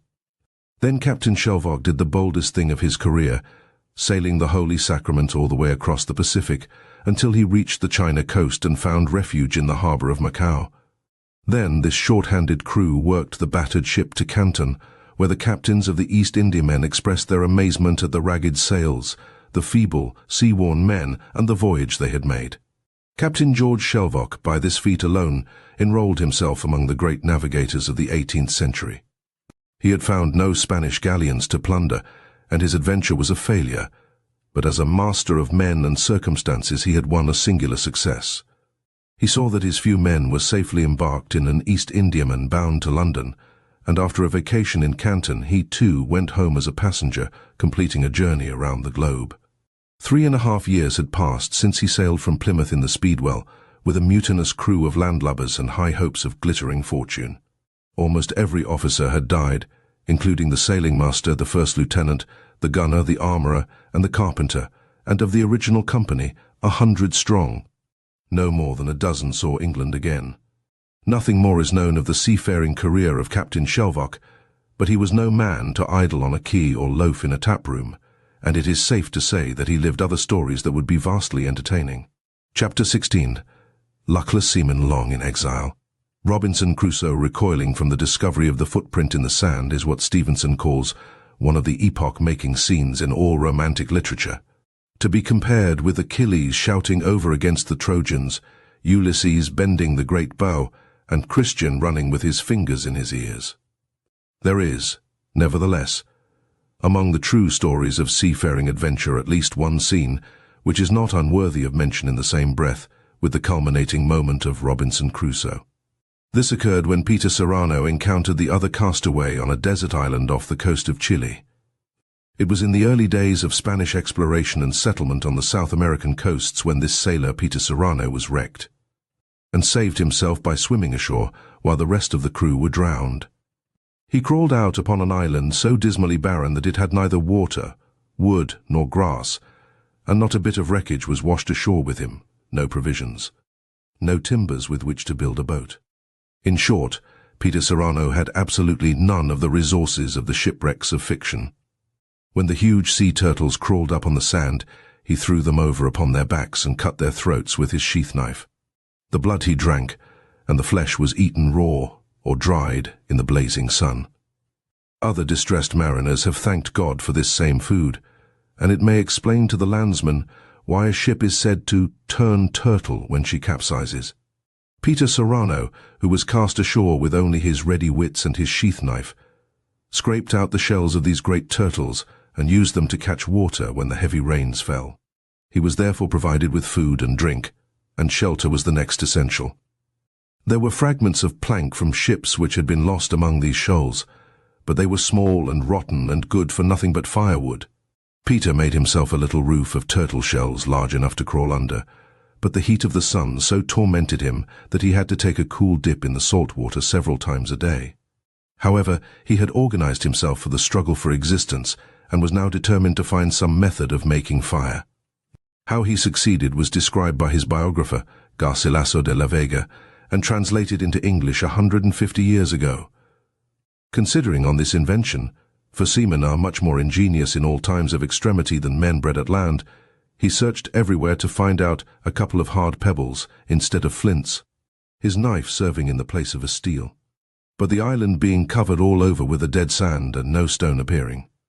He swam into the sea, and diving often to the bottom, he at length found a couple of stones fit for his purpose, which he rubbed together until he got them to an edge, with which being able to strike fire. He drew some threads out of his shirt, which he worked so small that it was like cotton, and served for tinder. So that having contrived a means to kindle fire, he gathered a great quantity of seaweeds thrown up by the waves, which, with the shells of fish and the splinters of old ships, afforded nourishment for his fuel. And lest sudden showers should extinguish his fire, he made a little covering for it, like a small hut, with the shells of the largest turtles, taking great care that his fire should not go out. Peter Serrano lived alone for 3 years in this condition, and saw several ships pass the island, but none turned in to investigate his signal smoke. It is easy to fancy that, being exposed to all weathers, the hair of his body grew in that manner that he was covered all over with bristles, and the hair of his head and beard reaching to his waist, he appeared like some wild savage creature. Now for the scene, which is extraordinary for its elements of romantic climax. Poor Peter Serrano did not know it, but he was living literature as defined by the masters. It is quaintly told in the original narrative, and needs no embroidery of comment. At the end of 3 years, Serrano was strangely surprised with the appearance of a man in his island, whose ship had, the night before, been cast away upon those sands, and who had saved himself on a plank of the vessel. As soon as it was day, he espied the smoke, and imagining whence it was, he made towards it. As soon as they saw each other, it is hard to say which was the more amazed. Serrano imagined that it was the devil who had come in the shape of a man to tempt him to despair. The newcomer believed Serrano to be the devil in his own proper shape and figure, being covered all over with hair and beard. In fine, they were both afraid, flying one from the other. Peter Serrano cried out as he ran, "Jesus, Jesus, deliver me from the devil." The other, hearing this, took courage, and returning again to him, called out, "Brother, brother, do not fly from me, for I am a Christian, as thou art." And because he saw that Serrano still ran from him, he repeated the Credo or Apostles' Creed in words aloud, which when Serrano heard, he knew it was no devil that would recite those words, and thereupon gave a stop to his flight, and returning with great kindness, they embraced each other with sighs and tears, lamenting their sad state, without any hopes of deliverance. Serrano, supposing that his guest wanted refreshment, entertained him with such provisions as his miserable life afforded, and having a little comforted each other, they began to recount the manner and occasion of their sad disasters. For the better government of their way of living, they designed their hours of day and night to certain services. Such a time was appointed to kill fish for eating, such hours for gathering weeds, fish bones, and other matters which the sea threw up, to maintain their constant fire. And a special care had they to observe their watches, and relieve each other at certain hours, that so they might be sure their fire went not out. In this manner they lived amiably together for certain days, but many days did not pass before a quarrel arose between them so high that they were ready to fight. The occasion proceeded from some words that one gave the other, hinting that he took not that care and labour as the extremity of their condition required. This difference so increased, for to such misery do our passions often betray us, that at length they separated and lived apart one from the other. However, in a short time having experienced the want of that comfort which mutual society procures, their choler was appeased, and they returned to enjoy converse, and the assistance which friendship and company afforded, in which condition they passed 4 years. During this time they saw many ships sail near them, yet none would be so charitable or curious as to be invited by their smoke and flame, so that being now almost desperate, they expected no other remedy besides death to put an end to their miseries. However, at length a ship venturing to pass nearer than ordinary, espied the smoke, and rightly judging that it must be made by some shipwrecked persons escaped to those sands, hoisted out their boat to take them in. Serrano and his companion readily ran to the place where they saw the boat coming, but as soon as the mariners approached so near as to distinguish the strange figures and looks of these 2 men, they were so affrighted that they began to row back.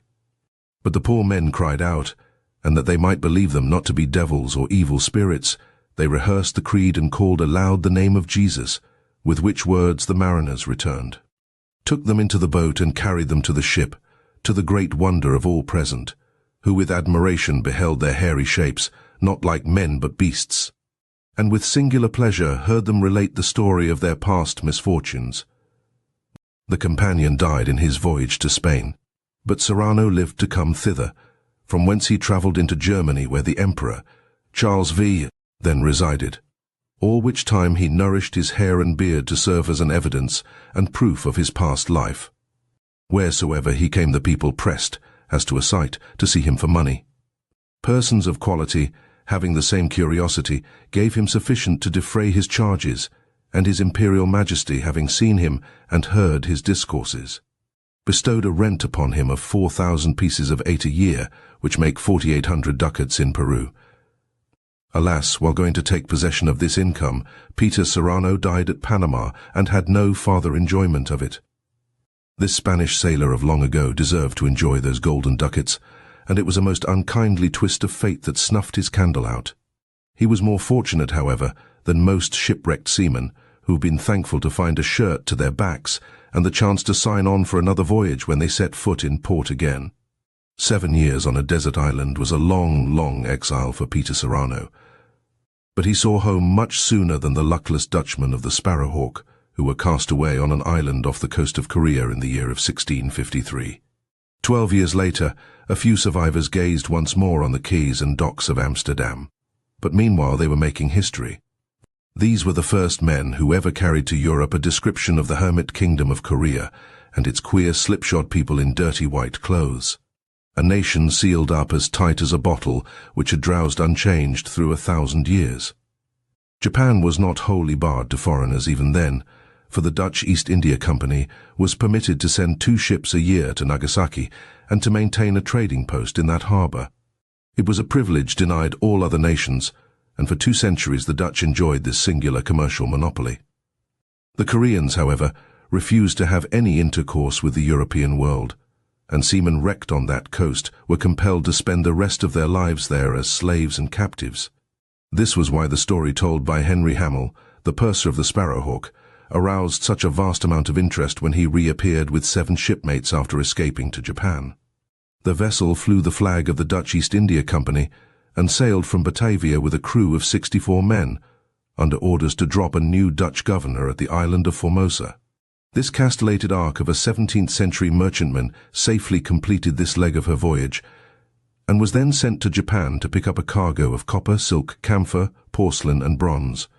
The winds drove the Sparrowhawk to and fro, and for a fortnight she still bobbled and rolled within sight of Formosa. Then came a tempest which made a wreck of her, and she piled upon the rocks of the Korean island of Quelpert. The governor promptly sent soldiers to make prisoners of the 34 Dutchmen, who were treated with unexpected kindness. The purser, the pilot, and the surgeon's mate were given an audience by this island ruler, and the scene included a romantic surprise. Seated beside the Korean governor of this strange, unknown island was a man of a florid complexion who wore a great red beard. The castaways stared at him and declared that he was a Dutchman, which the governor jestingly denied, but presently the red-bearded one broke his silence, and the tears ran down his cheeks while he told them that his name was Jan Wetevry of the town of Zuid, Holland. He had been wrecked on the Korean coast in a Dutch frigate in the year of 1626, when he was a young man of 31, and his age was now 58.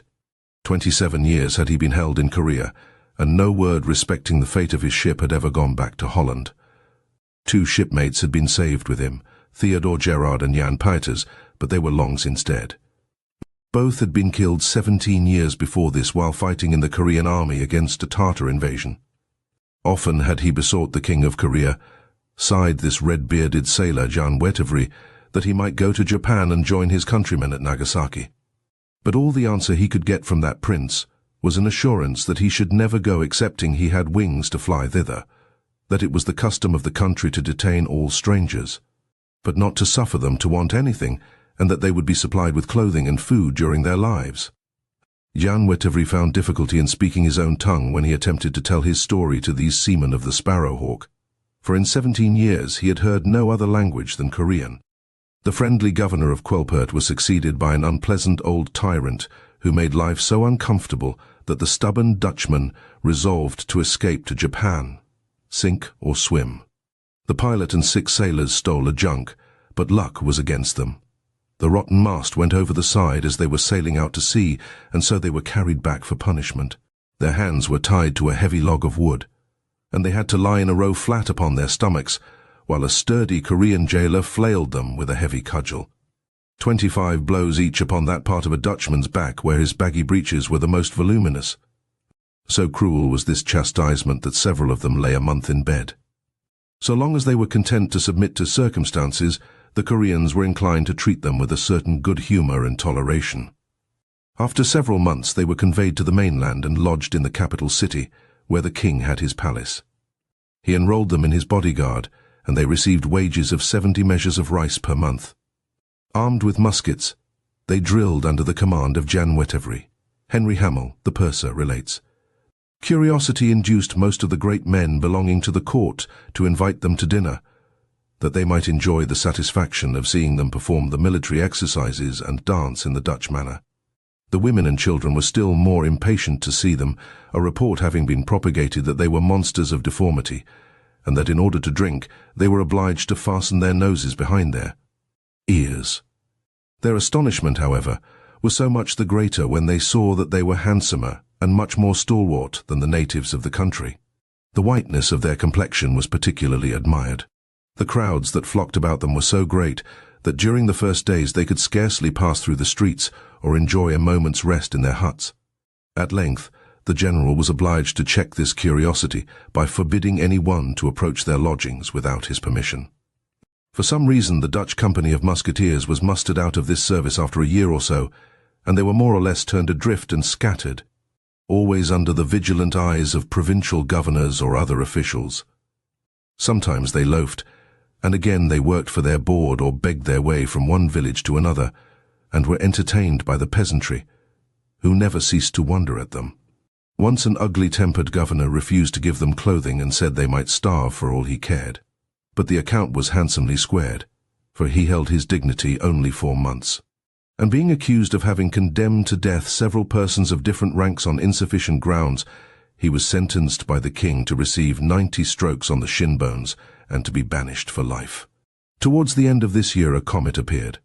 It was followed by 2 others which were both seen at once for the space of 2 months, one in the southeast and the other in the southwest, but with their tails opposite to each other. The court was so alarmed by this phenomenon that the king ordered the guard at all the forts and over all the ships to be doubled. He likewise directed that all his fortresses should be well supplied with warlike stores and provisions, and that his troops should be exercised every day. Such were his apprehensions of being attacked by some neighbor that he prohibited a fire to be made during the night in any house that could be perceived from the sea.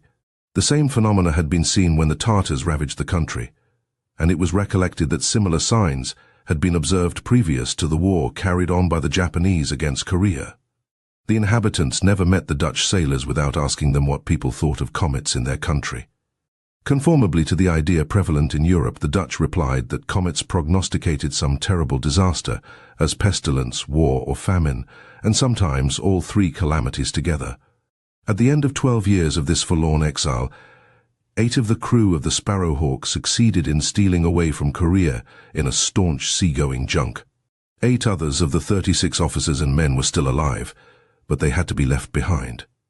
With some rice, a few jars of water, and an iron pot, the fugitives sailed the junk to the coast of Japan, where the fishermen directed them to Nagasaki, where Dutch ships were at anchor in the bay. The 8 Dutchmen who remained in Korea were never heard of again, nor was any word received of Jan Wettervry, now 70 years old, and that great red beard well streaked with grey. When a sailor kissed his wife or sweetheart goodbye in those rude, adventurous centuries, the voyage was likely to be darkened by these tragedies of enforced exile, which were ever so much worse than shipwreck.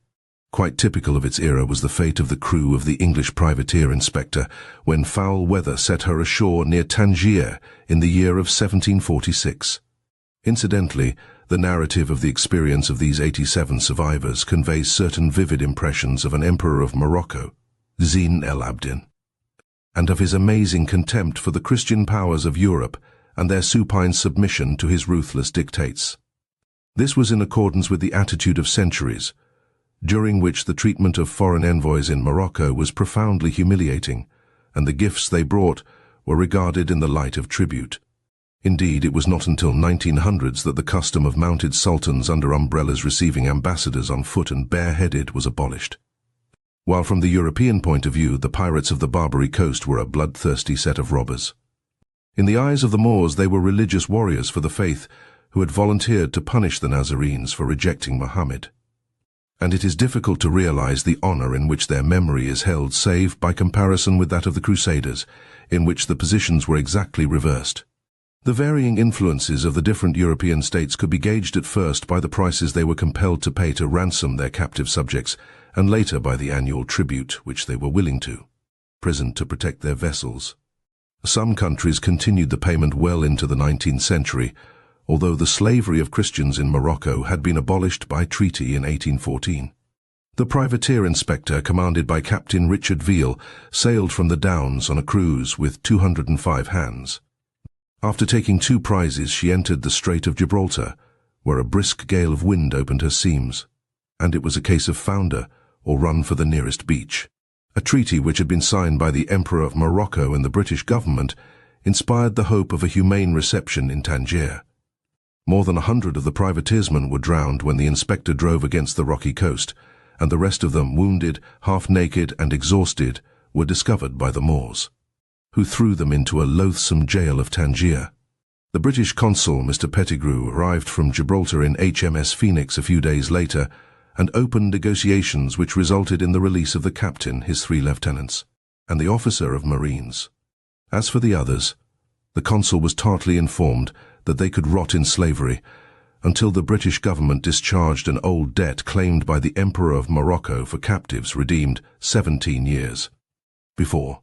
While in prison, the wretched seamen were left without food for 3 days on end, and to their piteous plea the governor of Tangier sent word, "If the unbelieving dogs are hungry, let them eat the stones." When they desperately attempted to escape, iron chains were locked about their necks, and 20 of them were thrown into a black hole of a dungeon where hunger almost drove them to casting lots and eating one of their number.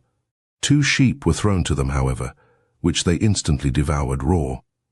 After 5 months of this existence, in which they were more dead than alive, an order came to carry them to Buffcoran, 200 miles distant, where the emperor was encamped. This haughty potentate rode out to look them over, and it was his pleasure that they should be confined in a castle nearby.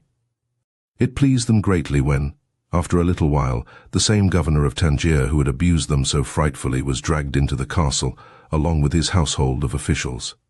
And they wore iron collars locked about their necks. There was such a thing as righteous retribution even in those parlous days. The emperor was building a splendid new castle, and the British privateersmen were set at work with pickaxes to dig the wall foundations. Remorselessly driven until they dropped, 20 of them abjured Christianity to find a respite from their torments. The emperor was not too busy with his new castle to attend to matters of state, such as punishing the disgraced governor of Tangier and sundry other subjects who had misbehaved themselves in one way or another. Sailormen were accustomed to strange sights and wonderful experiences in that age of seafaring. But few of them beheld such a drama as was enacted before the eyes of the survivors of the Inspector as they glanced up from their sweating toil amid the stones and mortar. One of them described it in these words: "The Emperor came to the place where the governor of Tangier and his miserable companions had lain 5 days in chains on the bare ground without the smallest allowance of provisions. Having viewed these unfortunate wretches, the Emperor withdrew about 60 paces from the castle towards his camp, where he gave orders that they should all be brought out before him. When they were arranged in the form required, the governor, 3 sons of the late Ashore, and another principal inhabitant of Tangier were unchained and set apart from the rest. Then with all possible serenity the Emperor desired his armor-bearer to bring him his scimitar. He drew it from the scabbard with a countenance as composed as if he had been going to exercise a body of troops. One of the delinquents was next commanded to be loosened from his chains and brought before him.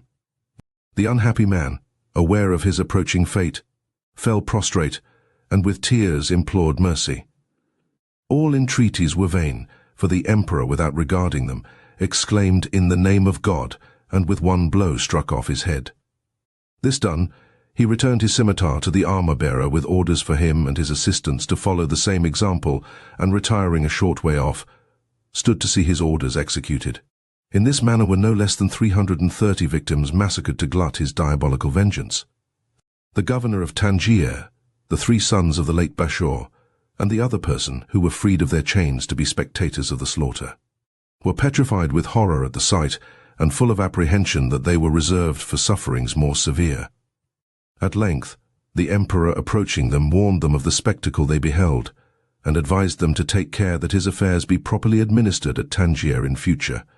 By this means he intended to extort a sum of money from their friends, but as this did not follow according to his expectations, he summoned them once more before him and gave orders for their immediate execution. He had previously told them, however, that having promised they should not die by the sword, they should all suffer by the bowstring. Hereupon 2 of his guards were selected who were employed to strangle them, one after another, which they did with all imaginable deliberation, in obedience to the orders of the Emperor to take a moderate time in the executions for the sake of his own enjoyment.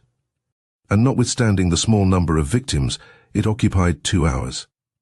Illustration: taking on the pilot in the 18th century, the British sailors confessed that such barbarity made them tremble, and all that sustained their hopes was the rumour of the expected arrival of an ambassador from England. The consul could do nothing for them. Mr. Kilbs, the sailing master of the Inspector, fainted at his work while the Emperor was inspecting the building. The despot of Morocco inquired why the overseers permitted such indolence, but when the case was explained and he saw that the mariner was in the agonies of death, he was kind enough to order him carried into the castle, where he soon expired. In this instance there was no touch of the whimsical humour displayed when 2 superannuated Moorish soldiers toppled over with exhaustion. The Emperor cursed them most heartily, at which the 2 old men in tremulous accents entreated him to pity their infirmities and grant them charity during the few years of life left to them, reminding the Emperor of their 18 years of service in the army.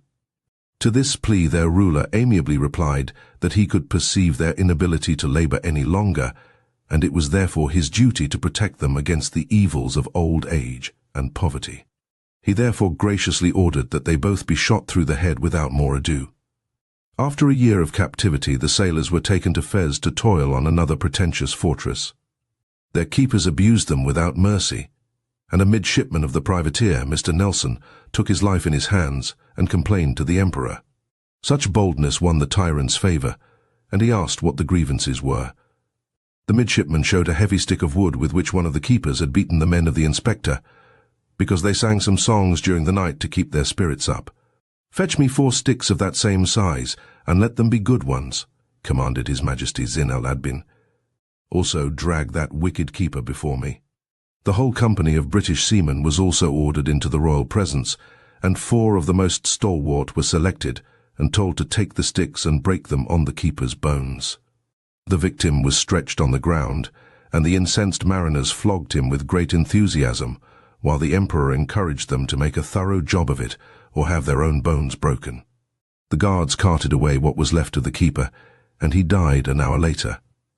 From Fez, the captives were carried to Tetuan to await tidings from the British ambassador to Morocco, who was striving to obtain their release.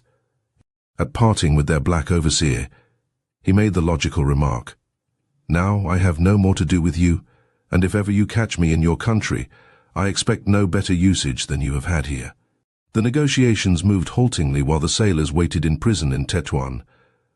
After a long delay, enough money was received from Gibraltar to redeem 25 of them, who were selected by the governor of the city, who dismissed them with wishes for a happy voyage. 3 weeks afterward, the balance of the cash came to Tetuan, but the Emperor put a spoke in the wheel by refusing to let the privateersmen go until that matter of the old debt was cancelled. The British ambassador sent a naval officer to England for more money, and there was another delay which annoyed the Moorish governor of Tetuan. A squadron of British men of war, under Commodore Keppel, rode at anchor in the harbour, but their guns were silent while the ambassador was arrested, his property seized, and his secretary thrown into a dungeon pit 20 feet deep, where the playful Moors dropped dead cats and dogs and stones on him.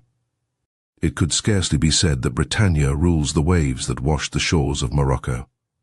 Commodore Keppel pledged his word that the old account should be squared, although it was well known that the British government had already paid it once, and the ambassador gave a promissory note for the whole amount. Finally, the claims were settled to the satisfaction of the Emperor of Morocco, and the survivors of the privateer were put aboard HMS Seahorse. They ran into the water as deep as the waist, each thinking himself happiest that he could get in the boat first. 57% of them had lived to gain their freedom after 4 years of slavery. Their sad story ended more happily than might have been expected, for when they returned to England, the king was pleased to give them a bounty of £5 each. The Jews in London supplied them with clothing and showed them many acts of kindness. Mr. Rich, manager of one of the principal theatres, presented each man with £5 and devoted the proceeds of a night's performance to their use. The proprietor of another public exhibition did the like, on which occasion they appeared in iron chains and collars such as they had worn in slavery. The privateersman of the inspector who wrote the narrative of the adventures and miseries in Morocco was a hardy salt, if ever there was one. Unharmed by the experience, this Thomas Troughton lived until 1806 and died at the uncommonly ripe old age of 114 years. It seems proper that one of these true tales of luckless seamen long in exile should have for its hero a mariner of that rugged New England, the early fortitude and daring of which laid the enduring foundations of this nation. In the year of 1676, Mr. Ephraim Howe of New Haven found it necessary to undertake a journey to Boston. Express trains were not then covering the distance between these cities in 4 hours. In fact, there were not even post roads or stage coaches, and the risk of being potted by hostile Indians was by no means negligible. To the Pilgrims and the Puritans of that era, the country was still a wilderness almost as soon as they ventured inland beyond the sound of the sea. As was common enough, Mr. Ephraim Howe had a vessel of his own to carry the cargoes which, as a merchant, he sold to his neighbours of the New Haven colony. They were a web-footed race of pioneers who traded and farmed and sailed or fished to earn a thrifty dollar. For his business trip to Boston, Mr. Howe sensibly went by sea as an easier and quicker route than by land. With him in his small ketch of 17 tons went his 2 sons as sailors, another youth named Caleb Jones, whose father was a magistrate in New Haven, a Mr. Auger who was a passenger, and a boy, unnamed, who probably cooked the pork and potatoes and scrubbed the pots in the galley. It was in the month of August, and the ketch made a pleasant voyage of it around Cape Cod and into Boston Bay. Illness, contrary winds and business delays postponed the return journey until October, and they made sail with every expectation of a good passage. Off Cape Cod, one heavy gale after another drove the ketch far offshore. The experience must have been terribly severe, for after 11 days of it the eldest son died, and the other son died soon after. It was too much for young Caleb Jones also, and he followed the others over the side, stitched up in a piece of canvas. Poor Ephraim Howe had lost his crew as by a visitation of God, and it seems as though some contagious disease must have ravaged the little ketch. The passenger, Mr. Auger, was no sailor at all, and Mr. Howe lashed himself to the helm for 36 hours at a stretch. In this situation, the two men cast lots whether to try to struggle back to the New England coast, or to bear away with the wind and hope to reach the West Indies. The gambler's choice decreed New England, but the weather decided otherwise. For more than 2 months the distressed ketch tossed about and drifted, and was beaten to and fro without a glimpse of landfall. It was late in November when she was wrecked on a ledge of rock, but Ephraim Howe had not the slightest idea of where it was. He later learned that he had driven as far to the eastward as Nova Scotia, and the ketch had smashed herself upon a desolate island near Cape Sable. For Ephraim Howe it was a long, long way from Boston to New Haven. Cape Sable in the winter time is even now a wicked refuge for shipwrecked mariners. Fortunately, there drifted ashore from the ketch the following list of essentials: a cask of gunpowder, which received no damage from the water, a barrel of wine, half a barrel of molasses, several useful articles towards building a tent, besides which they had firearms and shot, a pot for boiling, and most probably other things not mentioned. Ephraim Howe, Mr. Auger, and the cabin boy prepared to make a winter of it in their flimsy shelter of a canvas tent amid the rocks and snowdrifts. They shot crows, ravens, and seagulls, and warded off starvation with an uncomplaining heroism which expressed itself in these words: "Once they lived 5 days without any sustenance, but did not feel themselves pinched with hunger at other times, which they esteemed a special favour of heaven unto them. The dear friend and companion, Mr. Auger, died after 3 months of this ordeal, and the cabin boy lived until the middle of February. Thereafter Ephraim Howe was a solitary castaway. He somehow survived the winter, and notched a stick to keep the tally of the days and weeks as they brought the milder airs of spring. Fishing vessels may have sighted his signals, but they passed unheeding, afraid of some Indian stratagem to lure them inshore. Ephraim Howe had been 3 months alone, and 7 months on this island near Cape Sable, when a trading brig of Salem stood in to investigate the smoke of his fire, and mercifully rescued him from exile. On the 18th of July, 1677, he arrived in Salem port, and then made his way home to New Haven. He had been absent a whole year on that journey to Boston, which the modern traveller makes in a few hours with magical ease and luxury. Chapter 17. The noble king of the Pellew Islands. Many kinds of ships and men have endured the eternal enmity of the sea, as these true tales have depicted. But there is one episode of disaster which might be called the pattern, and the proper example for all mariners cast away on unknown shores. It reveals the virtues, and not the vices of mankind in time of stress, and saves from oblivion the portrait of a dusky monarch so wise, and just and kind, that he could teach civilization much more than he could learn from it. No white men had ever set foot in his island realm until he welcomed this shipwrecked crew, and the source of his precepts and ideals was that inner light which had been peculiarly vouchsafed him. Naked and tattooed, he was not only a noble ruler of his people, but also a very perfect gentleman. The packet Antelope, in the service of the East India Company, sailed from Macau in July 1783, and was driven ashore in a black squall on one of the Pellew Islands 3 weeks later. All of the people were able to get away from the wreck in the boats, but they made for the beach with the most gloomy forebodings. The Pellews, a westerly group of the Caroline Islands in the Pacific, had been sighted by the Spanish Admiral, Ruy López de Villalobos, as early as 1543. But no ship had ever touched there, and the only report, which was gleaned by hearsay from other islanders, declared that the natives were unhuman and savage, that both men and women were entirely naked and fed upon human flesh, that the inhabitants of the Carolines looked on them with horror as the enemies of mankind, and with whom they held it dangerous to have any intercourse. Captain Henry Wilson of the Antelope was an exceptional commander, with a reliable crew which cheerfully obeyed him. While the ship was in the breakers and death seemed imminent, it is recorded that they endeavoured to console and cheer one another, and each was advised to clothe and prepare himself to quit the ship. And herein the utmost good order and regularity was observed, not a man offering to take anything but what truly belonged to himself.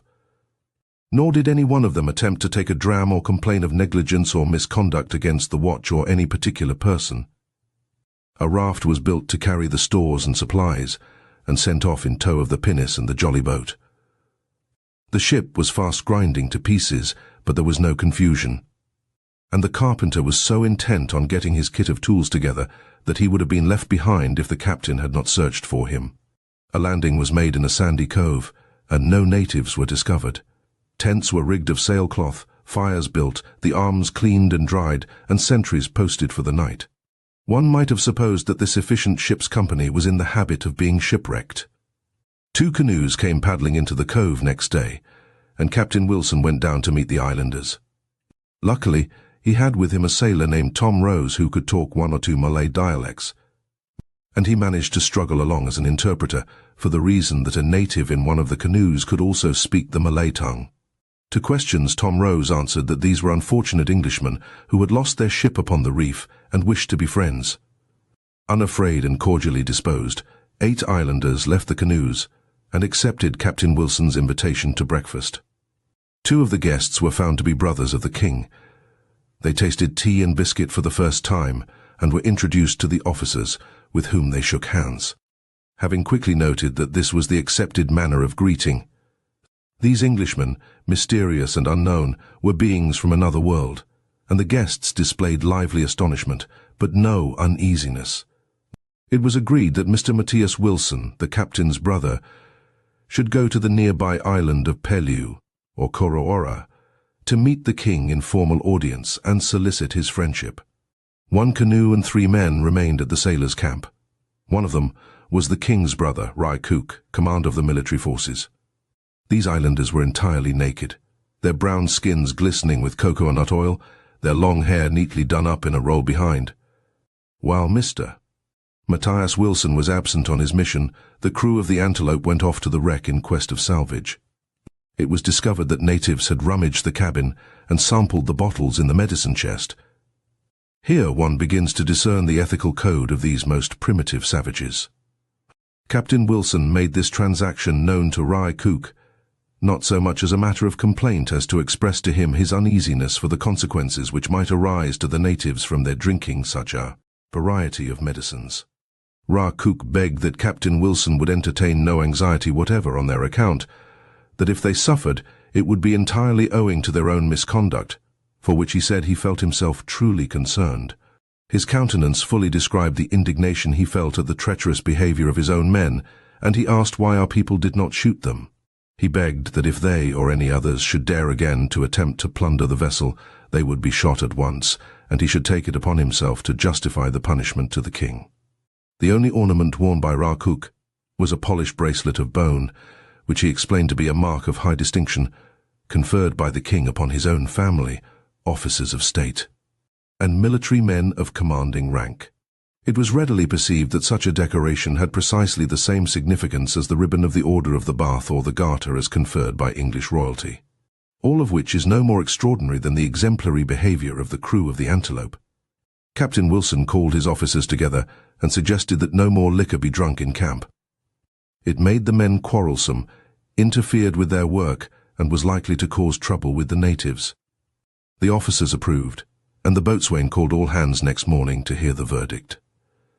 The seamen agreed to go without their grog, and offered to go on board the wreck and stave in every cask of spirits that could be found.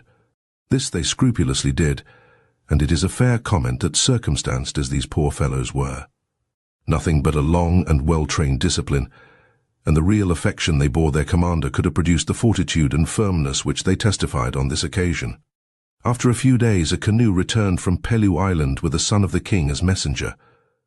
He brought word that His Majesty Abathule bade the Englishmen welcome to his country, that they had his full permission to build a vessel on the island where they then were, or that they might remove to the island on which he lived and enjoy his personal protection. Mr. Matthias Wilson would soon return to the camp, and had greatly enjoyed his visit. When at length the king himself arrived in state to make the acquaintance of Captain Wilson and his company, he came with squadrons of canoes filled with armed men who blew sonorous salutes on conch shells. Upon a stage in a larger canoe, or royal barge, sat King Abathule, and the English commander was carried through the surf to meet him. These were 2 courtiers, the dignified shipmaster and the Micronesian savage, and after expressions of mutual esteem, the king explained that this island was held to be sickly and subject to attack by hostile clans. For this reason he felt anxious for the welfare of the visitors. Captain Wilson answered that the shore was admirably suited for building and launching a small vessel, and his men were well drilled and armed, and his surgeon would keep an eye on their health. Landing at the camp, King Abathuli was escorted by his chiefs and 300 bronzed fighting men. He wore no clothing and carried on his shoulder a hatchet which seemed to be a kind of scepter. A man of uncommon force and intelligence, a king indeed as well as name, this was to be read at a glance. It was his surmise that Captain Wilson, attended by his officers and armed sailors, must be a prince in his own country, but this error the modest commander was at pains to correct. Musketry drill and the discharge of the pieces astounded Abathul, as did also the clothing and implements of these strangers. And the narrative of the shipwreck sagaciously comments. The king remained a while pensive and bewildered. And this circumstance impressed on every one the idea that there was every cause to suppose that there had never been a communication between these people and any other nation, that they and their ancestry through ages too remote for human conjecture might have lived as sovereigns of the world, unconscious that it extended beyond the horizon which bounded them, unconscious also that there were any other inhabitants in it than themselves. And in this case, what might not be the sentiments that burst on a mind thus suddenly awakened to a new and more enlarged notion of nature and mankind? King Abathul was not a man to ask for gifts, but was anxious to bestow favors. He offered to send some of his own craftsmen to help build a vessel and to provide such native food as might lend variety to the ship's stores. One thing only he desired. He was about to wage war against the rebellious people of an island which had done him grave injury. And it would be of great advantage if Captain Wilson would permit 4 or 5 of his men to go along with their muskets. The whole crew volunteered for this sporting adventure, but 4 young single men were chosen, with the 3rd mate, Mr. Cummings, in charge. Wearing blue jackets and cocked hats with light blue cockades, they sailed blithely away with the army of the king. Meanwhile, the crew had begun work on a small schooner after electing Captain Wilson as their superior officer, the narrative explaining that as every reader may not be acquainted with maritime proceedings, to such it will not be improper to remark that when a merchant ship is wrecked, all authority immediately ceases, and every individual is at full liberty to shift for himself. It was faithfully promised that in all things the men would obey Captain Wilson as when the Antelope had been afloat. The second officer, Mr. Barker, had been a shipwright in his youth, and he aided the carpenter in laying out the work. The tasks were methodically distributed, Mr. Matthias Wilson, Surgeon Sharp, and Captain Wilson sawing down trees, the boatswain in charge of the blacksmith shop, the gunner acting as chief of police, and a number of Chinese coolie passengers fetching water, hauling timbers, and running a laundry. Most of the sailors were employed in the carpenter's gang. A stout stockade was built around the little shipyard, and 2 swivel guns were mounted against a possible attack from seaward. From the wreck of the Antelope, the boats brought cordage, oakum, iron and copper, planking and timbers. It was an orderly bit of old England transplanted to the remote and barbarous Pellew Island. And of course Captain Wilson read prayers to the assembled crew every Sunday evening. The schooner's keel had been laid, and the stem and stern post bolted on, with the frames taking shape in the busy yard. When the 5 bold sailormen came back from the war with a tale of victory won over the forces of the King of Artingal, their own sovereign, Abathul, and his commander-in-chief, Rayakuk, had mustered 150 canoes and 1,000 men armed with spears and darts, which they handled with amazing skill. The enemy had fled after a spirited skirmish in which musketry fire made a complete rout of it. At Pellew the victors had delayed for feasting and dances, and the English seamen volunteers seemed highly pleased with the soldier's life. They cheerfully set about their allotted tasks in the shipyard, however, and doffed the blue jackets and cocked hats. In token of their service, Abathuli formally presented to the English party this island of Arulong on which they dwelt, and in the native language it was rechristened Englishman's Land. Captain Wilson thereupon ran up the British ensign, and 3 volleys of small arms were fired. By way of entertainment, one of the king's brothers came to spend the night, and brought with him all his spirits and gaiety. Diverting them wonderfully with the pleasant description of the late engagement, and acting with his accustomed humour and gestures the panic which had seized the enemy the instant they heard the report of the English guns. It was proper that Captain Wilson should journey to the island of Pellew to return the royal visit, and this was done with becoming ceremony on both sides, banquets and music, and the attendance of many chiefs in the thatched village and the unpretentious palace. It was a smiling landscape, very lush and green, with cultivated fields of yams and cocoa nuts and a contented people. The war with the islanders of Artingall was unfinished, it seemed, and they deserved severe chastisement because of several murders committed. Another expedition was therefore planned, and 10 of the British sailors took part with Captain Wilson's approval. The details were arranged during this meeting at Pellew. A naval action was fought, and the strategy of General Ralph was so brilliant that it deserves mention. The enemy's squadrons of canoes held a position close under the land and refused to sail out and join battle. Ralph thereupon detached one of his own squadrons and concealed it behind a promontory during the night. In the morning the main fleet of canoes closed in, led by King Aberthuli, and fought at long range. Pretending to be thrown into disorder, he ordered the conch shells to sound the retreat, and this main fleet fled seaward. In hot pursuit dashed the squadrons of Artingall. No sooner were they well clear of the land than Ralph told his hidden squadron to advance and cut the enemy off. The luckless warriors of Artingall were between the devil and the deep sea, attacked ahead and astern, and mercilessly bucketed about until they broke and scattered. Many prisoners were taken, as well as canoes, and this campaign was a closed incident. The interesting statement is made that Aberthuli had previously notified the King of Artingall that in a few days he intended to offer him battle, and also that it was a maxim of his never to attack an enemy in the dark, or take him unawares. This chivalrous doctrine is not expounded in detail by the narrator who compiled the personal stories of Captain Wilson and his officers, but it finds explicit confirmation in the memoirs of another gallant sailor who visited the Pellew Islands a few years later. This was Captain Amasa Delano, an American shipmaster, who also formed a strong friendship with King Aberthuli and felt the greatest admiration for him. Captain Delano was a mariner whose career embraced all the hazards and vicissitudes that could be encountered in that rugged and heroic era of endeavour. In Macau he fell in with Commodore John McClure of the English Navy, who was in command of an expedition setting out to explore a part of the South Seas, including the Pellew Islands, New Guinea, New Holland, and the Spice Islands.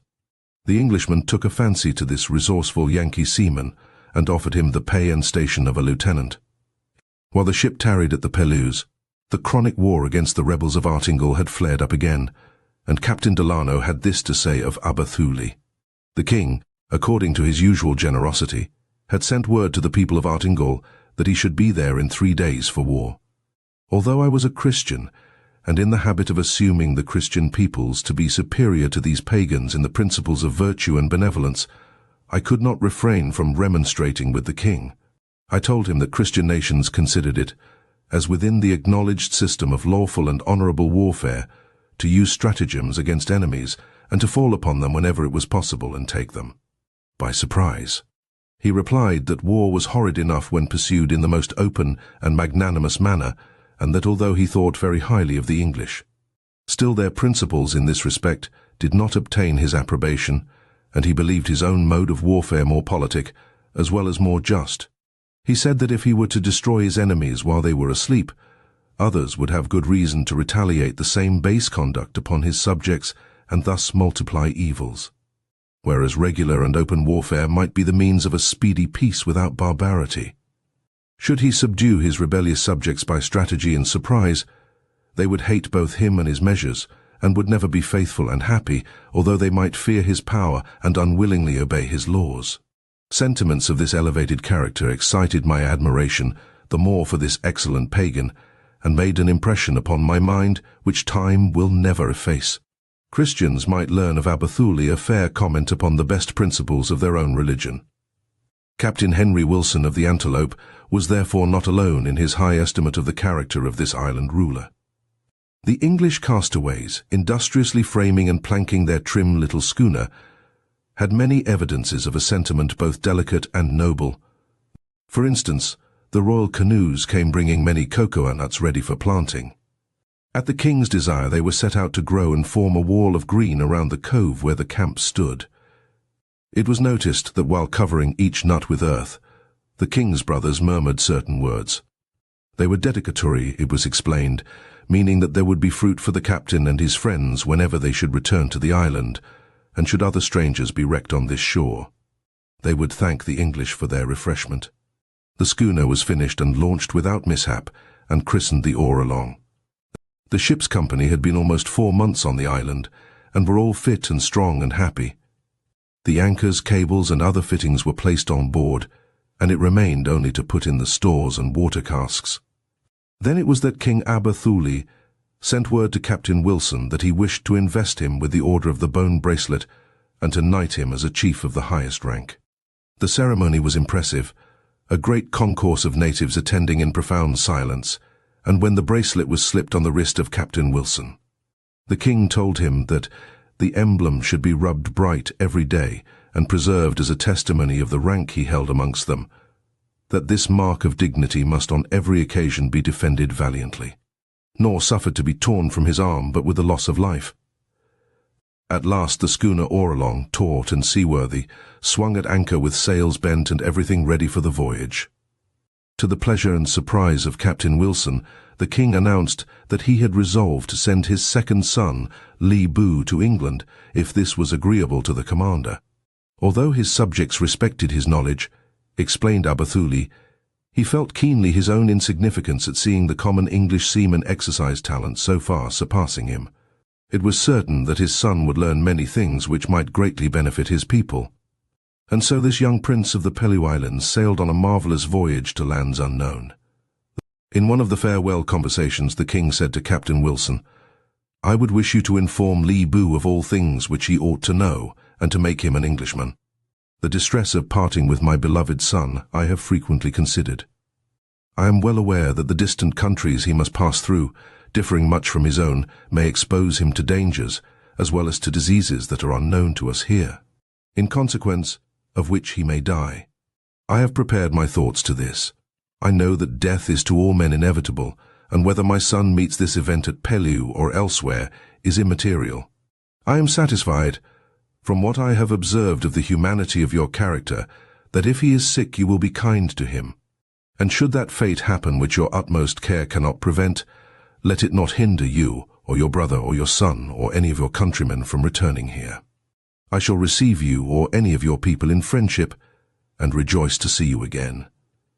Aberthul promised to cherish and preserve a copper plate affixed to a tree near the cove, upon which was cut the following inscription: "The Honourable English East India Company's ship the Antelope, Henry Wilson, commander, was lost upon the reef north of this island, in the night between the 9th and 10th of August, who here built a vessel, and sailed from hence the 12th day of November, 1783. When the little schooner hoisted the Union Jack and fired a swivel in token of goodbye, the king and his young son came aboard from a canoe, to be together until the vessel had passed out through the channel of the reef. A multitude of natives followed in canoes, offering gifts of fruit and flowers, yams and coconuts, which could not be accepted for lack of space. Gently they were told this, but each held up a little something, crying, "Only this from me! Only this from me!" Other canoes were sent ahead to pilot the schooner or to buoy the reef. When it came time for the king to summon his own canoe, he said farewell to his son, and then embraced Captain Wilson with great tenderness, saying, "You are happy because you are going home. I am happy to find you are happy, but still very unhappy myself to see you going away." In this manner 2 rare men saw the last of each other. Captain Henry Wilson was far too modest to claim credit to himself. But it is quite obvious that the happy ending of this tragedy of the sea was largely due to his own serene courage, kindliness, and ability as a seaman and a commander. An inferior type of man would have made a sorry mess of the whole affair. The schooner pluckily made her way through fair weather and foul until she safely reached the roadstead of Macau. There the little vessel was found to be so staunch that she was sold for $700. Captain Wilson then took passage for England in an East Indiaman, and the young Prince Li Bu went with him. Arrived home, the commander made the guest a member of his own household and sent him to school at Rotherhithe, in London. He was of a bright mind and eager to learn, and his experiences and impressions make most entertaining reading. Alas! He fell ill with smallpox after less than a year of exile from his distant island, and died in a few days. At the foot of his bed stood honest Tom Rose, the sailor who had served as an interpreter. At the sight of his tears, the boyish prince rebuked him, saying, "Why should he be crying because Li Bu die?" The doctor who attended him wrote in a letter to an official of the East India Company. He expressed all his feelings to me in the most forcible and pathetic manner, put my head upon his heart, leant his head on my arm, and explained his uneasiness in breathing. But when I was gone he complained no more, showing that he complained with a view to be relieved, not to be pitied. In short, living or dying, he has given me a lesson which I shall never forget, and surely for patience and fortitude he was an example worthy the imitation of a Stoic. Thus died a worthy son of his father, the good King Abathul of the Pelew Islands. Over his grave in England was placed a stone with this inscription: "To the memory of Prince Li Bu, a native of the Pelew, or Palos Islands, and son to Abathuli, Rupak, or king of the island Kurora, who departed this life on the 27th of December, 1784, aged 20 years. This stone is inscribed by the Honourable United East India Company as a testimony of esteem for the humane and kind treatment afforded by his father to the crew of their ship, the Antelope, Captain Wilson, which was wrecked off that island in the night of the 9th of August, 1783. Stop, reader, stop, let nature claim a tear. A prince of mine, Li Bu, lies buried here. As a memorial of the Antelope packet and the fortunate sojourn of her company in the Pelew Islands, a stately volume was prepared at the direction of the East India Company. This passage is worthy to be quoted in remembrance of King Abathuli. The night before the schooner sailed, the king asked Captain Wilson how long it might be before his sons returned to Pelew. Being told that it would be about 30 moons, or perhaps longer, Abathulil drew from his basket a piece of line and after making 30 knots in it, a little distance from each other, left a long space and then adding 6 other knots carefully put it by. 30 months to be counted one by one, and 6 more in the event of longer delay before the return of Li Bu. 140 years have gone since the King of the Pelew Islands and Captain Henry Wilson of the Antelope were brothers in spirit, and the curse of civilization has long since blighted the manners and the morals of those simple people of the Pacific. But this story of a shipwreck survives with a certain noble distinction, and it helps to redeem the failures of weaker men to play the gallant part amid the cruel adversities of the sea. Thank you for joining us on Storytime Haven for Lost Ships and Lonely Seas by Ralph Delahaye Paine. We hope you enjoyed these captivating tales of nautical adventures and maritime mysteries. As we navigated through shipwrecks and heroic rescues, we witnessed the bravery and resilience of those who sailed the treacherous seas. Stay tuned for more thrilling stories that ignite the imagination and celebrate the human spirit. Until next time, keep exploring the vast and fascinating world of literature with us.